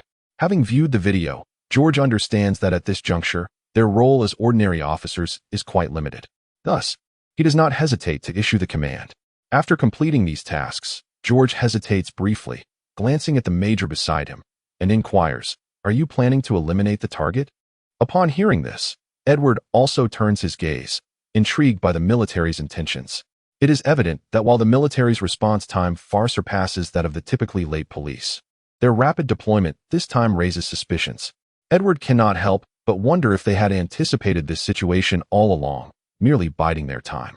Moreover, if the military had indeed prepared in advance, it would not be entirely implausible. A flicker of thought crosses Edward's mind. In our Federation, every citizen possesses the right to face the law equitably. Our duty is to apprehend him and present him before a judge. The outcome is beyond our jurisdiction. The impassive major articulates coldly, as if reciting a lesson. Upon hearing this, Edward and the others feel a wave of skepticism wash over them. George, however, maintains a steady expression, nodding in agreement and refraining from further inquiries. Yet, his heart remains heavy, and his countenance grows increasingly grave. The atmosphere among those present was heavy, enveloping the scene in an eerie silence. The act of execution was far less arduous than that of capturing. The adversary was no ordinary individual, but rather a formidable superhuman, whose bizarre and potent abilities served as a constant reminder of the imminent danger they posed. The federal arsenal was extensive, and despite the adversary's strength, the likelihood of a successful, unexpected strike was considerably high. The decision to apprehend weighed heavily on everyone as they awaited the final outcome, or perhaps the adversary's next move. For the sake of greed, the young man depicted on the screen had effortlessly extinguished 4 lives, and now, deprived of his desires, few doubted he would strike again. Time ticked away mercilessly. Suddenly, a thunderous roar erupted, shaking the very ground beneath them. It had begun. The group exchanged glances and dashed from the command room, gazing skyward towards the source of the tremors. Thick smoke billowed into the sky. None among them were ordinary. Their vision far surpassed that of the average person, allowing them to discern 3 dark figures darting through the towering black smoke. 3. The young major's expression shifted dramatically. Meanwhile, Edward observed the trio weaving through the air, colliding repeatedly. With his enhanced vision, he noted that each impact unleashed a powerful shockwave, showcasing their immense strength. Calculating rapidly, Edward assessed the specific capabilities of these individuals based on the distortions in the air and the effects of their unleashed power. The young major, having been infused with Captain America's serum, possessed heightened senses. Even from a distance, he could perceive the terrifying force generated by each clash among the 3. It was evident that any one of them could easily crush him. Gritting his teeth, he pulled out his radio, issuing the command for Team Zero to mobilize. As the order left his lips, Edward and his companions heard a faint buzzing, followed by the whistling of 10 dark figures zipping past them. The green silhouettes, with their sci-fi aesthetics, caught Edward's attention. The Green Goblin's glider. He could not be mistaken. He had once possessed a finished model, though it had since been reduced to mere parts. Clearly, someone could no longer contain themselves. Edward's gaze remained fixed on the swiftly vanishing figures. Chapter 76. Let the battle commence. Osborne Tower, Conference Room. The conference room was vast and felt exceedingly empty, dominated by a massive round table capable of seating dozens. At one side of the table sat 2 figures, Norman Osborn and General Mike. At the forefront of the conference room, a colossal screen flickers to life, displaying rapidly shifting images. 2 individuals sit calmly before the expansive display, their expressions serene. The visuals depict the scene of an accident, viewed through the lens of super soldiers, revealing an experimental undertaking. Indeed, it is an experiment, a trial of a new weapon. Norman, I hope this time you will not disappoint me. General Mike states coldly as he gazes at the screen, his eyes scanning the aged and weary Norman beside him, his demeanor impassive. Of course, Norman nods affirmatively. This is your final opportunity. If you cannot impress me, I regret to say that our collaboration with Osborn must come to an end. Mike smirks with a hint of disdain. Norman's murky eyes remain fixed on the screen, his thoughts unspoken, a veil of ambiguity surrounding his mind. The accident scene erupts with chaos. The sounds of explosions, screams, and wails intertwine in a cacophony. Above the city streets, violent detonations reverberate, the terrifying shockwaves rolling like a tempestuous sea, unleashing towering waves of destruction. On the streets, panicked pedestrians flee, a profound fear surging within their hearts. They keep their heads bowed, the dread and panic preventing them from looking up, their instinct for survival warning them of the overwhelming force above that could easily crush them. Enough, Andrew. Stop this. If you continue down this path, you will destroy yourself. One of the 3 figures, eyes flickering with concern, shouts at his cousin, who radiates an icy aura. The youth named Andrew, stirred by the outcry, feels a tumultuous shift within his eyes. It is too late. There is no turning back now. Matt, Andrew's cousin, rejoices at Andrew's words and responds urgently. Andrew, it's not too late. Not at all. We can leave right now. We can vanish. We can travel across the globe to witness the wonders of the world. Enough, Matt. Andrew's face contorts with a hint of rage as he interrupts bluntly. Mary is dead. In midair, Andrew's eyes are filled with anguish, his frail form trembling violently. Because of my cowardice. Because of the indifferent rules. If only I had obtained those drugs sooner. Perhaps with Andrew's emotional turmoil, waves of energy swirl violently around him, the formidable force radiating indiscriminately. Crack. Beneath the tumultuous energy, on the nearest building, large panes of glass cannot withstand the surging power, shattering with a resounding clarity, many fracturing under the strain. Bang! The sound of breaking glass echoes through the chaos.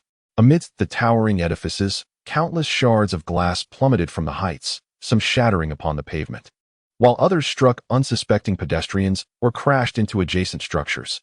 The cacophony of explosions and anguished cries filled the air. "Stop it, Andrew.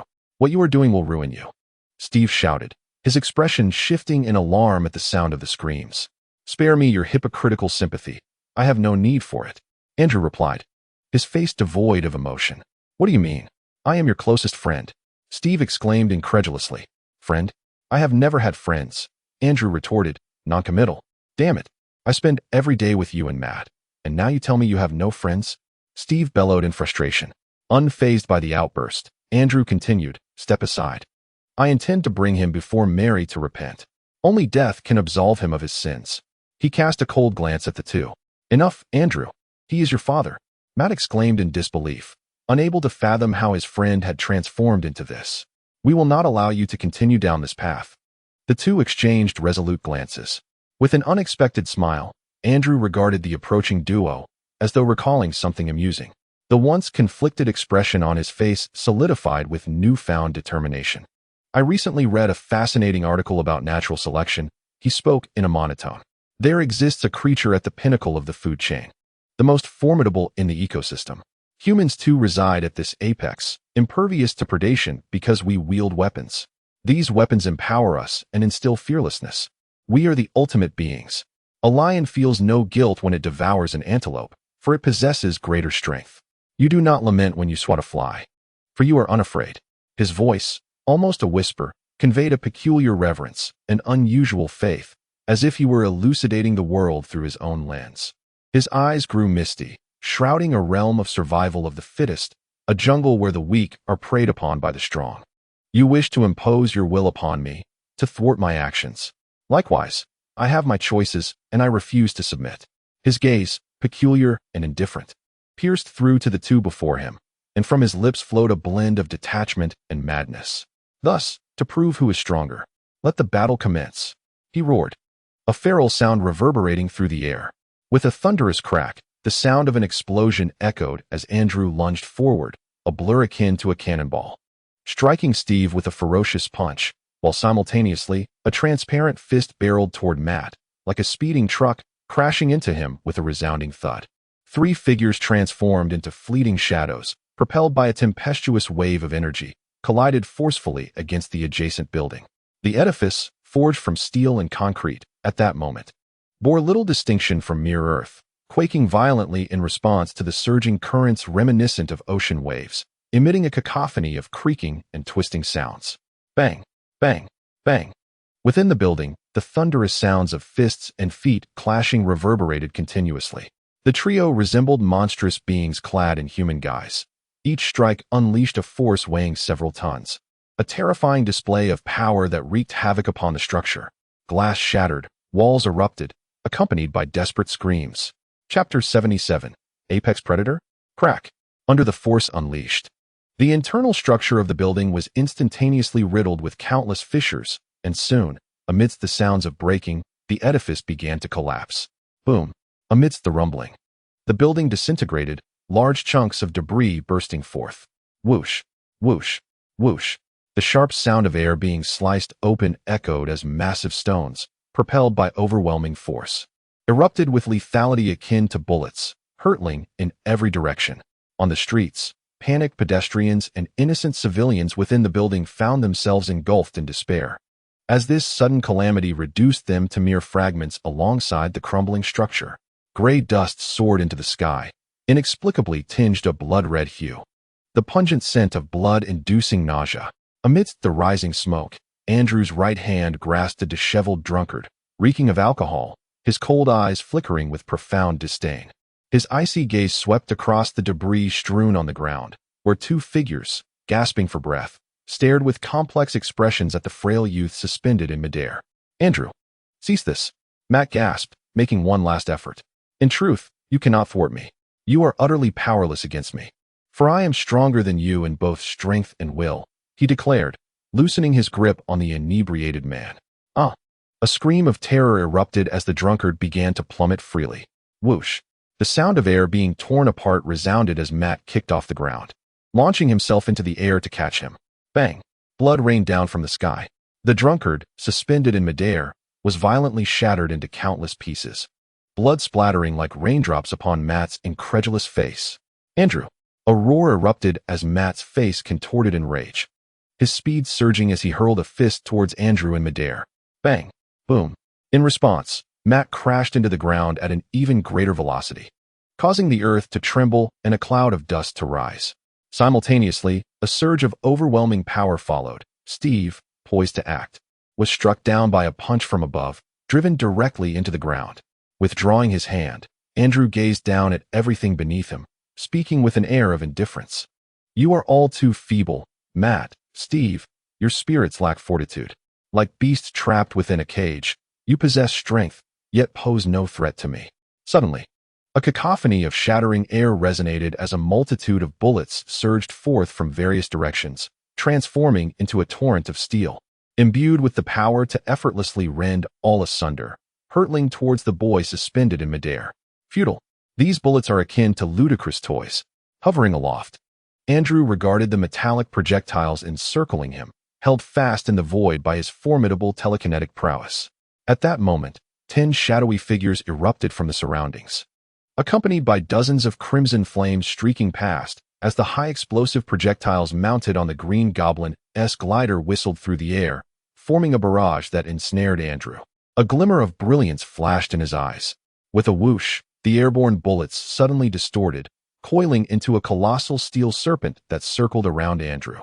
The sound of sonic booms erupted as the massive tail morphed into an afterimage, crashing directly into a nearby building. The concrete edifice crumbled with a deafening roar, countless fragments, laden with terrifying kinetic energy, collided with the oncoming high-explosive rounds. Bang! Bang! Bang! Upon meeting resistance, the bombs detonated. The 10 agile super soldiers darting through the air abruptly halted, suspended in mid-flight, their faces concealed behind masks, contorted with agony. Andrew cast a cruel smile at the nearby squad of super soldiers, exerting a powerful grip into the void, a surge of might coursing through him.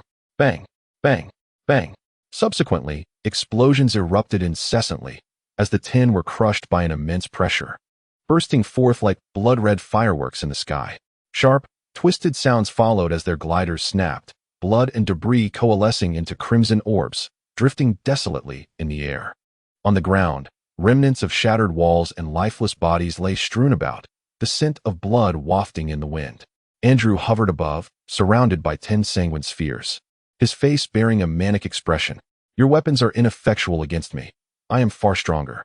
In this world, the weak are devoured by the strong. I am the apex predator.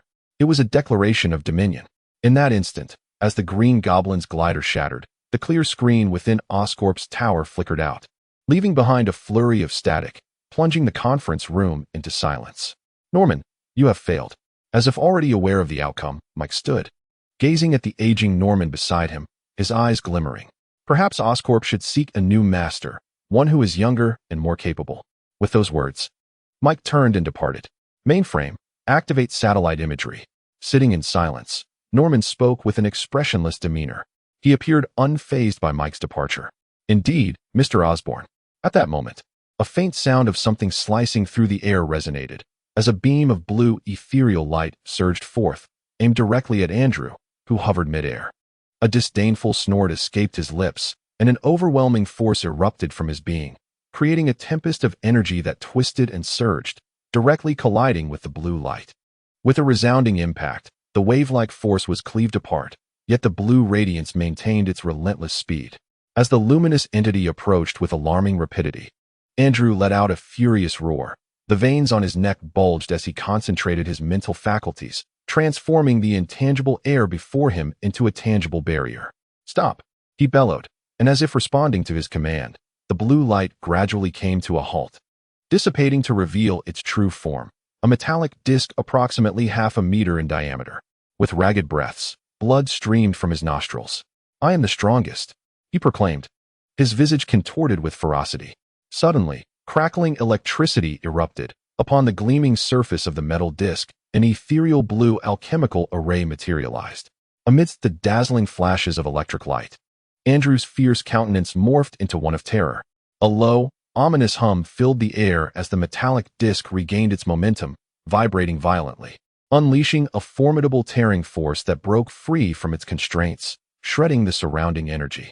Following this, a piercing sound wave erupted, akin to a multitude of iron needles, piercing through his mind and penetrating every cell, as if seeking to invade his very soul. Caught off guard, Andrew could only emit a wretched scream before crashing to the ground, his body convulsing, blood gushing from his nose, and his mind drifting into disarray. Meanwhile, the 10 suspended orbs of flesh lost their support, cascading to the ground. Lying in a pool of blood, Andrew hazily discerned a figure radiating blue electricity, a police officer, approaching him with a composed stride. A top predator? An admirable ambition, but alas, insufficient power, the newcomer remarked, shaking his head in a tone of lament. Chapter 78. Other matters? With a gesture, the circular metal plate quivered slightly, rising into the air, before transforming into a silvery metallic sphere in the gaze of the onlookers, now grasped firmly by Edward. At that moment, a series of hurried footsteps echoed, and from a corner, dozens of individuals clad in military uniforms surged forth, each displaying remarkable agility and skill. An officer, commanding from the rear, shouted directives. "Quickly, restrain the target, administer a triple dose of sedative, and do not forget to apply the electric handcuffs. You lot, clean up the blood on the ground, leave no trace." Commands flowed in an orderly fashion as some apprehended the target while others prepared injections, all the while ensuring the bloodstains, be it that of the super soldiers or Andrew and his companions, were meticulously eradicated. Edward observed as several personnel in protective gear diligently roamed, inspecting and spraying the crimson evidence on the ground. As the mist was ejected, it rapidly transformed upon encountering the blood on the ground, shifting from its original crimson hue to a somber yellow.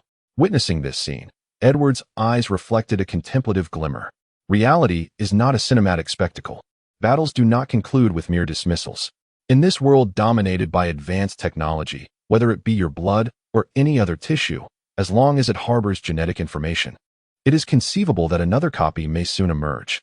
"Sir, please hand over the metallic sphere in your possession for examination," commanded the officer directing the scene, approaching without courtesy. "Oh." Edward raised an eyebrow, lifting his gaze to meet the officer before him. The officer's eyes were narrow and piercing, their arched brows resembling blades, glinting with a sharp, cold intensity that instilled a profound sense of pressure. Most would feel uncomfortable under such scrutiny. Squeezing the metallic sphere in his hand, Edward extended it forward. Observing the young officer's compliance, the soldier showed no hesitation as he reached out to grasp it. Hiss! A sharp intake of breath escaped the soldier as his expression shifted. His hand recoiled from the metallic sphere, which was then cast away, freed from the grasp. A design glimmering with a blue ethereal light revealed itself on the sphere's surface, an alchemical array. "It seems it has taken a disliking to you," Edward remarked with a shrug, a teasing note in his voice as he regarded the sphere suspended before him. A mist enveloped it, sending a chill rippling through the air. "Humph," the soldier scoffed, glancing at the frostbite on his palm without uttering a word. He flicked his hand dismissively and turned away, directing his troops to clear the area. At that moment, George and his entourage arrived belatedly, the young major among them. He cast an awkward glance at Edward. The major surveyed the hovering metallic sphere. Noting the intensified mist that enveloped it, even from a meter away, he felt the chilling aura. "Mr. Edward, I sincerely appreciate your assistance just now," he said, struggling to find the right words for gratitude. "No need for thanks. As a federal officer, it is my duty," Edward replied with a nod, displaying indifference. At present, he was a police officer, not an ordinary civilian, and in such circumstances, he felt a responsibility to act, albeit one he did not particularly care for. Mr. Edward, I wonder if you could possibly relinquish this item to us," the young major said, mustering his resolve. Although he was not fond of convoluted social interactions, he sensed the discontent emanating from Edward. However, he had no choice but to press on. The military behind him was adamant about avoiding any unforeseen complications at this juncture. "Is that so?" Edward replied, his expression devoid of emotion, his face betraying no joy or sorrow. Amidst the gathering, the metallic sphere, adorned with a flickering cerulean alchemical array, cast shifting shadows upon Edward's countenance. The atmosphere was palpably tense. "Mr. Edward, we kindly request your cooperation with the military. We need to ascertain whether any residual substances remain on the surface." At that moment, the commanding officer on site approached, his frostbitten right hand meticulously bandaged. He regarded Edward, whose expression remained inscrutable. "Residual substances?" Edward inquired, his demeanor still. "Indeed, we suspect it may have been contaminated with the target's blood. As a federal officer, you must be aware of the confidentiality regulations within the military. Therefore, I must express my apologies." Emotionless and unyielding, the officer resembled a frigid automaton, adhering strictly to protocol. "Ah, I see." Edward nodded, feigning understanding. "In that case, allow me to unfold the metallic sphere so you may observe it more clearly." With that, Edward's right hand shimmered with electric sparks, the energy dancing forth, causing the alchemical array on the sphere to activate. Under an inexplicable force field, the metallic sphere yielded like clay, transforming before their eyes. Its form shifted, spherical, ovoid, cylindrical, disc-like, morphing into a metallic sheet. To the onlookers, the original fist-sized sphere retained its volume. Yet its surface area expanded at an astonishing rate, 1 meter, 2 meters, 3 meters. In the blink of an eye, a small sphere had transformed into a metallic sheet with a diameter of 10 meters, quietly hovering in midair, buoyed by the blue alchemical array. All present gaped in astonishment at this magnificent silver disk, rendered speechless by the profound shock that surged within them. Even those observing via satellite feeds, the powerful elite, furrowed their brows at this spectacle. The ability to alter the shape of metal appeared innocuous at first glance.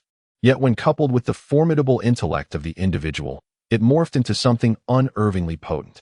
Perhaps, in the eyes of this individual, wielding a firearm was merely a thought away, contingent upon their knowledge of each component's specifications. For them, was this a formidable challenge? In that moment, a weighty apprehension settled upon everyone present. Regardless of the circumstances, Edward's significance in their eyes had heightened, not in importance, but in the level of perceived threat. Power may vary in strength, yet no power exists without its vulnerabilities, whether one is a superhuman or a self-proclaimed evolved being. Those who stand at the pinnacle of authority comprehend this truth. However, if such power is coupled with exceptional intellect, the potential threat escalates exponentially. Indeed, there are no truly useless abilities, only inept practitioners. Not far from the incident site, in a branch of S.H.I.E.L.D., Nick observed the transformation of the metal on the screen, feeling a sense of contemplation. Beside him stood the ever-gentle Coulson, nodding in agreement, his expression one of understanding. This remarkable ability, combined with the prodigious intellect of the individual in question, enables one to stand amidst this steel jungle. Supported by one of the most precise industrial production lines on Earth, capable of mass-producing any mechanical product desired. As he spoke, a look of astonishment adorned Coulson's gentle visage. Firearms, tanks, aircraft, and even missiles, was it alchemy?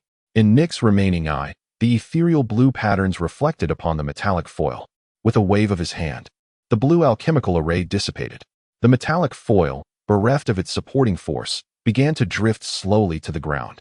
"You may take your time to examine it." "I do not mind," Edward remarked with a smile to the two men. "By the way, George, I have other matters to attend to, so I shall take my leave." As if recalling something, Edward addressed George before turning to depart. Watching Edward's retreating figure, the two exchanged a glance, saying nothing, and proceeded to instruct several soldiers to collect and transport the metallic foil. "Ah, the target has escaped. Capture them." As soon as Edward departed, a flurry of chaos ensued. The previously unconscious Matt and Steve sprang to life, using their telekinetic powers to send the surrounding soldiers flying. Grabbing the unconscious Andrew, the three figures soared into the air, breaking through the chaos left behind. Chapter 79. Osborne's Choice. Edward paid no heed to the escape of Andrew and his companions.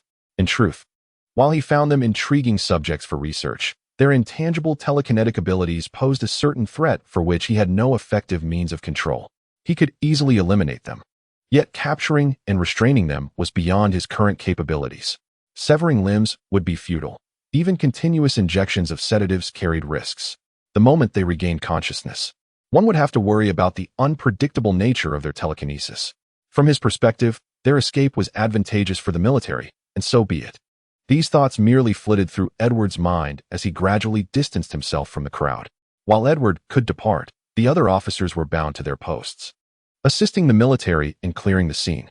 Observing the military personnel retreating and tidying up the ensuing chaos, they also had to contend with the green-eyed reporters.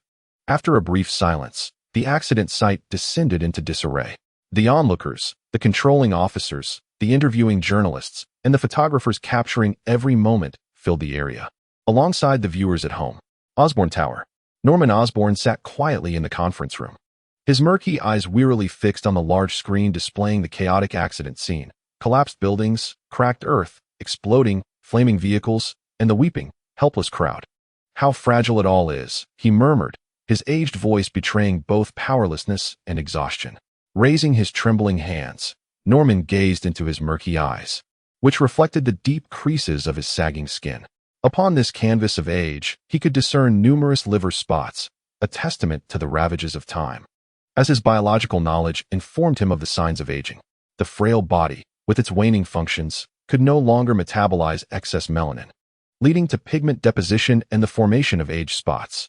Chuckling bitterly, he felt the fatigue and aches coursing through his body. Unbeknownst to him, he had become a figure of advanced age. His graying hair and lax skin silently reminded him that no matter how high one's reputation or how great one's abilities, they could not reclaim lost youth or exchange it for a youthful body. The term vitality had long since departed with his advancing years, leaving him merely as a fading ember of the setting sun.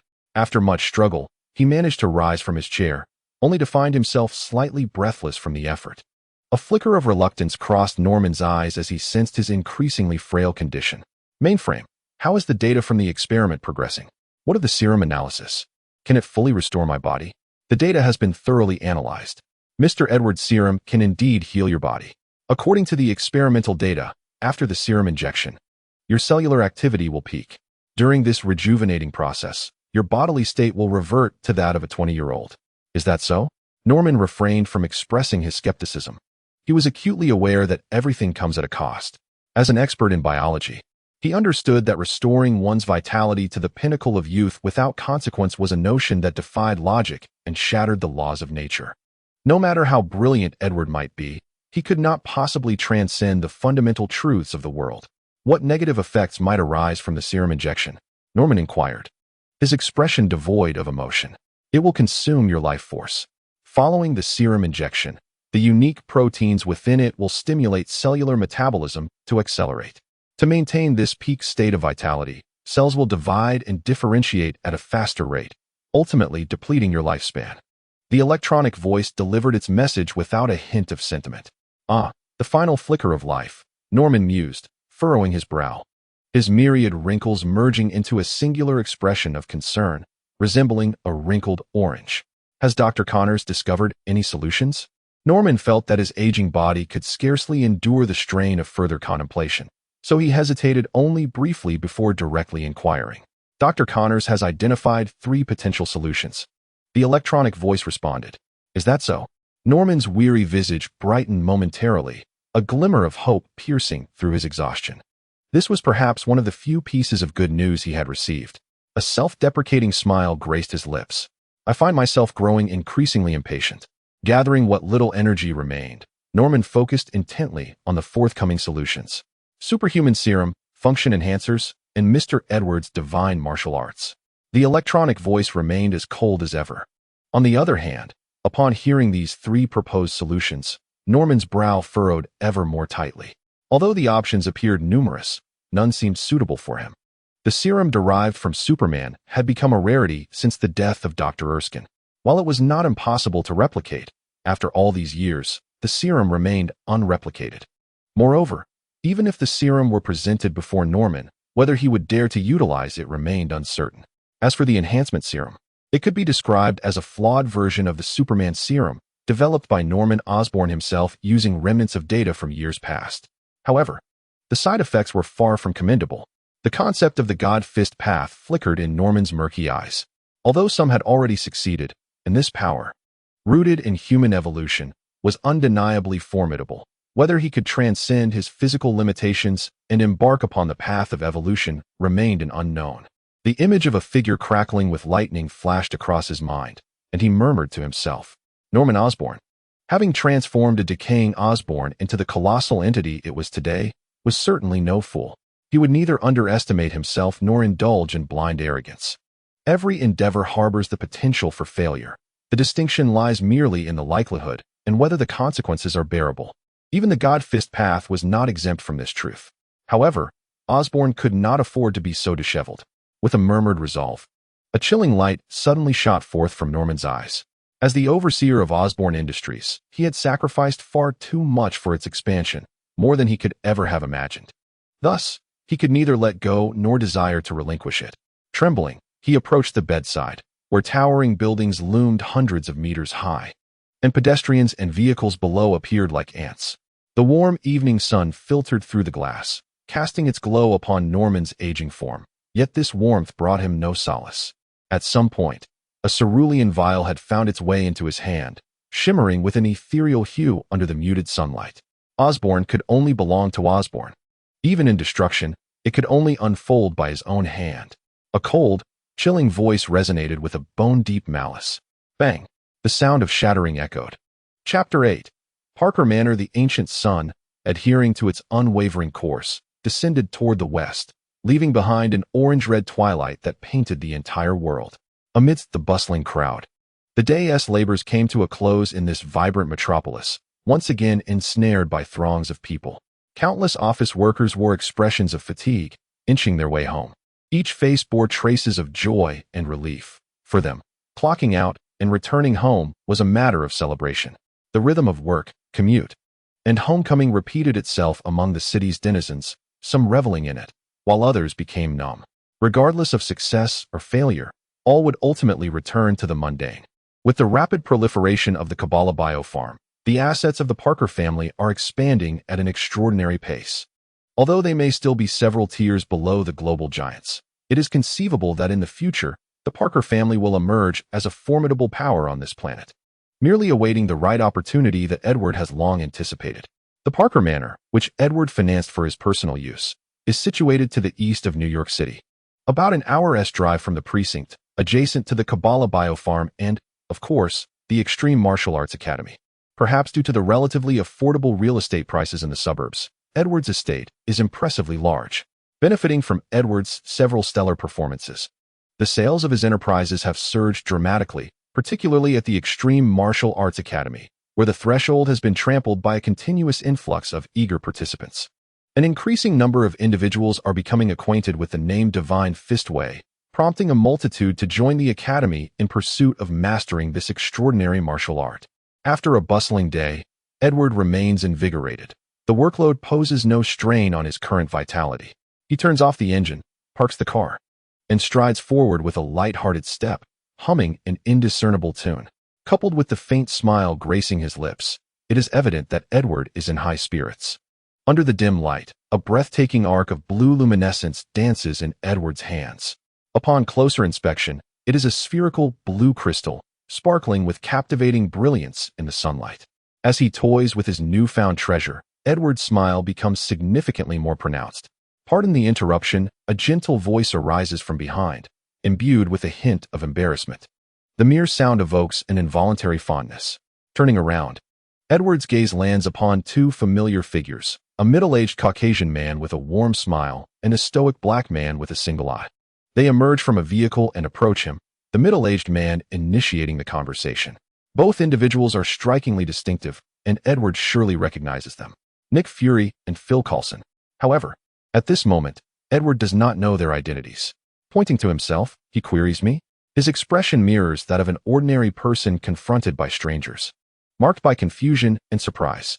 My apologies for the intrusion. The two men stand before Edward, with Coulson reiterating his apologies. Well, what brings you here?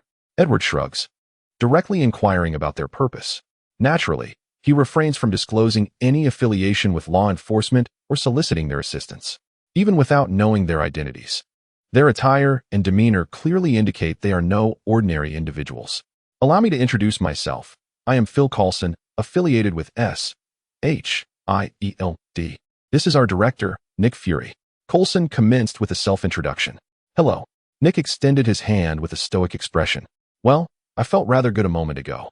But now I find myself somewhat unwell, Edward quipped to himself as he reached out his right hand to shake hands with the king of agents before him. Now, you may enlighten me as to why you have sought me out, Edward inquired further. Nick opened his mouth to speak, but Edward interrupted him directly. I apologize for my rudeness. Let us converse indoors. This is not a suitable place for discussion. With that, he stepped ahead and turned to leave. Nick, unfazed, wore a blank expression, while a bittersweet smile appeared on Coulson's face as he regarded the youthful figure ahead. He sensed that this mission might not be as straightforward as it seemed. The two exchanged no further words and simply followed suit. Upon entering, a lush expanse of green greeted their eyes. In a moment of daze, it felt as if they had stepped into a tropical rainforest, surrounded by vibrant flora that invigorated their senses with a deep breath. Magnificent. This was the first impression the two had upon arriving at the Parker estate, soon followed by the overwhelming presence of greenery. The estate was vast, a fact well understood by both Nick and Coulson. However, experiencing it firsthand offered a profound appreciation of its grandeur that mere data could not convey. As they surveyed their surroundings, towering trees stood in orderly rows, their rich green foliage resembling a vast ocean of verdure. Amidst the extensive woodland, they noticed numerous fruit trees, bursting with ripe produce. As they walked, a gentle breeze brushed past, carrying with it the tantalizing scent of fruit that wafted into their nostrils. They could not help but inhale deeply, enchanted by the sweet aroma. Were they ordinary individuals, they might have been tempted to reach out and pluck one to taste the delightful fruit that exuded such fragrance. Yet, both were anything but ordinary, and their thoughts diverged from those of the average person. Nick's remaining eye flickered with sharp vigilance, scanning the varieties and sizes of the trees, as if he were discerning something significant. The estate was resplendent with greenery, with towering trees, many of which were rare species, interspersed with various fruits. To an uninformed observer, it would undoubtedly appear as a historic estate steeped in antiquity. The robust, flourishing trees themselves were a testament to a rich historical legacy. However, Nick was acutely aware that this estate had been established for less than 6 months, and the trees had only recently been planted. In a mere half-year, a newly constructed estate had transformed into its current state, a fact that even an ordinary person could readily appreciate, let alone someone of his caliber. The only 10th-level agent in history. Considering the other party's expertise in life sciences and biology, Nick inhaled deeply, his expression grave. The estate was substantial. After approximately 10 minutes of walking, they finally arrived at the facade of a 2-story building. The quaint little building, though rather ordinary, harmoniously nestled among the trees, exudes a natural charm. In front of the house lies a cultivated vegetable patch, vibrant with red tomatoes, green cucumbers, and crisp lettuce. It is simple, akin to any typical courtyard. Gazing quietly upon it, a tranquil rural ambience envelopes the senses. Nick and Coulson exchanged glances, their expressions tinged with solemnity. Chapter 81. Cocktails. Following Edward's lead, they stepped inside the modest dwelling. Upon entering, their apprehensions deepened, for it became increasingly evident that the young man they were about to confront would prove to be quite formidable. The decor was minimal, devoid of luxurious furnishings or ostentatious style. Everything appeared rather unremarkable, much like an ordinary household, save for a private bar situated nearby.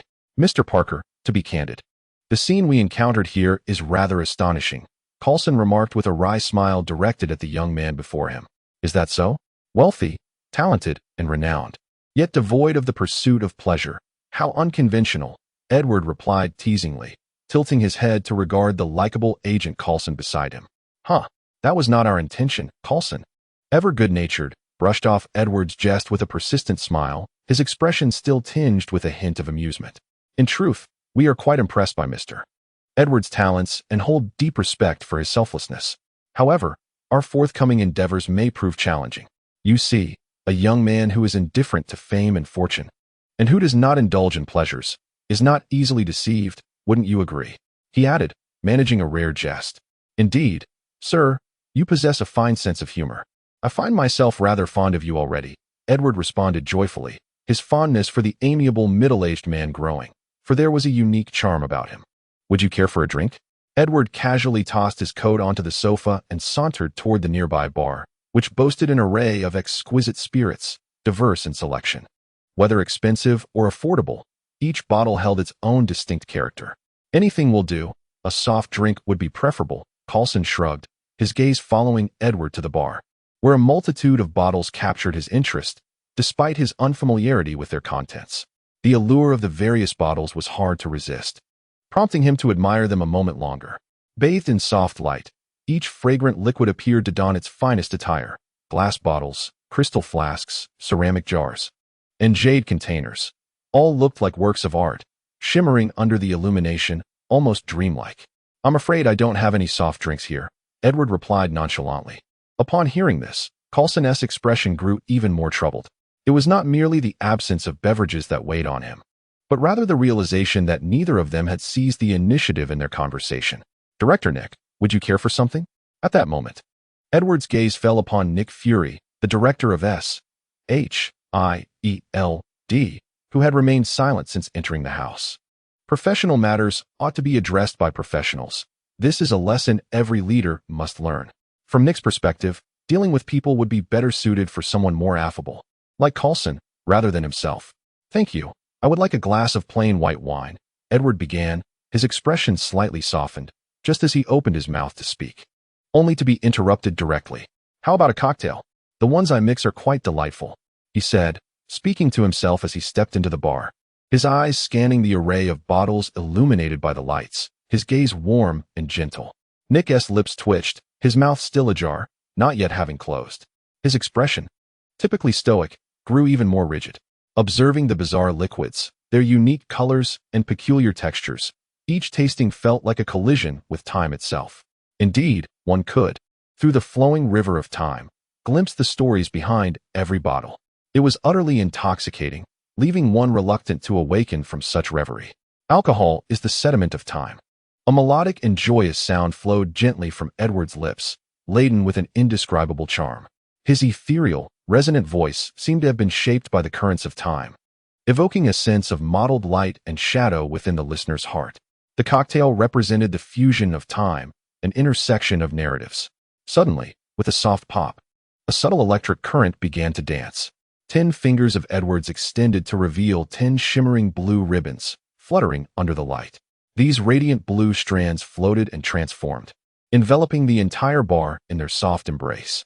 Dreamlike and surreal, the vivid interplay of light and color possessed an irresistible allure, ensnaring the hearts and wills of all present, drawing them into this enchanting realm. However, the two individuals across from him were too preoccupied to appreciate this rare visual feast. Their eyes were fixated on the tips of the ribbons, reflecting both astonishment and gravity. Silver metallic vessels danced joyfully, each leap drawing in a waft of fragrant liquid. The 10 blue ribbons resembled 10 nimble arms, swirling, pouring, and shaking with harmonious grace, their movements seamlessly connected. With a crisp sound, 2 black crystal glasses delicately landed on their table. Following this, 2 streams of liquid, imbued with a dreamlike fragrance, cascaded from above, plunging directly into the glasses.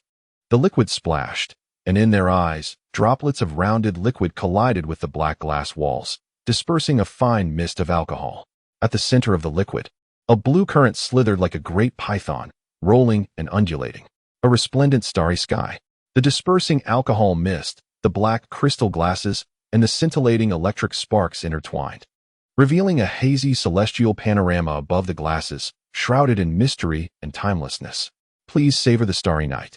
With an elegant bow and a gentlemanly smile gracing his face, he softly spoke.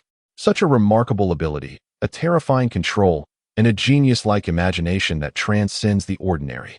With his remaining eye fixed on the crystal goblet before him, observing the vanishing starlit sky, Nick took a deep breath and glanced at Edward, speaking gravely.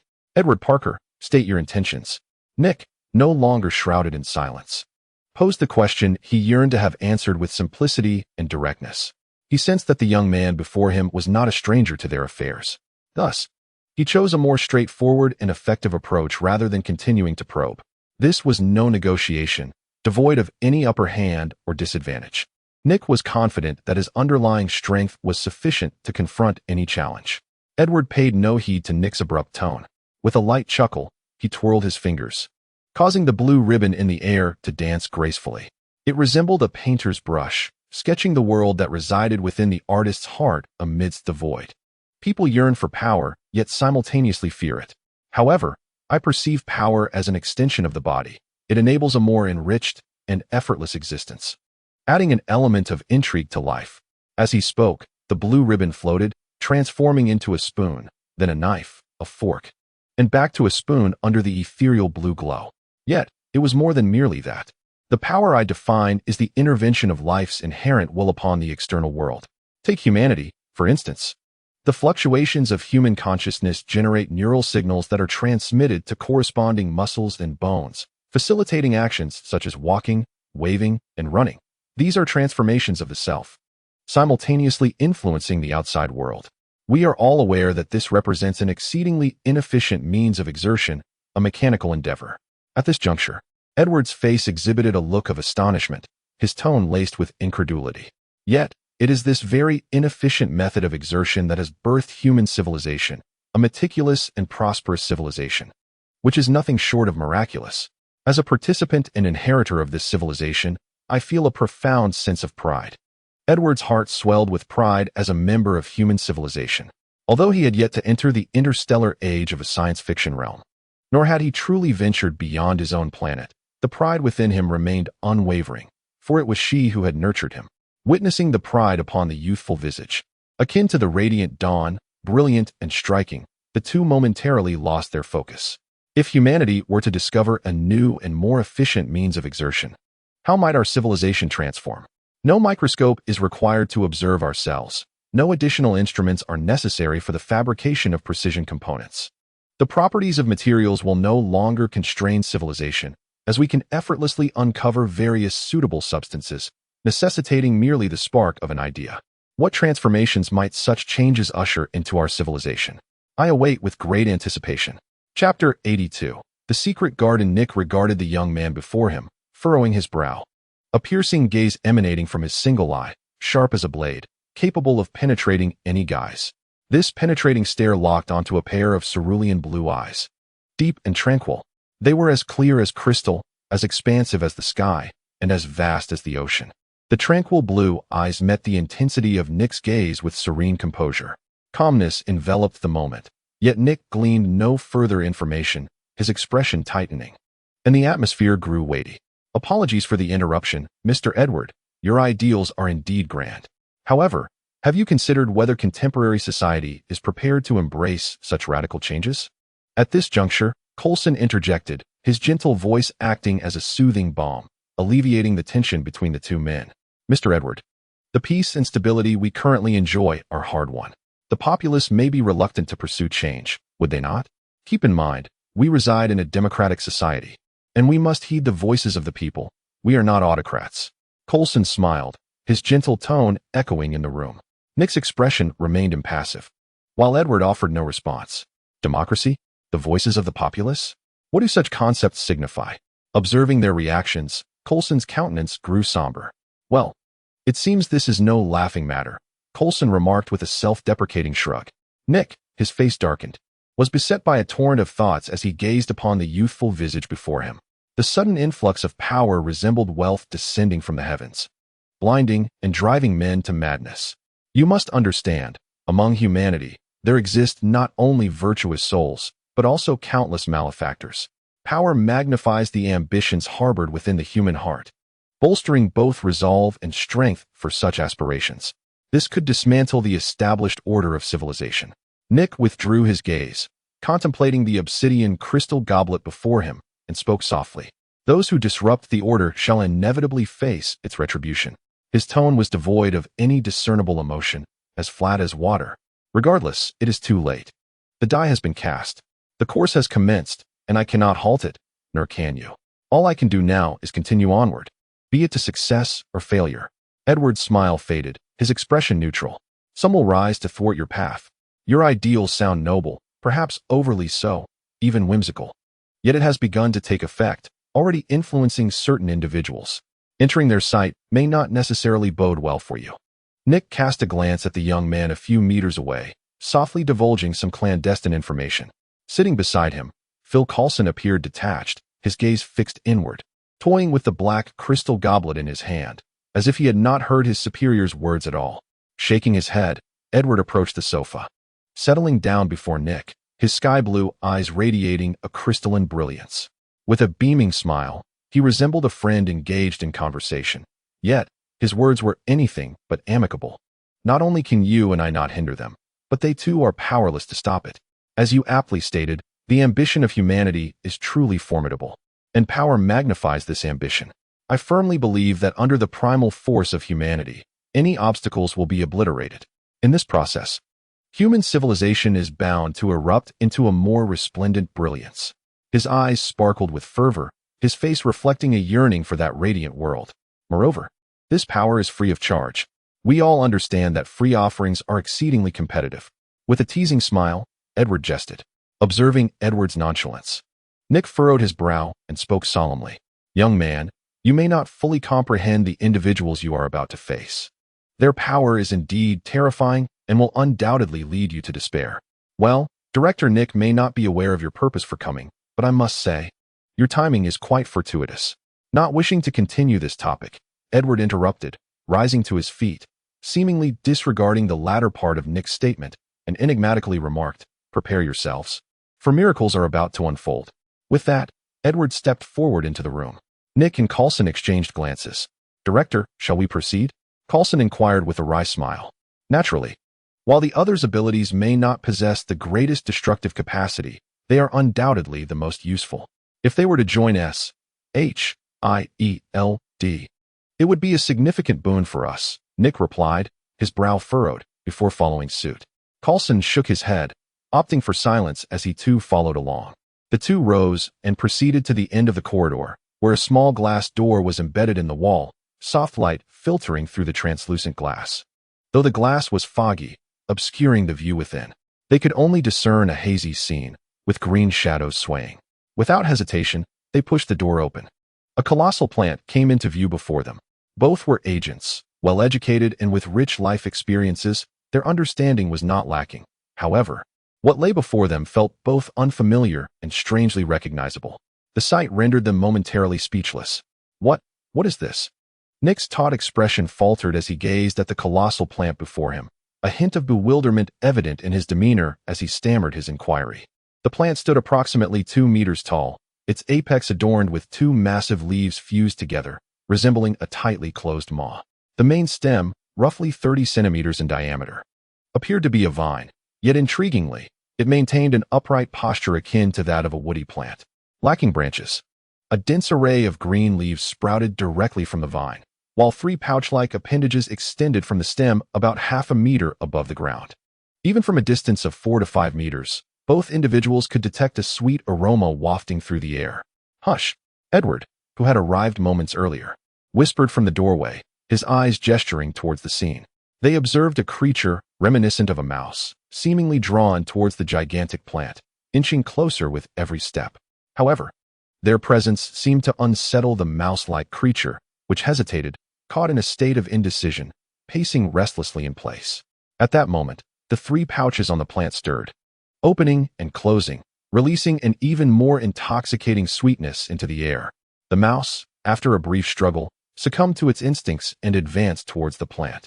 Just half a meter away, in the instant the mouse-like creature approached the plant, a rush of wind heralded a swift movement. With a loud clap, the enormous leaves of the plant clamped down, ensnaring the creature with alarming precision. Viscous red blood trickled along the green vine, seeping into the earth below. Welcome to Parker's Secret Garden. Chapter 83, The New Producer. Edward's voice brimmed with excitement, reminiscent of a child eager to showcase a new toy to friends, his delight palpable. His finger pointed towards various creatures nearby as he enthusiastically introduced them. That is a giant mouse. Just flew by was an enormous dragonfly. And crawling on the ground is a colossal beetle, a dung beetle. The plants were immense, the mice were oversized, and the insects were gigantic. A tapestry of extraordinary sights unfolded before them, simultaneously enchanting and unsettling, particularly the earlier scene of the plant consuming the mouse, which challenged their perceptions of reality. However, Both individuals were far from ordinary. Having encountered countless bizarre phenomena, they quickly regained their composure. Their gaze swept over the towering plant and ventured into the expansive space behind it. What lay before them was a surreal tableau. Precisely as described, a garden reminiscent of a legendary sorcerer's secret sanctuary, or more accurately, a giant's garden, characterized by its sheer magnitude. Not only was the space vast, but the contents within transcended the bounds of imagination, existing beyond the realm of ordinary comprehension. The entire garden was situated in a semi-subterranean state. Half above ground and half below, a transparent glass wall allows the descending sun to filter through, casting golden beams that scatter and create layers of luminous halos. Seemingly within reach, the soft, amber sunlight gradually blankets the lush greenery, akin to a golden gospel from the heavens caressing the devoted. Dreamlike and ethereal, it warms the heart. The scene is undeniably cozy. However, both Nick and Coulson wear grave expressions, their eyes scanning every detail as if to absorb it all, their sharp gazes glinting with contemplation. They are profoundly astonished. Truly, it is beyond belief. Forgive my astonishment, but Mr. Edward, at this very moment, I must express my utmost admiration for your talents and imagination. Retracting his gaze, Coulson, appearing as a stunned, ordinary individual, spoke in a somewhat disjointed manner. How is this possible? I mean, how do you maintain the stability of the entire system? Caught in his surprise, he inadvertently posed a question. Then, as if recollecting his thoughts, Coulson added apologetically, I apologize, I was too excited just now and may have overstepped. The astonishment is genuine, for before them lies a complete ecosystem, akin to yet distinct from any known on Earth. At first glance, the ecosystem appears merely magnified. However, a brief survey reveals that it is a stable ecological system, one that has achieved both size and stability. While the magnification of a single species, or even several, is not beyond their technological capabilities, the prospect of a fully magnified ecosystem presents terrifying considerations. The resources required to maintain such stability would undoubtedly overwhelm anyone. Yet, the burgeoning ecosystem before them appears so natural, as if it were always meant to be, as if time itself has crafted a stable ecosystem. This is the source of their profound astonishment. Haha, Mr. Coulson, you are quite humorous, Edward remarked with a light chuckle, casting a meaningful glance at Coulson, teasingly adding, though films may not be entirely realistic and often diverge significantly from the real world, many elements are worth pondering. For instance, Coulson here is one of the few level 8 agents of S.H.I.E.L.D., while Nick stands as the sole level 10 agent. How could Edward be persuaded that Coulson would be rendered speechless by his own garden? His trust in Coulson's professional expertise is unwavering, compared to the other's perceived shortcomings. He is more inclined to believe that Coulson's reaction is deliberate. Knowledge is inherently meant for learning. If all knowledge were to remain confidential, the advancement of human civilization would be rendered unnecessary. Edward, with a nonchalant demeanor, epitomized the essence of knowledge dissemination. Showing no concern for the knowledge he explored being appropriated by others. Observing the colossal flora before him, he noted the gigantic insects weaving through the greenery and even spotted some oversized small animals, such as cats, dogs, and rabbits. Various creatures coexisted in a harmonious yet competitive unity within this thriving ecosystem, preying upon one another, their eyes gleaming with wonder at the spectacle. When numerous species, dozens, or even hundreds, are interconnected through simple food chains, they establish a certain order, a natural harmony. As director Nick once articulated, the power of order is immensely potent and remarkably fascinating. Within the parameters of this order, the force self-regulates to ensure stability. Previously, this was a simple ecosystem, akin to those in the external environment, his tone tinged with nostalgia. Plants serve as producers, harnessing solar energy while supplying vital energy and oxygen to the entire system. The animals and insects within act as consumers, whereas the unseen bacteria, fungi, and other microorganisms function as decomposers. Together, plants, insects, animals, bacteria, and fungi, along with soil, air, water, and sunlight, form the framework of the ecosystem. The diversity of different species enriches the ecological tapestry and enhances the system's inherent self-regulatory capacity. Thus, a stable ecosystem emerges.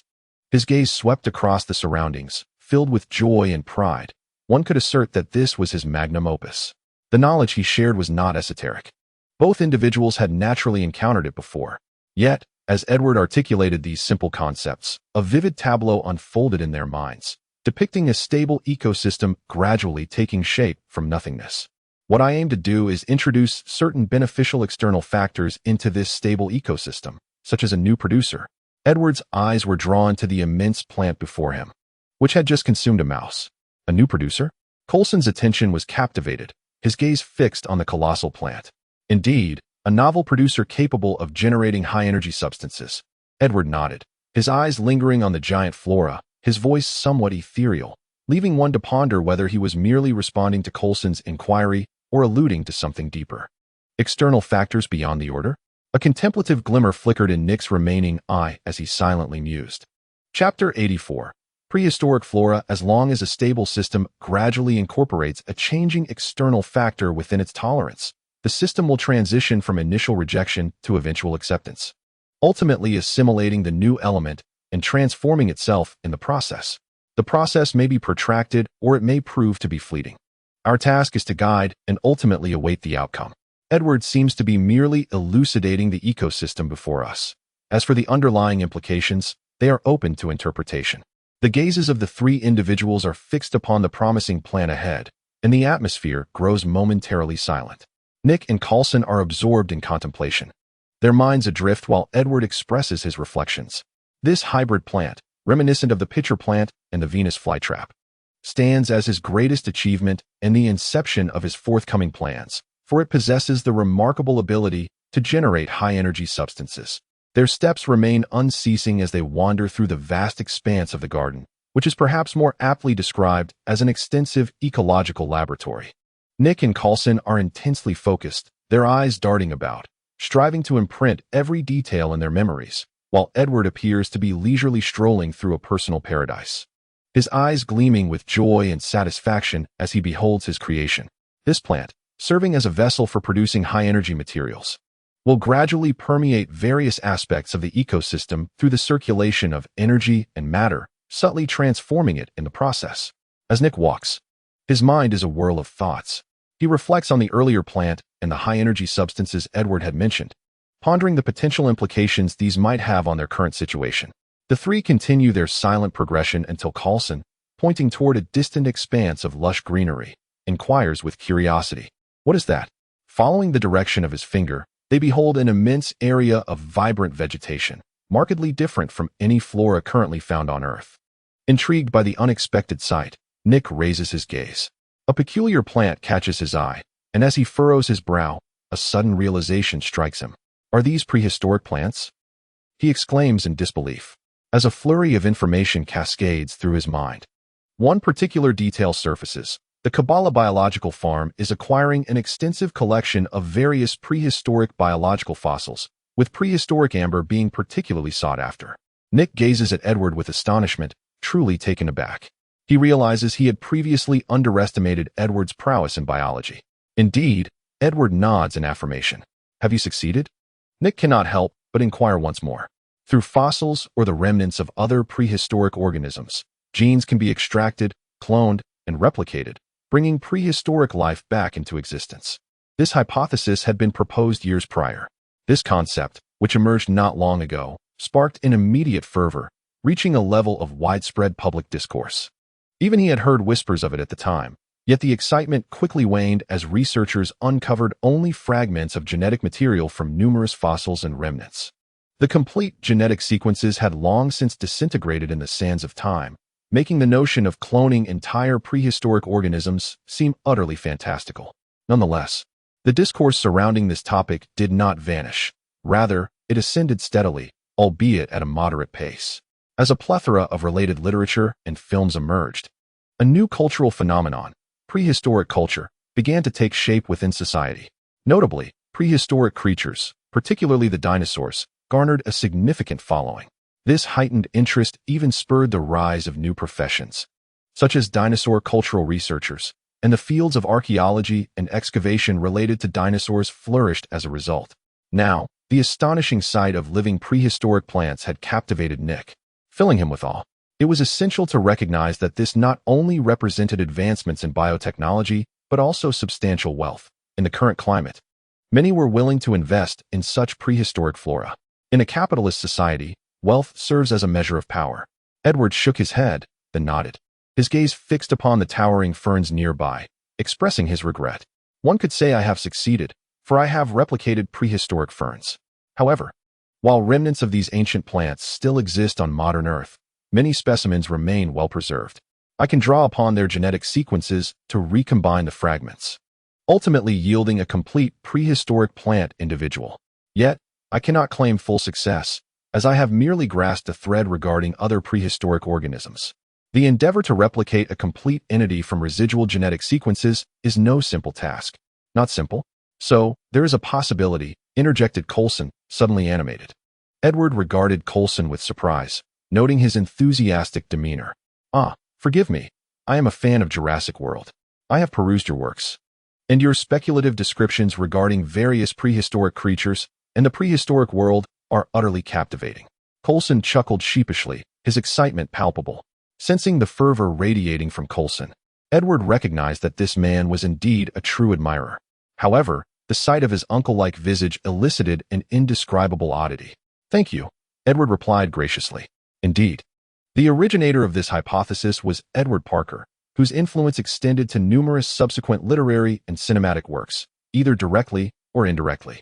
Edward had little to say on the matter. As a time traveler, it would be remiss not to borrow from existing narratives. Several works related to dinosaurs had also found their way into Edward's repertoire. Thus, a fervor for dinosaurs has swept through society. Most importantly, Edward seeks to comprehend the intricate process of genetic evolution on Earth, to unearth the underlying principles and secrets, and to provide significant reference for his own journey of evolution. He would not naively believe that the miraculous genesis of a planet can merely be encapsulated by human understanding. Furthermore, in his vision, the future Earth requires a more suitable ecological system to sustain various high-energy beings. The present moment serves as a precursor to experimentation. Chapter 85. The Products of Reverse Transcription. How exhilarating it is to anticipate. If indeed, prehistoric creatures can be revived, it would undoubtedly be a remarkable achievement. Just the thought of witnessing these ancient dominators in person sends shivers of excitement through him. At this moment, Coulson resembles an ardent fan, incessantly chattering in Edward's ear about his passion for dinosaurs. Such fervent enthusiasm proves somewhat overwhelming for Edward. Is that so? I imagine it must be quite extraordinary. Edward replies with a raised eyebrow, his tone somewhat dismissive, though his mind wonders whether Coulson would be able to accept the potential purposes of those colossal beings. The garden is vast, and the trio strolls leisurely, but every path must eventually come to an end. The incessant chatter of Coulson makes time stretch in a way Edward has never experienced before. After half an hour, they arrive before the laboratory's entrance. An unassuming small door stands at the end of the garden. From the main gate, one might surmise that the laboratory resides underground. The three stand before the door, with Edward maintaining a tranquil demeanor, while Nick and Coulson display subtle expressions of intrigue, their emotions stirring just beneath the surface. Edward's brilliance is beyond question. His accomplishments in biology surpass imagination. Many speculate whether there are even more astounding breakthroughs within Edward's laboratory: elixirs of immortality, agents for limb regeneration, or superhuman serums. As Edward's genius becomes increasingly evident, so too do the speculations multiply. Even the resolute agents Nick and Coulson are not immune, for they understand that genius cannot be fathomed through conventional reasoning. Now, they find themselves standing at the threshold of Edward's biological laboratory. However, the door before them raises questions. An ordinary wooden door, 2 meters tall, from which it seems the wood may have originated from this very garden. With a gentle push, accompanied by a creaking sound, the door slowly opens. A staircase leading downward comes into view. Edward steps forward, descending first. Nick and Coulson exchange a glance, a fleeting expression of surprise passing between them before they follow suit. Though curiosity lingers in their minds, they consider it might simply be the eccentricity of a genius. As they proceed, they contemplate their thoughts. The staircase is not long. Illuminated by lights, the corridor is bright, featuring silvery metallic steps beneath their feet and silver metallic walls surrounding them. In the span of a cigarette, the two individuals arrived at an expansive area.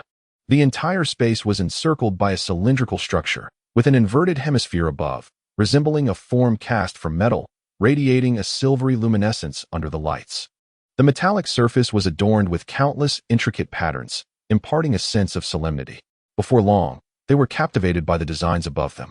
Countless lines intertwined in the celestial dome, outlining a familiar motif, the Tree of Life, Kabbalah. As if receiving a revelation, Nick and Coulson surveyed the surrounding walls. The patterns etched into the surface were no longer foreign, revealing a series of unique alchemical diagrams. Following Edward's appearance, S.H.I.E.L.D. had conducted a thorough analysis of his abilities. The gathered intelligence and various outcomes derived from his powers bore a striking resemblance to the legendary art of alchemy, capable of transforming matter. Naturally, both were well-versed in such related information. It seemed our genius was not merely a biologist, but also an heir to alchemical traditions. Retracting his gaze, Nick calmly remarked before stepping into the silvery hall. The sound of clear footsteps echoed, reverberating through the vast, empty expanse of the hall, inducing a feeling of insignificance. The hall was rather austere, devoid of high-tech instruments or bustling researchers, and lacking even a mere ornament. Centrally located were two sizable circular pools, each approximately 40 meters in diameter, also cast from silvery metal. One contained a pale yellow liquid, while the other held an orange-hued substance. Edward stood by, smiling as he regarded the two men. "How do you find it? Are you somewhat disappointed?" he inquired, observing their approach. He was neither deaf nor foolish, nor was he a workaholic solely devoted to research.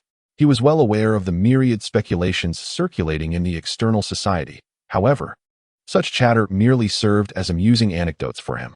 Indeed, there is a sense of disappointment, yet more so astonishment. I never imagined Mr. Edward to be not only a biological prodigy, but also an heir to alchemy. You have deceived many, Coulson replied, shaking his head before smiling. Is that so? Edward shrugged, remaining noncommittal. He never underestimated S.H.I.E.L.D.'s capabilities and was not naive enough to believe everything stated by others. Perhaps, aside from the bewildered common folk, hidden organizations had long since analyzed his powers. While conversing, Nick had approached one of the pools, his gaze fixed intently on the viscous pale yellow liquid. "What is this?" he questioned Edward, turning his head, unashamedly inquiring with conviction. "High-energy substance concentrate," Edward replied, casting a brief glance at the pale yellow liquid, revealing no other emotions. "This is the product of that plant outside?" Nick inquired further. "Indeed, I collaborated with Osborn to create a new species capable of producing high-energy substances, specifically the carnivorous plant you see outside. This viscous pale yellow liquid is its yield, a type of high-energy saccharide. Osborn. This is a product of the reverse transcription system." Nick furrowed his brows. Genetic fusion can occur in numerous ways, such as hybridization or genetic modification. Another method involves employing a reverse transcription virus to execute reverse transcription, which is precisely the approach Osborn has adopted. This is hardly a secret in the eyes of him, the director of S.H.I.E.L.D. Edward felt no need to conceal this and nodded readily. Indeed, Osborn is undoubtedly a master in the realm of reverse transcription. What lies before us is, in fact, a product of reverse transcription. The direct protein factors capable of synthesizing high-energy saccharides are reverse transcribed into gene fragments, integrated into the genetic sequence of the plant itself, replacing similar gene fragments. This process utilizes the theory of reverse transcription, and the plants outside are the finished products. The scene before them was somewhat bizarre. Without a second thought, Nick asked directly, while Edward responded like a knowledgeable instructor, answering every inquiry. Coulson smiled, gazing around as if he were enjoying a scenic view. Chapter 86. New product. Nick's eyes were fixed on the pool of pale yellow liquid before him. The calm surface reflected in his pupils, unperturbed like a tranquil sea, concealing its depths. Only his tightly furrowed brows betrayed the turmoil within. "I wonder what Mr. Edward intends to do with these high-energy substances?" Retrieving his wandering gaze, Coulson looked at Edward and asked with keen interest. "These high-energy substances, after processing, will be sold as commodities." Edward, staring at the pool of viscous pale yellow liquid, did not withhold this information. "Commodities? You intend to sell these high-energy substances as products?" Coulson was momentarily taken aback, and then, in disbelief, he exclaimed, his voice involuntarily rising a notch. Naturally, from the onset of research, these substances were intended for commercial sale, ultimately to be consumed by the market. Edward nodded. At this point, noticing Coulson's lingering skepticism and Nick's focused attention, Edward shrugged. The cultivation of the divine fist requires substantial nourishment, not only to replenish one's material depletion, but also to satisfy energy demands. Ordinary food cannot fulfill the energy requirements of the divine fist. Thus, I developed high-energy food, as it better facilitates the cultivation of the divine fist. For me, everything else is secondary. Mr. Edward, does this imply that in the near future, the guardian gloves will also become a commodity for sale? Coulson pondered thoughtfully. Thoughts swirled within, an abundance of information regarding Edward incessantly emerging in my mind. As various possibilities were analyzed and deduced, a singular notion crystallized. Everything the youth before me undertook served but one purpose: to promote his divine fist path. Contemplating the significance of the divine fist path, it became evident that the actions of this young man were aimed at facilitating human evolution, achieved through the practice of this martial discipline. Yet, one must ponder the benefits this holds for him. Indeed, in the near future, I shall unveil a series of products. The Guardian Gloves, designed to assist practitioners of the divine fist path in their journey towards evolution. Edward nodded in acknowledgement. Though perplexed, I chose not to dwell on it.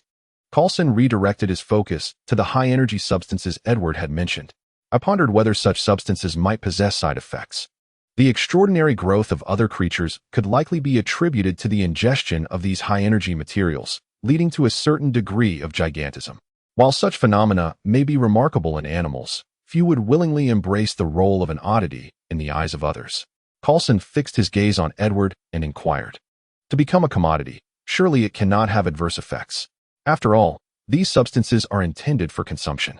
It is quite normal, ordinary life forms, upon sudden ingestion of high-energy materials, undergo an adaptive phase, resulting in a degree of enlargement. This can be viewed as a form of adaptive evolution, as these beings daily consume energy sufficient to meet collective needs. However, practitioners of the divine fist path differ. The energy they absorb is entirely expended in the optimization of cellular structures, thus preventing any excessive cellular proliferation that may lead to gigantism, Edward elucidated. Ultimately, these substances will only fulfill their purpose when sold, he added, though he acknowledged the futility if the two before him chose not to listen. After all, he could not compel others to believe in him. There were myriad approaches. If all else failed, perhaps a cataclysmic event could incite an evolutionary upheaval. While Edward indulged in these whimsical thoughts, Nick withdrew his gaze, the tempest within his eyes gradually settling into tranquility. He regarded the youthful visage before him, inhaling deeply. Remarkable. Truly astonishing, he mused, his eyes igniting with profound illumination. Yet, Mr. Edward Parker, I wish to understand the motive behind your endeavors.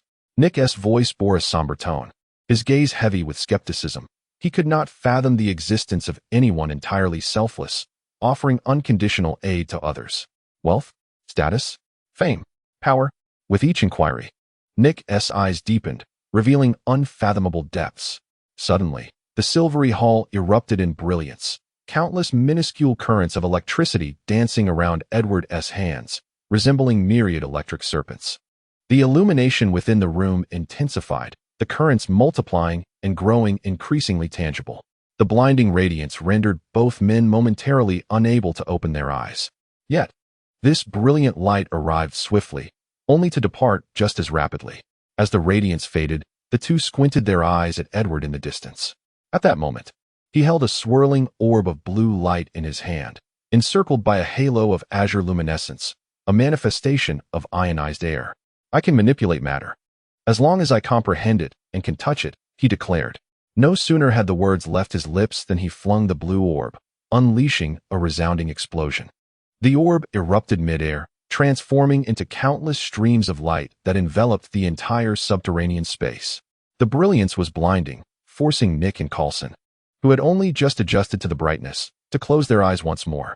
Suspended in the air, the myriad beams of light resembled delicate threads cascading down onto the liquid surfaces of two basins, intertwining and delineating two enigmatic patterns. Both patterns began with a circular foundation. However, one was adorned with a pentagram, while the other bore the Kabbalistic model of the celestial dome. Once the luminescence subsided, the two opened their eyes to a wondrous scene. one that was both astonishing and anticipated. Edward's gaze fixated on the alchemical design within the orange liquid. With a mere thought, a plethora of reaction formulas, molecular structures, and conditions swiftly materialized in his mind, simultaneously transmitting through the door of truth into the alchemical array before him. "Transmute," he commanded. The alchemical array upon the orange liquid began to rotate at its edges. And soon, the central Kabbalistic model was set into motion. Countless intricate patterns ignited upon the incomplete design, one after another, revealing a multitude of secretive symbols. As these luminous points converged, they outlined an arcane figure, which then began to flow and shift, as if blocks were being assembled at an accelerating pace. With each transformation, the alchemical array grew increasingly complex. At the same time, new fluctuations emerged within the array, enveloping the orange liquid below, heralding a novel transformation. In the imperceptible depths of the liquid, myriad components began to collide and fuse under a certain governing pattern, gradually forming a new substance. Chapter 81. Life Number 1. With rapt attention, the three watched the unfolding spectacle, their eyes unblinking. In Nick's remaining eye, the vibrant patterns reflected in the liquid, his keen gaze akin to that of a hawk, piercing through the light and penetrating the orange liquid. Through the haze, he discerned minute particles beginning to float within the translucent orange medium. It was evident that these particles were the products of alchemy. Is this the power of alchemy to transform matter? Nick pondered inwardly, his focus riveted on the now operational alchemical array. His glance flickered over to the two who wore furrowed brows, seemingly worried they might not grasp the intricacies. Edward took on the role of elucidator. Alchemy is the ability to deconstruct and reconstruct based on an understanding of matter. As he spoke, Nick and Coulson's attention sharpened. They noticed the pace of change within the alchemical array had begun to slow. The two individuals were aware of the situation, and Edward was undoubtedly more cognizant. He did not conceal anything. However, all of this hinged upon the principle of equivalent exchange. As his words echoed, a flash of electricity sparked in Edward's hand, and a bolt of lightning was hurled into another alchemical array, triggering its activation within the pale yellow liquid. It began to spin and consume. Within the liquid, a counterclockwise vortex manifested at the center of the alchemical array, its edges delineated by the circular boundary of the array. With the emergence of the vortex, it appeared as though a colossal beast was lurking within the pale yellow liquid, devouring the surrounding substance. The high-energy liquid in the pool diminished at a visibly rapid rate. Crackle! Fine tendrils of electric current emerged, dancing along the pentagram at the center of the array. Nick and Coulson observed the serpentine currents with grave expressions, their keen instincts compelling them to think sharply. Their hairs stood on end, their scalps tingled, and their muscles tensed, relaying a singular message: danger. With a thunderous boom, a burst of electricity erupted from the pale yellow liquid, sending countless currents soaring into the air, instantly merging with the adjacent alchemical array. The influx of electricity brought forth a new impetus. Equivalent exchange? Witnessing the sudden turn of events, Nick squinted, his gaze flickering in the narrow gap. The transformation of matter is a change in the structure of smaller particles. This process necessitates the flow of energy, and the quantity of energy is a significant reflection of value. As the blinding light dissipated, a sky-blue crystal, approximately the size of a basketball, floated above the orange liquid. Just as now, as long as one understands the molecular formula of a substance, the reaction equations, the conditions of the reaction, and the reactants, one can directly control the corresponding molecules for synthesis and decomposition to obtain the desired outcome, provided one pays a modicum of remuneration. Looking at the results before him, Edward smiled. He gestured, and the sky-blue crystal hovered between the three of them. With a gentle touch of his right index finger, a delicate alchemical pattern manifested on the crystal's surface. Subsequently, the basketball-sized blue crystal disintegrated, splitting into countless pill-sized fragments. Upon closer inspection, each pill was a perfect dodecahedron, reminiscent of exquisitely cut diamonds, featuring 12 pentagonal faces, 30 edges, and 20 vertices. The 12 planes were nearly identical. Under the illumination, the blue crystal refracted light, creating an ethereal glass-like effect. Between the three, the individual blue diamonds sparkled with a dreamlike radiance, embellishing the pallid space like a resplendent river of diamonds. Nick and Coulson gazed at the spectacle before them, unable to suppress their awe at this fantastical scene and the precise control exhibited by Edward. Edward nodded with satisfaction, his fingertips lightly tapping as 3 pills in a cerulean river leaped forth like playful fish, soaring into the air before landing in the hands of the trio. Holding the azure pills, Nick and Coulson scrutinized them closely, their luminous blue glow under the light reminiscent of dazzling sapphires. Redirecting their gaze, both turned to Edward. "What is this? An elixir of immortality?" Coulson jested, examining the blue pill with keen interest. Upon hearing Coulson's remark, Edward shook his head. "Mr. Coulson, that is hardly amusing," he replied, unequivocally dismissing the quip. Some matters were beyond his control at this juncture. "I call it life number 1. A glint of inspiration sparked in Edward's eyes as he coined the name. "What is its purpose?" Coulson inquired further. "This pill contains a unique substance that, through the circulatory system, will activate your brain, stimulating your neurons and significantly enhancing their efficiency." Edward succinctly described the object in his hand. "A unique substance?" Nick furrowed his brow, casting a skeptical glance at Edward. "This world is replete with various special substances, terrestrial, extraterrestrial, human, and non-human alike. Without exception, all such entities are complex and, indeed, uncontrollable." Edward shrugged, fully aware of the apprehensions held by his companions. "My cellular metabolism has, for certain reasons, accelerated to several times that of an average individual. While this has been a rather unfortunate experience, it is not entirely devoid of advantages, such as a more robust physique and a sharper intellect." Nick nodded, acknowledging Edward's situation. He was well aware that the internal intelligence analysis team at SHIELD believed Edward's alchemical prowess awakened during that tumultuous period. Given the preceding and subsequent changes, such an occurrence was not beyond the realm of possibility. This peculiar substance was, indeed, a byproduct of that ordeal. As he spoke, Edward tossed the pill into his mouth. It dissolved instantly, flowing like a gentle stream into his stomach, then advancing into the intestines, eventually circulating through his body to his brain. The effects were remarkable. Perfect recall, heightened linguistic capabilities, boundless energy, lucid thinking, and agile movements, all enabling him to swiftly reassemble and deduce details and information often overlooked, instilling within him an extraordinary confidence. In simple terms, it rendered his mind exceptionally active, greatly amplifying his cognitive abilities. "Well, this substance has become ineffective for me now," Edward remarked, smacking his lips. "A novel stimulant?" Coulson probed, clearly intrigued by Edward's description of its effects. "In terms of intelligence analysis, this could prove quite advantageous." "No," Edward shook his head, whether in earnestness or jest. He earnestly clarified, "This pill can be considered a rudimentary form of an evolutionary serum.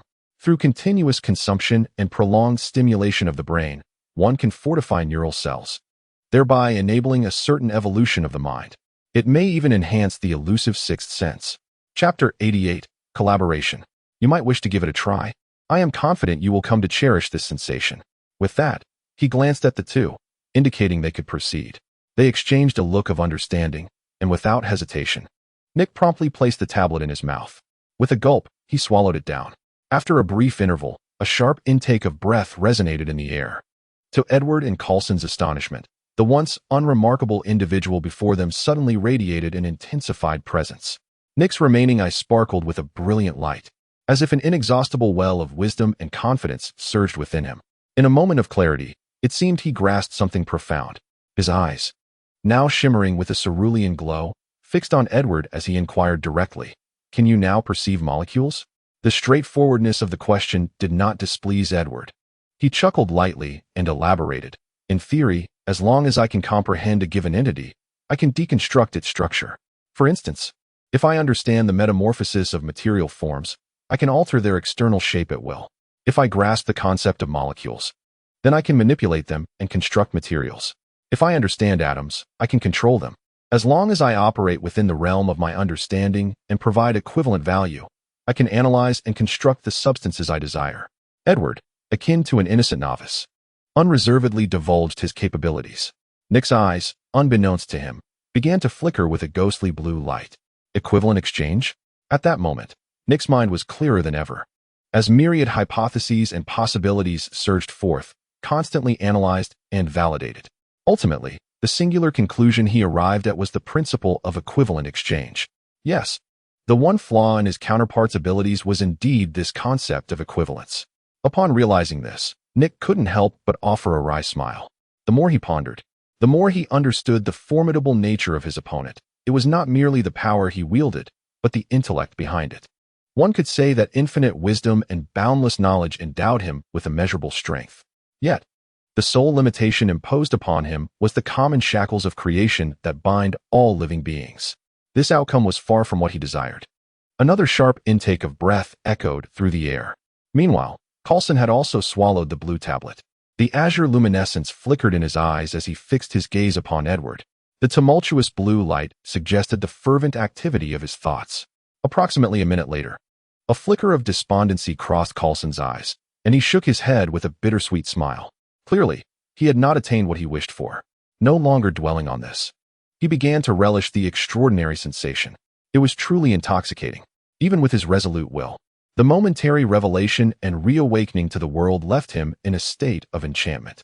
Like humanity's first gaze upon the magnificent night sky, the awe and wonder it evokes is utterly intoxicating. Your brilliance has once again astounded us. Struggling to contain the overwhelming joy that surged from the depths of his existence, Coulson exclaimed. Only a mind operating at such incredible speed could process such intricate information. This is the essence of genius, the hallmark of an extraordinary intellect. Indeed, the realm of the gifted diverges significantly from that of the ordinary. At these words, a flicker of realization ignited in Nick's eyes. As if he had grasped an elusive truth, Edward stood silently, awaiting the two. After approximately 10 minutes, the azure glow in their eyes diminished, fading into nothingness. Shaking his somewhat weary head, an inexplicable irritability stirred within him. The stark contrast of feelings, even with their formidable willpower and self-control, rendered immediate adjustment nearly impossible. The two struggled to divert their gazes from the radiant blue halo before them. They forcefully extinguished the lingering thoughts in their minds, focusing their attention on Edward, who wore a cheerful smile. Surely, the combination of such a substance with high-energy carbohydrates would yield even greater effects, Coulson sighed. It is only natural. The body requires sustenance after vigorous exertion, and the brain, engaged in intense activity, necessitates proper nourishment, with high-energy carbohydrates being the most suitable choice. Edward did not refute this, casually shrugging in agreement. Mr. Edward, your remarkable scientific aptitude is matched only by your profound understanding of human nature and your logical reasoning, Coulson intended to express. But Edward promptly interrupted him. Enough, Mr. Coulson. The hour grows late, and we must not squander time on superfluous dialogue. I have already conveyed my sincerity and value. Regardless of your previous intentions or those of your associates, I propose collaboration. I believe I am qualified for this. Edward regarded the two with a calm demeanor. Suddenly, Coulson and Nick exchanged a moment of surprise, followed by Coulson shaking his head with a wry smile. This abrupt shift felt strangely familiar. Is it a common trait among geniuses? He mused, stepping back slightly to allow Nick to take the lead, as his presence was no longer necessary. Of course, as long as your intentions do not contravene humanity's interests, we can indeed collaborate, Nick replied with composure. Edward nodded. He recognized that all he had done and said was not merely for the sake of others' knowledge. Collaboration was paramount. Our goals align, whether you or those behind you. We all wish for the advancement of human civilization, and I share that aspiration. Edward articulated his purpose, gazing at the two. I seek the crystallization of human civilization, and I am prepared to offer appropriate recompense. I will provide a pathway for evolution, refining the journey of progress. We are not adversaries on this road forward. We are fellow travelers. We ought to assist one another until the very end of the road. At that moment, power shall revert to humanity, and I shall attain both glory and wisdom. He remains indifferent to whether others discern his intentions. If collaboration falters, he possesses alternative options. After all, means are not singular in nature. The remnants of the setting sun vanish at the horizon, as the stars, obscured by sunlight, emerge like unruly children, each peering forth with blinking eyes to assert their presence. In Edward's garden, peculiar plants flourish along the path, emitting clusters of shimmering yellow light in the darkness. In the hazy glow, little lanterns sway with their plump forms, striving to cast a faint illumination that dispels the surrounding gloom. These lanterns connect harmoniously, illuminating a tranquil pathway. As Nick ambles along the illuminated trail, he gazes towards the dark expanse ahead, momentarily lost in thought. All around, an abyss of darkness prevails, silence enveloping everything. Chapter 89. An unexpected visitor. Uncertain of the material comprising the overhead glass screen, the black night sky reveals twinkling stars, their lights scattered above. On the path, the silhouettes of Nick and Coulson appear somewhat indistinct. "Who are you?" A soft call draws the attention of both men. They glance upward towards the source of the voice. A somewhat dazed young man stands before them, bearing a striking resemblance to Edward. Upon seeing the newcomer, Coulson steps forward with a warm smile, extending his right hand. "Peter Parker? I have heard Mr. Edward speak of you. Indeed, you bear a strong likeness. Greetings, we are friends of Mr. Edward, and it is a pleasure to meet you." One must admit that if charisma were a superpower, Coulson would undoubtedly be a superhero. The sincerity in his words dissipates much of the hostility in Peter Parker's eyes, and upon hearing the content of Coulson's speech, his wariness diminishes further. As Peter extends his hand in greeting, lost in a daze, their hands clasp together. "Oh, hello, I am Peter Parker." Upon speaking, Peter's face flushes instantly, a hint of awkwardness evident in his eyes. "I know," Coulson replies with a light-hearted smile. The demeanor of his counterpart grants Peter a sense of relief. Unbeknownst to them, the positioning of their conversation subtly shifts.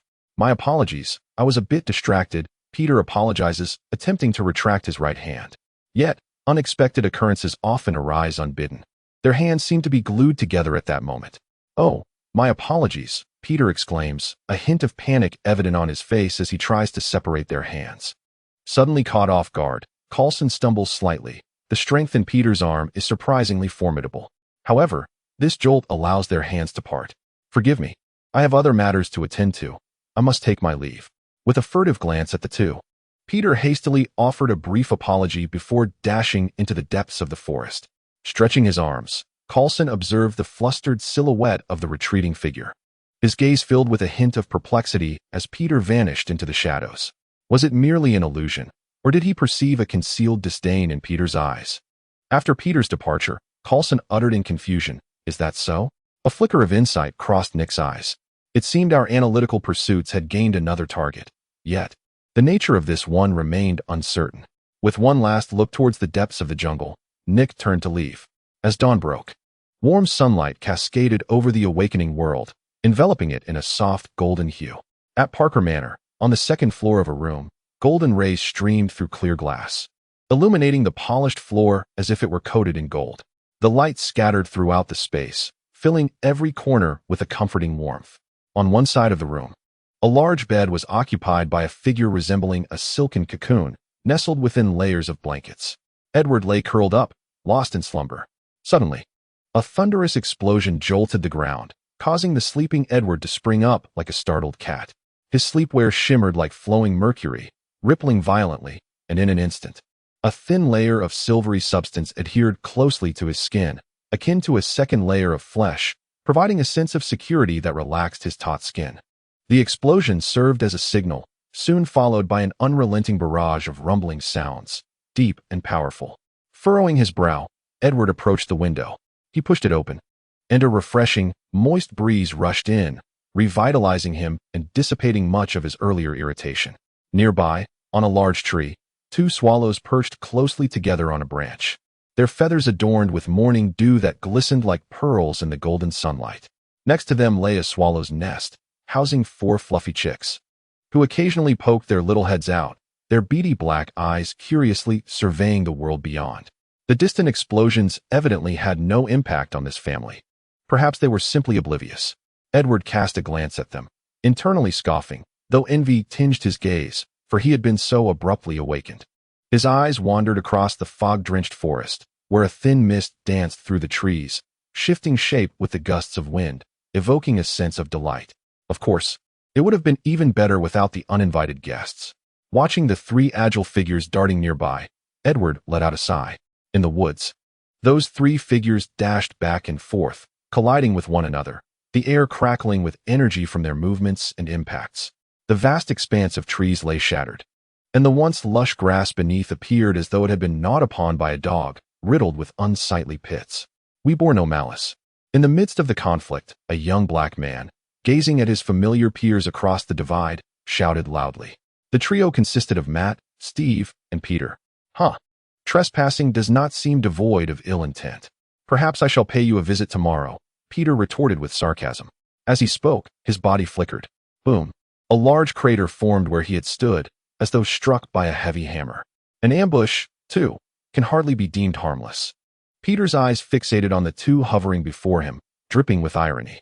He took our belongings, Matt said gravely, regarding Peter. So you intend to steal them back, Peter shrugged, his expression exaggerated as he surveyed the two, venomous words escaping his lips. What peculiar logic you possess. Pray tell, what do you believe yourselves to be? Western Justice cowboys? Characters from a novel? Robin Hood? Well, you are none of those. You are merely thieves, Peter continued, his words flowing incessantly. Both parties found themselves in a standoff. Faced with the flying duo and their intangible abilities, Peter felt at a loss. While Matt and Steve were equally perplexed by Peter's swift movements below, the impasse persisted under Peter's relentless chatter. Hey, did I miss something? Edward's voice suddenly interjected. The atmosphere fell silent in an instant, the expressions of the three shifting as, without warning, another figure appeared beside them. Turning abruptly, they beheld Edward Parker. Edward surveyed the patchy lawn, marked by bruises of yellow and green, surrounded by toppled, splintered trees, raising an eyebrow as he scanned the scene. It appears the battle has been quite fierce, he remarked playfully. Chapter 90. Assistance? Edward, you truly are a source of concern. Were it not for me, you might have been left in naught but your undergarments, Peter remarked, feeling a sense of relief upon seeing him, followed by his habitual sarcasm. Is that so? Better than being a beggar, I suppose. TSK. Peter, your appearance is rather striking. It seems your taste has made some progress, edging toward the forefront of fashion, Edward said, his gaze sweeping over Peter. Peter's disheveled hair bore remnants of grass, while his dew-soaked attire was stained with mud, the fabric torn to reveal taut muscles beneath. Ah, such a sharp ensemble. By the way, what are those yellow substances on you?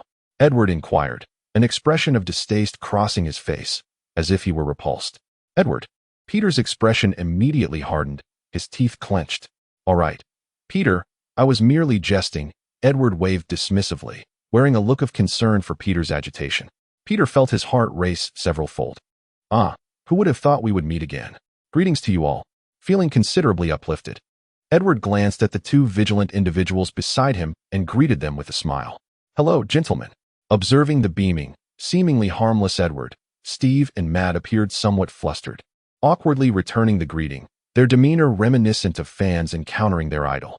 Indeed, in this nation, Edward Parker was the idol of countless youths. What brings you here? He inquired casually. Then, with a gentle grasp of his right hand, a crackling sound erupted. Zapping. A pulsating current was captured within his palm. As the electric light flickered, the two men's vigilance heightened. Do not be alarmed. I am merely tidying up the courtyard. Noticing their sudden defensiveness, Edward reassured them. He then released the current onto the ground, and in an instant, an alchemical pattern took form. The shattered tree and the damaged lawn began to disintegrate, revealing the underlying ochre soil. Subsequently, the depressions in the ground began to smooth out. The trio's gaze was fixed upon the pattern beneath their feet. The design was dynamic. The immense tree-like figure at its center resembled an elaborate puzzle being swiftly assembled, turning like a Rubik's cube, forming countless enigmatic shapes. Their eyes, entranced, sensed an inexplicable allure within the shifting designs. Then, before their eyes, a new pattern emerged. As it materialized, an invisible wave cascaded over the ochre earth like a gentle tide, gradually replacing it with a silvery sheen. Ah, much better, Edward remarked, nodding in satisfaction at his creation. By the way, aren't there three of you? I suppose the last one isn't hiding? Scanning the surroundings, he noted Andrew's absence and casually mentioned it. Also, you haven't informed me of your purpose in seeking my assistance. Steve and Matt exchanged glances, uncertainty etched on their faces. At a loss for words, Matt, recalling his conviction regarding Andrew, stepped forward. Officer Edward, Andrew has not been hiding. He is in need of help. We would like to request your assistance. Oh, if you don't mind, I would like to hear the details, Edward replied, raising an eyebrow, intrigued rather than dismissive. Upon seeing Edward's lack of immediate opposition, Matt's expression brightened. Without hesitation, he began recounting the events. Steve opened his mouth to interject, but ultimately chose to remain silent. So, Andrew was abducted by a group, and they demand you to produce the superpowered crystal in exchange for his release. Edward's lips twitched. The scene seemed rather melodramatic. However, with the roles reversed to two males, the absurdity of the situation was striking. Internally, he scoffed while outwardly furrowing his brow in contemplation. At that moment, Matt, standing to the side, felt a significant turn of events and spoke with fervor. Indeed, I hope Mr. Edward can relinquish the powerful crystal in his possession to me, so that I may exchange it for Andrew. After all, every minute Andrew remains in their clutches poses a perilous threat. Observing Matt's agitation, Edward raised an eyebrow and subtly retreated a step. I have a question. How did you come to know that the powerful crystal is in my possession? As he spoke, Edward scrutinized the two, not missing a single nuance of their expressions. Without hesitation, Matt revealed the reason, as his mind was solely focused on rescuing Andrew. It's a feeling. I cannot specify what it is, but we can sense its presence here. A feeling, you say? Reflecting on the mysterious connection among the three, Edward considered that acquiring another powerful crystal was inconsequential. However, this connection only heightened his curiosity about the crystal while simultaneously diminishing its perceived value. After all, having a bond with others was not something he desired. Officer Edward, would you be willing to assist us? Matt called out, his eyes brimming with hope as he looked at the pensive Edward. Emerging from his reverie, Edward met Matt's gaze and shook his head in refusal. I'm afraid I cannot help you. Why not? Andrew is still in their possession.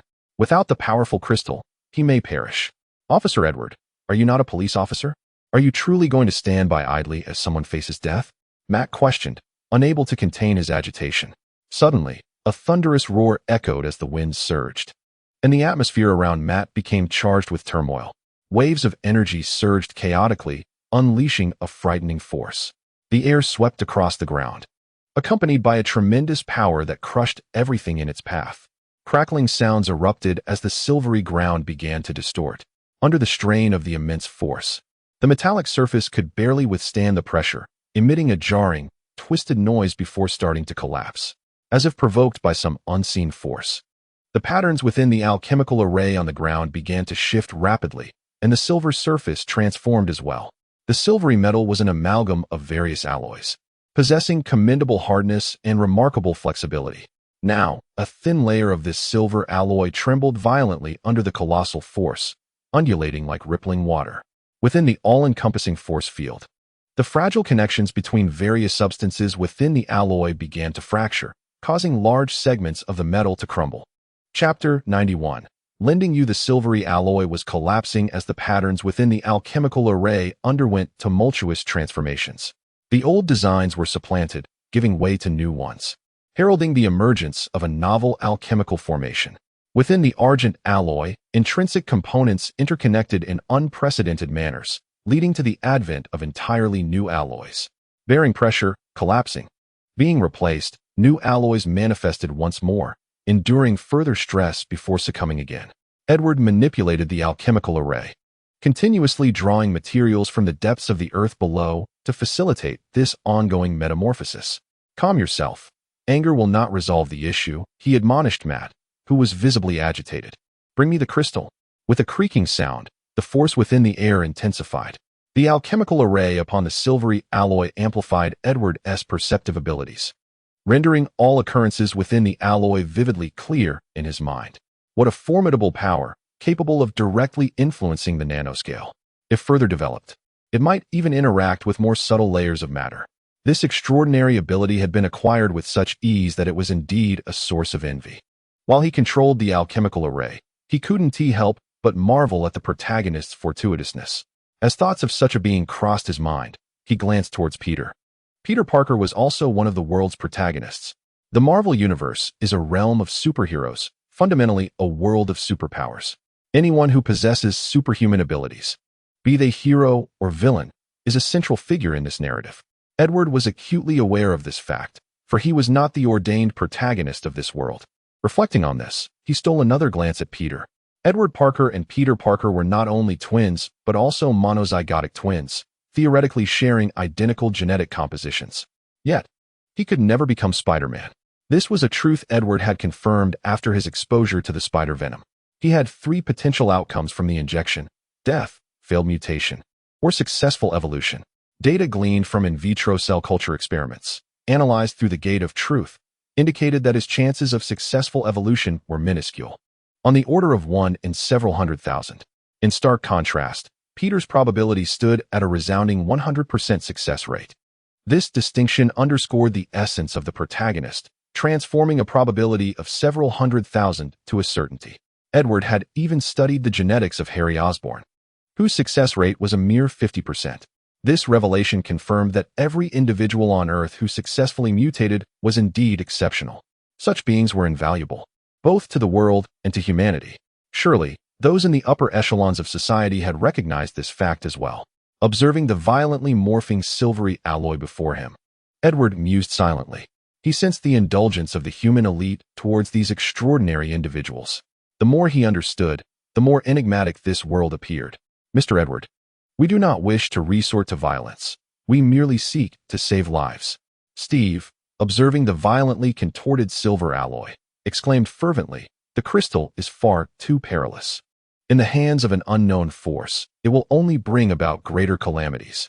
As he spoke, a layer of silvery substance had insidiously enveloped Edward's skin. Upon closer inspection, one would discern that the alchemical patterns adorning it mirrored those on the ground. In Edward's perception, the opponent's abilities resembled a force field, a more intricate manifestation of such energy, which was now intensifying. Give it to me. Matt's voice, laced with fervor, fixated on Edward as an immense force began to envelop him. Suddenly, with a resounding boom and a creaking sound, Edward had transformed into a colossal silver egg, its surface intricately adorned with patterns that continuously morphed into a dynamic alchemical array.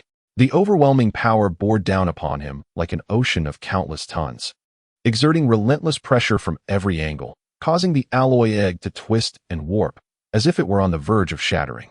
Within the chaotic transformations of the alchemical array, a vast Kabbalah pattern at its center incessantly evolved and restructured, unveiling new designs that were ever more mysterious and complex. The fluctuations in these patterns prompted alterations in the structural composition of the silvery alloy.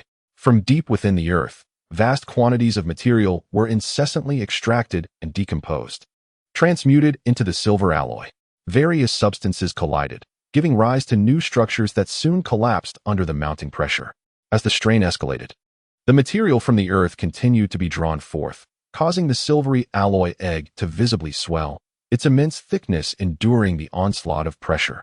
While the alloy's surface underwent frenetic renewal and metamorphosis, diverse materials intertwined to forge entirely new metallic alloys, each with unique properties, emerging on the surface of the silver egg, only to be swiftly discarded. Countless alloys were born, evolved, and then rendered obsolete. A plethora of miraculous and astonishing new materials rapidly materialized and vanished. Superhard alloys of extraordinary strength, highly ductile metamorphic metals, and vibration alloys with unimaginable resonant properties emerged and disappeared in a ceaseless cycle. Each moment, innumerable alloys were created and dissolved, leaving behind intricate data collected, analyzed, and processed by the gate of truth, recombining into new alchemical arrays that constructed yet more novel alloys. It was an endless cycle. The evolution of the environment selected materials, much like the way alchemy served as a key to unlock the profound truths of the material world. Within that brief span, under the gate of truth's full control, the analysis of alchemical alloys surpassed all prior endeavors, yielding countless invaluable data that Edward retained firmly within his mind, etched upon the gate of truth. With sufficient energy, alchemy could transcend the divine. In but an instant, the amalgamation of alloys could compose a comprehensive encyclopedia on materials, detailing the myriad properties, structural compositions, and elemental constituents of each alloy, all silently elucidating the truths of matter. Time swiftly elapses, and Edward, immersed in the transformative alchemy, seemingly forgets its passage. An array of alloys continuously emerges, subjected to pressure and rigorous testing. Subsequently, they are selected, optimized, recorded, analyzed, inferred, and retested until the force field loses its potency. I had thought you could endure a bit longer. Edward, awakened from his research, was filled with disappointment. The sound of labored breathing filled the air.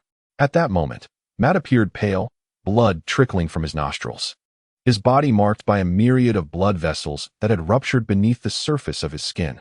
Mr. Edward, I implore you. Andrew is in grave danger. Matt, fatigued, collapsed to the ground, looking up at Edward with pleading eyes. He is a criminal. The flowing silver substance transformed into a police uniform draped over Edward. Yet, I can lend you the crystal. Chapter 92. The Extraordinary. Thus, they relinquished that object. Watching the figure vanish into thin air, Peter remained speechless. What? Curious as to why. He averted his gaze and turned to Peter, jesting. If you wish to know, I could enlighten you. More than that, I am intrigued by the connection between Matt and the person he spoke of, Peter replied with a peculiar expression. Well, all right, I too am curious, Edward mused, shrugging. To be candid, he was quite intrigued. The nature of their relationship was somewhat perplexing, shaking his head to dismiss the unsettling thoughts from his mind.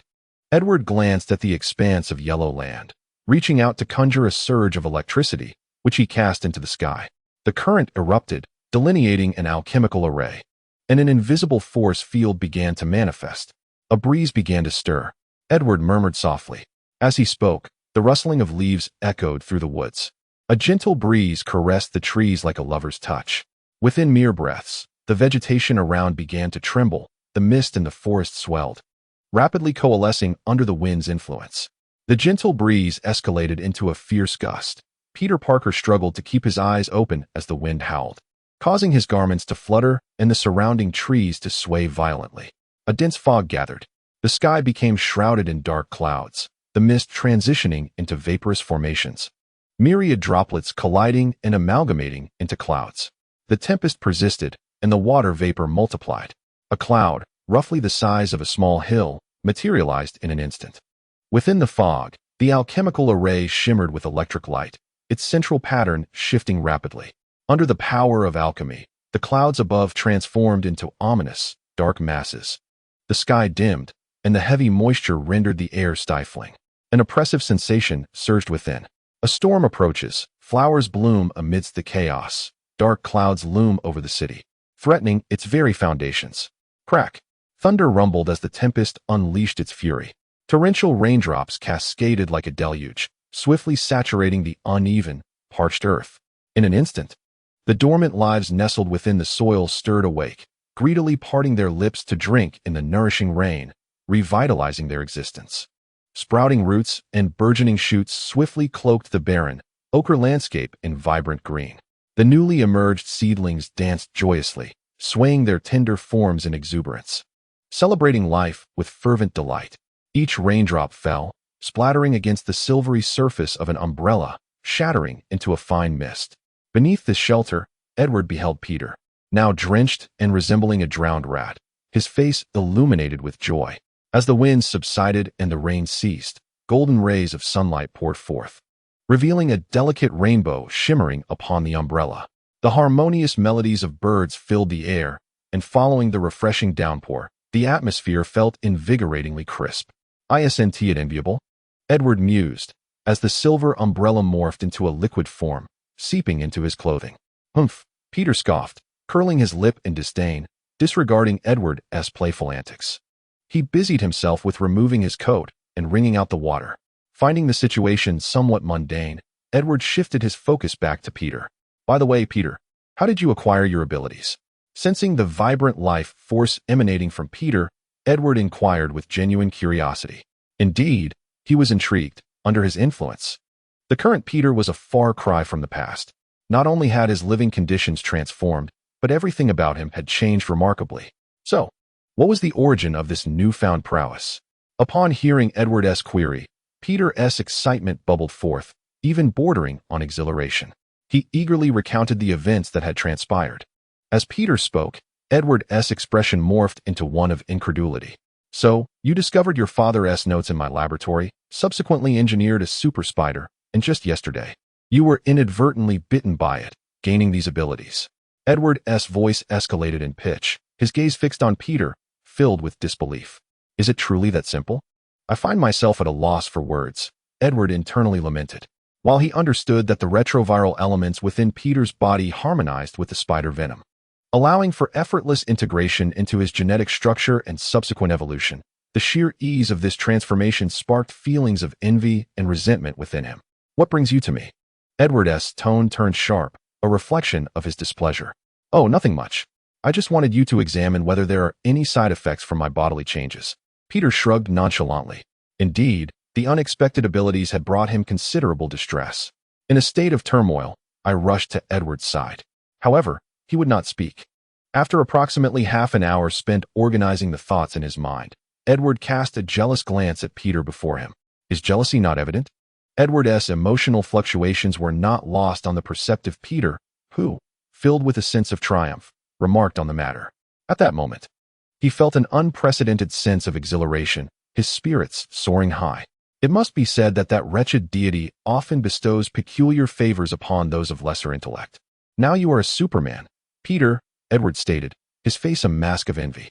Suddenly struck by a thought, he teasingly inquired, by the way, how does it feel to have just become a Superman? Peter's proud expression faltered, as buried memories surged forth. His brow furrowed intensely, contorting his face as if he had just ingested a fly during a meal, utterly revolting. Damn it, Edward, don't bring this up, it's simply dreadful. The world appeared magnified before my eyes. You cannot imagine how, while walking down the street, one can effortlessly discern the multitude of mites crawling upon the faces of passers-by. The coarse pores, the dirt encrusted upon their skin, and I could even sense that one had recently passed gas, and worse yet, had not cleaned himself properly. The stench of automobile exhaust, the foul odor of sewers, the refuse surrounding me. Being immersed in the city felt akin to plunging into a cesspool. Even a once delicious hot dog resembled a lump of excrement. The sight of it made me want to retch. As I spoke, a wave of nausea washed over me, and I lowered my head to gag. After what felt like an eternity, I began to feel somewhat better. Looking at Edward, I shrugged and self-deprecatingly remarked, at this moment, I truly want to proclaim, what an ugly world. Huh. Welcome to the extraordinary world, Peter, Edward replied, a smile gracing his face upon hearing Peter's words. The realm of the extraordinary, a world entirely distinct from that of ordinary humanity, reveals a different essence of all things to their discerning eyes. Chapter 92. Gwen Stacy. In a rather luxurious neighborhood of New York City, Edward stood before the gates, gazing up at the community. One cannot help but acknowledge that, as a capitalist nation, the Federal Republic offers divine pleasures to those with wealth. This neighborhood may not rank as the pinnacle of opulence in New York City, but it is remarkably well equipped. Aside from the infrastructure, the greenery is meticulously maintained, making the community resemble a garden. The air is fresh, and the environment is elegant. Residing here is undoubtedly a luxury, though in New York, it is hardly extraordinary. It is easy to imagine that for an ordinary family, living here would be an unbearable burden. However, for George Stacy, the deputy chief of the New York City Police Department, this is but a trifle. He resides here. Edward harbored no envy for this place, as he himself dwelled in a grand estate. His observations were merely a curiosity regarding the lavish community. Beside him, Peter appeared utterly uncomfortable, incessantly shifting his body as if plagued by an incessant itch. In his right hand, he clutched a bag of fruit procured from a convenience store. Peter, could you possibly be quiet? Edward sighed in exasperation. Hey, Edward, what do you think of my outfit? Peter replied, tugging at his suit and striking a pose. Edward cast a glance at Peter, who was impeccably attired in a well-fitted suit, a neatly knotted tie, gleaming leather shoes, and impeccably styled hair. Peter was naturally handsome, and with his family's improved circumstances and the abundant nutrition of his adolescence, he had grown into a tall and robust young man. Recently having undergone a transformation, he radiated a vibrant vitality. With his smart attire, athletic build, and spirited demeanor, Peter epitomized the archetype of a dashing young man, save for the bag of fruit he was holding. The juxtaposition of the suit and fruit rendered him akin to a laborer. Upon surveying the fruit in Peter's right hand, Edward's hopes for Peter's aesthetic sensibilities were dashed. Peter, you resemble a frenzied peacock, exuding an overwhelming aura of hormones. Edward remarked with a shrug, his expression one of resignation. However, discarding the fruit might be a prudent choice, he added at last. Really? I thought it would be polite to bring a gift on my first visit. I certainly do not wish to appear rude, Peter retorted, casting a dubious glance at Edward before continuing on his own. Of course, if you insist, Edward replied, shaking his head in exasperation, signaling for Peter to do as he pleased. Excuse me, gentlemen, do you require assistance? A burly African-American security guard approached them with a courteous inquiry. Edward, glancing at the guard, noticed a hint of wariness in his eyes, and behind him, 2 other guards were closely observing the scene. Clearly, their aimless presence had marked them as suspicious individuals in the eyes of the community's security. "We're waiting for someone," Peter said, his voice tinged with anxiety. After all, it was his first visit to his future father-in-law's home, and regardless of the circumstances, he felt an inherent sense of unease. This nervousness, in the eyes of the security guard, translated into an impression of guilt, heightening the guard's vigilance. "May I ask whom you are seeking? If it is someone from the community, I might be able to assist," the guard said with a neutral expression. Meanwhile, Edward found himself at a loss for words. It was evident that the security personnel had classified them as potential threats. Residents of this community were either affluent or of high status. Without an appointment, a guard would never intrude. Evidently, Peter was oblivious to these social dynamics. However, his keen perception alerted him to the heightened scrutiny from the guard. "Gwen Stacy," Peter stated. "Gwen Stacy? Are you heading to Mr. Stacy's residence? Your name?" the guard inquired, his expression unchanging. "Yes, I am Peter Parker." Peter did not ponder much and readily revealed his name. "Hey, Peter, you're here. Why didn't you call me?" At that moment, a melodious voice echoed from the neighborhood, followed by a golden-haired beauty joyfully running out, casting a slightly reproachful glance at Peter. "Hee. The person I was waiting for has arrived," Peter remarked to the security guard. As he turned to greet the approaching beauty, he was unexpectedly enveloped in a warm embrace. Gwen, Edward is still here," Peter managed to say, feeling a bit awkward. "Hi, nice to meet you.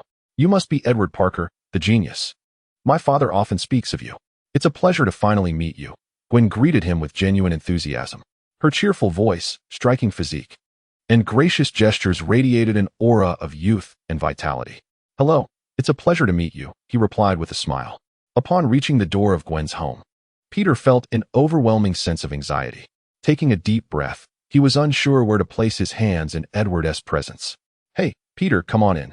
My family has been waiting for you," Gwen urged, seemingly oblivious to Peter's nervousness, her bright blue eyes sparkling with mischief. "Oh, all right," Peter replied nervously, taking several deep breaths before stepping inside, akin to a condemned criminal approaching the gallows. Edward observed the entire scene with amusement. Suddenly, a figure appeared at the doorway. It was George Stacy, drawn by the commotion. "Edward, you're here," he greeted Edward first before casting a scrutinizing glance at Peter, his expression neutral yet assessing. "Uncle, hello. I brought some fruit," Peter stammered, feeling somewhat flustered, his demeanor resembling that of a bewildered child, utterly lacking in composure. George simply nodded with a nonchalant grunt before turning and walking further into the house, leaving Peter at a loss. Seeing Peter's somewhat silly and dazed expression, Gwen couldn't help but chuckle. "So, you're Peter Parker? Gwen's friend?" George inquired, seated in the living room, picking up a newspaper and appraising the awkwardly standing Peter once more. "Yes, Uncle Stacy," Peter responded promptly, as if called upon in class. "Then, let us have a chat." George gestured for Peter to sit opposite him, clearly intending to have a serious conversation with his future son-in-law. "Dad," Gwen interjected. "Gwen, go check on how your mother's squirrel fish is coming along," George instructed. "All right, but you better not bully Peter." Gwen was aware that their conversation was necessary, yet she still cautioned Director Stacy. Chapter 94. The mischievous child Peter sat somewhat awkwardly opposite Director Stacy, whose demeanor towards him was far from amicable. During their discourse, she occasionally posed rather pointed questions. Director Stacy's attitude towards Peter was not welcoming, but it did not drive him away from his daughter. Her demeanor stemmed entirely from her role as a father. A daughter is a father's cherished possession, and with Peter's arrival, it felt as if this cherished daughter was being taken away by an intruder. No father would regard such a thief kindly. Meanwhile, Edward found himself conversing with Gwen's younger brother. "Hey, his performance is utterly abysmal, akin to a puppet," he remarked. "I fail to comprehend why Gwen is enamored with him. Is it merely his looks?" The chubby child, around 10 years old, disdainfully regarded the flustered Peter with his plump face, then made an exasperated expression. "Really?" Edward raised an eyebrow, astonished at the little portly figure before him. "Well, some young girls today seem utterly lost when they encounter a decent-looking boy. But what does that matter? Handsomeness cannot be eaten," the chubby boy lamented, his expression filled with resentment. "Does that imply your sister is not commendable?" Edward quipped, a smirk playing on his lips, half teasing, half serious. "And what of it? I merely speak the truth. No one can strip away my freedom of speech. The chubby boy retorted with a disdainful glance at Edward, then generously added, I simply didn't expect Gwen to be so superficial. It seems I must have a serious word with George, otherwise, if she is whisked away, he will surely weep. I maintain that raising a daughter is the most regrettable investment. Those funds would be better off in my possession, for at least I would not become someone else's. He shrugged nonchalantly, even mocking his own father in the process. Charlie. A furious voice thundered, followed by a hand that lifted the chubby boy effortlessly, while another hand ruthlessly tugged at his cheek. Gwen acted swiftly, but the chubby boy's reaction was even more remarkable. A deafening wail erupted, akin to a life-threatening injury. The fat on his body quivered violently, a terrifying sound wave emanating from his bellow. Gwen, you are bullying Charlie again. At that moment, a deep feminine voice resonated from the kitchen, tinged with resignation. My apologies, Edward. Charlie is merely a bit mischievous. Gwen, upon hearing her mother's voice, ceased her antics, looking apologetically at Edward as she offered an explanation. Your brother is quite energetic, Edward remarked, shaking his head dismissively. Truth be told, he found himself somewhat fond of the little chubby boy. How hypocritical. Alas, the adult world is truly perplexing. The portly boy spread his chubby hands and feigned helplessness, arching his brows while casting a disdainful sidelong glance at the two individuals before him. Edward felt a twitch at the corner of his mouth, a dark line forming across his forehead. The scene before him evoked an unsettling sense that this mischievous child was on the brink of annihilating the world. Charlie, Gwen muttered through clenched teeth. Gwen, you must remain calm. Anger is a girl's greatest adversary. It leads to wrinkles. The portly boy, unfazed, tossed his plump face and remarked, perhaps it won't be long before you find yourself akin to your mother, fretting daily about whether wrinkles may appear on your face or whether your husband might abandon you, subsequently spending a fortune on skincare. That would indeed be a considerable sum. If spent on toys instead, my collection would flourish. As he spoke, a glistening droplet escaped from the corner of his mouth, clearly lost in his own world. Yet to Edward, this was nothing short of reckless folly. True to form, another bout of merciless torment ensued. Soon, it was time for dinner. The George family of 5, along with Edward and Peter, sat around the table. As he observed the slowly gathering family, Edward couldn't help but scoff internally. In the Federation, every household boasted numerous children and a plethora of family members. Apart from the familiar George couple, Gwen and Charlie, there was also an adorable little blonde girl named Annie. Before each person lay a squirrel fish, its aroma genuinely enticing. Edward, Peter, I hope you both enjoy the squirrel fish I prepared. Gwen's mother cheerfully addressed the two boys. Yes, I adore squirrel fish, and it smells delightful, quite exquisite, Peter replied, his lips curling into a smile. Is that so? I'm thrilled you like it. Gwen's mother beamed with joy at Peter's praise of her culinary skills. Holding a knife in one hand and a fork in the other, Peter deftly sliced a piece of fish and savored it, as if appreciating every bite. Delicious. Your culinary prowess is remarkable, he exclaimed after swallowing the morsel, offering her yet another compliment. Haha, I'm glad you enjoy it. Do have a bit more. Gwen's mother laughed heartily. Indeed, if you fancy it. Feel free to finish my portion as well. Although it is tasty, one must understand that even the divine would tire of the same dish. At that moment, the portly boy re-emerged, causing a ruckus, wholly oblivious to the horrified gazes surrounding him, while he continued to complain, a look of distaste plastered on his round face. Is that so? Should I then seek a different mother? After all, facing the same familiar faces can become tiresome. Gwen's mother maintained her gentle smile, softly inquiring. A sense of foreboding began to linger in the air for reasons unbeknownst to her.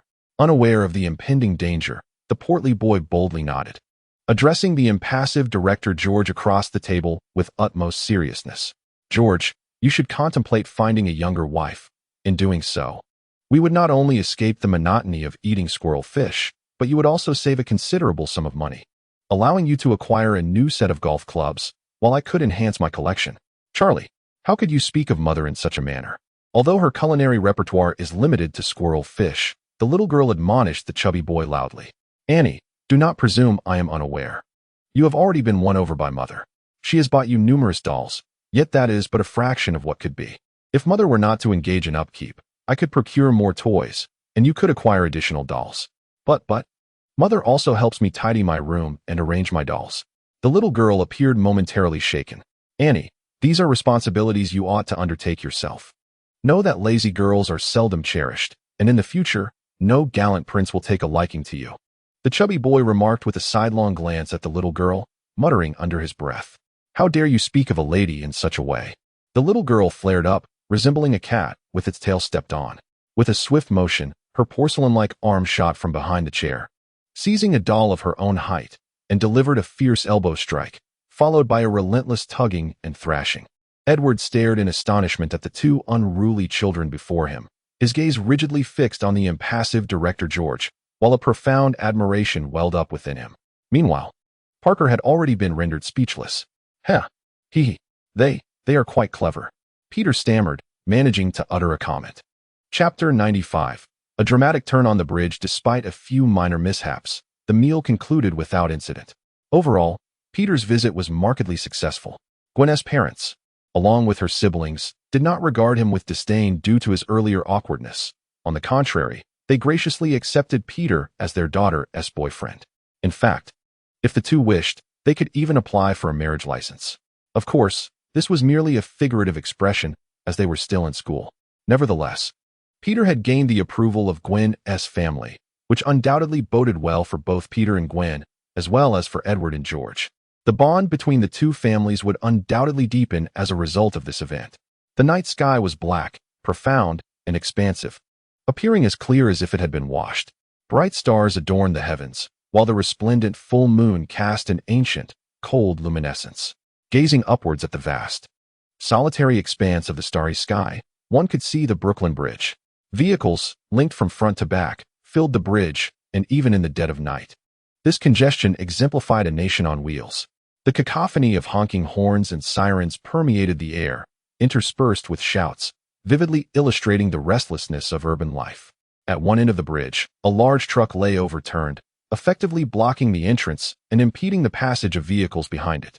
Traffic police were diligently directing vehicles at various intersections, while a colossal tow truck worked to clear the wreckage.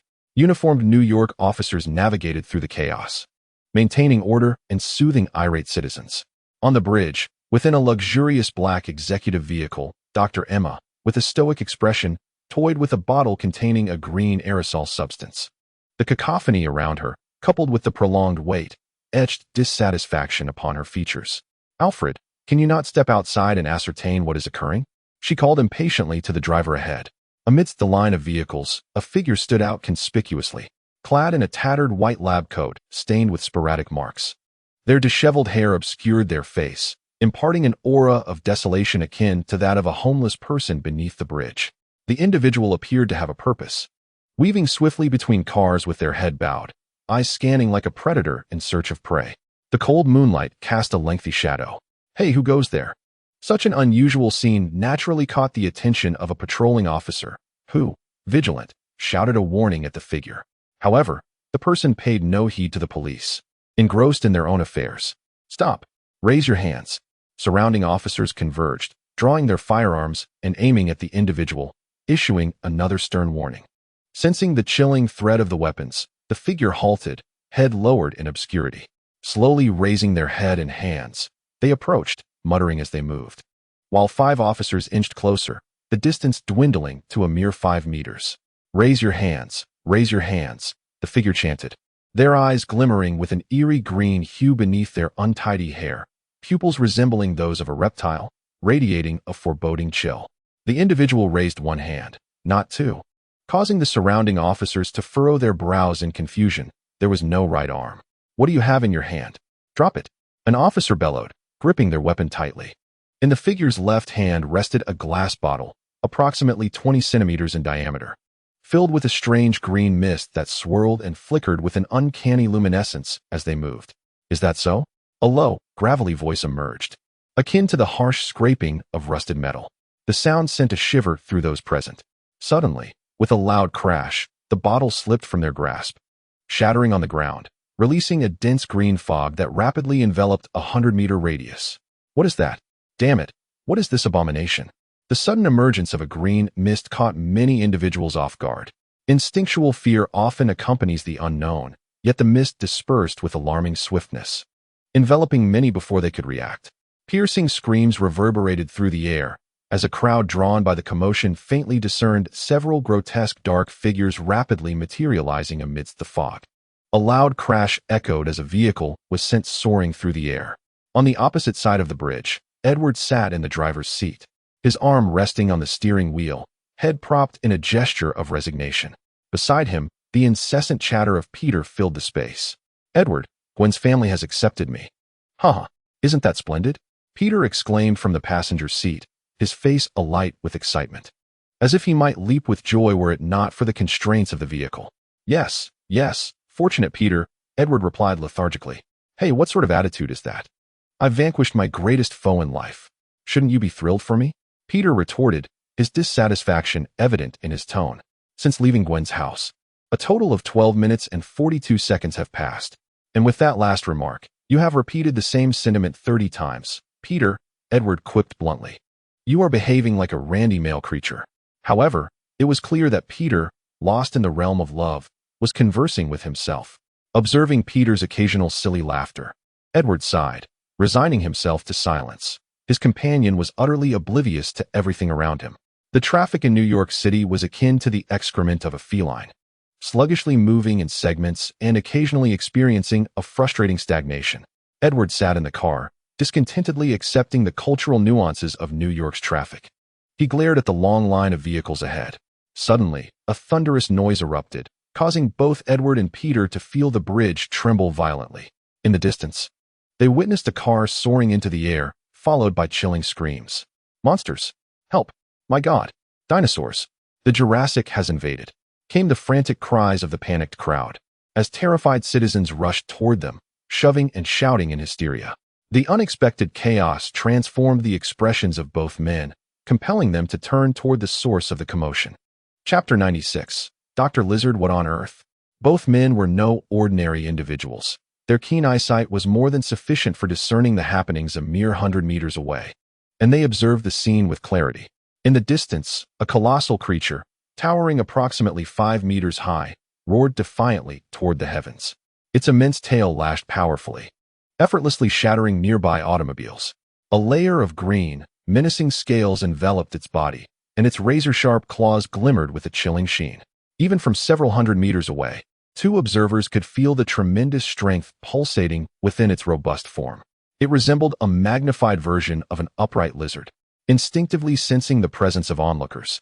Its fist-sized eyes fixed intently upon them, exuding a malevolent, bloodthirsty coldness, embodying the essence of a feral beast. Upon witnessing those eyes, Edward furrowed his brow, narrowing his keen gaze as he scrutinized the lizard-like figure before him. Having entered the Marvel universe, Edward recognized his limited understanding of this realm. His knowledge stemmed primarily from personal experiences over the years, supplemented by Marvel films and scattered information online. Yet, he was well acquainted with the monster before him, Dr. Kurt Connors, the lizard from the original narrative. The scene unfolding before him had even graced the silver screen. However, he pondered the nature of the lizard legion that accompanied him. Glancing past Dr. Connors' towering form, he noticed approximately 30 lizard-like beings, each standing around 3 meters tall. Each one panted heavily, their cold, vertical pupils brimming with savagery and bloodlust. Following their gaze, Dr. Connors spotted Edward and Peter, his icy eyes narrowing sharply. An instinctual warning surged within him. Sensing the imminent danger posed by the two figures nearby, Edward, as a researcher, naturally recognized the formidable power possessed by his namesake. A low, guttural growl escaped Dr. Connors' lips, raw and strained, roar, "Go! Eliminate them!" In response, the throng of 30 lizard beings erupted into a cacophony of hissing, akin to a hunting pack. A palpable scent of bloodlust and exhilaration began to emanate from them. With a resounding thud, dozens of 3-meter-tall lizard monstrosities charged toward Edward and Peter, their massive forms exuding an overwhelming sense of pressure. Fear not, for superhero Peter shall vanquish you," Peter exclaimed with palpable excitement. With a spring of his legs, he soared forward, moving with astonishing speed. Though Peter had evolved, endowing him with immense strength, the lizard beings were equally formidable, not to be underestimated, especially given their advantageous numbers. After dispatching one lizard creature with a powerful kick, Peter soon found himself surrounded by 3 others. Peter, unprepared and caught off guard, was sent flying by a single punch from a lizard man. With a resounding crash, a massive lizard tail struck him down into the ground, creating a multitude of cracks across the bridge surface. "Oh damn!" he shrieked, his face paling instantaneously. Witnessing this spectacle, Edward could not help but shake his head. Although Peter possessed remarkable strength, speed, and agility, he lacked the finesse to wield them effectively. Currently, he was brutishly relying on his formidable physical prowess to perform feats that seemed unbelievable to ordinary onlookers, devoid of any technical skill. What followed was a relentless barrage upon Peter. "Hey, Edward, help me. Damn it. Are you just going to stand there and watch your brother get beaten to death?" Unable to endure any longer, Peter seized a moment to evade an attack and shouted towards Edward, before frantically leaping about. "Peter, do you truly believe that the divine fist way is merely gymnastics?" Edward remarked, exasperated, feeling compelled to remind him. Peter's face flushed upon hearing this. "Damn it, you monsters. Perish!" he bellowed, filled with rage and humiliation, redirecting his fury towards the nearest lizard man. Gradually, he began to apply the various combat techniques inherent in the divine fist way with explosive force, engaging in fierce combat with the lizardmen once more. Meanwhile, observing 5 lizardmen approaching, Edward flicked his right hand, and a flash of lightning erupted. With a soft chime, a silver streak of light traced an indescribable arc through the air, appearing instantaneously before the nearest lizardman. Driven by primal instinct, the lizardman instinctively raised its right hand to shield its throat. With a swift slice, the silver light cut through the lizardman's arm, producing a harsh metallic clang as a circular metal plate lodged itself against the bone. Frowning, Edward noted that the opponent's physical resilience was somewhat unexpected. With a clatter, the metal fell, and Edward watched as the lizardman's body began to visibly regenerate at an alarming rate. Its eyes glared at Edward with wild ferocity, devoid of any semblance of intelligence. "Impressive physique, but ultimately just a mindless beast," Edward remarked with disappointment. As he spoke, he observed the metal shard on the ground stretching and deforming like rubber, enveloping the nearby lizardman in a shroud akin to a large cloth. Having learned the composition and structural elements of numerous high-performance alloys from a recent encounter, Edward easily identified a metal capable of countering the lizardmen. Under his control, the metal encased the lizardmen as if they were dumplings, rendering them immobile. To him, these beasts, lacking in intellect, posed no real threat, regardless of their strength or abilities. In mere moments, the destructive lizardmen on the bridge were ensnared in layers of silver metal, lying haphazardly across the structure. "Stay back. What are you doing? Let me go? Damn it, you monster, let me go?" At this moment, Dr. Lizard had located his target, his fierce claws gripping Dr. Emma tightly. His eyes glinting with a ferocious intensity as he fixated on the very person who had once held the power to dictate his fate. "Dr. Emma, how delightful it is to see you again," a guttural growl escaped from the lips of Dr. Connors. You are Connors. You injected yourself with the serum, you lunatic."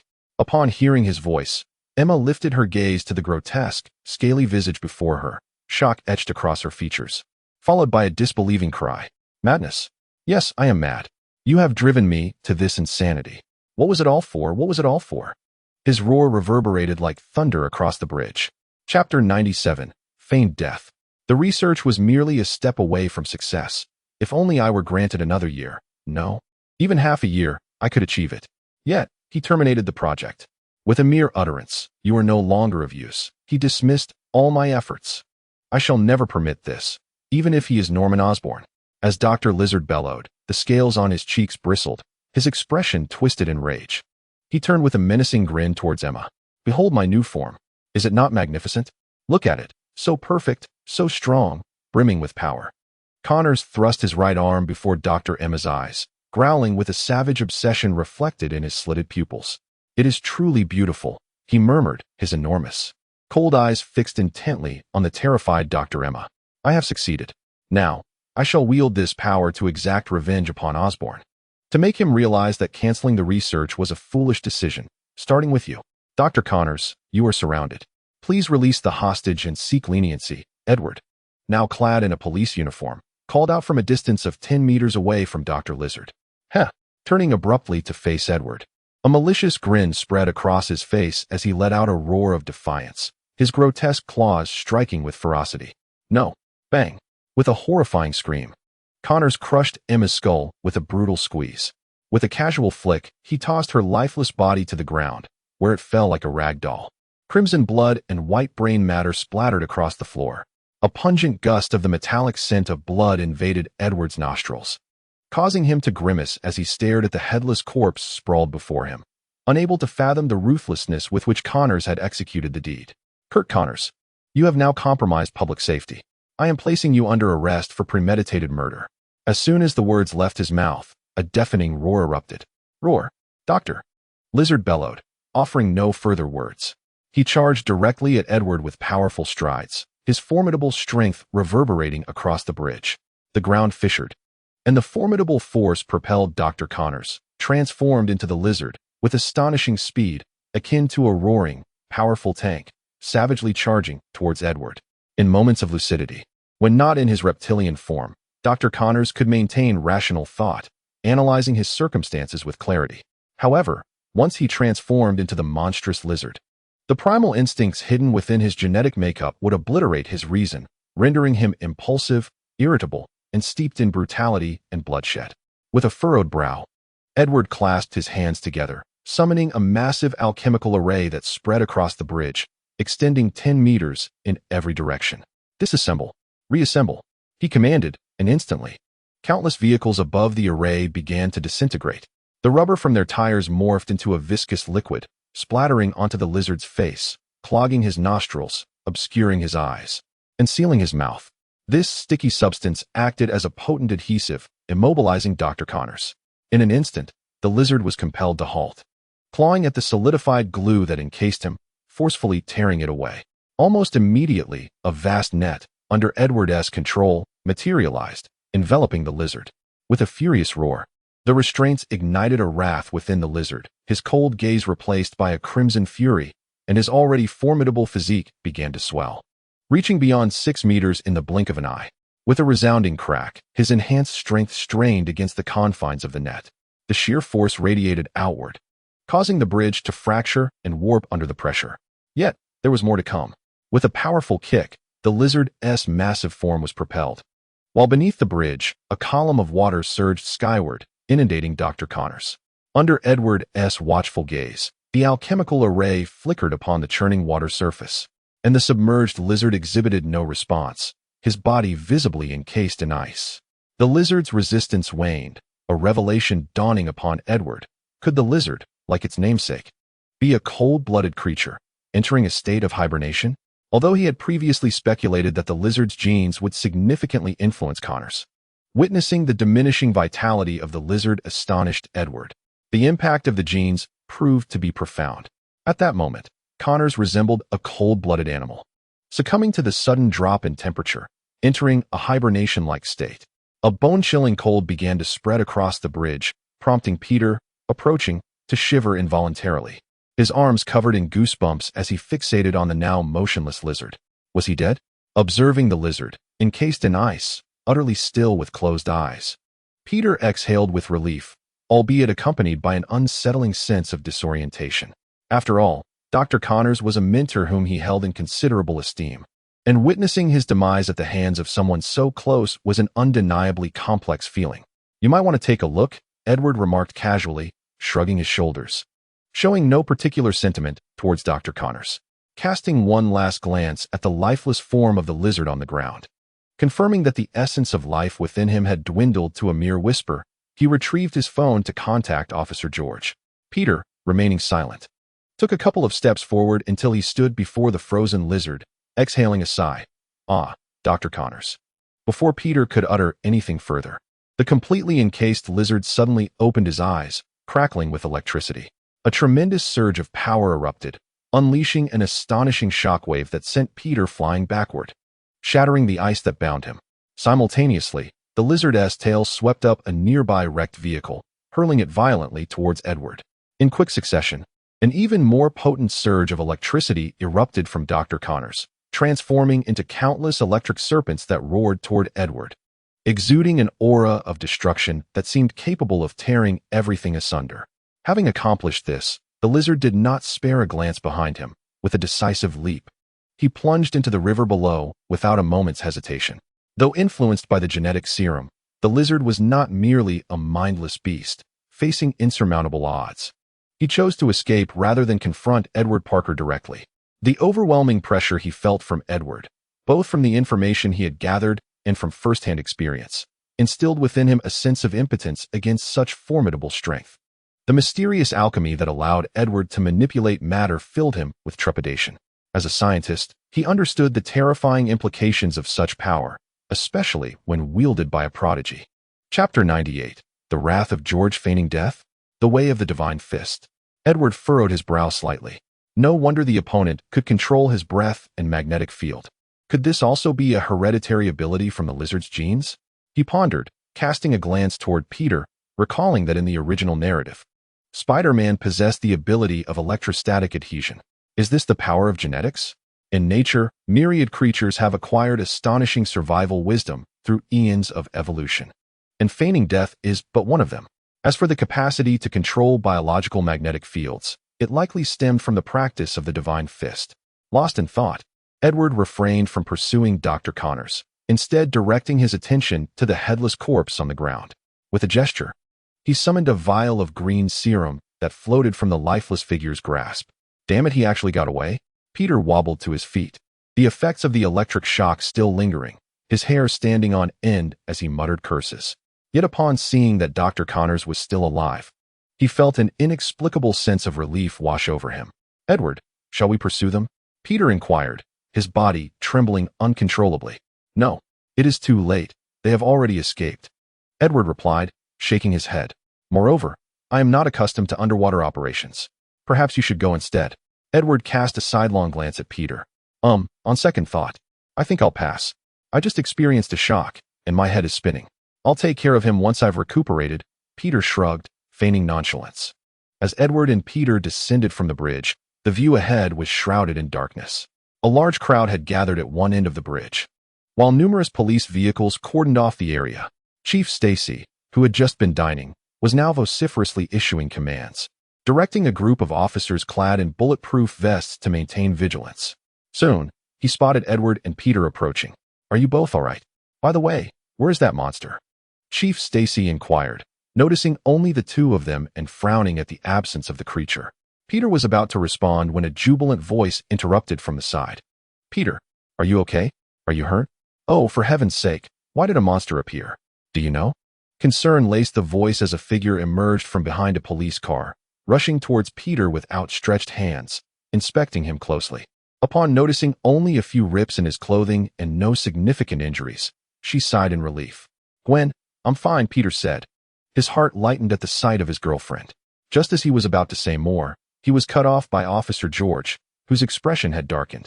All right, we can discuss matters back at the precinct. What about the monster? Did you not apprehend it?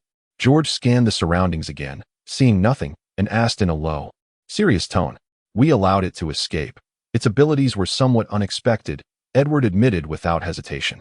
Is that so? George's mood soured at the confirmation.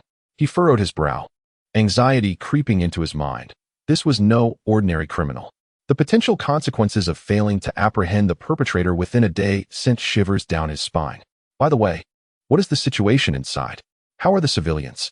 Suppressing his worries, he shifted his focus to the conditions inside. Yet today seemed to be an unfortunate day for George.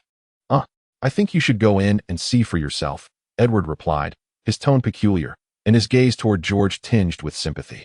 Seeing Edward's expression, George's heart sank, and his anxiety spiked.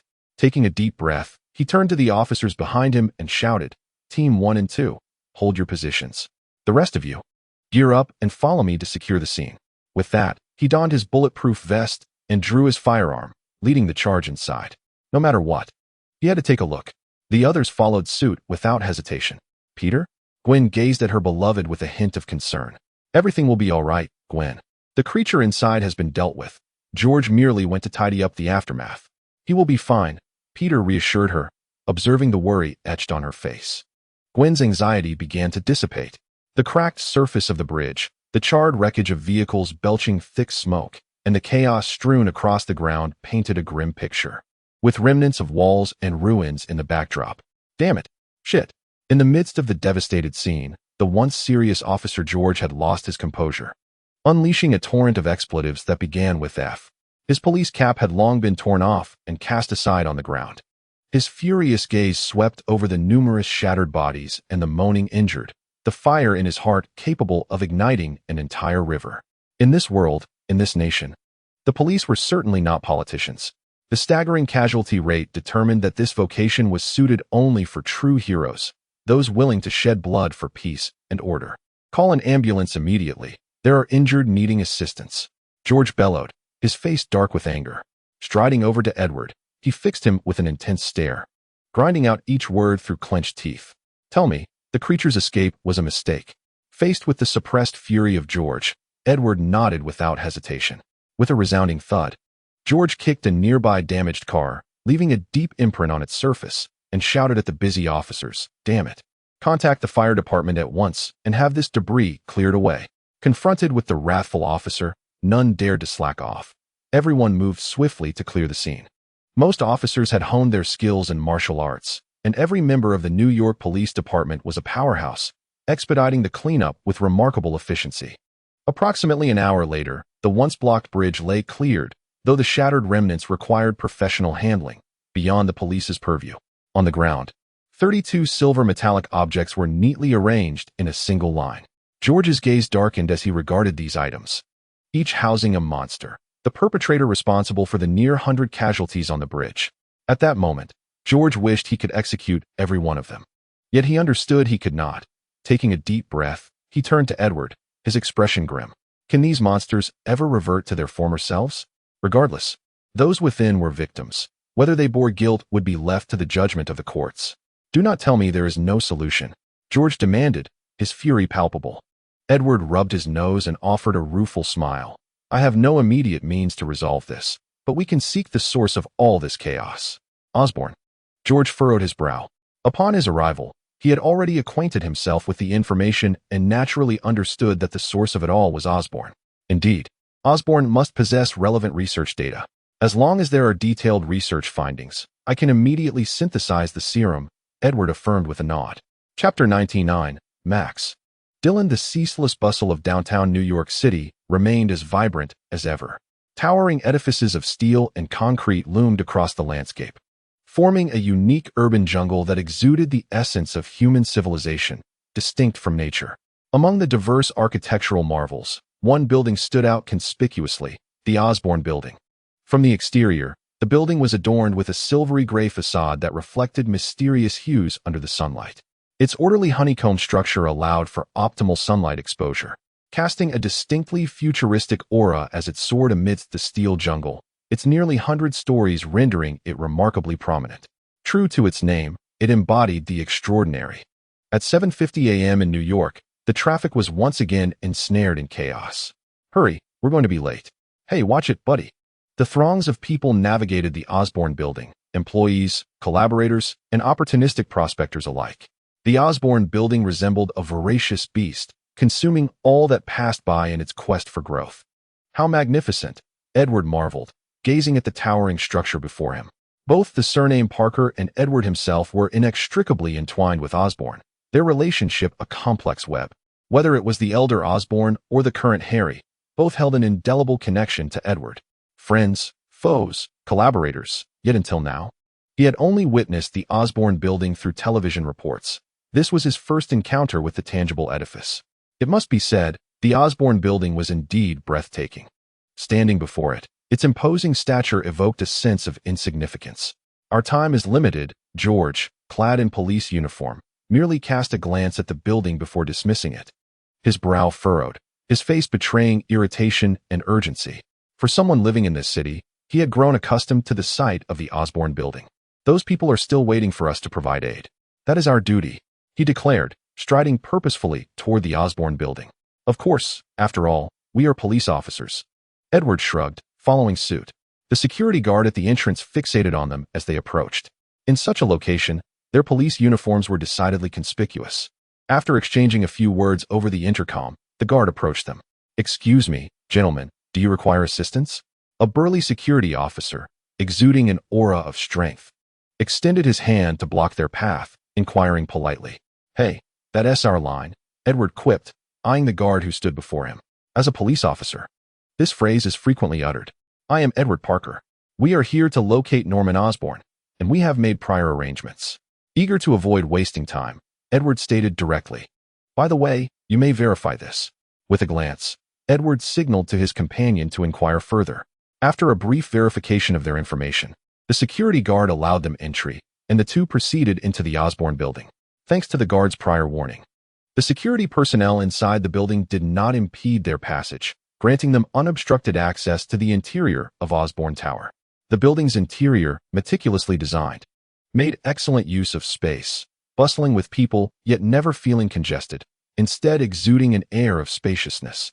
Surrounding them were displays of Osborn's products and the accolades he had garnered, bearing witness to his illustrious achievements. Pleasant electronic tones narrated the accomplishments of Osborn as they quickly scanned their surroundings without lingering, making their way directly to the elevator. Ding! The elevator door slid open, and they stepped inside. Wait, please hold the door. A breathless voice called from outside. Through the transparent glass, they observed a figure hurriedly approaching. Edward extended his foot, halting the closing doors. The elevator reopened, allowing a figure to swiftly sidle in. Thank you. I made it just in time. Otherwise, I would have been late. The newcomer exclaimed, relief evident on his face. Edward scrutinized him. Clad in the attire of a laborer, although clean, it was far from tidy, starkly contrasting with the well-dressed crowd populating the building. An old, severely worn pair of glasses obscured half of his face, rendering his expression somewhat vacant. His disheveled hair clung haphazardly to his scalp, accentuating his unconventional appearance. The newcomer's attire prompted George, who had maintained a serious demeanor, to furrow his brow. It is well known that many would simply allow the elevator doors to close, for they often fail to notice others. Reflecting on this, the newcomer voiced a complaint. Indeed, humans are inherently selfish beings. Without the incentive of personal gain, most would choose to remain indifferent bystanders. Edward nodded in agreement. My name is Max Dillon, the newcomer said, visibly pleased to find someone who shared his sentiments, his excitement directed toward Edward.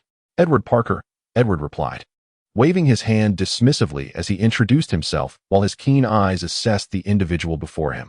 Edward Parker, Max murmured, suddenly turning to face Edward, his eyes brimming with disbelief. Oh my goodness, it truly is you, Edward Parker. His voice trembled with excitement.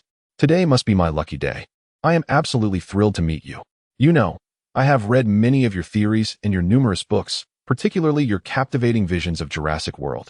They are simply enthralling. The greatest genius of this century, the father of evolution, the pioneer of modern genetic evolution, do you know? Each name resonates with exhilaration. Of course, I prefer to call you the extraordinary guardian.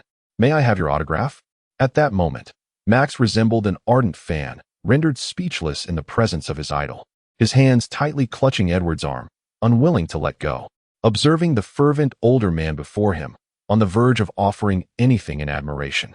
Edward's lips twitched as he laboriously extracted his arm, struggling against the other's enthusiastic grasp, forcing a strained smile.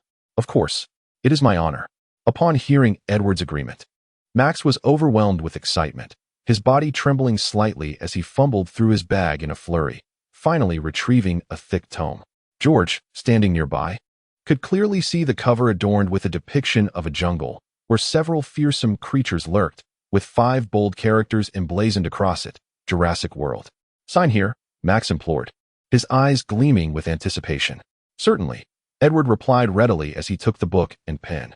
After a brief moment of contemplation, he inscribed his well wishes on the second page. Happy birthday, Mr. Max DeLong. May you cherish each day. Your eternal friend, Edward Parker. Thank you, thank you. Oh, thank you, Max exclaimed, receiving the book with both hands.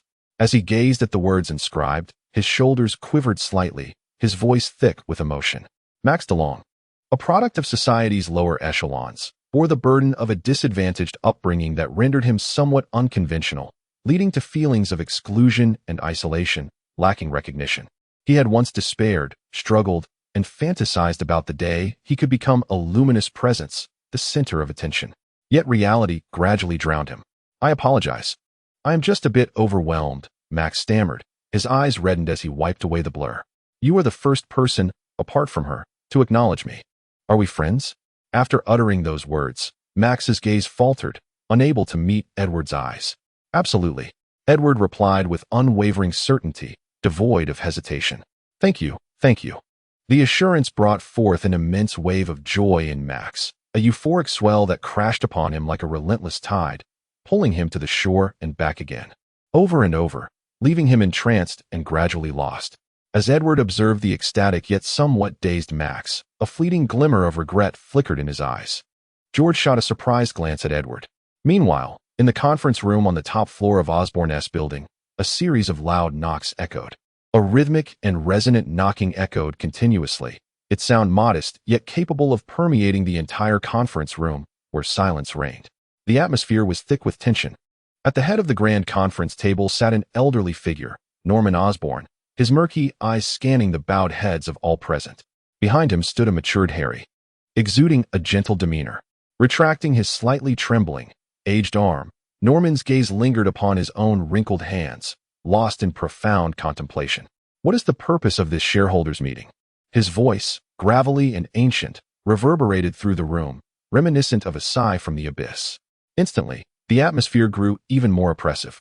At that moment, the middle-aged man seated in the first position to Norman's right, observing the discontent etched on the faces surrounding him, felt a surge of dissatisfaction darkening his countenance. Turning to regard Norman, who trembled yet remained seated, struggling even to utter a few words, jealousy welled up within him. How remarkable that such an aged figure could still command such presence. This was precisely what he sought. Norman's prior substantial support for Kabbalah had yielded little in terms of satisfactory returns, much to the discontent of numerous shareholders.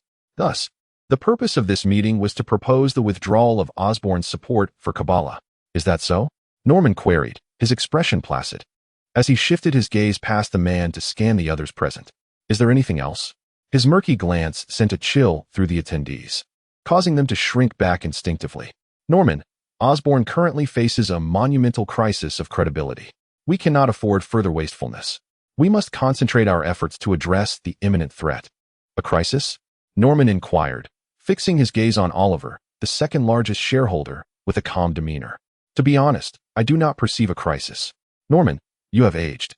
And even your vision has dulled, Oliver remarked, seemingly lamenting the merciless passage of time while subtly reminding those present of Osborne's frailty. His eyes remained fixed on the venerable leader who once propelled Osborne to glory. Just last night, Dr. Connors transformed into the lizard, causing a catastrophic incident on the Brooklyn Bridge, which has severely tarnished our reputation and left us vulnerable to countless accusations. Are you suggesting that the public has unleashed their ire upon Osborne, provoking our downfall? Norman's murky eyes glimmered with deep irony.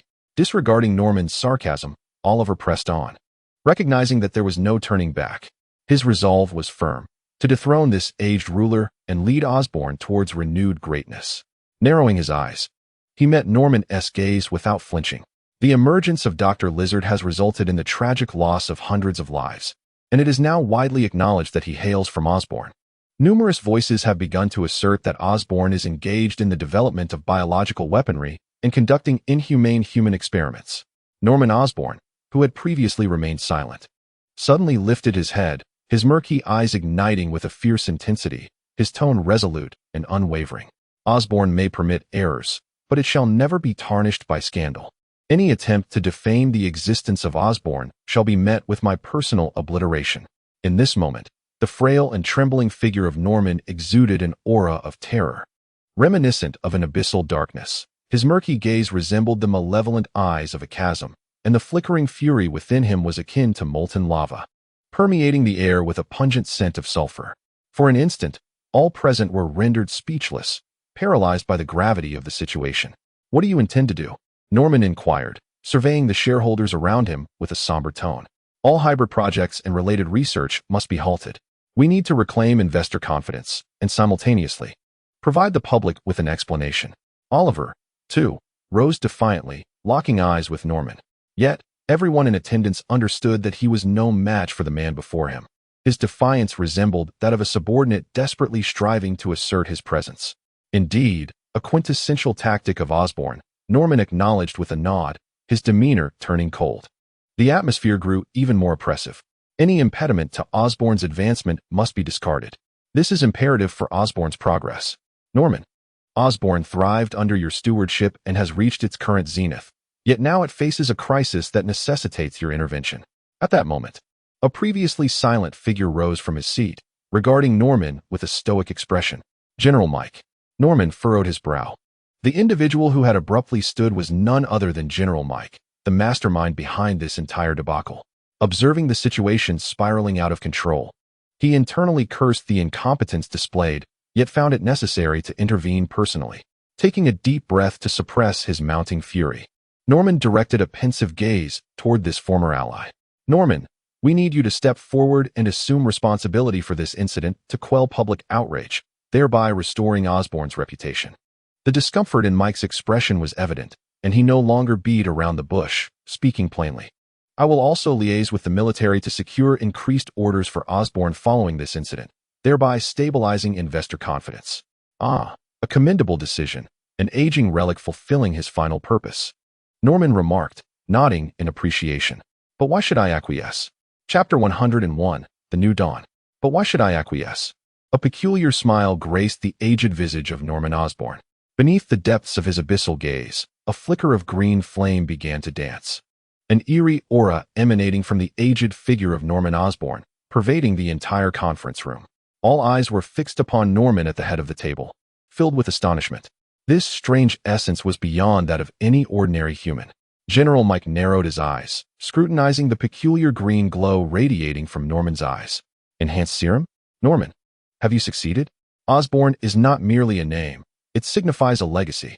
Though initially established by the Osborn family, the corporation has evolved into a complex conglomerate of intertwined interests, with myriad factions at play behind the scenes.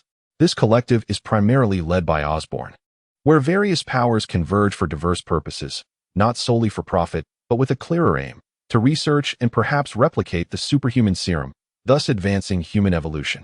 Osborn embodies the aspirations of humanity's evolutionary quest. Should Norman Osborn's research yield success, the ramifications would be profound, erasing previous dilemmas and heralding a new era of growth for Osborn under Norman's stewardship. As General Mike's words echoed in the room, the expressions of those present shifted dramatically, their gazes fixated intently on the slowly rising figure of Norman Osborn. Under the scrutiny of numerous eyes, Norman struggled to stand. Breathing, the act of rising seemed to sap him of considerable strength, leaving him somewhat breathless. His hands trembled as they braced against the table, his murky eyes absorbing the myriad expressions surrounding him: anticipation, fear, resentment. The wrinkled contours of Norman's aged visage revealed a glimmer of hope as his raspy voice resonated. Harry, how long until the serum takes effect? According to the mainframe's calculations, there are still 30 seconds until the drug activates, Harry replied, glancing at his watch, his eyes reflecting a complex mix of emotions as he regarded his aging father. Is that so? Must we wait so long? I can hardly contain my impatience. Norman murmured to himself. Silence enveloped the conference room as every gaze remained locked on Norman, their prior sentiments forgotten, all eager for the impending transformation. Aside from the sound of heavy breathing, all other noise faded into oblivion. It was not only Norman who felt the passage of time drag. The atmosphere grew increasingly oppressive and heavy. Many attendees fidgeted with their ties, and an unsettling sensation permeated the air, as if it had grown thick and murky. Bang, bang. With a sudden, almost imperceptible heartbeat resonating through the conference room, an atmosphere of intense concentration enveloped those present. Each individual, lost in their own thoughts, might have believed they were merely attuned to the rhythm of their own pulse. Yet, in this moment, they all shared a singular conviction. As the heartbeat intensified, growing louder with each thump, an extraordinary transformation began to unfold before their eyes. Norman Osborn, once frail and aged, felt an overwhelming exhilaration within his weary form. It seemed as though a youthful heart had taken residence, teeming with vitality and strength. Each pulsation resonated with such vigor that he found himself entranced, closing his eyes to bask in the enchanting symphony of life. Meanwhile, in the unseen depths of his being, even more miraculous changes were underway. With every contraction and expansion of his heart, a powerful pressure surged within his aging chest, propelling life-giving blood throughout his entire body. This crimson fluid, infused with a kaleidoscope of red, green, and yellow substances, began to permeate every cell, infiltrating their very essence and intertwining with his DNA. Although Norman bore the effects of Edward's serum, giving him an appearance of frailty, his cellular vitality was at its zenith. Yet, the abundance of energy fueling his metabolic processes rendered him seemingly weak. As these vibrant, multicolored substances interacted with his genes, a transformation commenced. The enigmatic double helix of his genetic makeup, adhering to ancient laws, gradually began to fulfill its destiny. While anomalies may have arisen, they swiftly dissipated under the weight of those time-honored principles. The profound power of time endowed this mysterious double helix with an ineffable dynamic stability, yet simultaneously constrained its inherent creative vitality, rendering him akin to a meticulously constructed machine, an intricate assembly of chains and gears, adhering to predetermined protocols. In this moment of steadfast order, a deluge of tricolored substances surged forth, overwhelming him in an instant. Crack, crack, crack. In the ethereal realm, a series of resonant fractures echoed gene activation. These tricolored substances, possessing a remarkable ability, transformed the once mechanical gene chains into a malleable, human-like entity. Soft yet full of potential, the cellular membrane, cytoplasm, and nucleus began to undergo a metamorphosis, maintaining the essence of their components while the spatial structure of their material composition evolved towards a more complex, cohesive, and efficient form. Simultaneously, the very architecture of his genes was also reshaping into an enhanced genetic structure. The structure of the red activation gene chain, the yellow energy source, and the green representation of the genetic spatial template collectively herald the miraculous dawn of life. In the conference room, the eyes of the assembly were fixed upon Norman Osborn, whose once aged and withered physique began to radiate newfound vitality. Wrinkles vanished, and the surface of his skin transformed at a visible pace, becoming smooth as age spots receded. Deep within his skin cells, a more efficient metabolic process supplanted the previously sluggish one. Simultaneously, aging cells, accumulated melanin, and various metabolic wastes were swiftly eliminated through secondary metabolism. The newly formed skin shimmered with a glimmering luster. It was a revival akin to a parched tree awakening in spring. At that moment, Norman's body resembled a once dormant tree, with exhausted organs reactivating and bursting with vigor. The attendees could sense an astonishing vitality emanating from him, a palpable exuberance that even they could feel. His once jet-black hair, teeth falling and regrowing, and slackened muscles expanded visibly, while his murky eyes sparkled with a radiant glow. Everything was rejuvenated. The sound of rushing blood surged within Norman, akin to a mighty river, brimming with power and life. In the blink of an eye, the aged Norman Osborn had vanished, replaced by a newly reborn and stronger incarnation. Chapter 102. William, Strike Marvelous. Abundant vitality and unimaginable strength. Was this the essence of power? It was truly captivating. Norman Osborn reveled in the surging strength within, his voice tinged with obsession. What a wondrous moment it was. He murmured softly, raising his gaze to scan the surroundings with an enigmatic glint in his green eyes. Norman, is that you? Came a quiet exclamation. Mike's eyes were locked onto the youthful visage of Norman Osborn, his muscles taut and alert. He was acutely aware that many subjects of body enhancement experiments had gained formidable strength, only to lose their sanity and devolve into mindless beasts driven by the primal urge to kill and destroy. A sinister glint flickered in Norman's eyes, followed by a surge of green radiance, culminating in a menacing roar. He strode powerfully, turning towards General Mike with unbridled aggression, his immense strength pouring forth. The explosive force propelled him forward at an astonishing speed. With his eyes now a vivid green, Norman resembled the outcomes of past experiments, seemingly devoid of reason. His gaze flashing with bloodlust and savagery. He sought to annihilate everyone in sight. Whoosh! The sound of slicing air erupted as a shadow darted past, and a chair hurtled towards Norman. Bang! With a single punch, the chair that came hurtling toward him was shattered. Following this, his gaze caught sight of a figure charging at him, and with a furious roar, he met the oncoming threat with a sinister grin. The outcome, however, defied all expectations. A series of precise and fluid movements ensued. Side kicks, roundhouse kicks, front kicks, low kicks, straight punches, hooks, and uppercuts, each executed seamlessly, forcing Norman to retreat under the relentless onslaught. The assailants' powerful combat techniques transformed every part of their body into a weapon, demonstrating lethal prowess at every moment. Despite Norman's enhanced physical strength, the intruder was no ordinary opponent. Even with his augmented abilities, Norman struggled to withstand the barrage. His previously impenetrable defense began to reveal cracks. Seizing the opportunity, the assailant's thigh muscles tensed dramatically. Planting their feet firmly, every muscle fiber contracted and tightened, unleashing a formidable force as they bent and surged into Norman's embrace. With a forceful shoulder charge, they collided directly with Norman's chest. Crack! Norman felt his reinforced bones shatter under the impact. A sharp pain radiated from his chest, accompanied by the horrifying sound of breaking bones, as if he had been struck by a freight truck. He was sent crashing backward, spewing a torrent of blood that transformed into a crimson mist. Bang! Norman crashed heavily against the wall behind him, causing the entire surface to splinter. Countless cracks spread outward in all directions. Gasp! In the wake of such a grievous injury, he coughed up a mouthful of blood, his eyes flickering with an eerie green flame. The force of the assailant's charge had nearly shattered every bone in Norman's body, leaving him grievously wounded, a fate that would have claimed the life of an ordinary person, attesting to the intruder's formidable strength. Suddenly, a sharp tearing sound pierced the air. Without warning, the assailant's 10 fingers elongated, their nails gleaming with a silver metallic sheen, radiating a menacing aura as they sliced through the air, aimed directly at the injured Norman. The razor-sharp energy emanating from the assailant left no doubt that it could sever Norman's head with ease. No, Harry shouted in disbelief, his face a mask of shock. The events unfolded with such rapidity that none in attendance had time to react. Norman had been grievously injured in an instant. The atmosphere in the conference room shifted dramatically as everyone realized the intent to kill. Clang! The sound of metal colliding was followed by a violent scraping noise. Suddenly, a silver metallic wall appeared before Norman, the assailant's fingers embedded deeply into its surface.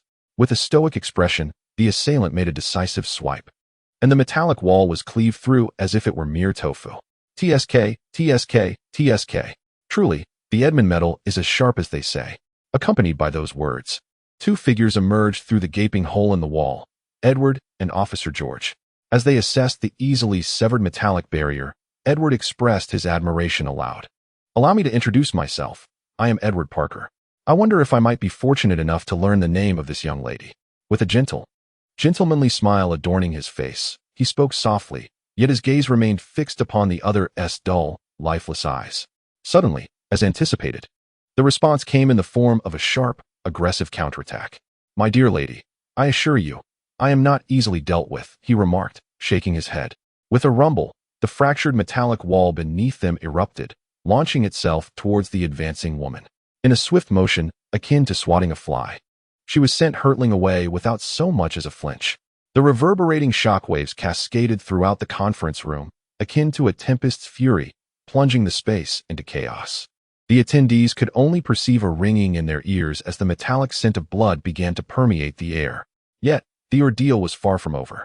The silvery metal suspended in the air transformed instantaneously into a myriad of steel needles, raining down upon the woman, who was rapidly regaining her composure. Clang, clang, clang. The needles effortlessly pierced her skin, yet the conference room was filled with the relentless sound of metal colliding. Once the barrage had ceased, her body, now riddled with needles like a porcupine, stood expressionless. Amidst the cacophony, the multitude of steel needles fell to the ground, and her wounds healed at a visibly astonishing pace. With a forceful stomp, she lunged towards Edward. In that instant, a shadowy figure flashed through the air, and with a resounding crack, her body was sent spiraling away by a silver metallic whip. Crack, crack, crack. The whip lashed out with ferocity, the air splitting with each swing, a testament to the immense power behind it. The onlookers had no doubt that any other individual would have been left in tatters, bloodied on the spot. Yet the woman before them merely sustained tattered clothing, her exposed pale skin revealing no signs of injury. Truly, a formidable ability, Edward mused, observing the woman's rapid recovery from each injury. His brow furrowed, as if deep in thought, curiosity evident in his self-reflection. "I wonder upon what principle this ability operates. If one were to eliminate all the cells in her body, would she regenerate?" He pondered.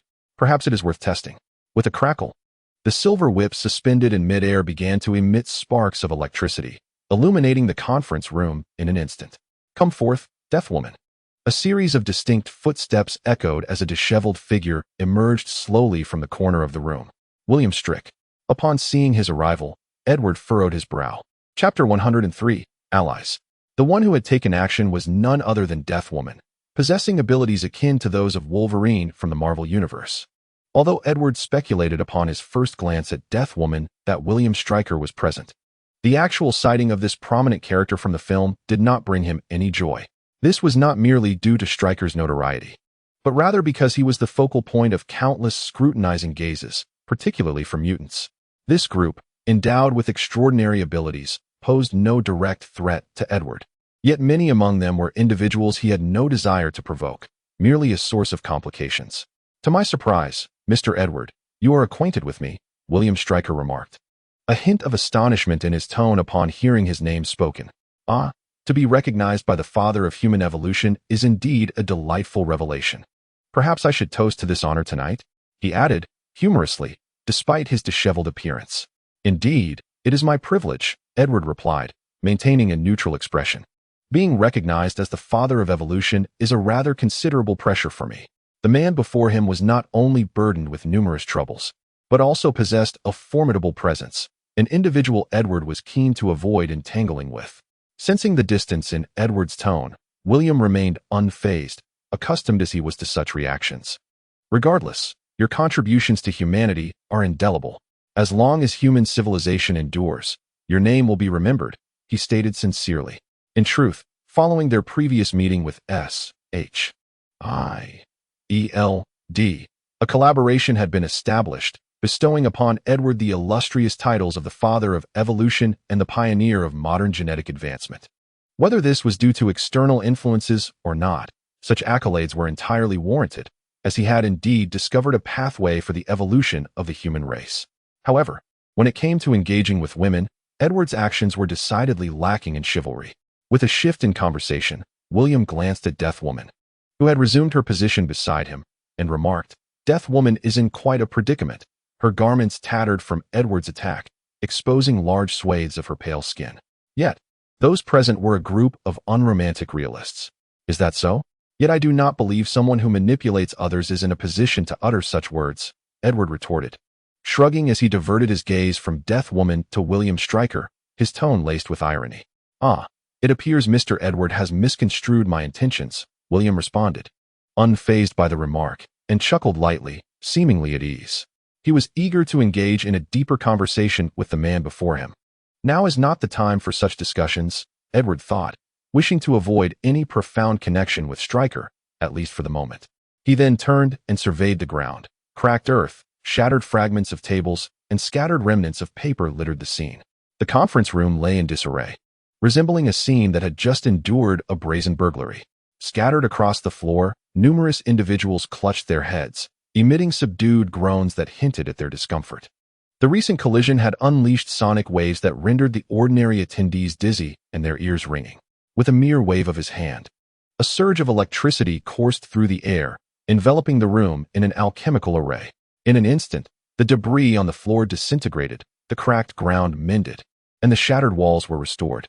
Before the astonished eyes of the assembly, the silvery metal contorted and transformed into a new table that elegantly settled in the center of the revitalized conference room. 18 gleaming chairs reappeared in their original positions. Meanwhile, those still on the floor, clutching their heads in agony, were abruptly lifted as if grasped by an invisible force and gently placed upon the chairs. Having completed this restoration, Edward nodded with satisfaction and retrieved a yellow candy from his pocket, tossing it into his mouth.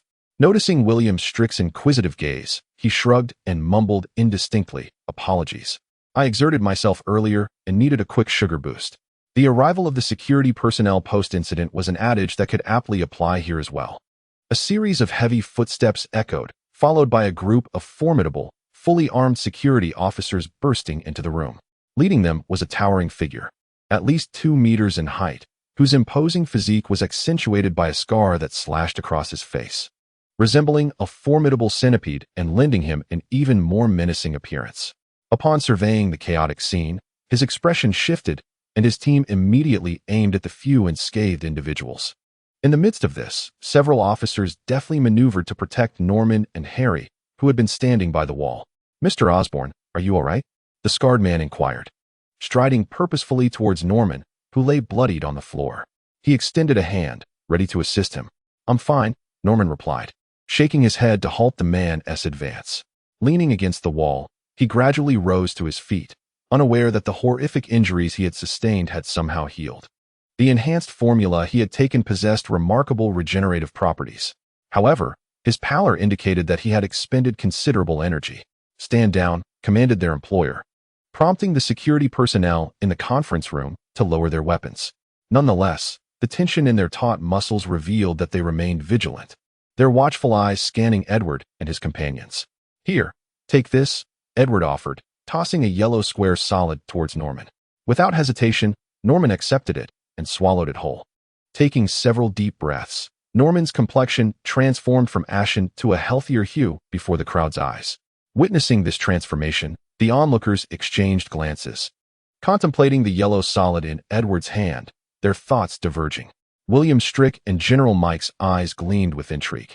"Gratitude is due to Mr. Edward for his timely intervention. Otherwise, I might have been compelled to confront Satan with my own head in hand," Norman remarked earnestly, his heart still trembling as he closed his eyes, replaying the dazzling silver light in his mind.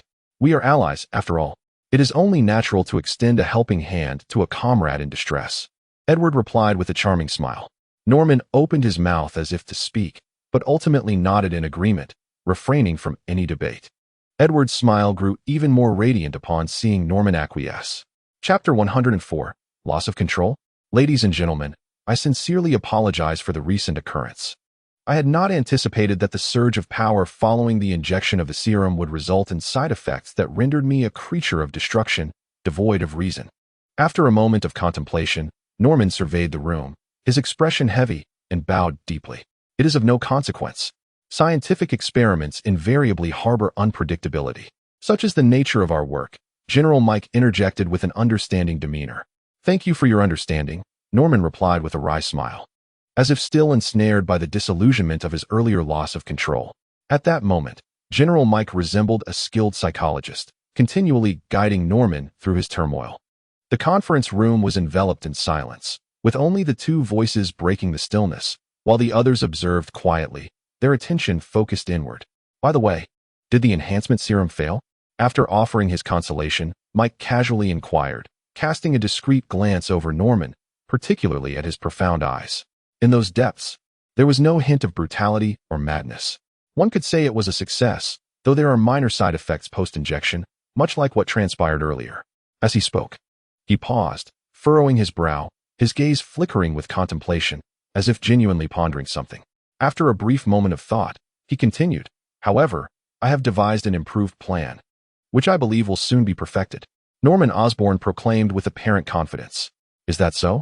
That is truly splendid," General Mike responded with evident delight. Everything unfolded with such natural harmony.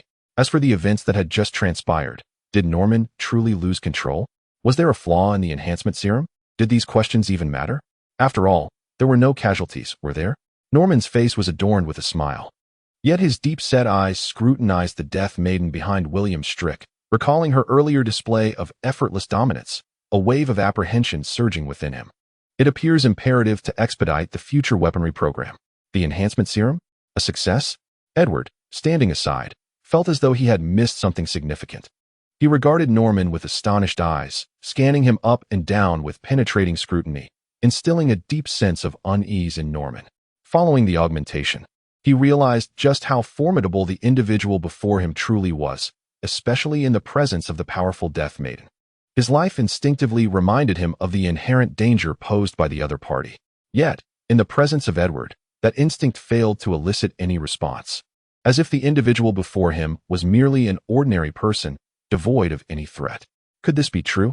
Indeed, it was thanks to Mr. Edward's assistance that they achieved success. Without the high-energy substance, their endeavors would have been futile. Was it not so?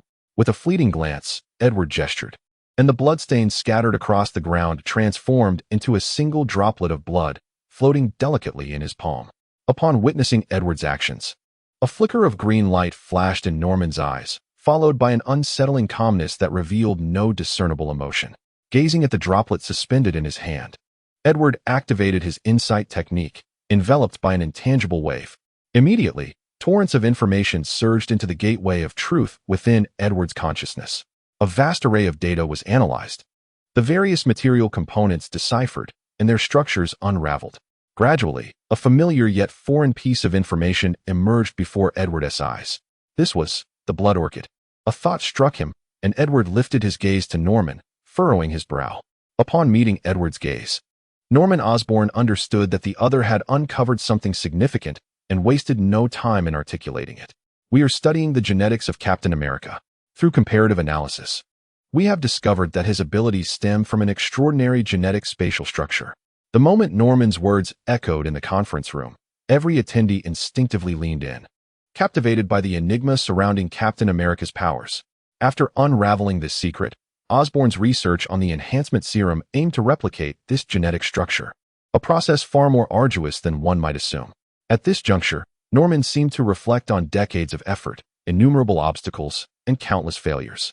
A wistful expression overtaking his face. Genetics are profoundly unstable, constantly undergoing mutations, yet paradoxically, they also exhibit remarkable stability. This stability is a dynamic equilibrium achieved through eons of natural evolution, characterized by a heritage that is both mutable and steadfast. After years of research, we found that to replicate Captain America's extraordinary genetic structure, one must first disrupt this balance and subsequently reshape the genetic spatial architecture. Genetic activation? A spark of realization ignited within Edward. Indeed, after studying the data on the super soldier serum, we discovered that a crucial component was likely missing, a substance essential for gene activation. One could surmise that Dr. Abraham must have identified a peculiar substance, integrating it into the super soldier serum, which ultimately led to the creation of the Captain America we know today. At this point, Norman Osborn cast a contemplative glance at Edward before continuing. Fortunately, not long ago, we acquired samples from some extraordinary organisms, from which we unearthed unique substances possessing gene-activating properties. Is that so? Edward responded non-committally, yet his mind was ablaze with contemplation.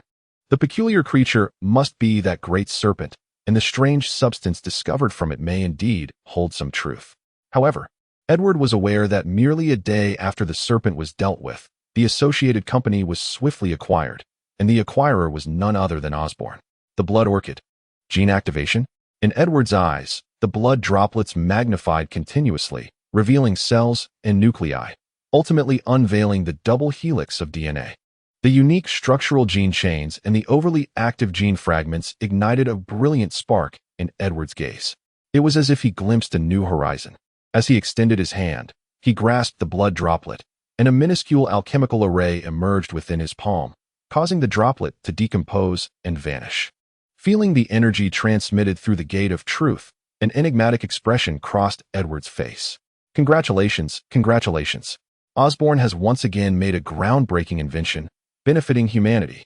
General Williams stepped forward, his face alight with joy. His beaming smile suggested to others that this remarkable invention was his own creation. Thank you. Norman nodded appreciatively in response. I wonder, General William, what services you require from Osborn? He inquired, shifting the conversation. Nothing much. I simply wish to customize several sets of biological armor from Osborn. You see, although the monsters I face may lack intelligence, their abilities are quite troublesome. Our warriors urgently need to enhance their combat prowess and protection. William replied with natural ease, a hint of concern evident on his countenance. As for the initial intentions, who still cared about such matters, Osborn was indeed the right choice. Norman affirmed with a nod, his spirits lifted.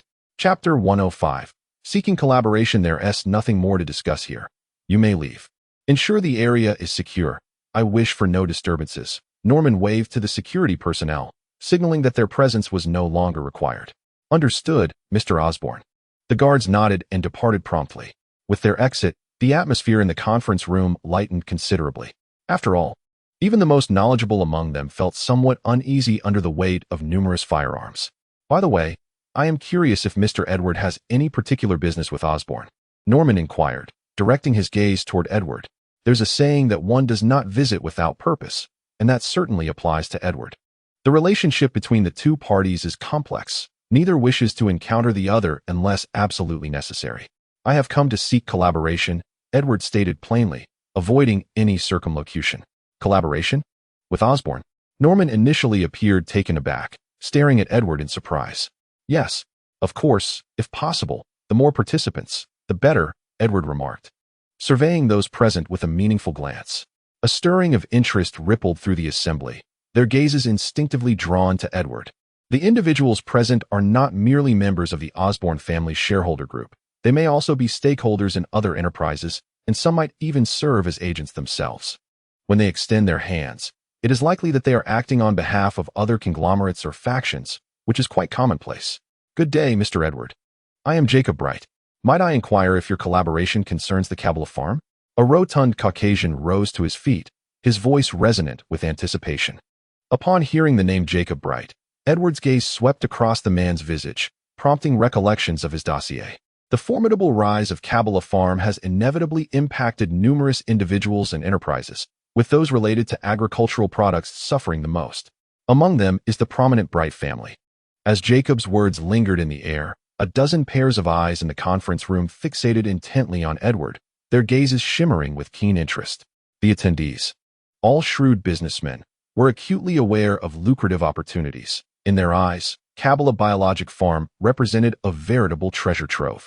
However, its rapid ascent, coupled with various external factors, left them as mere spectators to its daily growth. Yet now, they sensed a chance had arisen. Conversely, Mike, William, and Norman exhibited little interest, maintaining only a facade of politeness while appearing to listen attentively. Observing the expressions of those present, Edward subtly shook his head. Indeed, Kabbalah Farm is part of the collaboration. Yet it is not the primary focus, he responded. Oh, by the way, Mr. Osborn, I neglected to mention earlier that the experiment has succeeded. The remainder now rests in your hands. Edward suddenly turned to Osborn and declared. Succeeded? Norman, who had previously shown indifference, was taken aback, staring at Edward in astonishment. As he scrutinized Edward's expression, he confirmed that the man was not jesting, his face betraying a look of incredulity. Meanwhile, Harry's body jolted, his eyes wide with shock as he gazed at Edward, his heart racing with tumultuous emotions. He has succeeded. He truly has succeeded. His expression shifted dramatically, the excitement within him nearly overflowing. Yes, I have succeeded. Our collaboration can proceed to the next stage, Edward affirmed with a nod. Is that so? Norman suppressed the tumult within, forcing his dizzy mind to contemplate the implications of this development and the role Osborn might play in it, along with the potential benefits. As silence enveloped the room, it became evident that those attending the Osborn shareholders' meeting were not ordinary individuals. Each was remarkably astute. Although their dialogue was sparse, the attendees could infer much through astute speculation. In light of Osborn's unwavering support for Kabbalah, it has become evident that there exists a more profound transaction at play. In a moment of collective realization, all present were struck by a wave of intrigue. Even Strick and General Mike turned their curious gazes towards Edward, each pondering the motivations behind Osborn's relentless assistance to the Kabbalah farm. May I inquire, William ventured, has Mr. Edward made a new discovery or achieved fresh results? Edward, unreserved in his demeanor, produced a pale yellow crystalline cube from his pocket. With a gentle tremor, the large crystal fractured into 20-odd smaller fragments, which he tossed into the air. The delicate yellow shards gracefully floated before each individual in the conference room. As they beheld the diminutive crystals, a flicker of uncertainty danced in their eyes. They pondered the nature of what lay before them. Some even speculated that these were akin to the substance recently consumed by Norman Osborn, suspecting it might be a rare form of medication. Among the attendees, William and General Mike exhibited the keenest interest, having witnessed Osborn's pallor transform to a vibrant hue after ingesting one of the crystals. It was evident to them that if this substance were utilized within military ranks, its implications could be substantial. Osborn, too, regarded the crystals with a glimmer of green fire in his eyes. Is this the product of that substance? At this moment, he comprehended that the nature of what he had consumed had indeed undergone a transformation. Yes, Edward affirmed with a nod, before scanning the room. You may all wish to give it a try. With that, he tossed a remaining piece into his mouth. The others exchanged glances, a momentary hesitation flickering between them. It was then that Jacob Blake took the initiative, promptly placing a shard into his own mouth. Following his lead, the others followed suit, consuming the crystalline substance. It dissolved upon contact, akin to a warm, soothing flow traversing their esophagus and settling into their stomachs, subsequently dispersing throughout their bodies. A jolt of vitality surged within them. Their minds sharpened, and their spirits soared. They felt as if their bodies had never experienced such vigor before, a potent carbohydrate, an easily absorbable high-energy substance. Noticing the rapturous expressions on their faces, Edward elucidated, "Is it merely a source of energy?" William's gaze flickered with realization as he felt the continuous surge of vitality within him. Indeed, it is far more than that. Prolonged consumption will nourish the human body with high-energy materials, leading to gradual adaptive changes. Adaptive changes? Evolution. General Mike's eyes bore into Edward with fervent intensity. Indeed, high-energy substances provide a benign stimulation to the body, inducing a state of exhilaration within cellular structures, enhancing cerebral clarity and muscular strength. Over time, this leads to evolution. When combined with the practice of the divine fist path, the effects of evolution are greatly amplified. The final statement stirred the hearts of all present, their gazes towards Edward filled with inscrutable intrigue. The divine fist path was well understood by everyone engaged in it. It could be said that not only they, but the entirety of humanity on this planet was familiar with it. This path represents a journey of human evolution, pursued relentlessly by countless individuals and factions, yielding the conclusion that while it may not be the strongest route, it is undoubtedly the most suitable for humanity. It imposes no stringent demands, making it accessible to all. The sheer number of humans is staggering.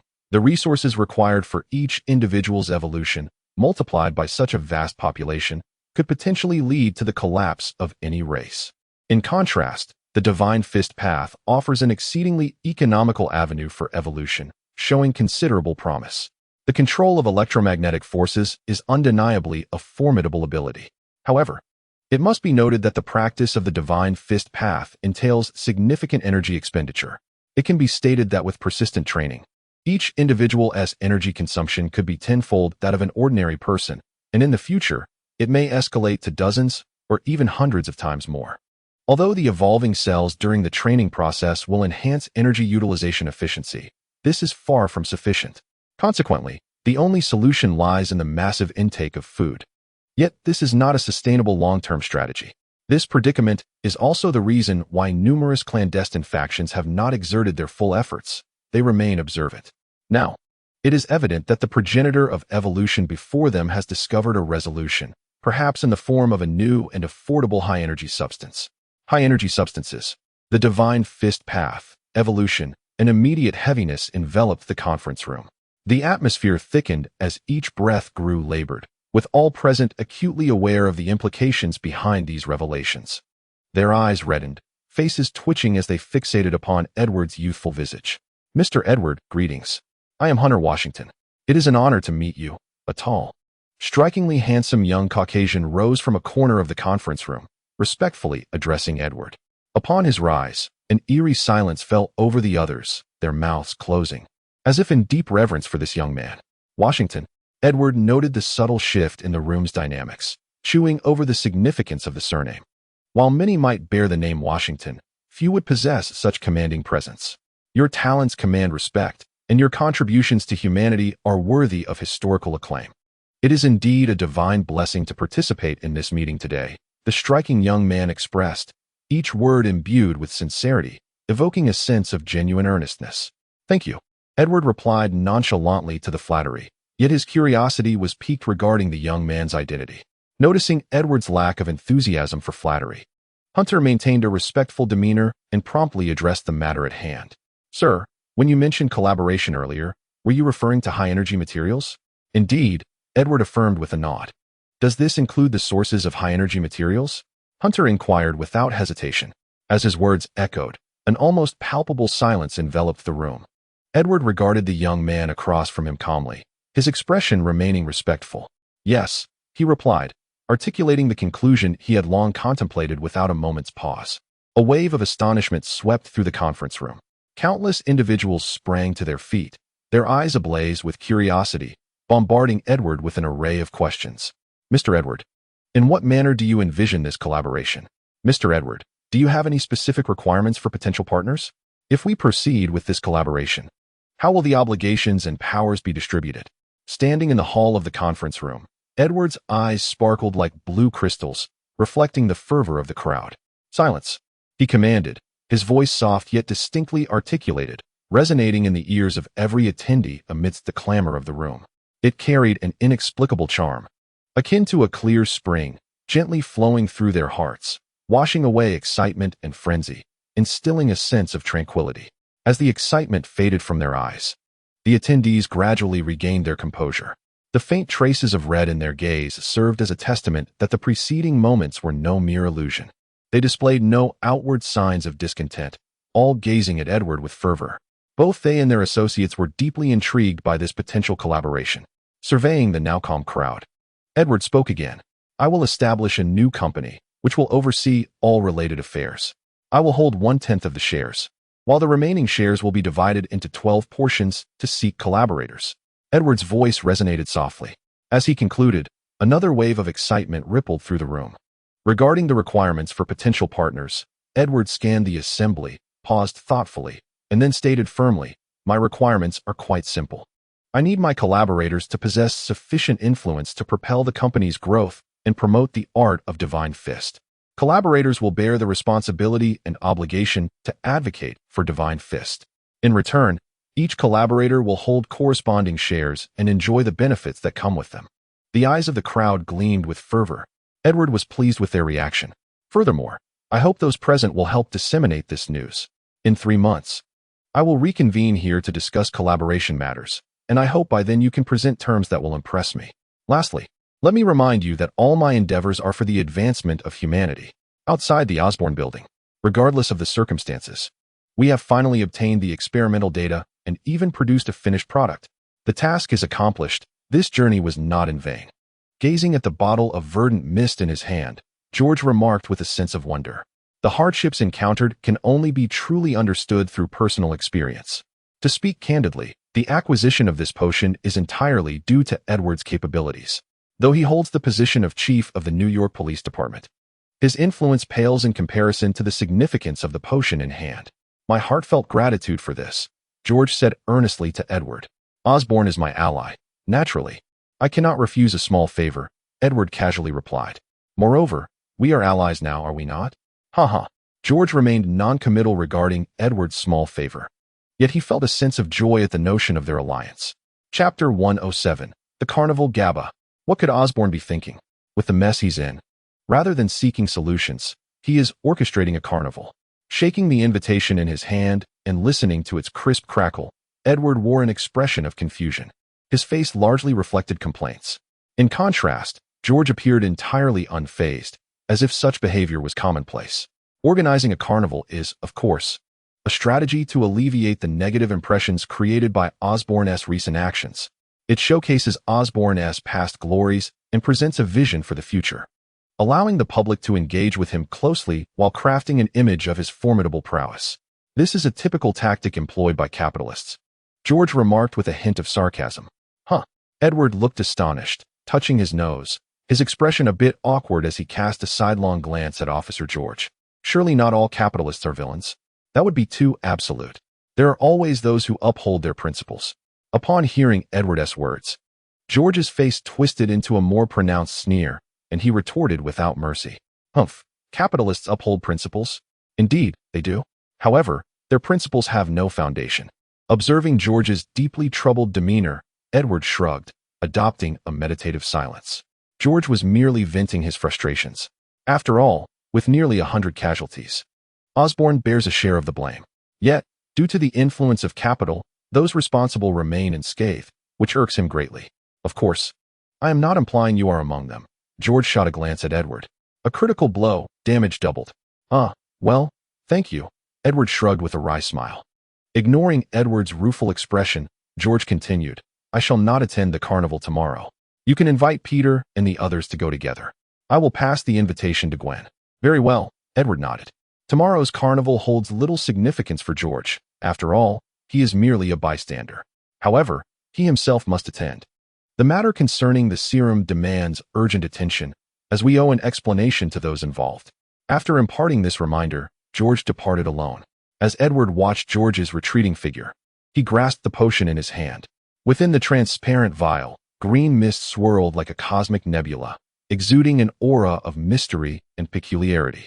His gaze fixated on the elixir, eyes deep and contemplative, with a flicker of eerie green light dancing within them. Tick-tick in the dark, damp sewer. Murky waters flowed along their designated path, releasing a noxious odor that unmistakably revealed their filth. This was the other side of the prosperous city, the unseemly side. In this inhospitable environment, the oldest known mammals on Earth thrived, their species flourishing alongside the advancement of urban civilization and material wealth, unlike their impoverished rural relatives. Here, they too had entered the realm of urbanity, meandering joyfully through this vibrant world, hopeful of discovering unexpected delights. Amidst this filthy subterranean space, a conspicuous dry and clean area stood out starkly. At first glance, the rough construction bore resemblance to hastily assembled blocks. Though lacking refinement, it possessed a rugged charm, offering a unique aesthetic. Of course, a change of location would have been preferable. In the center of this space, several intricate instruments were arrayed, while a sophisticated computer screen incessantly refreshed a stream of bizarre data, lending a sci-fi ambience to the surroundings. It resembled the laboratory of some mad scientist. Thud, thud, thud. Heavy footsteps echoed through the sewer's damp gloom. A towering figure gradually emerged, obscured yet discernible, standing over 2 meters tall, draped in a massive cloak. One hand clutched a gigantic hamburger while the other held a newspaper. The colossal silhouette methodically chewed on the dry bread, gaze fixed on the paper, where a bold headline blared prominently on the front page: Osborne Carnival. Above it, a familiar face gazed back, its expression cold and devoid of emotion. Beside it, a radiant photograph stood in stark contrast. It was Edward. Edward Parker, Norman Osborn. No one can stop me. With this fierce proclamation, the imposing figure's body swelled dramatically, the cloak tearing apart to reveal a hideous array of scales, eyes ablaze with fury, and the scales on his cheeks rising menacingly, contorting his visage into a grotesque snarl as he glared at the newspaper in his grasp. Snap! Snap! A flash of electric light illuminated the scene, and the violent green current surged forth like a savage beast, reducing the newspaper in hand to mere ashes. Beneath the eerie glow of this verdant energy, a pair of fierce, frenzied slit pupils glimmered ominously. This was the power of the divine fist path, the essence of evolution itself. Such strength was undeniably magnificent. Behold it. So flawlessly perfect, both tempestuous and enigmatic. Connors gazed at the green current entwined around his hands, growling with fervor, his eyes brimming with obsession. It was truly exquisite. With my research combined, it shall reach perfection. A murmur escaped his lips as those colossal pupils coldly fixed upon a pool of water at the center of the space, where a viscous green liquid swirled. Surrounding it, numerous thick wires sprawled, extending in every direction. Crackle! The subtle sound of electric currents ionizing the air echoed within the emerald waters, as torrents of energy flowed steadily into the pool, which voraciously consumed the electricity like a gluttonous beast. Bioelectricity, the divine fist path, the elixir of life. What a brilliant discovery. Dr. Connors, with his extraordinary perception, could distinctly sense the peculiar nurturing liquid before him becoming increasingly animated, undergoing strange transformations as the currents surged. And now, all of this belongs to me. Edward, I shall harness your power to bring about your end. A hoarse growl erupted from the towering figure, a grotesque smile stretching across his face. Crackle! With a surge of electric energy coursing through him, he leaped into the shimmering green pool. Osborne, I hope you do not disappoint me. His roar resonated like thunder, reverberating through the sprawling sewer system. La, la, la. Oh, oh, oh. The melody soared. Voices erupted in jubilance. Osborne Square was alive with exuberance. Every face radiated joy, adorned in an array of peculiar garments, meandering through the bustling crowd. This was a grand celebration, where each attendee reveled in participation, freely swaying their bodies and expending their energy. Welcome to the Osborne Century Carnival. Let your cheers ring out. The immense speakers amplified the vibrant atmosphere, adding to the raucous excitement. Chapter 108. Mary, Jane in the lofty heights, social elites, military dignitaries, and affluent celebrities gracefully navigated among the throngs below, each clutching a glass of champagne, exchanging polite greetings. Amidst their conversation, their gazes would occasionally drift towards the raucous crowd below, unperturbed.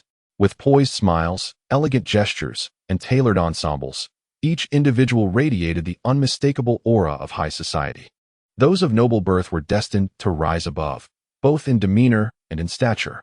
In contrast to the surrounding bustle, this place exudes a certain tranquility, albeit tinged with artifice. Upstairs and downstairs, two disparate realms exist.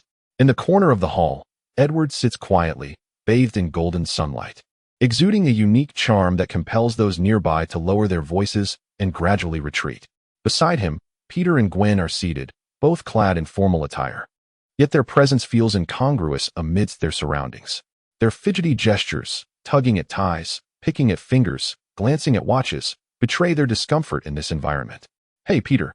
A light call breaks through, and two figures approach. Looking up to see his friend, Peter instantly perks up. "Hey, Harry, you made it." The sight of a familiar face brings a smile to Peter's face as he rises to greet him, his demeanor noticeably easing.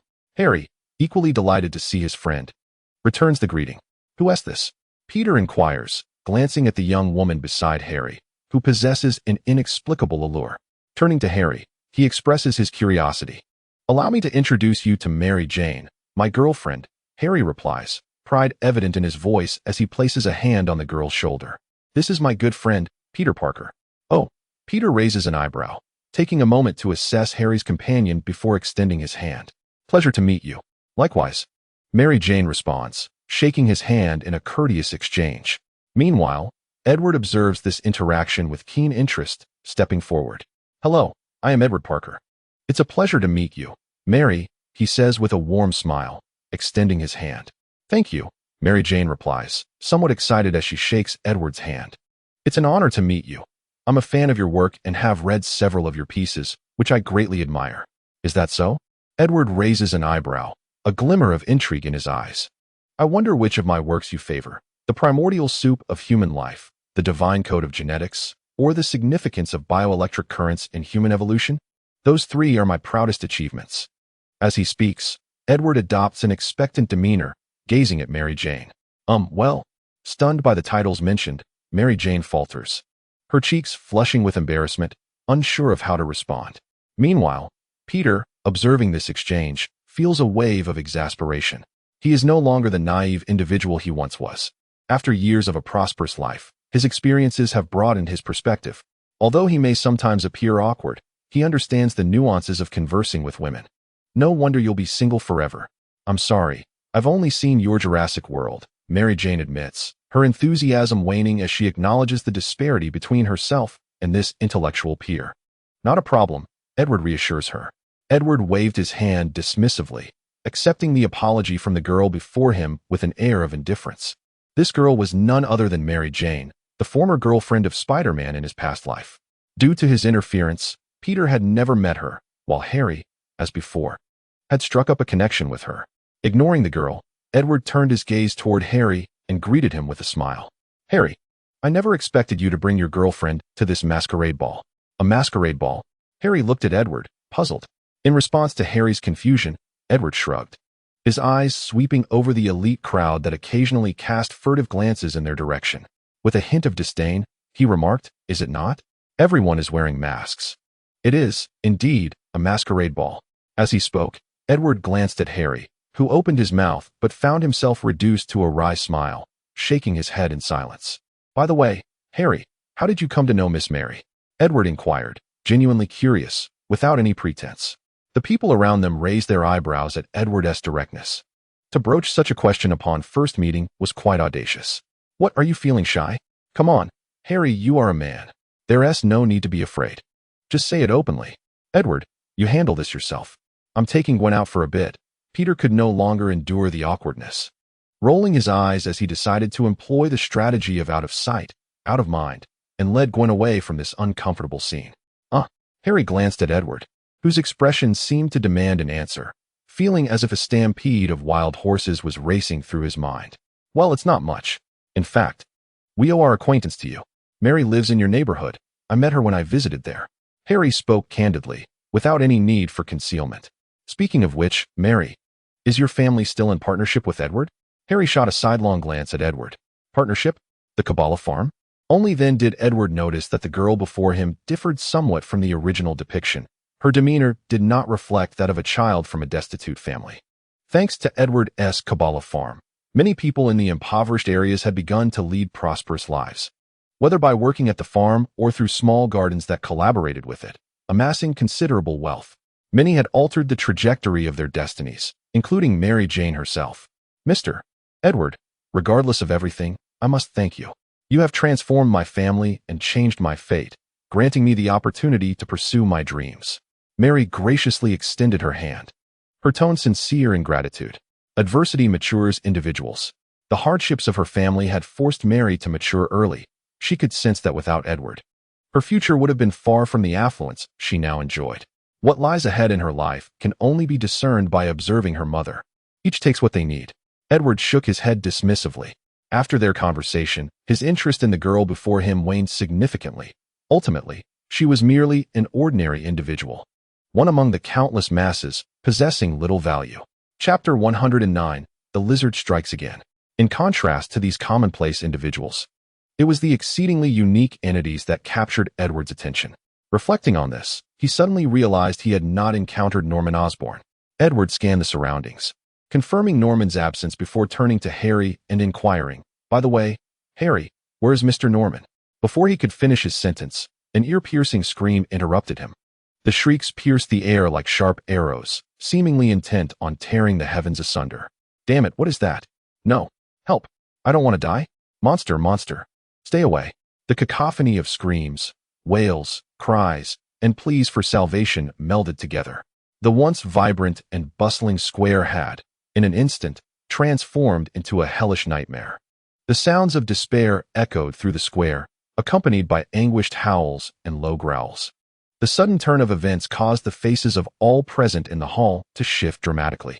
Edward sprang to his feet, hastily making his way to the balcony to witness the chaotic scene below, his brow furrowed in concern. Unbeknownst to him, a veil of green mist had enveloped the square. Through the haze, he observed countless panicked citizens darting about like headless flies. On the ground, more individuals lay convulsing unnaturally. Increasingly, terrified runners collapsed, beginning to spasm. Seeing this, Edward's frown deepened. His extraordinary vision allowed him to clearly perceive the profound transformations occurring in those on the ground. Their bodies swelled, grotesque scales rapidly covering their forms. Claws sharpened into deadly talons, jaws elongated, filled with razor-like teeth. Vile drool oozed from their mouths. With a furious roar, their tightly shut eyes burst open, revealing blood-red vertical pupils. Their colossal bodies bellowed toward the sky. The lizard, Harry, who had also rushed over, exclaimed in disbelief and trepidation upon witnessing the scene below.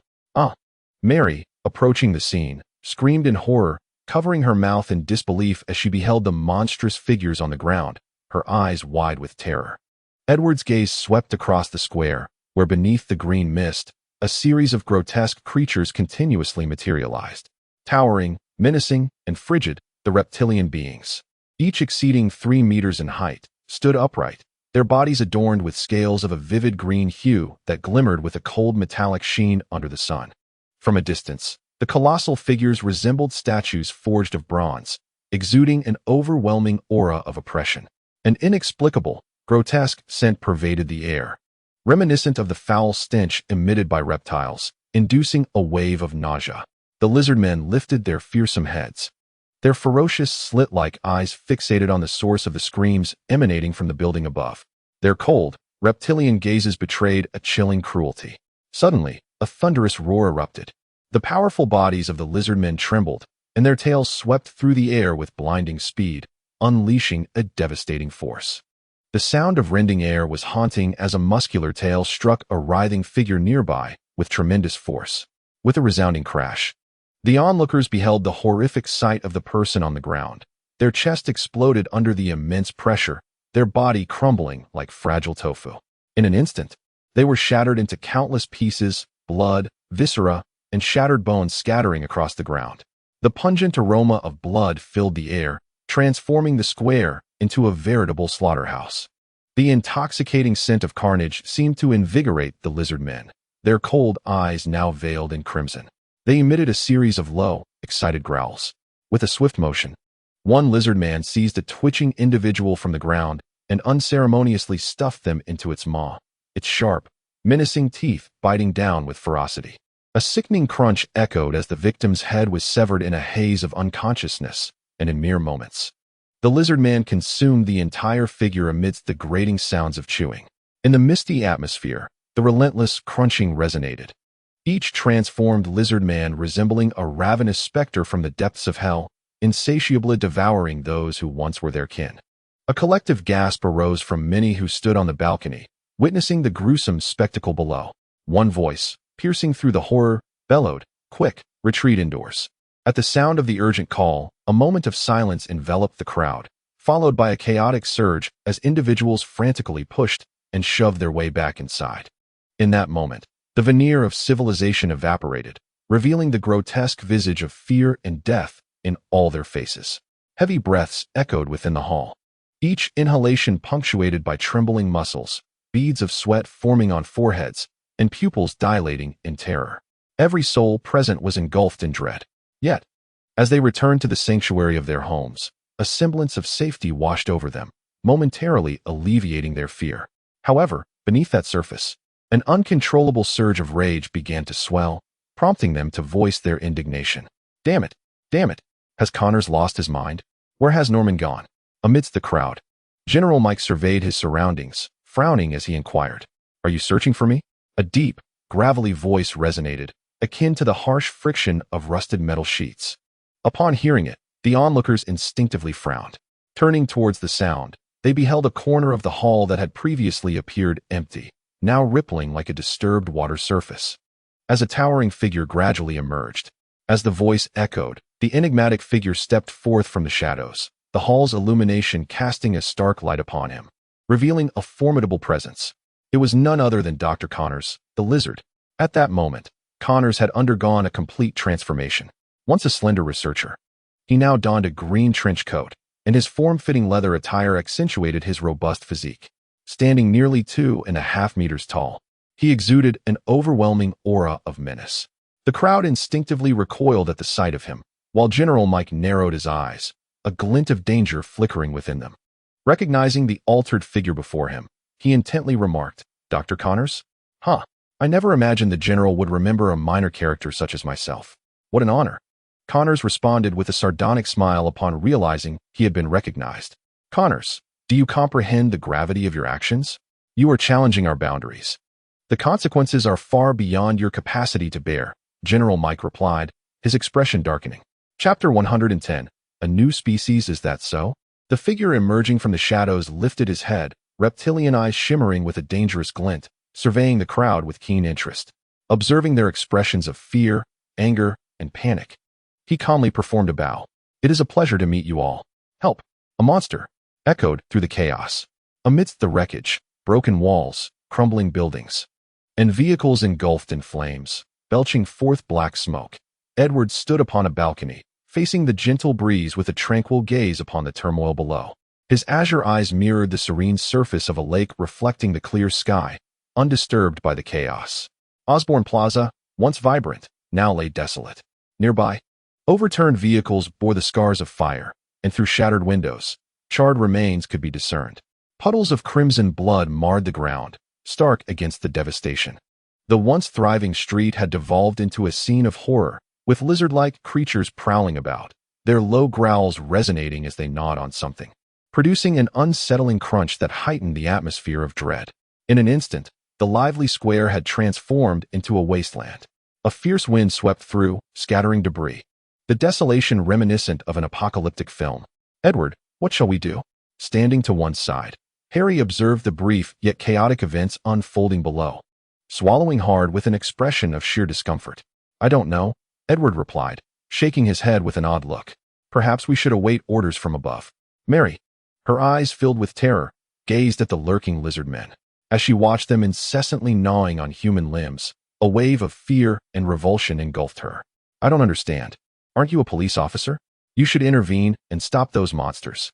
Mary looked incredulously at Edward, whose face was devoid of emotion, struggling to comprehend his nonchalant stance. With a detached gaze, Edward scanned the creatures prowling below, his eyes briefly revealing a mysterious alchemical array. Various strange symbols flickered, and vast amounts of information were captured in his vision, transforming into identifiable data that flowed incessantly into the gate of truth. I am a police officer, tasked with maintaining order. However, I believe those who create trouble should resolve it themselves. Don't you think it would be more appropriate for the military to handle this situation? As the information was analyzed and organized by the gate of truth, Edward's expression darkened further. His gaze swept over the quiet square. No army, no police, and a sardonic smile crept onto his lips. I can only hope they are prepared to face the consequences of their actions. Upon hearing Edward's cold-hearted remarks, Mary was nearly incredulous, opening her mouth to protest, only to be restrained by Harry. Watching his girlfriend's furious reaction, he wore a wry smile, understanding that her outrage stemmed from a collapse of faith or an ingrained image of justice. In contrast, he remained unfazed, fully aware that his friend was not inherently driven by a strong sense of righteousness. Perhaps, Harry mused, those monsters below, despite their grotesque appearance and lack of intelligence, were not fundamentally different from the panicked humans in Edward's eyes. With this thought in mind, he pulled his girlfriend aside. Regarding Edward's perspective, Harry held no alternate thoughts. For Osborn's compassion was certainly not cheap. Moreover, the circumstances surrounding this situation were rather peculiar. Suddenly, the phone rang. Edward retrieved his phone, and, upon seeing the caller ID, a smile spread across his face. "Hello, this is Edward Parker." "Edward, are you at Osborn Square?" came the urgent voice of Director William. "Yes." "Good. Listen closely. I command you to do everything possible to stop those monsters. Ensure the safety of the citizens." The voice conveyed a grave seriousness. "Understood, Director," Edward replied. "Right. The super police squad will arrive shortly. You must do your utmost to thwart those creatures." With that, the line went dead. "All right, we've received our orders to intervene," Edward said, shaking his phone with a grin directed at the two beside him. The smile in his eyes hinted at mischief, as if he were eagerly anticipating the events to unfold. After speaking, he was the first to stride toward the hall, as the door had already closed. Harry opened his mouth to say something, but quickly shut it instead. As Edward advanced into the hall, his attire seemed to shimmer like flowing mercury, transforming in an instant into a uniform of authority. The windows and doors appeared to be devoured by an unseen beast, and silently, a gaping hole emerged before Edward, who confidently stepped through it. Crackling sounds echoed throughout the hall. Bang, bang, bang. The violent clashes resonated fiercely, with blue and green currents surging wildly. Upon entering, Edward could detect the acrid scent of charred air, a byproduct of ionized atmosphere. As he ventured further, he observed two figures locked in a fierce struggle, raising an eyebrow. One was a soldier clad in military garb, while the other was a towering figure draped in a green cloak. They became mere shadows, colliding with great intensity, their combat generating a force that scattered the hall's decor chaotically. The elite spectators had long since taken refuge in the corners, witnessing the titanic clash with trepidation. Not far away, General Mike watched the skirmish with keen interest, flanked by two stoic soldiers who safeguarded the individuals huddled in the rear. Upon seeing Edward donning a police uniform, the combatants immediately ceased their hostilities, regarding each other warily. Noticing the erratic currents of electricity dancing around their bodies, Edward's lips twitched, uncertain of how to react. When did the art of the divine fist become so undervalued? His gaze lingered momentarily on the expressionless soldier. The military truly operates with remarkable swiftness. Detecting the extraordinary biological aura emanating from the individual, Edward mused inwardly. It was evident that this person had been injected with performance enhancers. Shifting his attention to Dr. Connors, he greeted, "Good day, Dr. Connors. It is a pleasure to see you." Edward nodded in acknowledgement. "Edward Parker, the son of Richard Parker?" Dr. Connors inquired, his eyes gleaming with green luminescence. His voice raspy, yet firm, resonating through the hall. "Indeed," Edward affirmed with a nod. After all, Dr. Connors had been a close friend of his father's, and it felt appropriate to address him as uncle. Chapter 111. A new species. I have perused your books, reports, and papers, and studied your discoveries. I must say, your father's genius continues to thrive within you, perhaps even surpassing it, Dr. Connors remarked. "Thank you for the compliment," Edward replied with a smile. "No, this is not mere flattery. It is a statement of fact. Your discoveries and achievements leave me in awe." enlightening me to the mysteries of life and revealing the inadequacy of my own knowledge. With that, Dr. Connors raised his right arm. Behold this arm. A pair of fair, robust arms presented themselves before the onlookers. Edward's eyes sparkled with the Kabbalistic tree model, countless patterns rapidly dispersing and then reassembling. His gaze swept over the arm, and a wealth of data analysis emerged. It is remarkably strong, truly exquisite, Edward remarked earnestly. The arm bore no signs of abnormality, appearing as if it had always existed, concealing the original amputation entirely. Indeed, it is flawless. Its emergence owes much to your assistance. My rebirth is a testament to your discovery. You have essentially shaped the being I am today. Connors regarded Edward as if proudly showcasing his prized possession to a dear friend. It is my honor, Edward nodded, equally delighted. One can only imagine, Dr. Connors, how flawlessly your interspecies fusion has been executed. No. I prefer to call it activation, Connors corrected, shaking his head. Activation? Edward contemplated the term, his eyes lighting up with an understanding of its significance to him. He leaned toward Connors, his face displaying an intent to listen. However, Connors seemed disinclined to delve further into that topic, turning his gaze toward the window. A cacophony of roars echoed from outside. Look at those delightful little creatures. They are my creations. What do you think? The fruits of interspecies fusion, executed with utmost thoroughness. Edward shared the results of his recent analysis. Indeed, the fusion is remarkably complete. The lizard's genes have been seamlessly integrated into the human genetic chain. You know, it is your discovery, your evolutionary theory, that transformed my interspecies genetics from mere equations into tangible reality. Is that so? What a privilege it is for me, Connors responded. Yet, if those creatures possessed rationality, I would be even more pleased. They hardly qualify as evolved beings in their current state. I believe the term mutation is more fitting. Dr. Connors, your theory requires refinement, Edward shrugged, offering his insights. Indeed, without the harsh selection and elimination inherent in mutation, it cannot be deemed evolution. They are not perfect beings, Connors nodded in agreement. As he spoke, he looked at Edward with anticipation. What do you say? Shall we collaborate? The interspecies experiments have been the culmination of years of research between myself and your father, whether in the laboratory or at Osborne, even at the cost of our reputations. At this point, a wistful expression crossed Connor's face, as if he were reminiscing about the past. You know, this holds epic-making significance. Many lives will be transformed because of it. I am the first of those lives. Through your father, I came to understand the power of interspecies fusion, so mysterious and potent. He instilled hope in me. Connor's massive form quivered slightly, and scales occasionally surfaced upon his skin. Had it not been for your father's disappearance, perhaps this research would have already borne fruit, and the side effects would have been non-existent. Connor's expression darkened as he growled softly. Just like your brother. But it matters not, do you know? Edward, your talents are unparalleled. In you, I perceive the embodiment of hope, a potential that is simply unfathomable. Connor's tone grew fervent, his gaze burning into Edward's. Come, Edward, join us, and the world shall be transformed by our hands. Transform it into what?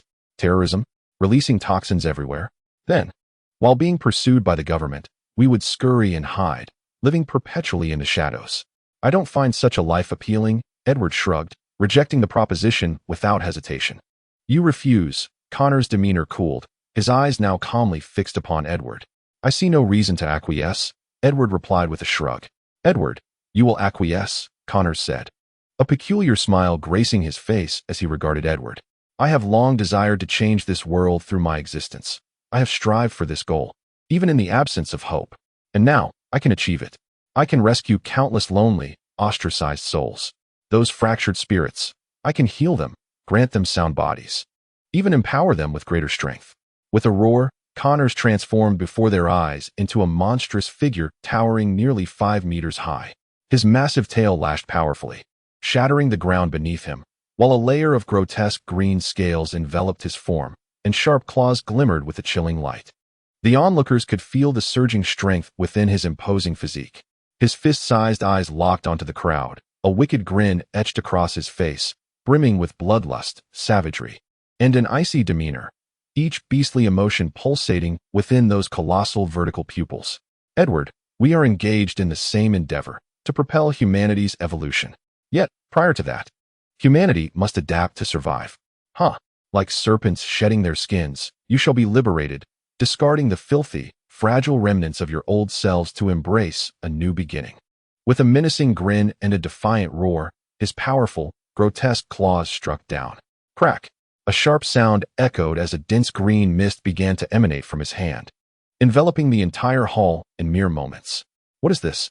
Damn it! Disperse these apparitions. The sudden appearance of the green mist caught everyone off guard.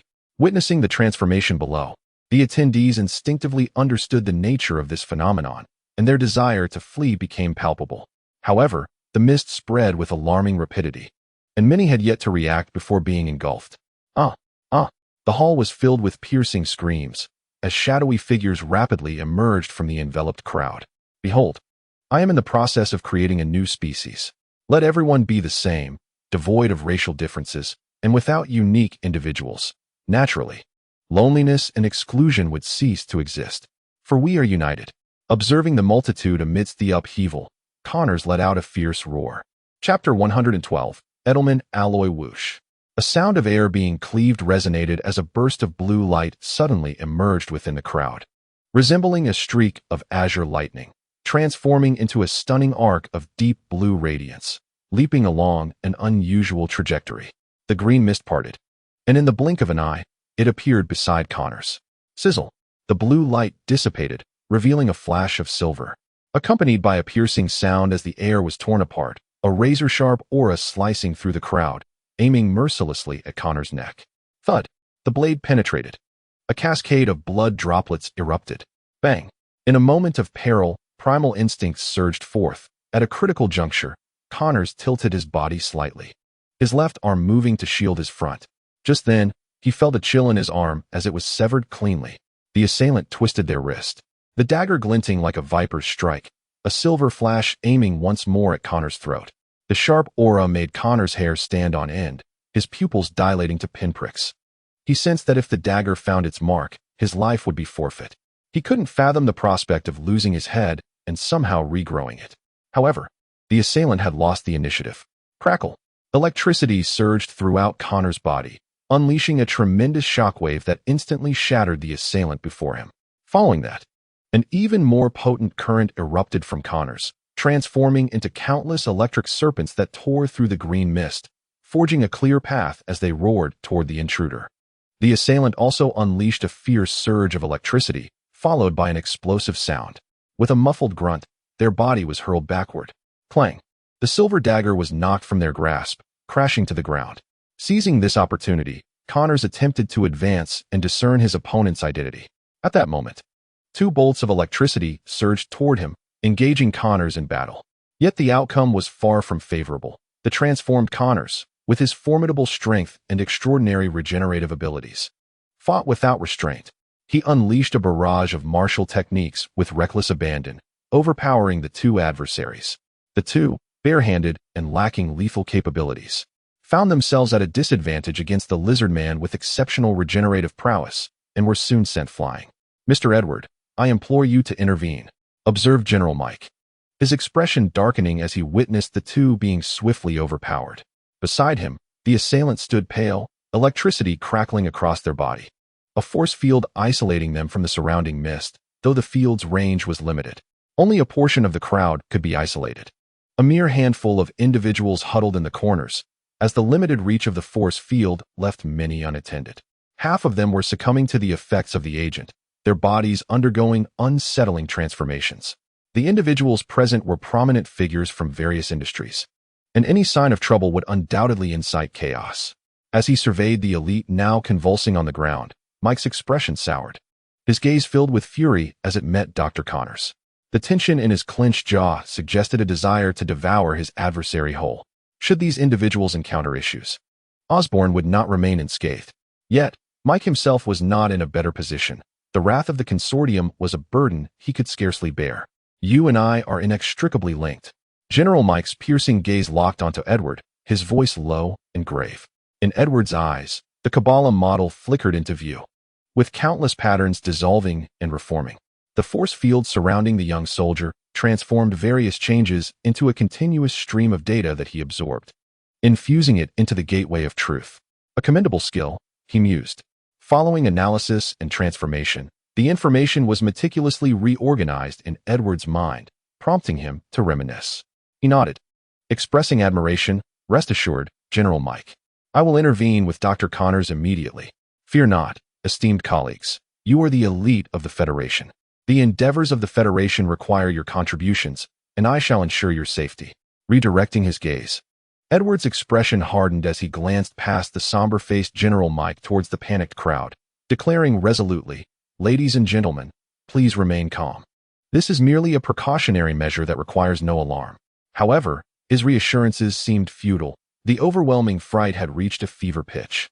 As the alchemical array spread across the hall, an invisible force field began to envelop the entire space, felt by both the enhanced soldiers and the transformed Dr. Lizard, who sensed an additional layer of power in the room. What is this? Connors, having regrown his right arm, eyed Edward warily, instinctively retreating. A newly acquired skill, quite impressive. Wouldn't you agree? Edward remarked with a smile, observing Dr. Connors within the force field. Crackling resonated in the air. The green currents on the surface of the body leapt and tentatively spread outward, causing Connors to furrow his brow. Bang, bang, bang. The forceful punches thundered through the cramped hall, resonating with a deep hum. The invisible air rippled, and the surface currents flickered. Connors observed the subtle electricity dancing across his fists, a tingling sensation coursing through him. An electromagnetic field? Indeed, it was an application of such a field. Meanwhile, General Mike, upon hearing Edward's words, wore a grim expression, glancing at the soldiers nearby with a dark countenance. I owe my acquisition of this skill to the soldier beside General Mike. Saying this, Edward turned to the general and offered a smile of gratitude. The soldier remained expressionless, while General Mike's demeanor grew even more forbidding. Are you not going to apprehend me? Observing Edward, who was engrossed in his study of the electromagnetic field, Connors cautiously inquired. Apprehend you? Why would I do that? My orders are to stop you, not to capture you, Edward replied, feigning surprise. At Edward's words, Connors raised an eyebrow, surveying the others not far away. Heh, they cannot hear us, Edward chuckled. With a wave of his hand, the dagger that had fallen to the ground floated up, drifting towards Edward. Connors narrowed his eyes, green flames suddenly igniting within them, his massive form tightening as his powerful muscles tensed. He had felt the dagger's sharpness firsthand. His enhanced body was as fragile as tofu before it, easily severed. Naturally, he felt a profound sense of caution. Crackle! A bolt of blue electricity shot straight toward Edward. Simultaneously, with a whoosh, the current flickered, leaving a phantom in its wake. The target was the silver dagger suspended in midair. Heh, don't be alarmed. I'm merely taking a look. Buzz. As the words fell, the alchemical array beneath him illuminated, enveloping Edward in a layer of force field. The previously intangible space distorted in the eyes of the onlookers, and the once straight current beam was bent, redirecting vertically upward. Ordinary building materials were no match for this visible electric beam, which pierced through effortlessly. Ambushes are not a commendable habit. Shaking his head at the expressionless soldier, Edward chuckled softly. Beside the soldier, an invisible force field formed a prison, confining the foe. He then disregarded him, recognizing that taking a life was a grave matter. His gaze shifted to the silver dagger before him, countless pieces of information swirling in his mind. Is this adamantine? What are you planning to do? Mike frowned at Edward, perplexed by his intentions. Nothing, just a bit of curiosity. I wish to investigate further. Playing with a silver dagger in hand, Edward pondered the formidable reputation of adamantium within the Marvel Universe. To claim he was not intrigued would be a falsehood. Research. General Mike contemplated the implications of the other's words, subsequently reflecting on his speculations regarding the origin of their abilities. Could alchemy indeed forge adamantium? A look of astonishment and uncertainty crossed General Mike's face. Perhaps, I am uncertain without having attempted it, Edward replied with a non-committal shrug. Indeed, General Mike was taken aback. The ability to synthesize adamantium oneself implied profound power. He understood well that if such a feat were possible, the strength of the other's abilities would require re-evaluation. After speaking, Edward disregarded the visibly perturbed General Mike, retrieving a pale yellow cube from his pocket and tossing it into his mouth while muttering, "Let me uncover the secrets of adamantium." His gaze fixated on the dagger, his eyes almost transforming into a tangible model of the Kabbalistic tree of life. The composition of the metal, its performance parameters, its physical properties, and its spatial structure were all being deciphered, collected by the gate of truth. Regardless, adamantium played a significant role in the Marvel Universe, with its remarkable heat resistance and extraordinary strength piquing his curiosity. He yearned to unveil the hidden secrets within the alloy that granted such exceptional qualities. Should his analysis succeed and alchemy allow for its construction, his own prowess could be greatly enhanced. It is worth noting that in the Marvel realm, few could shatter adamantium. The arcane art of true knowledge surged forth, revealing the mysteries of adamantium piece by piece to Edward. Chapter 113. The army arrives. The chaotic scene was rife with desolation. The rampaging beasts had long terrified the indigenous inhabitants into flight. Aside from the roaming lizard-like monsters, no other creatures were in sight. Intermittent roars echoed, hauntingly distant, amplifying the solitude. At that moment, faint vibrations resonated from the far horizon. Accompanied by the whistling sound of objects cutting through the air, 30 dark silhouettes spiraled into view. The green shadows, embodying a sci-fi aesthetic, were none other than Osborn's glider wings. The shrill sound of alarms followed closely, as a fighter jet pierced the sky, trailing a blaze of orange flames that tore through the firmament. Boom, boom, boom. The explosions reverberated in succession, a scorching wave of heat surging forth and searing the barren earth. Roars of fury erupted, as the green lizard men raised their massive heads, their crimson-slit pupils radiating wild emotions. With sharp claws and powerful tails capable of demolishing reinforced concrete, they found themselves utterly insignificant against the circling fighter jets. Boom, boom. The air was filled with a cacophony of explosions, the intense radiance blinding and dazzling, as if countless miniature suns had emerged amidst the steel jungle. The shockwaves surged forth, toppling everything in their path. The relentless barrage of gunfire followed the detonations, a torrent of metallic fury unleashed upon the lizard men ensconced in flames, incinerating them into mere ashes. This was the true essence of assault, the formidable power of humanity's advanced weaponry. Amidst towering edifices, the green gliders flitted about like phantoms, deftly navigating to hunt down the elusive remnants of the mutated creatures, determined to eradicate them entirely. Their diminutive size granted them unparalleled agility, while Osborn's bioweapons provided them with absolute lethality against the lizard men. In an instant, the rampaging lizard men were mercilessly crushed under the might of the Federation's military force. Thick black smoke billowed into the sky, the brilliant flames casting a glow upon the orange-red sunset that illuminated the recently tormented earth below. Standing amidst the trembling buildings, Edward observed the roaring aircraft beneath him, the ghostly gliders, and the meticulously organized troops. His eyes remained calm and inscrutable, devoid of any visible emotion. Had they arrived? Behind him, the alchemical arrays that blanketed the ground began to dissipate, and the protective field that enveloped everyone vanished. A roar erupted. The lizard men, free from the suppression of the force field, regained their mobility, their bloodthirsty, savage eyes fixating on the surrounding humans as they bared their fangs. A piercing scream rent the air, shaking the very foundations of the floor. Those once high and mighty members of society now resembled terrified maidens, their only response a frantic chorus of screams. Suddenly, a flash of silver illuminated the hall, accompanied by the subtle sound of slicing through the air. The previously roaring lizard men faltered, their limbs severed, their bodies crashing to the ground. Roars of anger and agony reverberated throughout the hall. The onlookers stood in stunned silence, unable to comprehend the unfolding events. Meanwhile, Dr. Connors and the three super soldiers regarded Edward with grave expressions, their eyes drawn to a slender silver thread shimmering with an invisible light surrounding him. General Mike's countenance mirrored their seriousness, his gaze fixated on Edward's empty hand. Having just witnessed the silver-white adamantium dagger vanish in a flash of brilliance, moments before the grotesque lizard man fell, a crack resounded. In a mere instant, the lizard men, known for their remarkable regenerative abilities, had regrown their severed limbs and stood upright once more, their scales bristling in fury.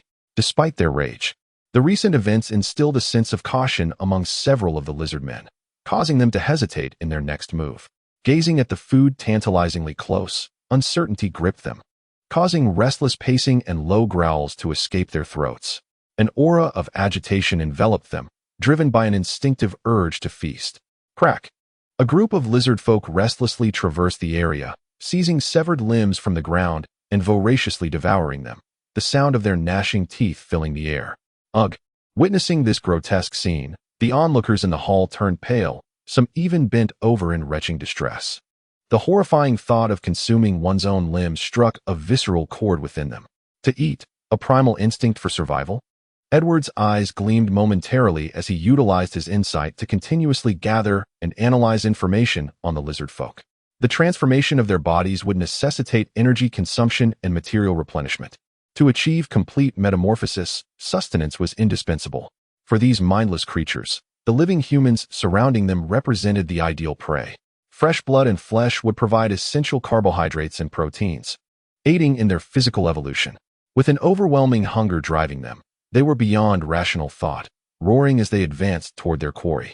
It was easy to envision the fate of these defenseless individuals, merely a meal for the ravenous beasts. Dr. Connors, were I in your position, I would halt their advance, Edward remarked, observing the panicked crowd with bemusement before addressing Connors beside him. Humph! A low growl rumbled from Connors, his cold vertical pupils radiating a menacing green light. The famished lizard folk emitted reluctant growls of protest. Yet when confronted with Connors' imposing stature and the oppressive aura he exuded, they begrudgingly retreated. If you do not wish to become sustenance, I suggest you vacate this place immediately. I cannot guarantee how long I can suppress them under the compulsion of their hunger, Connors stated, his icy gaze sweeping over the crowd, his expression devoid of emotion. The scaled, fearsome visage of the lizard folk, coupled with their chilling eyes, instilled a palpable terror among the people. The leader of the tribe, perhaps?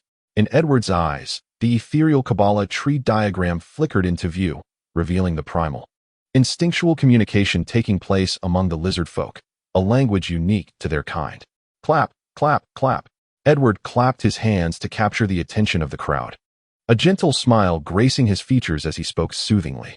Ladies and gentlemen, the rescue team has arrived. If anyone wishes to leave, now is the opportune moment. A wave of relief washed over the faces of the crowd, yet hesitation lingered in their hearts, preventing anyone from being the first to act. Despite their evident panic, it was undeniable that they were astute individuals. They were not naive enough to believe that the young man in police attire before them was merely a paragon of justice. Chapter 114. Special individuals. By the way, I happen to have some free time these days. If anyone requires assistance, feel free to seek me out. I reside at Parker Manor, available 24 hours a day, ready to serve at any moment. As my gaze swept over the anxious elite, I discerned their physical states with ease. Edward effortlessly realized that the lizard serum had infiltrated their bodies. Currently, there were no outward signs, merely a modest intake of the substance. Transformation requires time, and while there is no visible change now, the future remains uncertain. A malicious smile crept across Edward's face at this thought, his eyes sparkling as they surveyed the huddled individuals, reminiscent of a deity observing its flock, contemplating the extent to which he could shear their wool.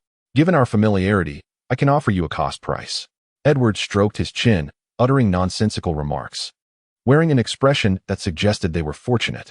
Were it not for their predicament, they would have undoubtedly struck him squarely on the face. Ah, General Mike. Should you have need, do come to Parker Manor. Of course, a private visit would please me even more. As he spoke, Edward's gaze flickered towards the restless lizard folk. Humph, we shall manage on our own, replied General Mike, his countenance darkened. Most of those present in the hall were members of the Osborne shareholders, and the power behind their affiliation was formidable. As for the remaining individuals, their status was similarly elevated. They were not to be likened to those outside who faced outright humanitarian annihilation. Healing was the sole recourse. Very well, a transaction is a matter of mutual consent. Edward nodded, choosing not to elaborate further. The essence had been conveyed. The subsequent decisions rested with the involved parties. However, there would be no discounts when the time came. The distant sounds of artillery fire were diminishing. It seemed the surrounding lizard folk had been nearly eradicated, as the rhythmic footsteps confirmed. The army has arrived. Reinforcements are here. How splendid. Today truly feels like the end of days. We have survived, sobbing in relief. The arrival of the army allowed everyone present to exhale in unison, some weeping, while others began to tidy their attire, swiftly regaining their earlier nonchalance. Regardless, the atmosphere shifted from one of tension to lightheartedness. Of course, with the exception of Dr. Connors. He harbored no illusions that he could escape the baptism of military fire. The army's presence also eased General Mike's anxiety. Without the army, he was merely an ordinary man. With them, he was a general. As he relaxed, Mike noticed the retreating figure of the instigator. What shall we do about Dr. Connors? General Mike pointed at Connors. His gaze fixed intently upon Edward. Upon hearing General Mike's words, the individuals behind him gradually fell silent, their gazes subtly sweeping across the room, each face devoid of expression, concealing the flames of hatred that raged within. Mr. Edward, in my view, Dr. Connors is an exceedingly dangerous individual. Eliminating him is of paramount importance for the stability of the Federation. As General Mike's voice trailed off, those in the rear could no longer contain themselves, beginning to voice their opinions in a cacophony of agreement. Indeed, we must eradicate him. Yes, the losses incurred are unimaginable. The perpetrator must be punished. They clamored for the capture of Dr. Connors, believing that turning him over to the Institute would yield significant rewards, perhaps even allow them to recover some of their losses. The fire of vengeance blazed fiercely, and under its influence, a myriad of malevolent ideas emerged. With no fear for their lives, they naturally began to plot against the very architect of their woes, Dr. Connors. Dr. Connors possessed formidable strength and an unimaginable capacity for self-preservation. I lacked absolute confidence in my ability to apprehend him. In light of this, I deemed the safety of innocent civilians to be of greater significance. Secretly disdainful, I maintained a facade of solemnity. Is that so? General Mike replied noncommittally. Certainly.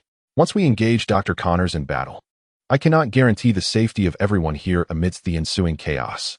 If anyone were to lose their life as a result, I would not be able to bear such consequences. With that, Edward paused, casting a malicious glance at General Mike, tauntingly inquiring, does General Mike possess some secret means to subdue Dr. Connors? Or do you believe the well-being of those behind you is of no consequence in your eyes?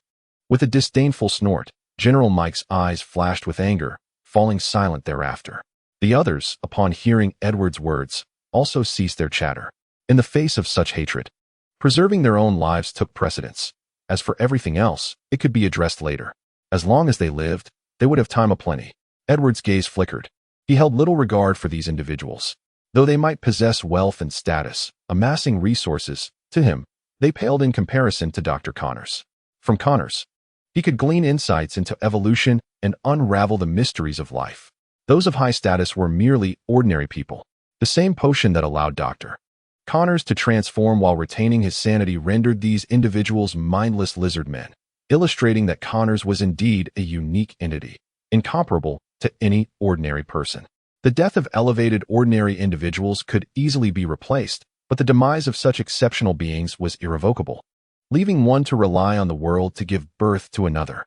This, however, was knowledge that remained obscure to others. They perceived Edward's demeanor as exceedingly enigmatic, his attitude utterly inscrutable. To offend these individuals for the sake of a criminal is, in every conceivable way, both irrational and unreasonable.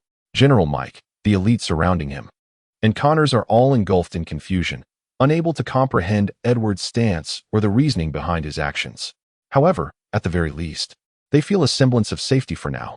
Connors' gaze remains fixed on the delicate threads floating in the air, contemplating silently. The voice over the loudspeaker reverberates, those inside. You are encircled. Please surrender voluntarily. Instantly, chaos erupts within the room, expressions of joy and relief adorning every face, though they soon cast uneasy glances towards Edward, who stands not far away. All right, everyone, we can leave now, Edward declares as he surveys the crowd, then leaps from the balcony. Do not fire. I am a police officer. His clear voice resonates beneath the vibrant orange sunset. Chapter 115. A shift in atmosphere? At dawn, a splendid crimson sun leaps forth from the east, showering the earth with golden rays that disperse the darkness of the night, which, though reluctant, must yield to the illuminating light. A new day dawns, bright and resplendent. At Parker Manor, the verdant lawn has taken over the estate, thriving in the early sunlight. Each blade of grass growing unrestrainedly, some tall, some short, some thick, some slender, some straight, some bent, each unique and brimming with wildness. In a nutshell, it is untamed. Unlike the usual tranquility, the manor is alive with a cacophony of noise this morning, filling every corner with raucous sounds. Amidst the clamor, A robust voice rises distinctly above the din. Hey, you. Yes, you. Clear that grass away. I don't want this place sprouting like some international terrorist hideout in a few days. Hey, lay those large stone slabs properly. Don't mar them. Do you see the patterns on them? Though I may not grasp this postmodern art, I certainly detest abstraction. And you, don't damage my grand tree. It's my source of sustenance. In the heart of the bustling manor stands a young man, haphazardly draped in a coat, basking in the golden sunlight with his tousled golden locks. He rambles incessantly, full of energy. Edward, why didn't you go to work? Peter, newly awakened and sporting a similarly disheveled hairstyle, yawns as he approaches Edward, scratching his own messy hair, lethargically posing the question. I took a leave, Edward replies nonchalantly, still animatedly directing the activities around him. Leave? Peter's sleepiness dissipates as he stares at Edward in astonishment, his eyes widening in realization of Edward's unusual demeanor. Surveying the transformed figure before him, Peter could scarcely believe his eyes. A thought surged in his mind. Could this person truly be his brother in disguise? The change was so abrupt that it seemed almost surreal. Just look at that disheveled hair and casual attire. This was a stark contrast to the Edward he once knew. Edward, are you all right? Peter inquired, his voice tinged with uncertainty. Of course, Edward replied with an air of nonchalance. Why are you feeling unwell? Peter, at a loss for words, pointed hesitantly at Edward's clothing and hairstyle, stammering as he struggled to articulate his thoughts. What is the problem? I think this looks rather nice. It's quite relaxed, don't you think? Edward said, scratching his head and shrugging casually.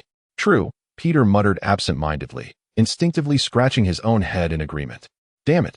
That's not what I meant. Is this transformation of yours a bit too swift?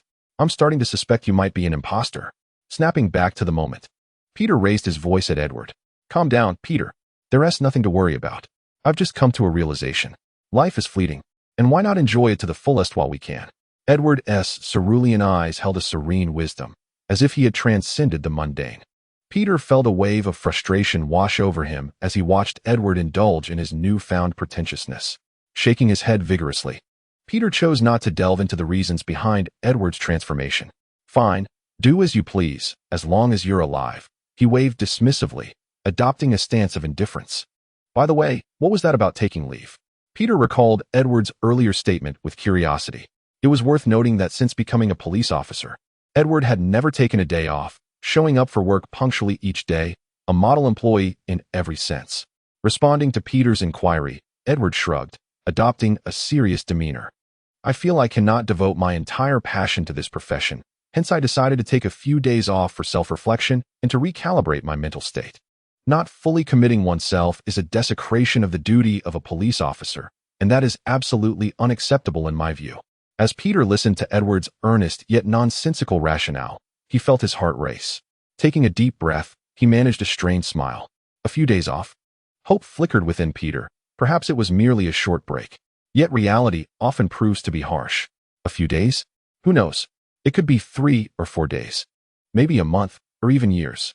You must understand, the process of psychological adjustment is always so unpredictable. I assent it? Edward shrugged, wearing an expression that conveyed a shared understanding. Does Chief William know about this? Peter's eyebrows twitched in alarm as he took several deep breaths, his voice slightly hoarse. Certainly, the director holds a profound appreciation for individuals like myself, who regard policing as a lifelong vocation, Edward remarked with a nod, his eyes shimmering with gratitude, as though deeply moved by Director Williams' validation of his beliefs. However, the sudden shift in demeanor was quite overwhelming for Peter, who expressed the need for time to process the drastic change. Well, you carry on with your work. I have matters to attend to, so I shall take my leave, Peter said, forcing out a few words, as he felt his blood pressure rising rapidly. Remaining any longer could lead to an imminent explosion of frustration. Edward, with an air of impatience, waved his hand dismissively. His gaze fell upon those engaged in work, and he pointed, raising his voice. Hey, fellows, could you kindly inform me what you are doing? I did not spend dollars merely to witness you smoking here. Also, if you are truly fatigued, feel free to take a break, but please refrain from disturbing others. Thank you. Edward resumed his incessant chatter. The atmosphere of the estate was bustling with activity. To an outsider unfamiliar with the location, it might have seemed like a construction site, brimming with fervor. Mr. Edward, are we causing any disruption? Coulson inquired, surveying the perspiring scene. Even with his strong mental fortitude, he couldn't help but twitch at the corners of his mouth, bewildered by Edward's transformation. "Welcome, Mr. Coulson. It is truly a pleasure to see you again." Edward's exuberance upon encountering a familiar face was palpable, leaving Coulson perplexed. However, considering the purpose of his visit, Coulson refrained from voicing any concerns, mirroring Edward's cheerful demeanor. "Thank you." Chapter 116. Coulson's visit. As they conversed, Coulson's gaze roamed over the lively construction site, curiosity evident on his face. "So what do you think?" "Quite impressive, isn't it? I felt that the previous architectural style was entirely unbefitting for a vibrant young man like myself, so I've decided to embrace a new aesthetic," Edward remarked, scratching his head with delight. "Oh, is that so?" Coulson's eyes awkwardly flicked over Edward's hair, subtly skimming over his attire, his lips twitching as he managed to utter a few words. "Absolutely," Edward affirmed with conviction, observing the clouds of yellowish dust rising into the air. It was undeniably a construction site, rendering visibility poor. Quite the spectacle. Coulson's twitching lips indicated he was struggling to keep pace with Edward's imaginative thoughts. "By the way, Mr. Coulson, do you have business here?" Edward inquired, shifting his focus from the bustling construction to his companion. Coulson was no mere individual. As an 8th level operative, such distinguished figures were rare within the SHIELD organization, and Edward naturally did not presume that his visit was solely for idle conversation. When it comes to serious matters, Coulson straightened his expression, adjusted his attire, and regarded Edward with utmost seriousness. "Mr. Edward, I wonder if, with your capabilities, you could produce a substantial quantity of adamantium," he concluded with an anticipatory gaze fixed upon Edward. "Adamantium?" Edward's face exhibited a look of perplexity. He could not fathom why SHIELD required adamantium. "Ah, Mr. Edward," he continued, "your mastery of the divine fist is a profound discipline for humanity, and we within SHIELD hold this belief with unwavering conviction. However, after practicing the divine fist, my colleagues have grown quite fond of cold weapons," Coulson remarked with a smile, subtly flattering Edward. Nodding in response, Edward chose not to inquire further. If the other party offered an explanation, it signified a degree of respect for himself. Probing deeper could be counterproductive. As for the specific applications, whether for crafting cold weaponry or otherwise, Edward remained indifferent. "Producing adamantium is out of the question," he stated. "One of its elemental components is not indigenous to Earth. You see, without the raw materials, I am powerless." Edward shrugged, conveying his helplessness. Indeed, he found himself genuinely at a loss. Manipulating atoms with his current abilities was a daunting task, let alone fabricating elements, an absurd notion. "Is that so?" "That is quite unfortunate." Coulson expressed a look of disappointment, though Edward perceived that the other party was already aware of this. "By the way, if you require some specialized alloys, I can provide them." Edward clapped his hands, recalling the alloy compositions he had acquired not long ago. "Specialized alloys?" Coulson raised an eyebrow, scrutinizing Edward. "Certainly. I possess formulas for various unique alloys, such as memory alloys, ultra-high-strength alloys, and field alloys capable of rebounding force, among others. If you are interested, I can share them with you."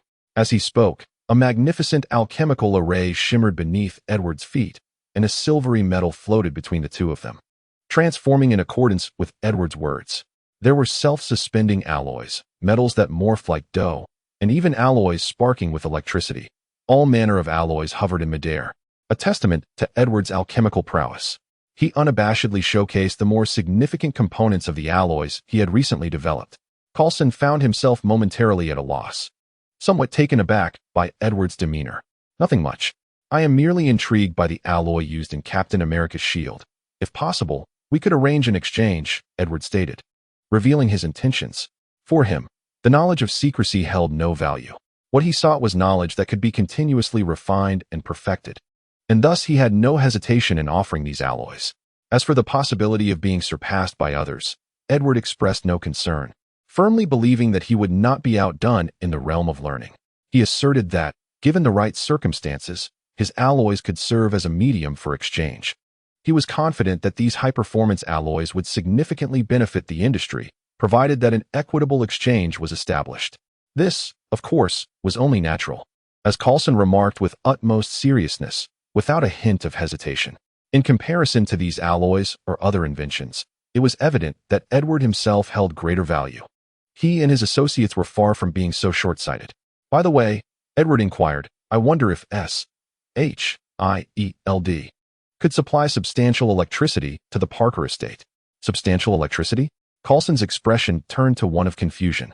Indeed, I require it for an experiment that necessitates a considerable amount of energy.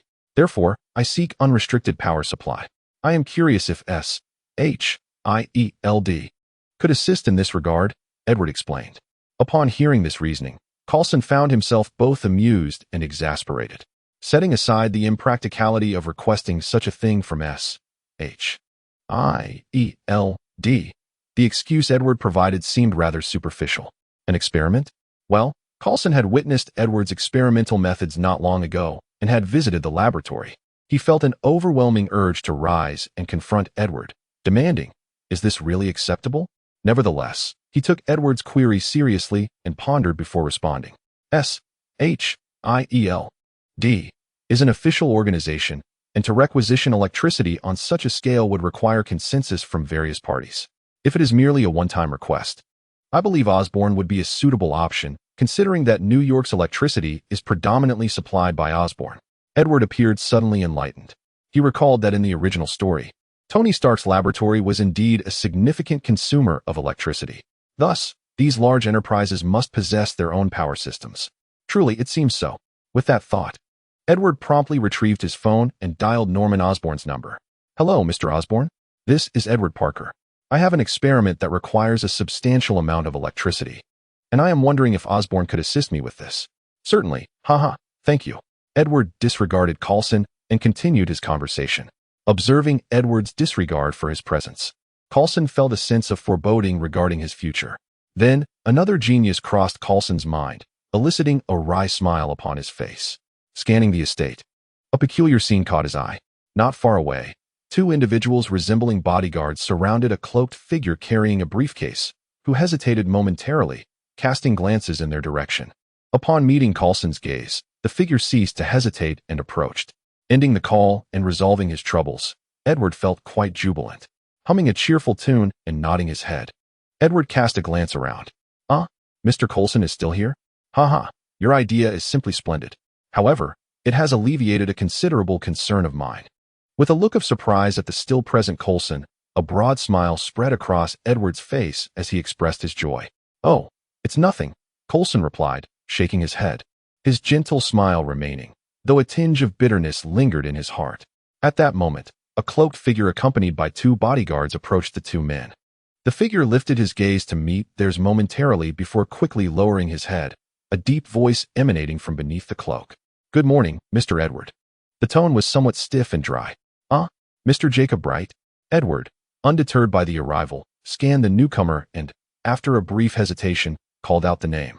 I didn't expect Mr. Edward to recognize me, the newcomer replied, looking up at Edward with a bitter smile. Everyone is unique, and I happen to possess a knack for recognition. Consider it a minor talent of mine. After all, I am a genius, Edward jested with a grin, his light humor easing the tension in the air. Indeed, Mr. Edward's genius is beyond question.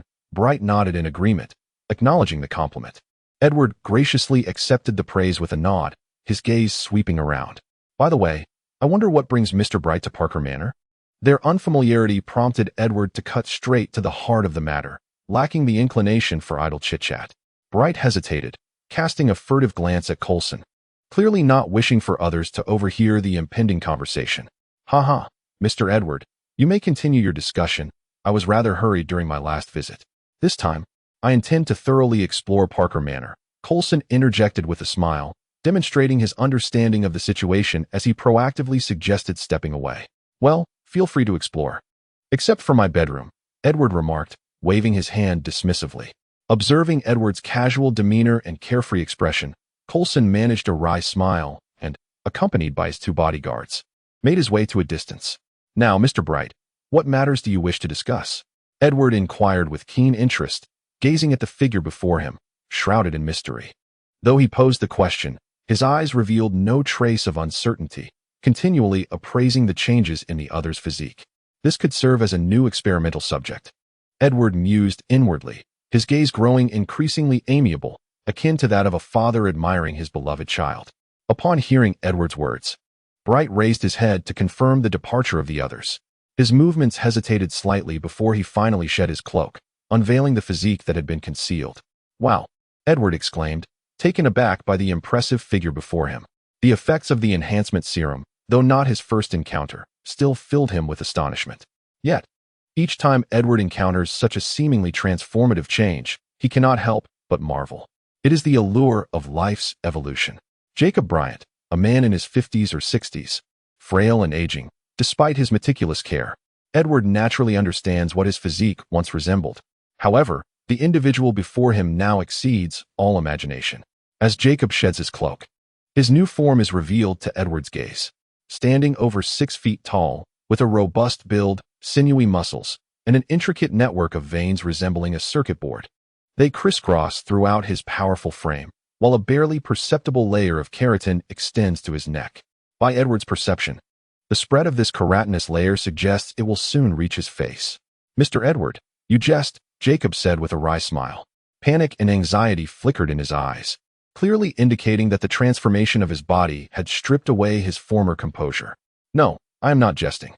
In one regard, Dr. Connor's serum has proven remarkably effective," Edward asserted, shaking his head to convey his sincerity. Ignoring the peculiarities of Jacob's entire being, he appeared to be nothing short of a formidable man, strong, muscular, vibrant. This was a miraculous defiance of time's relentless march. A robust, rejuvenated physique, and despite some side effects, one must concede that Dr. Connor's research has triumphed. With a gaze steeped in reverie, the ancient tree diagram within his mind began to deconstruct and reconstruct, eliciting Edward's admiration. "Silence. Connors, damn it." A low growl erupted from Jacob, a savage aura suddenly emanating from him. His brown pupils constricted into slits, igniting with a fiery rage akin to hell itself. The keratin scales at his neck began to creep toward his cheeks, rapidly enveloping his visage. A roar escaped him, his eyes glimmering with the ferocity of a cold-blooded beast. Fixating on Edward, who stood close by, continuously growling in a low tone. Was this primal instinct derived from the lizard? Emotional fluctuations seemed to exacerbate the rapid spread of his symptoms. Observing Jacob's agitation, Edward narrowed his eyes, employing his insight to gather various information about the man before him. Analyzing the effects of the lizard serum on the human body, both beneficial and detrimental, each had its rationale. Electric currents danced in his hand, and the alchemical array shimmered upon the ground. "Damn it, I need to get away." Jacob's raw, anguished roars erupted, his face contorted and his pupils reflecting a struggle. Edward's cerulean eyes mirrored Jacob's intense turmoil as the ancient Kabbalah shimmered in response. "Calm down, breathe." The heavy sound of labored breaths filled the air, his chest rising and falling violently, the loose fabric of his clothing now soaked and clinging tightly to his form. "Apologies, I realize I am losing control," Jacob managed, suppressing the rage within him, his eyes gradually regaining clarity, albeit with an air of exhaustion. Reflecting on his earlier state, a chill of cold sweat trickled down Jack's back. Fortunately, he refrained from taking action. Had he not, contemplating the other party's methods, Jack was certain that his meager strength would amount to little. Yet, should he provoke them and be denied treatment, he would find himself with no avenue for lamentation. At that moment, he would have to apologize to Mr. Edward. The thought of such dire consequences compelled Jack to apologize once more, his expression betraying his anxiety. Chapter 118. New experimental material. Edward waved his hand dismissively, indicating that he was unperturbed. Regardless of the circumstances, it was imperative to treat his experimental subjects with care. Ensuring their cooperation was of utmost importance. Edward harbored significant curiosity regarding the changes occurring within them. "I initially presumed that your bodies would require more time to undergo transformation. I did not expect the agent to take effect so swiftly," he remarked. Jack gazed at Edward in astonishment. "Do not misunderstand. I have not subjected you to anything." When the agent dispersed in the hall, each of you inhaled a portion. "The only distinction lies in the quantity absorbed," Edward explained with a casual shrug. "Is that so?" Jack's expression turned to one of bitter amusement as he recalled Edward's earlier words in the hall. It was evident that the other party had already anticipated this. Have the others experienced similar transformations? Suddenly, Jack Bryan grasped something, his brow furrowed as he inquired, his countenance fluctuating between uncertainty and concern. Those individuals inhaled the lizard agent during Connor's attack. If we disregard the minuscule probability, their conditions should be comparable to yours, correct? Casting a glance at Jack's fluctuating expression, Edward felt no compulsion to conceal the truth. Perhaps they hope to observe effects from Mr. Bryan. If the results are favorable, they may return seeking treatment. Naturally, if they can resolve the issues themselves, they would not seek assistance. Is that so? That indeed sounds like unfortunate news. I wonder if they have discovered a solution. Jack Bryan quickly regained his composure, a worried expression crossing his face. Who knows? Edward shrugged. Mr. Edward, you have witnessed my condition. I am aware of your profound expertise in biology. Might there be a remedy for my situation? Jack Bryan asked, his face alight with hope. At this moment, Jack felt a sense of assurance regarding his predicament. From their previous conversation, it was clear that the individual before him possessed considerable insight into his condition. Mr. Bryan's situation, have you had any prior knowledge of it? Edward inquired. Meanwhile, Jack Bryan, having prepared in advance, picked up the briefcase from the ground. He retrieved a stack of examination reports and handed them over. As Edward received them, he immediately began to peruse the documents. This situation is worse than I had imagined. As Edward perused the documents in his possession, he glanced at the anxious Jack, shrugging his shoulders in a display of sympathy. It was evident that our esteemed Dr. Connors had modified the serum. It was distinctly different from the initial application. This time, the unique genetic information concealed within the serum has been transcribed into your genetic chain. I am already aware of these circumstances. I merely wish to ascertain whether those damned gene fragments can be excised. Jack interjected passionately, the clarity of his scales becoming more pronounced. A fierce, primal energy surged within him. Calm yourself, came a gentle admonition, imbued with an enchanting resonance. The agitated Jack seemed to be swept by a refreshing breeze, his inner turmoil dissipating in an instant. I apologize, I was overly emotional. Now composed, Jack recognized his prior impulsiveness, his expression tinged with bitterness and profound fear. The genes have already integrated. Removal is beyond my current capabilities, Edward replied, shaking his head and stating the outcome plainly. Is that so? Jack's body stiffened, as if vitality had been siphoned away from him. Mr. Bryan, why must those gene fragments be removed? Is it not beneficial? Mr. Edward, you jest, Jack retorted. If I were merely an ordinary individual, perhaps becoming this way would be a commendable choice, at the very least granting me strength. However, you understand that such a form would be absolutely unacceptable within my family. No lineage would permit their leader to be a monstrosity. Jack offered a rueful smile. What do you think of Dr. Connors' appearance? Edward inquired with a nod. Connors? What do you imply, Mr. Edward? Jack's expression shifted as a thought occurred to him, his eyes lighting up with excitement. Indeed, if you could control the transformations of your body, how would you feel about assuming such a form during ordinary times? Edward suggested with a smile, a hint of temptation in his tone. Consider it, a youthful, powerful physique, extending your lifespan by decades. Such opportunities are rare. In that moment, Edward felt akin to a devil enticing an innocent soul towards the abyss. Yet to an outsider, his gentle smile, coupled with his disheveled appearance, evoked the image of a street vendor selling dubious remedies. Jack hesitated, still torn. Mr. Bryan, you have no choices left. Survival or annihilation. This is not a dilemma, Edward shrugged, placing a final straw on the camel's back. I shall trouble you, Mr. Edward, Jack declared resolutely, biting down hard. What must I prepare? Having made his decision, Jack no longer wavered. Such matters are best resolved swiftly. There is nothing particularly special to prepare. What you must focus on next is to learn the art of Shun Quan Dao, Edward said, rubbing his hands together with palpable excitement. Shun Quan Dao? Jack inquired, gazing at Edward with a look of confusion. As for Edward's excited expression, it was completely disregarded by him. Indeed, this was largely thanks to Dr. Connors. Otherwise, I would not have conceived of this method. By delving deeply into the practice of the divine fist path, one can touch upon the essence of genetic principles. At that point, by harnessing the power of the divine fist, one could thoroughly integrate lizard genes into one's own genetic chain, thereby completely mastering the genes, which would allow one to revert to a human form. In doing so, one would also gain formidable strength. It is truly a win-win situation. At that moment, Edward resembled a street vendor selling little pills, bearing an expression that suggested you've struck gold. Heh, Mr. Edward, during the forthcoming time, I shall wholeheartedly cooperate. Observing Edward's demeanor, Jack instinctively understood what the other sought. Reflecting on the green lightning associated with Connors, he felt no need for hesitation and readily made a commitment. What were Edward's thoughts? Although Jack could not comprehend them entirely, the way Edward gazed at him mirrored that of scientists in the laboratory observing lab mice. If he remained oblivious to the other's intentions, it would be a true folly. Yet what could he do? He could only brace himself and proceed. Rather than refuse cooperation and diminish the efficacy of the treatment, it would be better to embrace the challenge. Rest assured, our experiment will undoubtedly succeed, Edward reassured him. Jack offered a wry smile, ultimately realizing he was merely a subject in an experiment. Chapter 119. The invitation having made the decision. There would be no turning back. After gathering his thoughts and hesitating slightly, he cautiously inquired, Mr. Edward, might there be alternative methods? A quicker approach? I mean no offense. It's just that mastering the divine fist path is incredibly time-consuming, and time is precisely what I lack. Do not worry, it is entirely feasible. The potion will not only strengthen your body, but will enhance various aspects.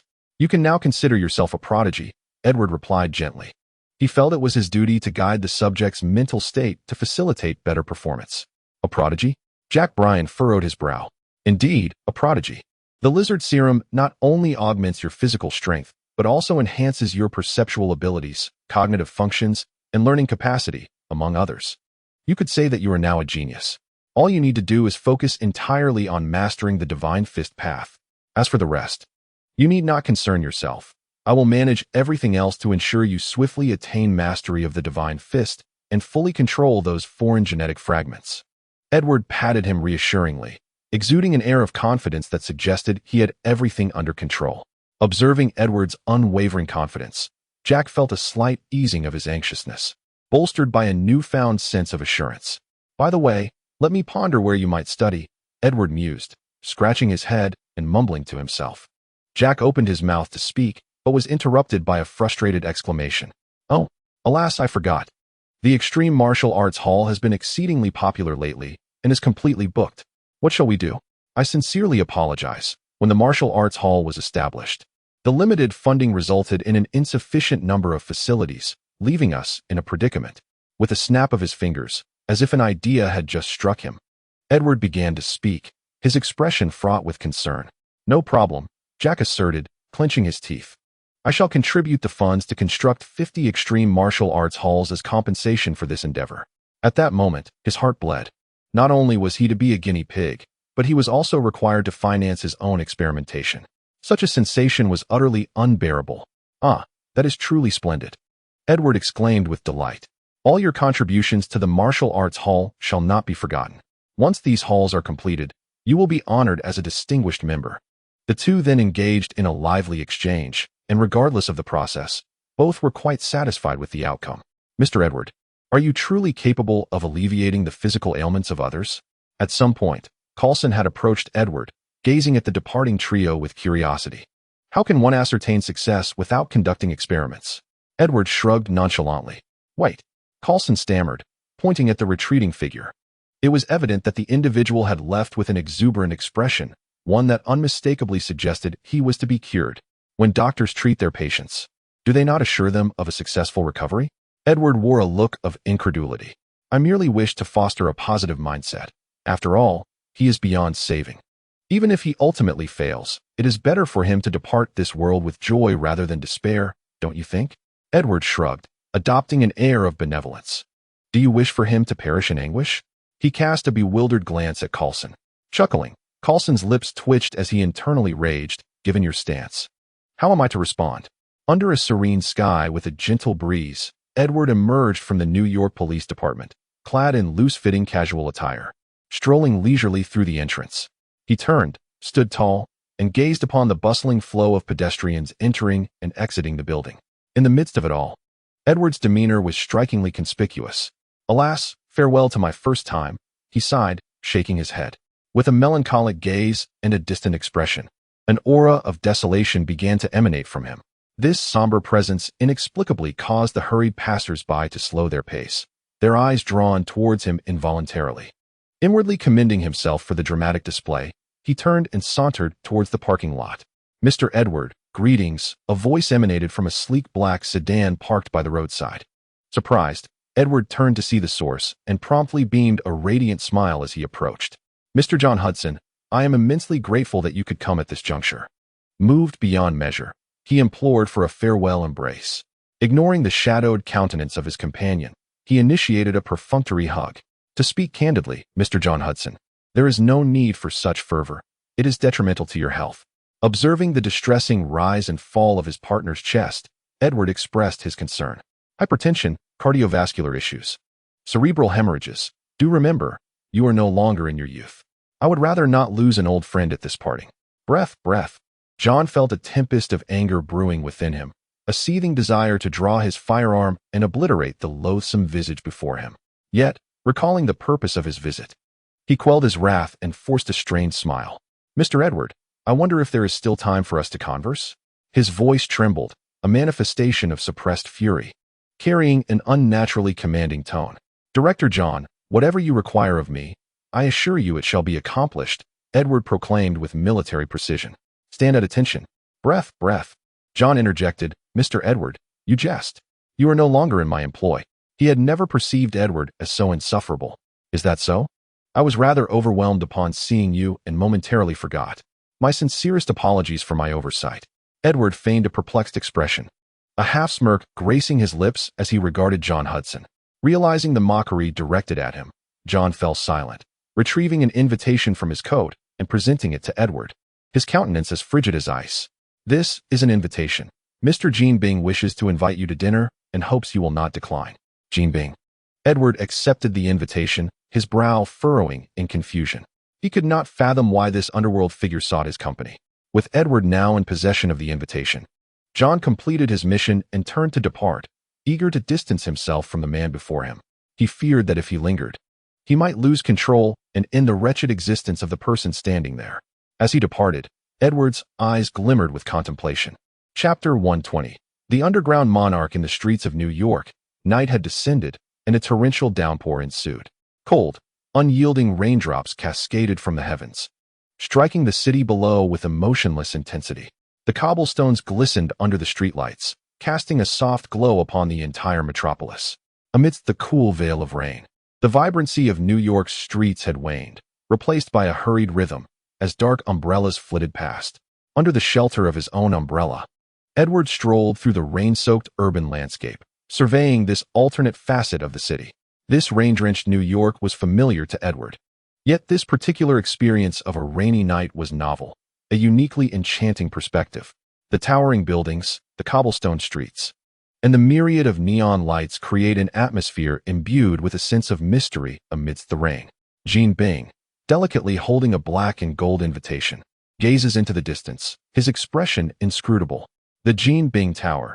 Edward, the father of evolution? Humph, merely an idealistic fool. The imposing figure of Jean Bing reclines comfortably in the hot spring, his gem-adorned hand casually flipping through a stack of documents, skimming through them before disdainfully tossing them aside and lighting a cigar. Beneath the crystalline surface of the hot spring, one can discern Jean Bing's massive physique, his extraordinary musculature granting him immense strength, coupled with combat skills that render him nearly a superhuman on Earth. However, the incomplete development of his body exerts tremendous pressure on other parts of him. To maintain his health, Jean Bing has employed a specialized medical team, lavishly indulging in expensive medications and cutting-edge technology.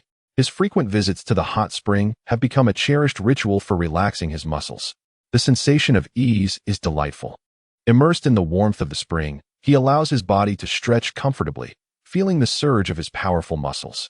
Countless subtle currents flow within him, invigorating his organs. The wisdom of the divine fist has truly been remarkable, experiencing an unprecedented lightness in his body, along with the immense power coursing through him. Even Jean Bing cannot help but marvel. The divine fist has resolved his physical dilemmas, endowing him with formidable strength. Yet, his affinity for the hot spring remains steadfast. However, this world is perpetually more absurd than it appears. Jean Bing glances at the image on the floor and shakes his head dismissively. Booze. I just received a call. Daredevil has thwarted our deal. His lawyer hands him a document, revealing that their goods have been discovered and incinerated. A flicker of pain crosses the lawyer's face, for the losses incurred are no trifling matter. The destruction of such goods could bankrupt a small company. Humph. A mere clown hiding behind a mask, hardly a concern. Jean Bing rises from the water, his muscular form resembling that of a demonic bodybuilder. Those so-called heroes, the Punisher, Daredevil, may cause us some inconvenience, but they will never pose a fundamental threat to us. This world ultimately belongs to us. Our adversaries will never be solitary vigilantes. They are individuals forged in darkness like us, drawing strength and wealth from the shadows. We have braved countless dangers in our quest for power. We are aware of many others like ourselves, Stark, Osborn, Hammer Industries, perhaps even Kabbalah. I can exact revenge on the police, engage in arms trading, smuggle drugs, and take lives at will in this realm. Here, I can act with impunity. Yet, I still must pay taxes to the Federation. Do you know why? Jean Bing gazes down at his lawyer with a commanding presence, his expression resolute. No, I do not. Feeling the overwhelming aura of oppression before him, the lawyer's face was etched with terror, his words stammering. For the federal government is indeed the most perilous entity. A low roar escaped him, followed by a cacophony of cracking sounds. Brilliant arcs of electricity twisted and coiled around Jean Bing's devilish muscles, accentuating their grotesqueness. Spare me, he barely managed to utter in a pitiful plea before a series of shattering sounds silenced him forever.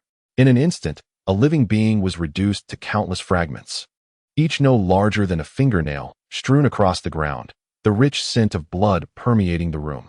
Dark crimson liquid pooling into a stream that stained the once clear hot spring. Perhaps, apart from his brain, Jean Bing was entirely composed of muscle. Even his face bore the marks of robust musculature, veins bulging in a fierce countenance, a visage of savagery. Truly, an unpleasant memory. Silently dispersing the electricity coursing through him, a shadow crossed Jean Bing's face. For an ambitious man, the presence of so many threats surrounding him could not bode well for his mood. Clean this up, he commanded, gesturing to his subordinates. With orders given, specialized personnel would naturally arrive to restore order. Draping a bathrobe casually over his form, he reignited a cigar. Amidst the swirling smoke, Jean Bing maintained an impassive demeanor. Has our little friend arrived? Boss, he is already here, replied a stoic bodyguard nearby. Ah, let us meet our genius, Jean Bing said, revealing a cruel grin that showcased his menacing white teeth. Kill him. Kill him. Damn it, I want to see blood. Go, you wretched cur. The raucous hall erupted with screams, curses, and roars, countless individuals recklessly unleashing their primal instincts. In the midst of the frenzied crowd, a massive metallic cage loomed, the air thick with fervor and hostility. Ladies and gentlemen, come forth. Blood, violence, and carnage await. A stout man wearing a top hat stood at the center of the steel-woven fighting cage, gripping a microphone as he bellowed at the audience, who were as if fueled by adrenaline, his short stature animatedly gesturing, inciting fervor. The ground within the cage was littered with dark crimson clots, and one could even discern chunks of flesh, remnants of some unfortunate soul's innards. At the entrance of the cage, two individuals dragged a defeated challenger down from the platform, their pallid bones exposed, blood frothing from their mouth. It was clear they were beyond salvation. The air was thick with the scent of sweat, roars, blood, and hormones, driving everyone into a frenzy. At the center of the arena stood a colossal man, exceeding 2 meters in height, his physique robust and hairy, resembling a grizzly bear. He raised his arms high, proclaiming his strength amidst the cacophony of savage roars, screams, howls, curses. It was a scene of utter chaos. Chapter 121. The Gift. Mr. Edward, the boss requests your presence. Redirecting his gaze, Edward turned to see a solemnly expressionless man in a suit and tie standing beside him. Nodding slightly, he followed the man towards the staircase. Along the way, everyone instinctively stepped aside. A discreet glance swept over the escorting bodyguard, revealing a flicker of evasion in his eyes. Those who dwell in darkness harbor a deep-seated reverence for their sovereign in shadows.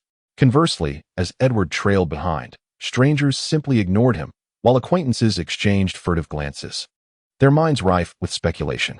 Unperturbed by these inconsequential individuals, Edward ascended the stairs to the second floor. The opulence that greeted him was staggering. The carpet beneath his feet, the arrangement of furniture, the surrounding decorations, all bore no semblance of taste or style. All that existed was an overwhelming extravagance, reaching its zenith. At the center of the room sat a formidable figure on a grand sofa, a burning cigar clasped between his fingers. His eyes, narrowed slightly, exuded a chilling, sanguinary gaze as he scrutinized Edward. This was none other than King Ben. Edward was unfazed by the other's brazen demeanor. Approaching confidently, he regarded King Ben with keen interest, his gaze sweeping over the man's imposing physique, where ancient symbols seemed to flicker into view. From this figure, Edward sensed an immense power, accompanied by a familiar essence. A smirk danced upon his lips, a glimmer of amusement in his eyes. King Ben, he uttered, as if affirming a long-held truth. Boom. In that instant, a deafening roar echoed through the room, and an overwhelming stench of blood surged forth from the robust frame of King Ben, sending chills down everyone's spine. As the colossal figure rose slowly to his feet, it was akin to a sanguinary overlord awakening from slumber, a palpable aura of slaughter, cruelty, and ferocity permeating the air, an abyssal dread enveloping the space. Those present trembled under this fearsome presence, their eyes wide with terror as they beheld the towering figure at the center. Dominance, bloodshed, brutality. He was the monarch of the darkness. In a daze, they felt an onslaught of crimson waves crashing through the boundless darkness, assaulting their mental fortitude. As if individuals ensnared in a vortex were recklessly tearing apart their innermost negative emotions. They found themselves weeping and laughing uncontrollably, unleashing their pent-up feelings like frenzied lunatics. Edward gazed in astonishment at the unfolding scene, his eyes tracing the ancient patterns that deciphered the events occurring before him. To his surprise, Mr. King Ben was also a master of hypnosis. Edward's voice, though barely above a whisper, ignited like a spark in a barrel of gunpowder. With a resounding boom, the room erupted.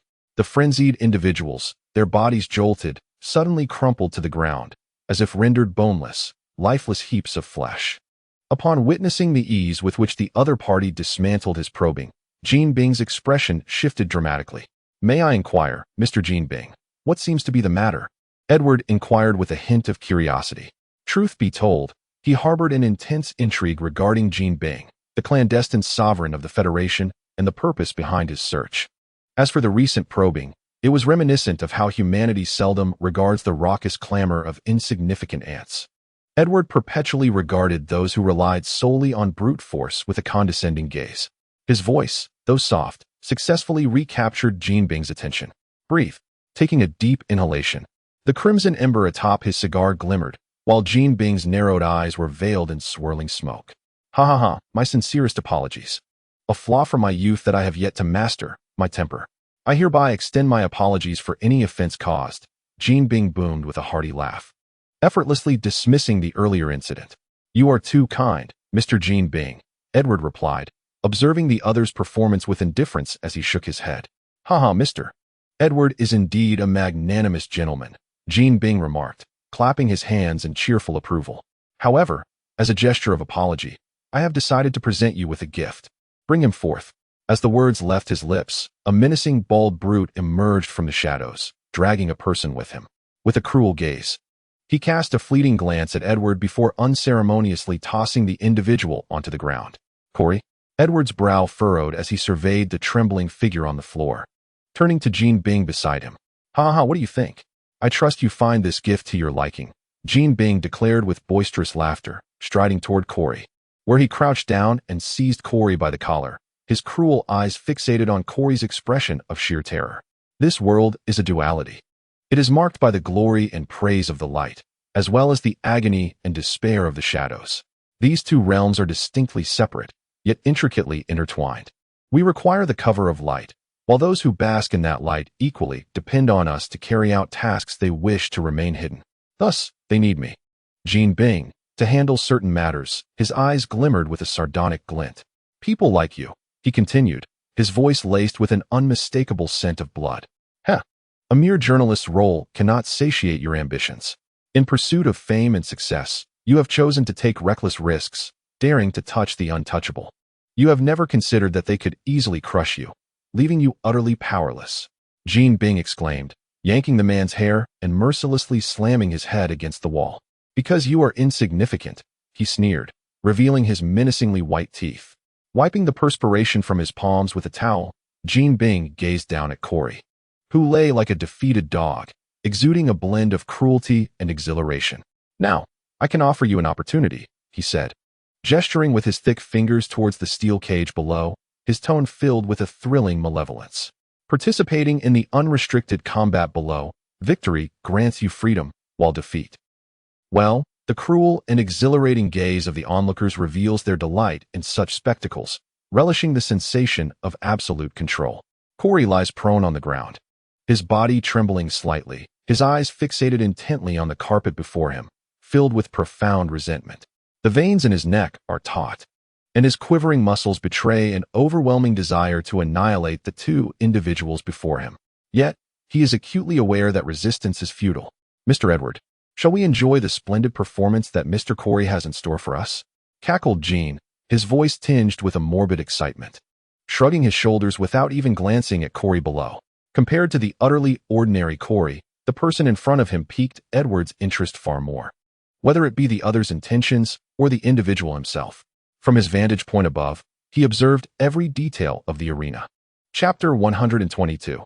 The Malevolent Gene. Ladies and gentlemen, let us welcome a new challenger.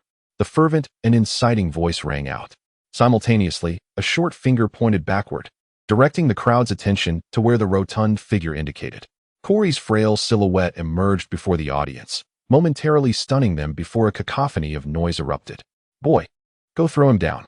Come on. If you win, I'll buy you milk. Don't be shy, and don't keep me waiting too long. Ha ha. Go on. Go on." The jeers and lewd whistles from the spectators surged, indifferent to the identity of the newcomer, only yearning for the thrill of brutal violence. With the relentless urging and shoving of his bodyguards, Corey trudged onto the stage, head bowed. "Ladies and gentlemen, may I ask your name?" The exuberant host, upon noticing someone stepping up to challenge, eagerly inquired but suddenly paused mid-sentence, unsure of how to address the courageous youth beside him. "Corey," came the trembling voice from the downcast figure. "Very well. Let us witness the spectacular clash between our brave youth and the bone breaker." The host, clutching the microphone, shouted hysterically before hastily descending from the platform. An eruption of screams and cheers filled the audience, seemingly urging the two combatants not to keep them waiting. "Fall!" A furious roar echoed. At the moment the cage was sealed, the bone breaker surged forth like a released arrow, demonstrating formidable combat skills with an unrelenting flurry of punches and kicks. In unrestricted fighting, no opponent should ever be underestimated. Otherwise, it would be akin to courting death. Striking first is paramount. The continuous barrage of fists created a wind-splitting sound. "Oh my God!" some women gasped, covering their mouths in disbelief, their flushed faces revealing their anticipation for the unfolding spectacle. Witnessing the terrifying assault, everyone believed that the newcomer would barely endure 30 seconds before being reduced to a mere heap of flesh. However, Corey's performance defied all expectations, leaving the onlookers astounded. Despite being positioned below, he persisted against the relentless onslaught of the bone breaker, skillfully evading and maneuvering with a remarkable combat finesse. "Hey, what a remarkable young man." Many were taken aback by this scene, and the cheers and screams grew increasingly fervent as they began to believe that the frail youth could endure a bit longer. The battle continued, yet no one anticipated a prolonged struggle. "Huh. It seems our esteemed reporter has deceived everyone." Gene Bing laughed heartily while observing Corey's resilience, though his expression remained somewhat grim. "Indeed, I did not anticipate that he would practice the divine fist," Edward remarked with keen interest as he watched the duel below. Upon hearing Gene Bing's words, he shrugged, adding, "But that is his choice, is it not?" "Humph. Before absolute power, everything is crushed," Gene Bing sneered, his tone dripping with a sense of bloodshed as he surveyed the fight below. He believed that a gruesome end was the only outcome for Corey. "Perhaps," Edward replied dismissively, his gaze fixed on Corey, his eyes shimmering with intrigue. Amidst the tempestuous attacks of the bone breaker, Corey's form underwent some peculiar transformations that piqued Edward's curiosity. With a disdainful snort, Gene Bing's eyes glinted with a cold light. Suddenly, a sharp crackle pierced the air, followed by a dazzling flash of electricity. The audience, in a state of frenzy, felt an overwhelming wave of brightness emanating from the arena, and then a chilling scream echoed, accompanied by a powerful scent of blood wafting into the nostrils of those near the ring. As the blinding light faded, Edward beheld Corey in the center of the arena, his chest heaving violently, astonishment filling his gaze.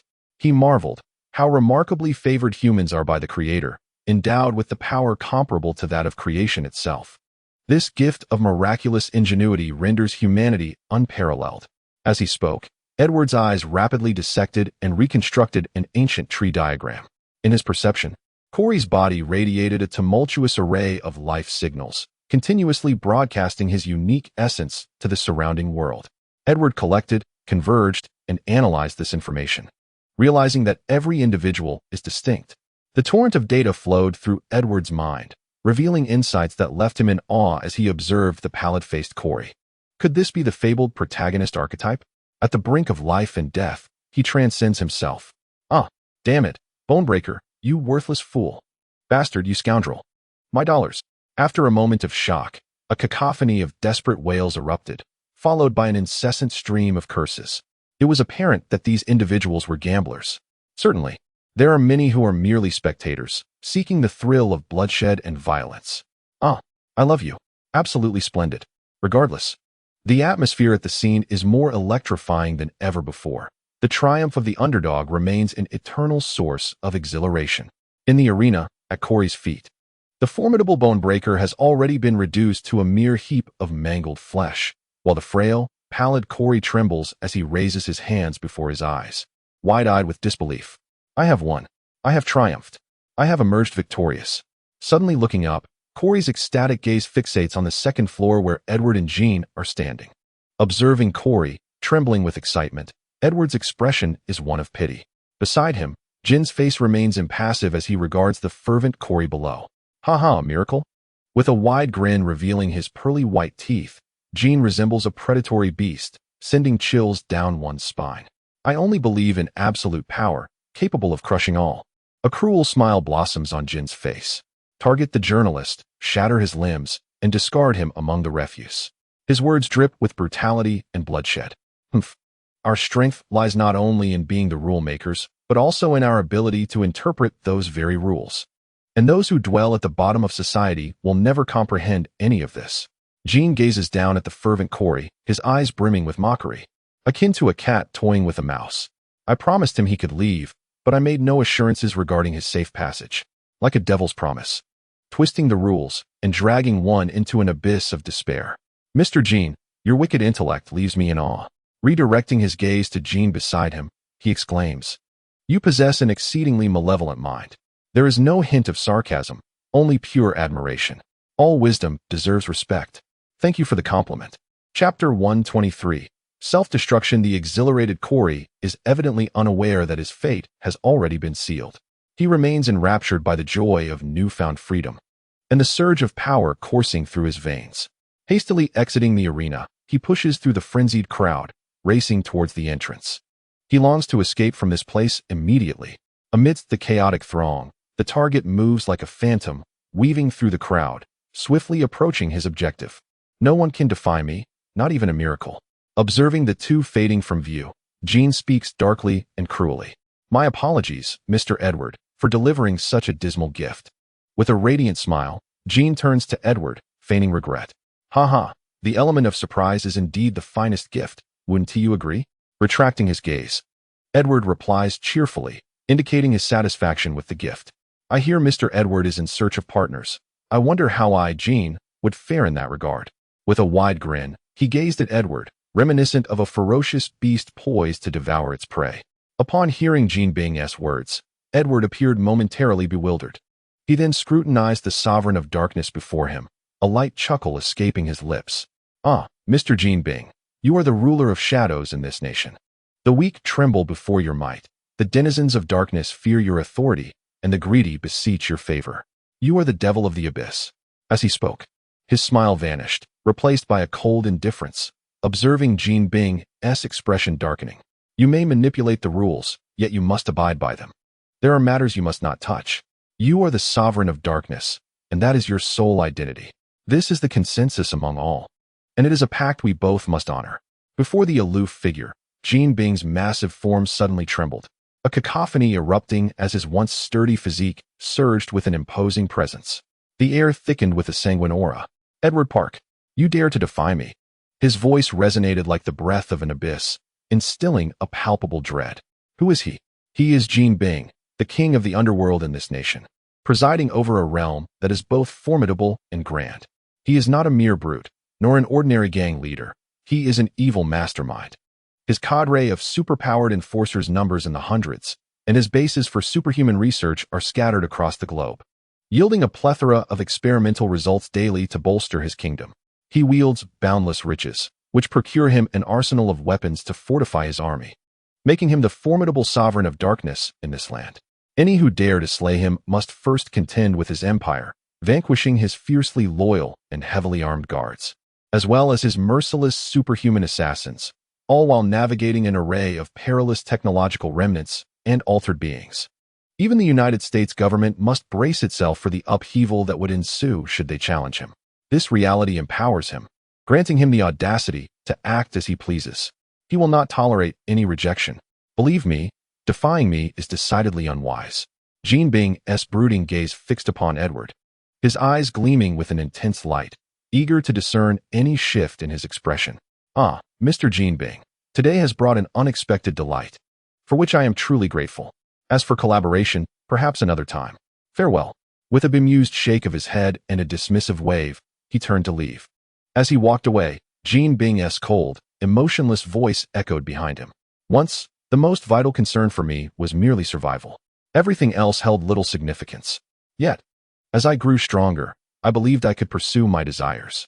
Nevertheless, I have never forgotten my primary duty, to live. To live is to savor all that existence offers. In death, one possesses nothing. Thus, I have persistently cautioned myself to refrain from allowing arrogance, power, wealth, and dignity to cloud my vision. Above all, to prioritize existence itself. To live, and then to grow formidable. I have adhered to this principle, and you should as well. Before Jean Bing could articulate further, a familiar, sharp crack reverberated in his ears, a sound he recognized as bone-shattering, yet never had it been so densely concentrated. Subsequently, a shadow hurtled towards him. With the enhancement of his divine fist technique, Jean Bing's vision sharpened remarkably. He could distinctly perceive that it was his most reliable aide, his ever-loyal subordinate, Target Eye. In his line of sight, accompanied by the sound of cracking, Target Eye's upper body grotesquely caved in, skin rupturing, flesh peeling away from stark white bones. A gaping hole, the size of a basin, exploded from his robust chest, fragments of ivory mingling with crimson flesh, splattering across the ground. Soon after, a dazzling radiance erupted from the ground. The already inscribed alchemical array had now activated, unleashing a formidable force field that enveloped and began to indiscriminately compress Target Eye's mangled form as if it were a deluge of seawater. Then came a more ferocious tearing and explosion, as all corporeal components, blood, flesh, bone, and fat, were uniformly reduced to a pulpy state, erupting from Target Eye's body. Following this, under the relentless pressure, the remnants were forcibly compressed back. A mass of blood and flesh was hurled before Jean Bing, the acrid scent of blood permeating the opulent room, inducing a wave of nausea. Weakness is the original sin. Strength is the inherent ambition of all sentient beings. Yet, strength necessitates prudence, and it is evident that Mr. Jean Bing lacks such power. Gazing coolly at Jean Bing, the voice devoid of emotion proclaimed, "You are the most successful villain I have encountered in this world. Cruel, powerful, tyrannical, and awe-inspiring." As the words were spoken, the mysterious alchemical array flickered, dispelling the shadows. Fractured currents, resembling serpents of electricity, danced about. In Jean Bing's perception, the ground beneath him morphed into a fearsome dragon, writhing as the terrain fractured, countless shards bursting forth. Yet, this was insufficient. Within the chamber, an invisible hand seemed to emerge, grasping and crushing, commencing the shattering of everything within. Walls splintered, concrete crumbled, exposing the steel reinforcements within, while simultaneously the ground fractured, revealing the concealed metal and wires. In Jean Bing's eyes, these mundane metals began to liquefy, coalescing into metallic particles that swirled before Edward. Countless silver particles encircled Edward's form, rotating like celestial bodies. Whoosh, whoosh, whoosh. Amidst the menacing, sharp crackle of electricity, a series of piercing sounds echoed. Countless silver particles transformed into arcs of yellow light, slicing through the air and striking the exposed upper body of Jean Bing. Flesh erupted from his skin, resembling a profusion of blooming crimson roses, radiating an alluring charm amidst the electric flashes. Despite his robust physique and the surging power within him, he received no assistance in that moment. Swift. It was unbearably swift. So rapid that Jinbin had no time to react before he was grievously injured. His skin lay in tatters, muscular form stripped away, stark white bones exposed to the air. The acrid scent of charred flesh mingled with the metallic tang of blood, inducing nausea. In the blink of an eye, the once formidable Jinbin crumpled onto the shattered ground, his hands clutching his head in a futile attempt to shield himself. With the sound of deliberate footsteps, Edward approached, gazing down at the bloodied figure before him. "I am willing to submit." Jinbin gasped, struggling to kneel before Edward, his voice urgent. "I pledge my loyalty to you, offering my soul fidelity and faith. All that I possess belongs to you, my boundless wealth, my mighty kingdom, my very being. You are my sovereign, destined to become the new ruler of this realm's underbelly. As long as I draw breath, I shall surrender all, even my soul." Prostrate on the ground, Jinbin's voice rang out, trembling with fear and reverence for the powerful. "Ah, to be alive," Edward mused softly, observing the prostrate Jinbin. The latter, in a gesture of unwavering belief, demonstrated his conviction to survive at any cost. Edward's voice seemed to kindle a flicker of hope within Jinbin, who raised his gaze eagerly. "In this land, I command all the wickedness that lurks in the shadows. I am the very essence of evil. Robbery, murder, smuggling, everything is entwined with me. I am the supreme entity of the criminal empire, and soon it shall belong to you, the new dark sovereign." His voice soared, imbued with an irresistible allure. Envision the overwhelming black power, the status it conferred. No one could refuse it. Jinbin was resolute. No one. Moreover, I possess the names, preferences, and even true identities of numerous notorious criminals. I can communicate with them. Their capabilities are formidable, and they will dare anything for the right price. I also know many secrets of high-profile individuals, which I can offer to you. The living me is of far greater value than the dead. If you desire, all of this shall be yours. Jinbin bowed his head deeply, proclaiming his worth aloud. He understood that these were his bargaining chips for survival. In the room, electricity flickered, and the air was thick with the mingling scents of charred flesh and blood. Yet none of this could quell Jinbin's fear. "Mr. Jinbin." Edward's voice remained calm and gentle within the room. Beneath a veneer of indifference lies an unshakable detachment, akin to the serene vastness of the sky, encompassing all within its embrace. Desires, excitement, fear, hatred, everything pales in comparison to this grand indifference. For the sake of existence, one is willing to sacrifice all. "Your resolve astonishes me," Edward remarked, gazing at the kneeling king. "Alas, I cannot accept this. Let us perish together." King lifted his gaze, his fierce countenance fixated on Edward. Unleashing a roar. Boom. A blinding light pierced the heavens, swiftly followed by a cataclysmic explosion. In Chapter 112, The Artificial Human, a fierce radiance erupted from deep within King, engulfing him in an instant. The sound of the explosion reverberated as a shockwave ascended, forming a small mushroom cloud that shattered the void. The searing air whipped through Edward's golden hair, reflecting in his azure eyes. In the blink of an eye, he was consumed by the raging flames. The explosive fire did not linger. Its blinding brilliance surged forth, swiftly engulfing the structures below. Tremors and quakes shook the edifice amidst the violent blast. It began to crumble. "Ah, help!" The anguished cries of countless souls echoed far and wide, momentarily piercing the dazzling glow before vanishing. The resplendent light resembled fireworks against the night, drawing the gaze of many. Flames soared skyward, and amidst the chaotic currents, debris from the building danced wildly. Tap, tap, tap. Distinct footsteps resonated as a silver figure flickered with radiant fire, gradually emerging. Its mercury-like exterior flowed gracefully. The silver visage lifted, gazing into the distant void. King, the harbinger of darkness, will ultimately remain hidden in the shadows, even if he reigns as the sole sovereign of the night. Amidst these low murmurs, the orange flames performed a mesmerizing dance. Beneath, an alchemical array enveloping a radius of 100 meters shimmered. Amidst the jets of fire, innumerable fragments soared and fluttered: metal, machinery, shattered ruins. Steel pipes, iron shards, rivets, stones, broken porcelain, and a myriad of chaotic remnants, including tattered limbs. In the ruins, All movable objects stirred to life, while the immovable were crushed under overwhelming force, transforming into soaring fragments. The silver figure stood atop the earth, the dazzling alchemical array radiating the light of truth.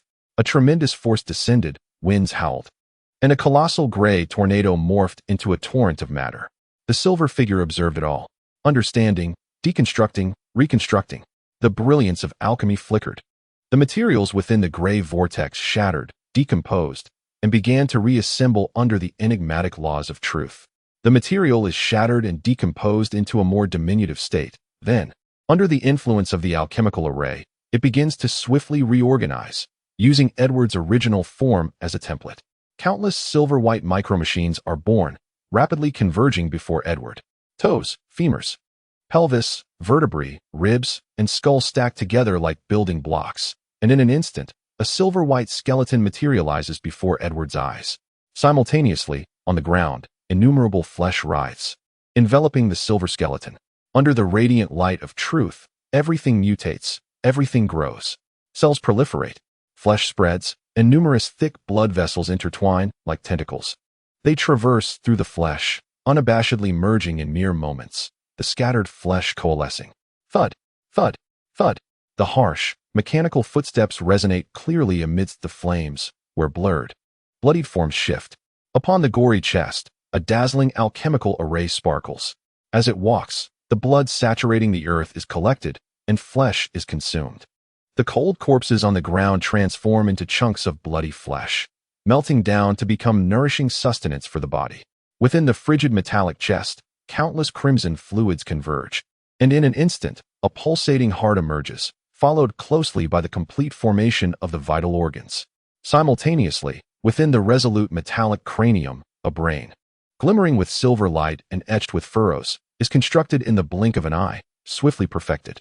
With the framework established, the nervous system, circulatory system, digestive system, and immune system arise, with metal as the skeleton and flesh as the derivative. A unique entity, a fusion of metal and flesh, emerges into this world. Skin manifests, hair sprouts, and the alchemical array on the chest gradually fades. The silver figure watches all of this with indifference. Sir, artificial human number 1 reports to you.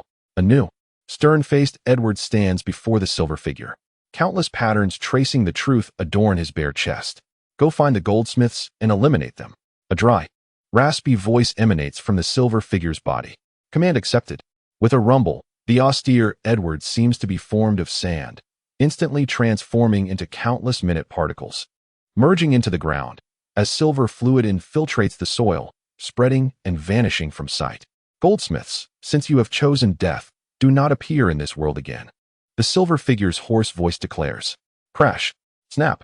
Amidst the storm of matter in midair, a skateboard, gleaming with silver brilliance, bursts forth, leaping into the air. With a slight roar, it soars away on the silver skateboard. Deploy my special forces, do everything possible to eliminate Edward. Inform the supercriminals. A bounty of $1 billion is placed. I want to see Edward's head. In a luxurious underground palace, Jean Bing, clad in a bathrobe, gazed at the vast screen displaying flames reaching the heavens, with fierce and malevolent faces etched across it. Beside him stood his steadfast subordinate, Target. Yes, boss, he affirmed. In the office atop the Tricurve Wing building, Nick Fury, dressed in his customary black leather attire, stood within the glass-encased chamber. One eye fixated on the colossal LCD screen before him, he remained silent and expressionless, akin to a tranquil sea, undisturbed and placid. The screen showcased the explosion of the Jean Bing Tower, where a silver figure stood upon an alchemical array.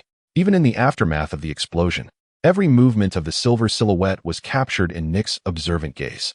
The explosion had generated a violent magnetic field that disrupted the visual feed, rendering the images slightly unclear. However, Nick was still able to discern certain fundamental details. Edward Parker, Jean Bing, he murmured, lowering his head, a hint of complexity flickering across his otherwise impassive visage. He strolled toward the expansive glass window, standing at the pinnacle of New York, surveying the familiar city below. Wealth, prosperity, and a distorted world intertwined, with light and darkness existing as twin brothers. This bustling metropolis narrated its own tale each day, while powerful organizations controlling the planet stood ready to unveil every detail of events as they transpired. With a complex sigh, he mused, "This city is about to face yet another tumult. The military, the government, Stark, Osborn, these titans of the world silently bore witness to it all.